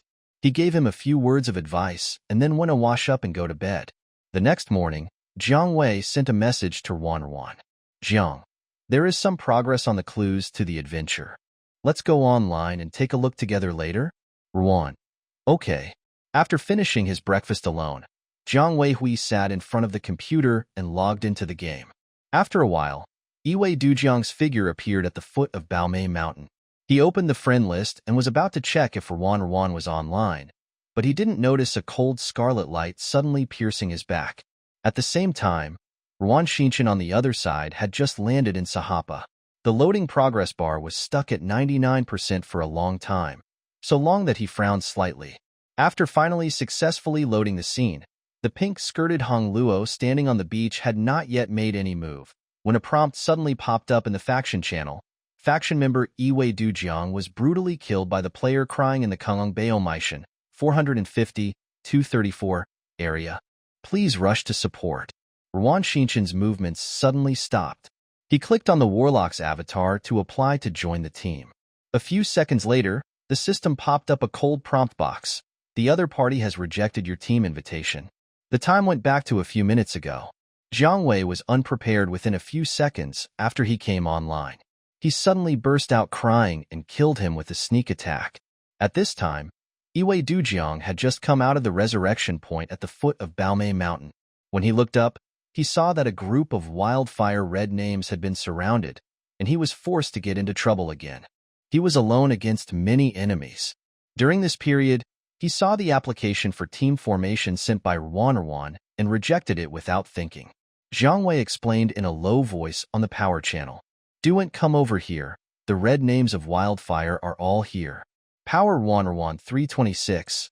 I can help you." Jiang Wei turned his perspective and counted the number of red celebrities. There was a full formation of 20 people, and his expression was not very good. No one can help him. It was early morning on a working day, and apart from him and Ruan, there were not many members online in Guian, including Ming Yueya Orange and Jian Wuxit. The people of Crying and Wildfire came with great force and even squatted at the exact spot where he went online, which was obviously premeditated. A belated revenge. No, their target is me. You will only be affected if you come here. Jiang Wei tried his best to speak calmly, with a hint of comfort. I am familiar with the map of Kunlun. I will find a way to escape. You wait for me in the safe area. Just fine. After saying this, he had no time to see Ruan's reaction. 4 or 5 sword immortals rushed up to take his head. While Jiang Wei counterattacked and blocked, he saw clearly the ID of the leader Wang Tianxia. Why is it this person again? Jiang Wei was surprised for only a moment and quickly withdrew his attention. Complex skills came one after another. After parrying for a while, he directly activated the damage reduction skill Sun and Moon in the cave, and then several talismans were shot, causing a silence. Before the group behind them could attack, Iway crossed the river and slid into the pine forest. Yehua's red name was in hot pursuit. The alchemist moved slowly and was quickly approached by several Hongi. Jiang Wei glanced at the trees on one side. When he ran past a giant cedar, he used a reed to cross the river and hit the trunk of the cedar with a palm attack. The rime on the tree was shattered, and after falling to the ground, a large misty ice mist was raised, shrouding Hongi who was coming. What is this? I can't see the road clearly. Holy Jesus, why does this thing have a low temperature deceleration? What the Hades is the design? When Yehua Hongming waded out of the ice fog, Iwei Dujiang had already put some distance away from them, and everyone hurriedly caught up with them. But whenever he was about to be overtaken, Jiang Wei would resort to his old tricks, using factors on the ground to interfere with his pursuers. Sometimes it would slow him down with ice and fog, and sometimes he would use gravel and broken wood. After several twists and turns, Yehua Hongming couldn't bear it anymore. If the game characters could breathe, the group of people would be out of breath now. Is this Wei Dujiang like a loach? How can it really run? Jiang Wei controlled a reed to cross the river and shuttle through the woods, aiming for the Queen Mother Temple on the top of the mountain and the safe area of Baomei Mountain. After leaving the forest area, he used the winding mountain roads to leave the wildfire people far behind. And just as the outline of the outer wall of the Queen Mother Temple appeared in his field of vision, and when he was about to escape, a silk spear came towards him. Jiang Wei's heart skipped a beat, and Wei Chao barely managed to avoid it by turning sideways. In an instant, Hong Yi's figure had already flashed to his side, and the gun was divided into two and pointed directly at his neck. He kept crying and said solemnly, "Where do you want to run?" He had expected that Jiang Wei would run to the safe area, so he came to the entrance of the Queen Mother Temple and advanced to block people, and he was caught. There were cries and interceptions in front of him, and wildfire soldiers were chasing him behind. Jiang Wei had no way to escape, and his mentality suddenly became very peaceful. Iwei crossed the river. What? Has the power station been repaired? It's okay not to mention this matter, but when it comes to mentioning it, Whale's anger surges up in his whole body, and he wants to shoot him directly in the head. Two figures, one gray and one red, began to fight, and the thorns of the spear were unpredictable in Whaler's hands. While Jiang Wei was using his tactics to resist, he also caught a glimpse of Wang Tianxia and other Yehua Hongming arriving soon. How familiar is this situation? When fighting a guild war with fruit farmers, Ruan was also attacked from both sides. But now, the person in desperate situation is himself. The wailing continues. You people who play alchemy are really annoying. Jiang Wei didn't understand, and thought to himself, what does this have to do with the gaming profession? What's wrong with you, the alchemist? He asked in a gentle and tactful manner. Have you ever thought that your own emotional instability is the problem? Facts have proved that after knowing Jian Wuxi for so long, Jiang Wei has gained something, such as his level of ridicule is increasing day by day. His words had a great effect. After he finished speaking, his wailing attack was no different from going crazy. Jiang Wei originally wanted to disrupt his rhythm and find an opportunity to counterattack, but Yehua and others had already arrived. Faced with the siege of more than 20 people, no matter how he plotted, he would go to the limit. Iwei Dujiang's health bar was quickly eroded.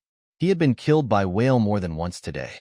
If he was killed again, his level would have to be lowered back to level 99. But Jiang Wei no longer worried about this. He had already started thinking about what to do after returning to the resurrection point later. Is there anyone blocking the resurrection point? Will Whale and the others arrive first? Does he need to take another route? And Ruan is still waiting for him in the safe area. Iwei Dujiang's blood volume reached the critical level, and Wang Tianxia and other famous swordsmen immediately read a big move to prepare for harvest, not giving him a chance to fight back. Their fight was so noisy that the players who were queuing up to ride the crane at the Queen Mother Temple were all attracted to watch from a distance. Who is Wildfire attacking again this time? It's quite impressive that he has persisted for so long. It seems to be the #1 alchemist. Is it because of what happened at the hot spring last time? On the first day of the Qiqiao festival, The wildfire failed and the house was stolen instead. It was well known throughout the region. In addition to the raid launched by Huajian, Gunin, and the fruit farmer's frontal counterattack was also talked about. Most players felt gloating about the embarrassment of the wildfire. But while they were gloating, they began to speculate when the wildfire would strike back for revenge, and who would be the first target of revenge. Now, the answer is clear. The sky above Baomei Mountain is covered with thick clouds, and the snow is scattered like tangled catkins. Zhang Weizheng was making his last struggle. He knew that he could not hold on for long, so he tried to pull a few more people to support him before he died. In the blink of an eye, I saw a bit of cold light shining in the chaotic snow. Jiang Wei thought he had seen it wrong, but the next moment, the cold light was whistling with the sword wind. The huge strength immediately overturned several red names in front of him, and the wailing 100-stage combo was also struck. Interrupt them all.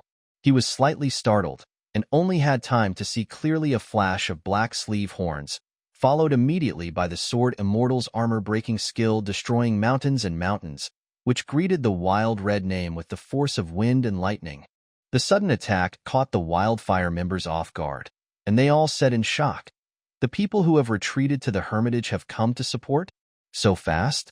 No, it doesn't seem like the sword is without a scabbard." The speed of the attacker was so fast that the people present could not even see it. He knew the other party's specific information, but someone had already identified it based on the debuff mark that had just been placed in the status bar. Heart-increasing blessing E general. When an attack triggers a back attack, there is a 75% probability of making the victim freeze for 0.5 seconds. After being triggered 3 times in a row, the user enters the heart attack state. The next time the skill damage is increased by an additional 200%, the enemy's current skill will be interrupted and put on cooldown again. Stun and interruption effects are not effective on boss monsters. There is only one person in the entire Huading District 1 who can use back attacks to increase the concentration. The Yu Huohong players reacted with horror. One of them was about to evacuate when a silver sword struck him from behind. The white blade went in and the red blade came out. Several rays of sword light split and pierced him and several people around him at the same time. A ghostly shadow appeared behind several people at some point, and with a flick of the sword, it flew into pieces. And Zhang Wei also saw clearly the ID name above the visitor's head. Soft-hearted. Why is number 1 here? He was confused, but the situation was urgent at this time, and it was obviously not the time to think too much. Taking this opportunity, Jiang Wei read out the ultimate move: destroy the talisman and attack the temple. Green flames rose from the ground, and the ominous silence was triggered in one fell swoop. It seemed that Ruan Xian could predict his thoughts. At the moment when the fire broke out, the sword fairy in black held a flower and caressed his sword. More than a dozen cold shadows condensed around him, like bone-piercing ice picks falling upside down into the sea of fire. The cooperation was seamless, and the health tanks of several wildfire members in the field were directly cleared. Teammates died in a mass, and they cried and turned a blind eye. They only let out an unhappy TSK when the combo was interrupted. The higher the number of Hongi's combos, the faster the attack speed and the higher the damage. Now that he was interrupted by Shinru, the number of his combos was completely reset to 0, and he had to start over again. One moment it was Yinshi, the next moment it was Shinru. The face of the crying man was extremely bad. Where did all these annoying things come from? The keyboard tapping sounds suddenly became more frequent. Iwei Dujiang's health was almost gone, as fragile as thin paper. He must kill this guy and make him lose a level today. Jiang Wei saw Ku Hao rushing towards him with a gun again, frowned slightly, and was about to draw out the talisman to set up a formation to reduce the damage. But he didn't expect that Xinyue would move in front of him first and draw his sword to resist Ku Hao's attack. The sword master looked indifferent. He clasped his hands together, drew his sword, and chopped it back, then leaned forward to take over. The moment he got close to the young man in red clothes, he stabbed him in the back, causing him to become paralyzed. He kept crying and swung his spear back, but was easily dodged by Shinru. He failed to hit him, and was stabbed again in the back, causing him to become paralyzed again. The feeling of being teased made Crying Hao angry, and his operations became more and more impetuous. After a while, He was caught by the soft-hearted person again and was attacked from behind 3 times, making him stiff and his skills were completely interrupted. So he was soft-hearted and no longer polite. He picked up the sword and attacked the heart. The triple skill damage reduced the blood volume of the crying man from 70% to less than half. Crying Howl was completely suppressed by soft-hearted, and most of his attacks failed to hit. They were either interrupted or dodged. He had no way to absorb blood and sustain himself, and his health kept dropping. Upon seeing this, several alchemists in the Wildfire team immediately prepared to treat the situation, but were interrupted by Iwei Dujiang, who took the initiative to cast the ominous prophecy silent. After Shinru entered the scene, he helped him solve the entanglement restrictions of several close-range professions and the crying ones. Jiang Wei's hands and feet were completely free, and he could even take advantage of this opportunity to leave directly. But he glanced at the sword master who was fighting, pursed his lips, took some medicine to recover a little, and then threw himself into the battle again. Not only did soft-hearted and crying confront each other head-on, but Iwei Dujiang also restrained the other members of Wildfire from the side. In fact, Jiang Wei didn't hold him back for long, as Crying Howl's health soon dropped to the killing line. Seeing that the situation was not right, he tried to hide in the air, but he was soft-hearted and watched him read the skill calmly. When there was only half a second left on the progress bar, he pierced his chest with another sword. Jiang Wei on the side. For some reason, he thought of the situation where Wannerwan was besieged by 2 Wildfire red names. Hong Luo also wanted to evacuate by flying away, but was interrupted by the red name Yenshur. But now he is obviously even more cruel because he let the man go and then killed him with 1 blow while he was struggling. After the Crying Howl was killed, the remaining Wildfire members were no longer a concern. Most of them died when the Yaoi Dujiang combo was used, and the remaining 1 or 2 escaped, and the 2 people present had no intention of chasing them. Not far away at the entrance of the Queen Mother Temple, the onlookers who witnessed the whole process were stunned. The people on the Hongyi ranking 1 besieged the Taoist ranking 1, but were counter-killed by the Sword Immortal ranking 1 who arrived later. What kind of grudge and hatred is this between high-ranking cultivators? There were only 2 characters, 1 gray and 1 black, left on the snowy mountain road, with corpses of red names scattered all over the ground beneath their feet. Jiang Wei was still thinking about Wannerwan, who was waiting for him in the safe zone, but it would be impolite to just leave, so he waited for Shinruan to leave first. In the end, Shinruan stood still in the snow, so he didn't move either. The 2 stood facing each other in silence for a while, and finally Jiang Wei couldn't help but break the silence. "Thank you." This should be his first encounter with Shinruan. Jiang Wei was not sure what kind of personality the other person had, but he should at least say thank you first. "It's okay." 2 short words popped up above Shinruan's head. He left the battle, put away his sword, and prepared to leave. He paused and asked, "Add me as a friend? Let's play the game together when we are free." A friend request was handed to Jiang Wei. "The player is kind enough to ask to add you as a friend. Do you agree?" Jiang Wei was stunned for a moment. He didn't expect this to be the case, but he couldn't find any reason to refuse, so he clicked to agree. He was about to say something, but 2 applications to join the team popped up one after another from Minjiwai and Juzi. Wildfire, these idiots. As soon as he joined the team, Minjiwai teleported over aggressively. "I'm going to tear them apart with my bare hands." Juzi also hurriedly asked, "How is Jiang Shun? Is he okay?" Jiang Wei smiled. "It's all right now. I'm lucky to have met the number 1 on the list." As he said this, he changed his view and realized that the black-clothed swordsman had disappeared at some point, and he was stunned. After a while, Jin Wuxiao also teleported over and snorted when he saw the red-named corpses all over the ground. Jin Wuxiao sneered, "How many times have they tried to kill you? Let's go kill them back." "Once. We've already killed them back." The group returned to the safe zone, and Jiang Wei asked, "Why are you all online all of a sudden?" "Your disciple Hong Luo posted in the group, saying that you were stabbed in the waist by the crying kid." Jin Wuxiao replied, "I saw this and thought it was too much. I immediately went online to avenge you. How about it? Are you touched?" Jiang Weibang read, "I am so moved. I am so moved." He clicked on the group chat of Gu Ain and saw that Rwan had indeed posted a screenshot of the kill 10 minutes ago, which aroused the anger of the Guane members. After Minjuai and the other three arrived first, other Guane members also joined the team. Jiang Wei thanked and explained one by one, and finally persuaded everyone to go back. This matter can't end like this, Minjuai said coldly. I didn't argue with them about the hot spring incident last time, but they are still pushing their noses and pushing their noses. Jian Wuxiao suggested. The wildfire's base is only barely alive now, so why not take advantage of the day when crying is gone and wipe out their base all at once to avoid future troubles? Even Orange agreed.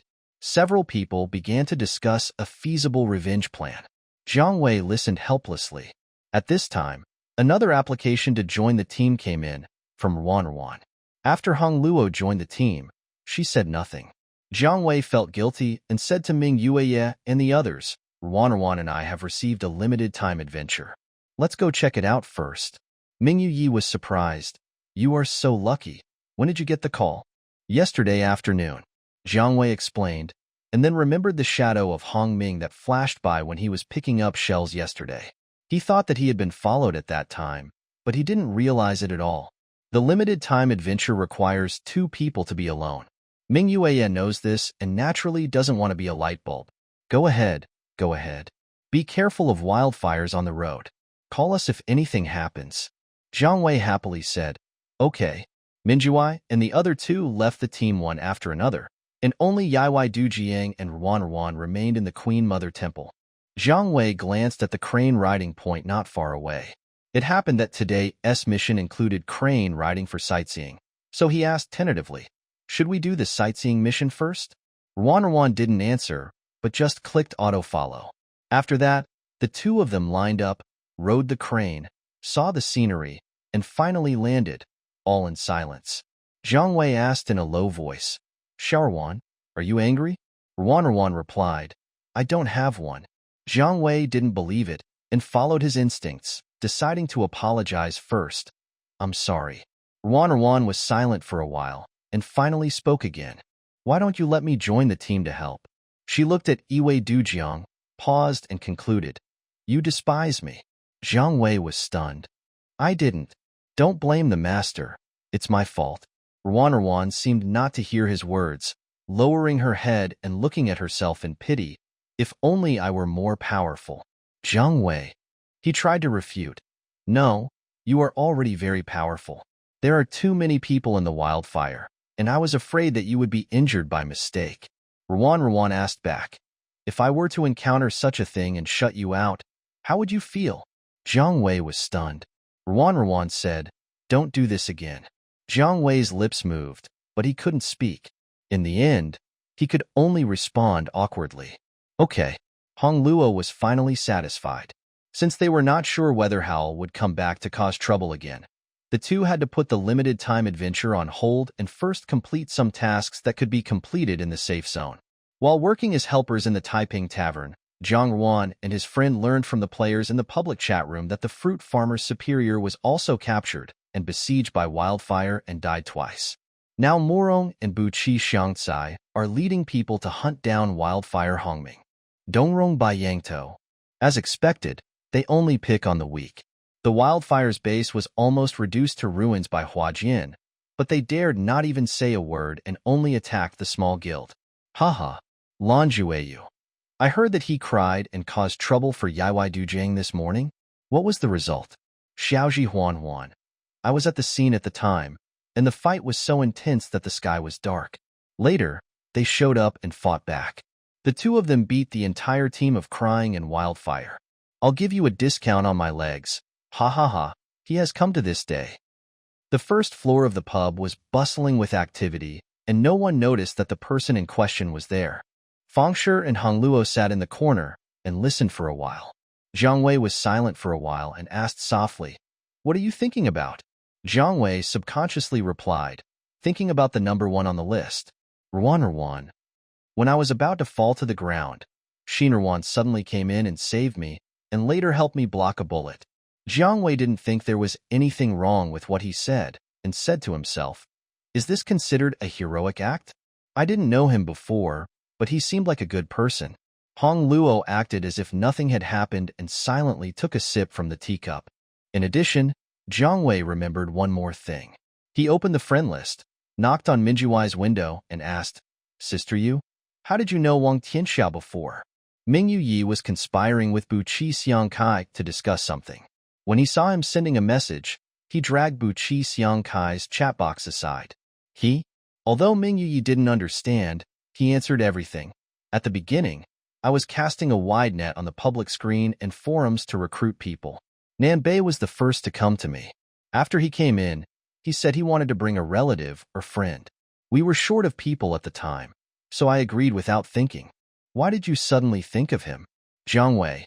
He was one of the red names chasing me just now. Mingyu Yi was surprised. Didn't he go to MANHUA with Nanbei? How come he changed jobs so soon? I don't know. I think he's not quite right. Jiang Wei frowned. When we fought the guild war with MANHUA, he was also among the people who rushed up to kill me. How did I offend him? Impossible? He has only been in the guild for a few months, and you two haven't said a few words to each other. Ming-Yue found it incredible. Jiang Wei did not comment. After chatting with Ming-Yue for a few more sentences, he closed the chat window and fell into deep thought. If the conflict did not arise after joining the guild, is it possible that it happened before Wang Tianxia joined Guan? When he was in Shumi District 3, Jiang Wei had made many enemies due to early guild disputes and resource grabbing. The people who wanted to kill him could form a full team, but he had played for a long time, and most of his enemies had been killed by him. Among the remaining people, Jiang Wei could not find any sword immortal who could match Wang Tianxia. Could it be that they simply disliked him? Jiang Wei thought it was outrageous. It was almost noon when Qin Yushin finally returned home. Last night, he and his high school classmates screamed and howled in a KTV all night. When Jiang Wei was attacked in the morning, he was still sleeping soundly in bed. When he woke up, he realized what had happened and was immediately filled with remorse. Qin Yushin cried hoarsely, "Brother, I'm sorry. You'd better go drink some water." Jiang Wei barely pulled the man off him. After finishing his meal, Jiang Wei curled up on the sofa and browsed the forum for a while, wanting to see if there was any new information about the Tsang Haizhu mission. A red Xian Lu post caught his eye, with the latest reply being 1 minute ago. Chat discussion post related to the merger of districts, brothers, and sisters from District 1. Please come in. The post was categorized into the special section for Huading Jinxiu. Jiang Wei looked at the posting time, which was before the merger of the servers last month. The content is very complicated.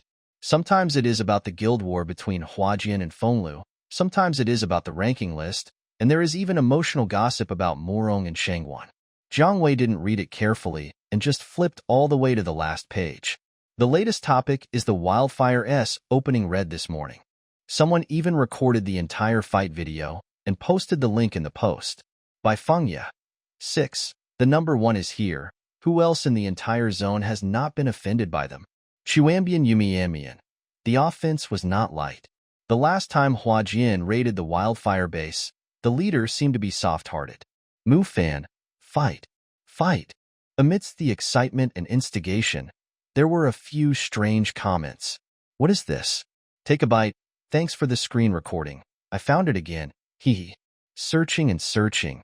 It's cold and deserted. Why are you here again? Jiang Wei was puzzled and clicked on the video to watch it. In the video, Iwei was surrounded and fought with Ku Hao and others.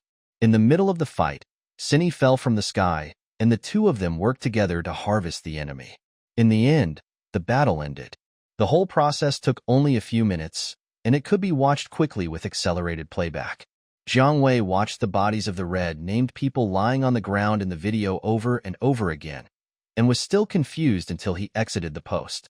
He wondered if anything had exploded. So what had he picked up? The author has something to say. Soft. I am not strong enough, Wildfire. No, he is sick, right? At night, Chungjie was recruiting people to form a team to fight the world boss. He saw Shinruan online in the friend list, so he opened the chat box and typed, "Private chat Gigi Jiji. What are you doing?" Ruan Shinchin was browsing a guide on house decoration, and the Sword Fairy character in the game was stuck in Phoenix Ridge collecting wood. He glanced at the message sent by Chungjie and replied briefly, "Cut down the tree." Cut down the tree trunk? That thing can't improve your cultivation now. Chungjie was puzzled. Ruan Shinshin did not give a direct answer, but turned to an irrelevant topic. How many days has the Qiqiao festival been held? Brother Jiji Jaiji. It's been 5 or 6 days. What's wrong? Soft-hearted. You haven't found your soulmate yet? Brother Jiji Jaiji. Chung Jie reacted immediately and became furious. Zhao. You too. Ruan Shinshin responded with an ambiguous smile. The two of them mocked each other for a while, and it was almost 9 o'clock before Chung Jie pulled him into the boss team. Ruan Shinshin clicked on the decoration strategy to collect it, and after closing the page, his eyes flashed and he saw a new friend message. Private chat Yehujiu. Why did you beat up Wildfire again? Just passing by, he replied. Can I beat him up? Private chat Yehujiu. As long as you are happy. After a while, the person on the other side couldn't help asking, do you know Iwei Dujang? Ruan Shinshin pretended not to see it, but Yehujiu was not going to let him go. I heard that Yaoi Dujiang accepted an apprentice, a level 92 Hongi account. ID Ruan 326, is it you? Although it was a question, Yehujiu's tone was very firm, as if he was stating a fact. Ruan Shinshin was about to close the dialogue box, but when he saw this sentence, he paused. Private chat soft-hearted. You seem to be meddling too much. Yehujiu came to his senses and realized that his words were too aggressive. He said, Oh, you never said anything. I was just curious and wanted to gossip.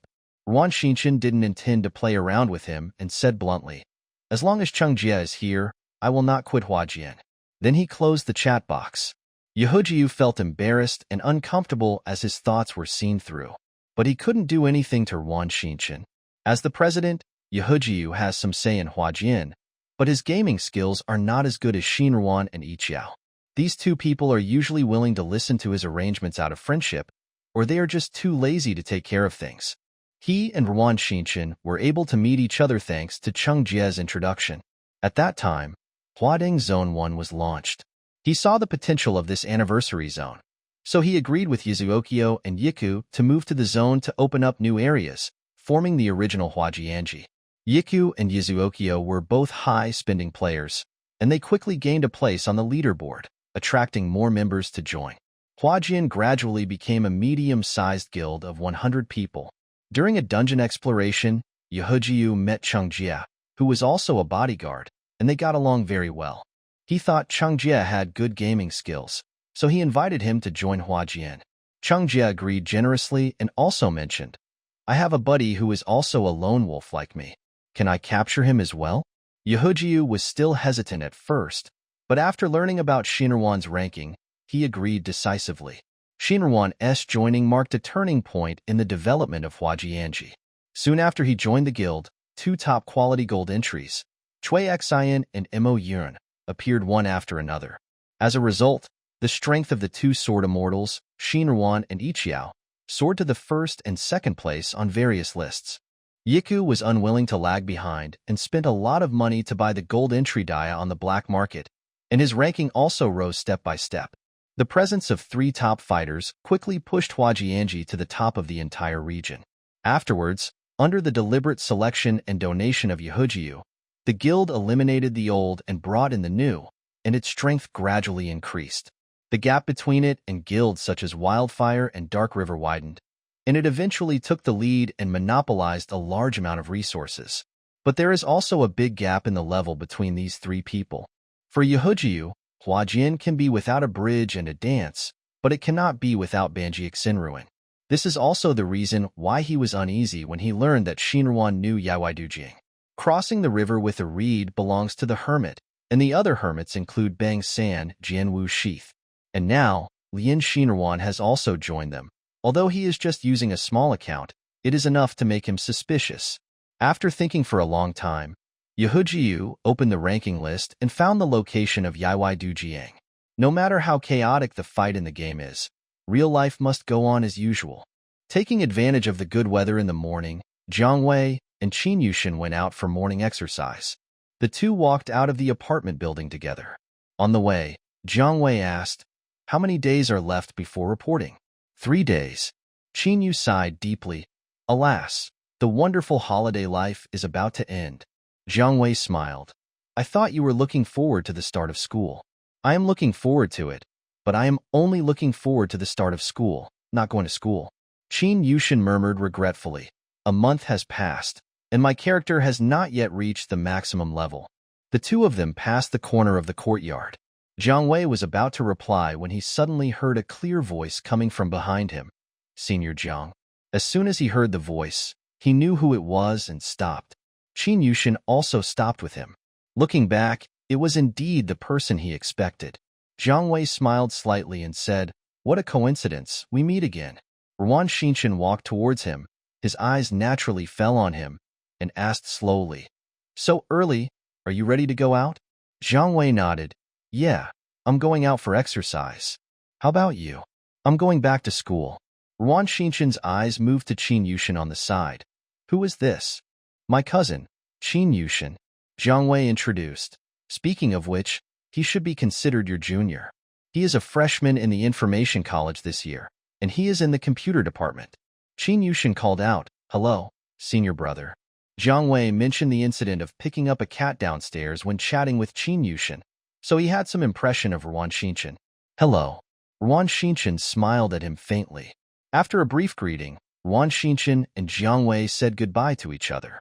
Before leaving, they exchanged contact information with Qin Yushin, saying that they could contact him anytime if they needed anything after entering the school. After he walked away, Qin Yushin sighed. "He looks so awesome. I don't even dare to model him like that in the game. This is so unfair." Jiang Wei nodded in agreement. Even though his expression is always cold, it is enough to attract the attention of others. "He is quite nice." Qin Yushin asked curiously, "Do you have a girlfriend?" "Well, I don't know about that." Jiang Wei had never heard that Ruan Xinshan had a girlfriend while he was in school, but it was hard to say after such a long time. After all, given his conditions, he should have no shortage of suitors. Just as I was thinking about it, I heard Qin Yushin teasing, "Brother, when are you going to find a partner?" Jiang Wei was caught in the crossfire. "Why did you suddenly bring this up on me?" "I was just asking. I haven't met the right one yet." In fact, Jiang Wei hadn't thought about this matter carefully, so he could only answer, "Let it be." Oh, Qin Yushin was a little disappointed. He thought the topic was over. After the morning exercise, the two found a restaurant to have breakfast. Not long after sitting down, Jiang Wei heard Qin Yushin ask with great interest, "What type of girls do you like?" Jiang Wei told the truth. "I don't know." Qin Yushin was not giving up. "Then let me ask it another way. Are you more accepting of someone older or younger than you?" "Younger." "Then do you prefer someone who is gentle and reserved, lively and cheerful, or cute and clingy?" Jiang Wei looked at the chandelier on the ceiling and said, "I think they are all good." But Qin Yushin insisted on forcing him to make a choice. "I'm asking which type you like best." "Cute." "Oh." Qin Yushin suddenly realized and concluded firmly, "I understand, brother. You like sweet girls." Jiang Wei picked up the steamed bun and stuffed it into his mouth. "Eat well." Although the steamed buns blocked Qin Yushin's mouth, they couldn't block his mind. He began to imagine the scene when Jiang Wei took a petite girl and introduced her to him as, "This is your sister-in-law." Jiang Wei didn't know what he was grinning about and felt he couldn't bear to look at him, so he just buried his head in drinking his porridge. Perhaps because he ate too quickly, his mind felt stuffy on the way home. He touched his ears, and they were still a little hot. After he got home, he went back to his bedroom to read and calm down. It took him a while to finally return to normal. After an unknown amount of time, Jiang Wei's phone vibrated. He turned it over and saw that it was a message from Ming Yu. I have discussed with the fruit farmers that we will raid the wildfire base together today. Do you want to come?" Jiang Wei replied, "Okay." As soon as he came online, Ming Yu pulled him into a multiplayer team. After being teleported over, he found that they were all familiar faces. Needless to say, Jin Wuxiao, Juzi and others were there. On the fruit farmer's side, Buqi Shangcai, Morong and Shangguan Fufu were also present. In the past 2 days, the wildfire not only hunted down Iwei Dujiang and Shangguan, but also targeted the fruit farmers and other members of Guayin, causing heavy casualties. The presidents of both sides decided to cut off the source of the fire and directly eliminate the wildfire's base camp.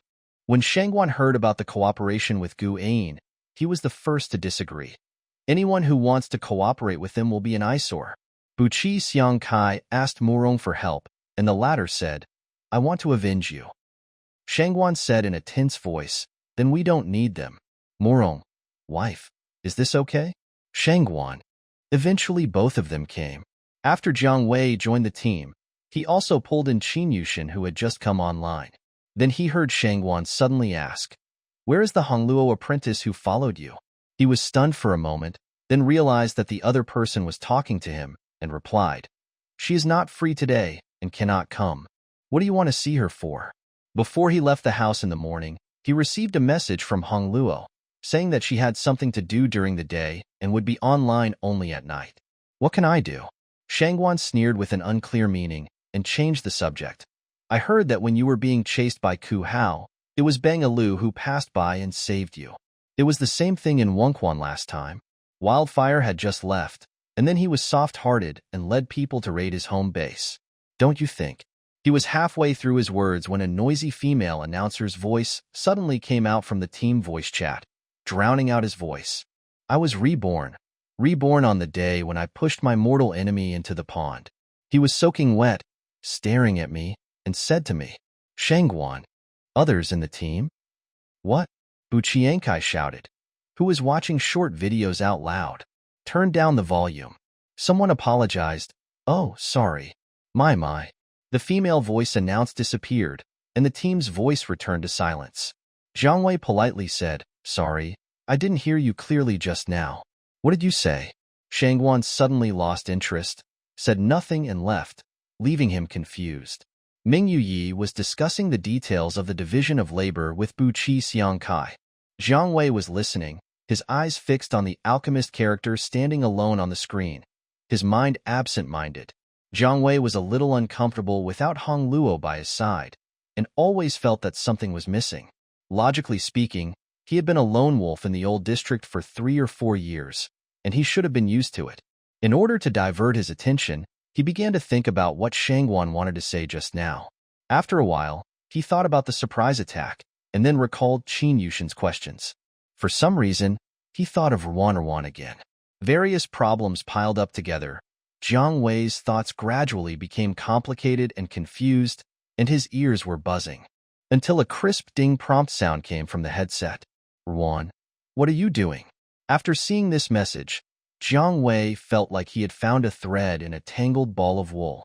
With a gentle pull, the ball of wool spread out like silk. He blinked and realized that he had been staring at the dialogue box for a while.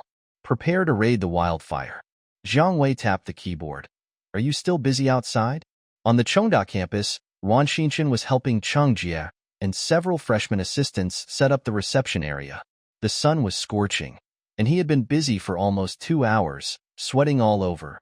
He was leaning against the awning to take a short break and send a message to Jiang Wei. Yeah. Wan Xinchen drooped his eyelashes and replied, it's hot. The phone vibrated twice in succession. Jiang/Pathead Jiang. Thank you for your hard work. Not far away, Cheng Jie opened a box of mineral water and distributed it to others one by one. After searching for a long time, he finally saw Wan Xinchen. He scooped up the mineral water and was about to call someone to continue drinking, but he saw that the latter was looking at the mobile phone screen with his eyes half closed and a faint curve at the corner of his mouth. He seemed to be in a good mood. When Cheng Jie saw this, his expression was extremely horrified, as if he had seen a ghost. The author has something to say. Let me explain the name Xin Ruan. It is the homophone of surname Ruan. All of Xiao Ruan's account IDs are randomly typed. Jiang Wei had never done something like a surprise attack by a powerful force before. In the old days, the Shumi District 3 did not have a process of force raids. Any conflicts between guilds were basically resolved by starting a group fight on the big map. Not only him, but also the entire Guian. There are only a handful of people who have experience in this area. The only person who can be considered an expert is Jian Wuxiao. When he was in the old district, he led Fenglu to attack all the top guilds in the district, which solidified Fenglu's position as the #1 guild. First, dismantle all the defense facilities, then kill all the people, and finally pull out the Taoxian tree for him. Jian Wuxiao said in a leisurely tone, it's very simple, nothing to say. Qin Yu was very suspicious. Really? I don't believe it. Jin Wuxiao said frankly. If I lied to you, I wouldn't be named Jin. Qin Yushin. Who cares whether your last name is Jin or not? Compared with the hermits, the members of the fruit farmers are much more experienced in this regard. During the opening of Huading District 1, there was a fierce battle between the dragons and the tigers.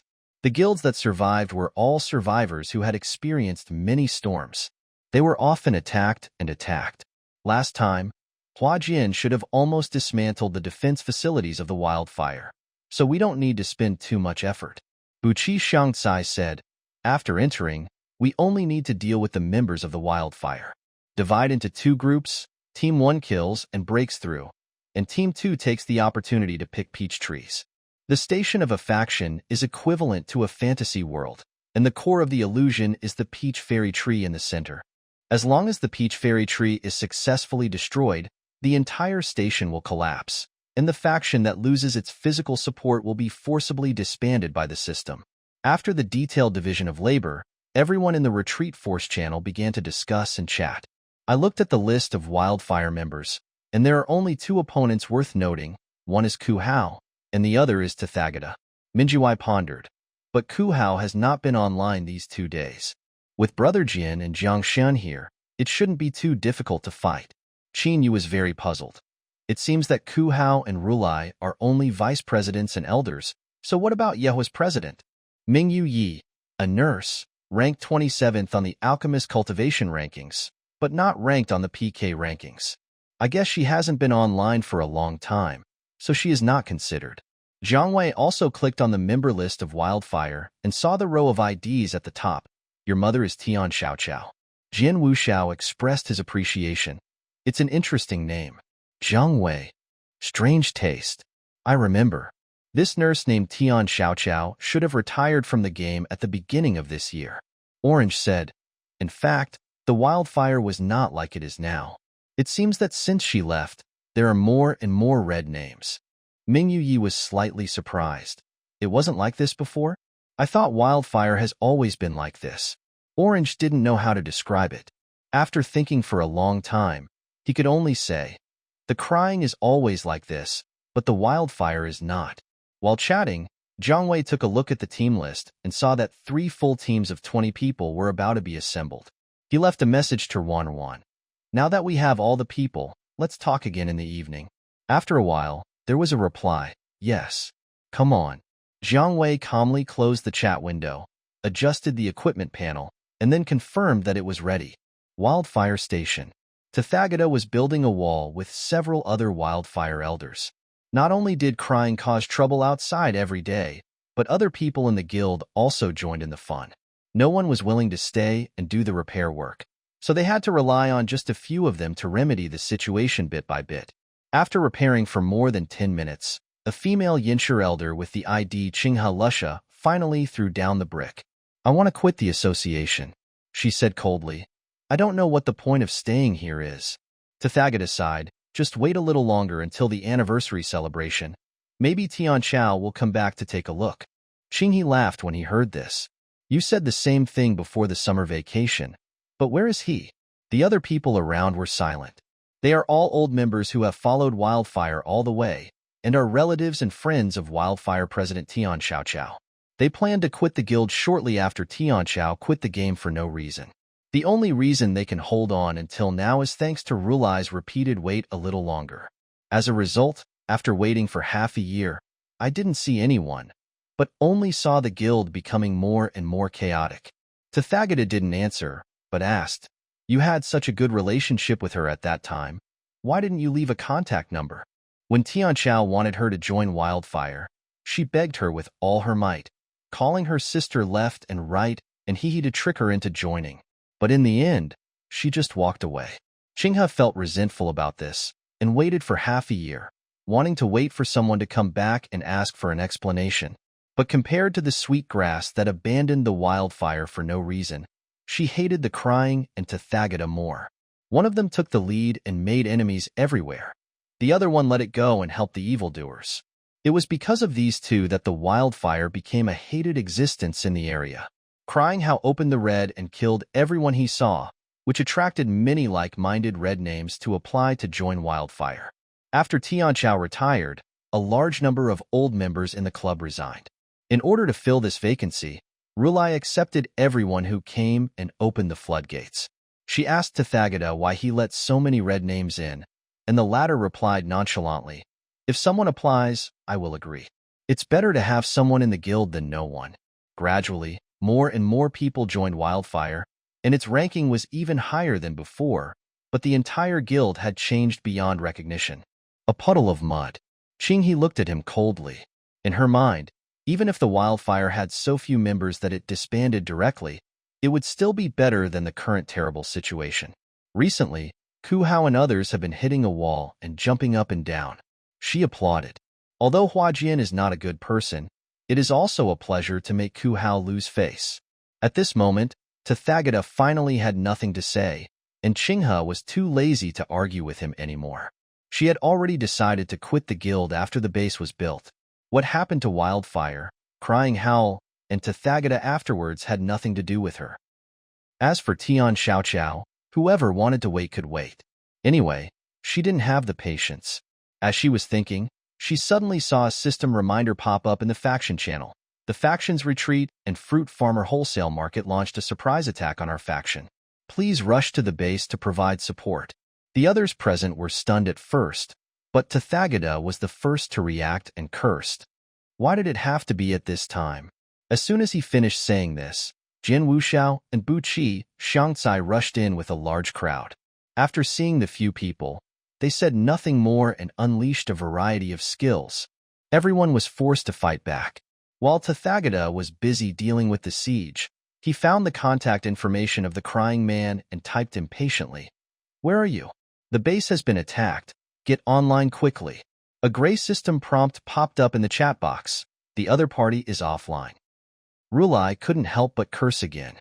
Jin Wuxiao and Bu Qi Xiangcai had already surrounded him, and Shangguan and Murong Fufu were suppressing him from a distance. He couldn't spare any more time to call for help, so he could only ask Qinghe for help. "Go to the group chat and call other people." "I called them." Qinghe took the time to look at the group chat again and curled his lips. "It's a weekday. There are not many people here." Faced with the combined control of Mingyu Yi and Di Shinqing, her situation was also not optimistic, but Qinghe was exceptionally calm, and her hands' operations were more steady and decisive than ever before. She took advantage of the gap between the two skills and summoned a giant mechanical hand to control the two, trying to escape and support the rest of Wildfire. However, not long after escaping, she was silenced by several talismans, and her movements were restricted again. Qinghe knew who it was as soon as she saw the effect. She naturally knew the person who had been targeted by the crying twice in a row. Jiang Wei was in charge of controlling the situation. When he saw a female Yanshi deftly escape from Ming Yueye and Qin Yushin's encirclement, he immediately took action to control her. He then read a formation, but this time, the opponent did not move at all and took all the damage from the skills and fell to the ground dead. Jiang Wei was slightly surprised and couldn't help but take a closer look at the ID Qinghe Lusha above the other person's head. He felt that it was very unfamiliar. It seemed that this person was not among the Yuhuohong names he had met before. Before Jiang Wei had time to think more, other members of Wildfire had arrived and diverted his attention. The faction's base has a resurrection formation that can support internal members to keep going back and forth on the battlefield to continue fighting. But after falling to the ground, Qinghe didn't want to get up. She looked at the chaotic fight among the people on the gray screen and just wanted to lie down and wait for it to be over. Even with the arrival of reinforcements, the Wildfire was still no match for the combined attack of the Guayin and the fruit farmers. Soon the battlefield spread from the outer courtyard to the inner courtyard, getting closer and closer to the Taoxian tree in the center of the base. In just a few minutes, Tathagata had fallen to the ground 3 times, and the time required for resurrection was getting longer and longer. Not to mention the situation of others, it would only get worse. Until Guayin and the fruit farmers' people started pulling up trees, there were no Wildfire members on the field who could interrupt them. They could only lie on the ground and watch the Wildfire's peach fairy tree's health decrease little by little. Qinghe was also watching, with no emotion in her heart. Jiang Wei, Jin Wuxiao, and the others acted quickly, and in a short while, Only a little bloody skin was left of the wildfire peach fairy tree. The last reed crossed the river and slapped a talisman, and cloud patterns and flowing light rushed into the peach wood. The huge trunk began to rot inside, as if it had been eaten away by insects. At this moment, it finally collapsed with a loud bang. The moment Taxi Mv collapsed, the system sent a report to the whole area. The situation suddenly changed. Guain and Fruit Farmer Wholesale Market launched a force raid on wildfire burning, defeating 42 enemy members and 18 retainers, and successfully destroyed their base Taxi Anmu. Wildfire burning collapsed. World what to eat today? Huh? World AI Chow Mi Ku? World Jihai? World Chinefe Kai? Awesome. This news caused an uproar on the public screen, with question marks and exclamation marks flooding the screen. The wildfire station was disbanded and disappeared, and the members of the hermits and fruit farmers were automatically popped out of the station map and returned to the place where they first gathered. Both sides suffered little damage, and the raid was a great success. The system counted for a while, and the settlement panel popped up in front of everyone. After the wildfire was cleared by Huajin, there were not many supplies left, so the contribution points they captured in this raid were not many, only a few 100,000. However, contribution points were not the purpose of their trip. Mingyu snorted and laughed. Finally, I got rid of my anger. Since the merger, wildfire has brought them troubles one after another, including robbery, pursuit, and ambush. It is all their own fault that they have ended up like this. I think Ku Hao will be furious when he finds out his home is gone. I don't think he cares much about wildfire, someone muttered. He cares more about his own face than wildfire. It seems so. As for whether Ku Hao and Rulai would form a guild again, Buqi, Shangcai discussed with Mingyu Yi and decided to wait and see for a while. If they still want to reorganize wildfire, then we will attack them again, Jin Wuxiao said, until they give up. After this incident, the relationship between the two guilds was finally improved. Before the fruit farmers and others left, Buqi Xiangkai said, "If Ku Hao comes to trouble you again in private, you can ask us for help." "Thank you." Mingyu Yi thanked him with a smile. If it weren't for the fruit farmers, it would be extremely difficult for them to put out the wildfire with their limited manpower. The big worry was finally solved, and all the members of the retreat were shrouded in a relaxed atmosphere. Juzi and Qin Yushin began to organize a vote to discuss whether to play the dungeon or form a chat team next. Only Jiang Wei was still staring at the system's broadcast. The process of the sudden attack seemed to be too smooth, which made him feel vaguely empty and unreal. There was a lot of discussion within Guain, and finally Minjiwai made the final decision.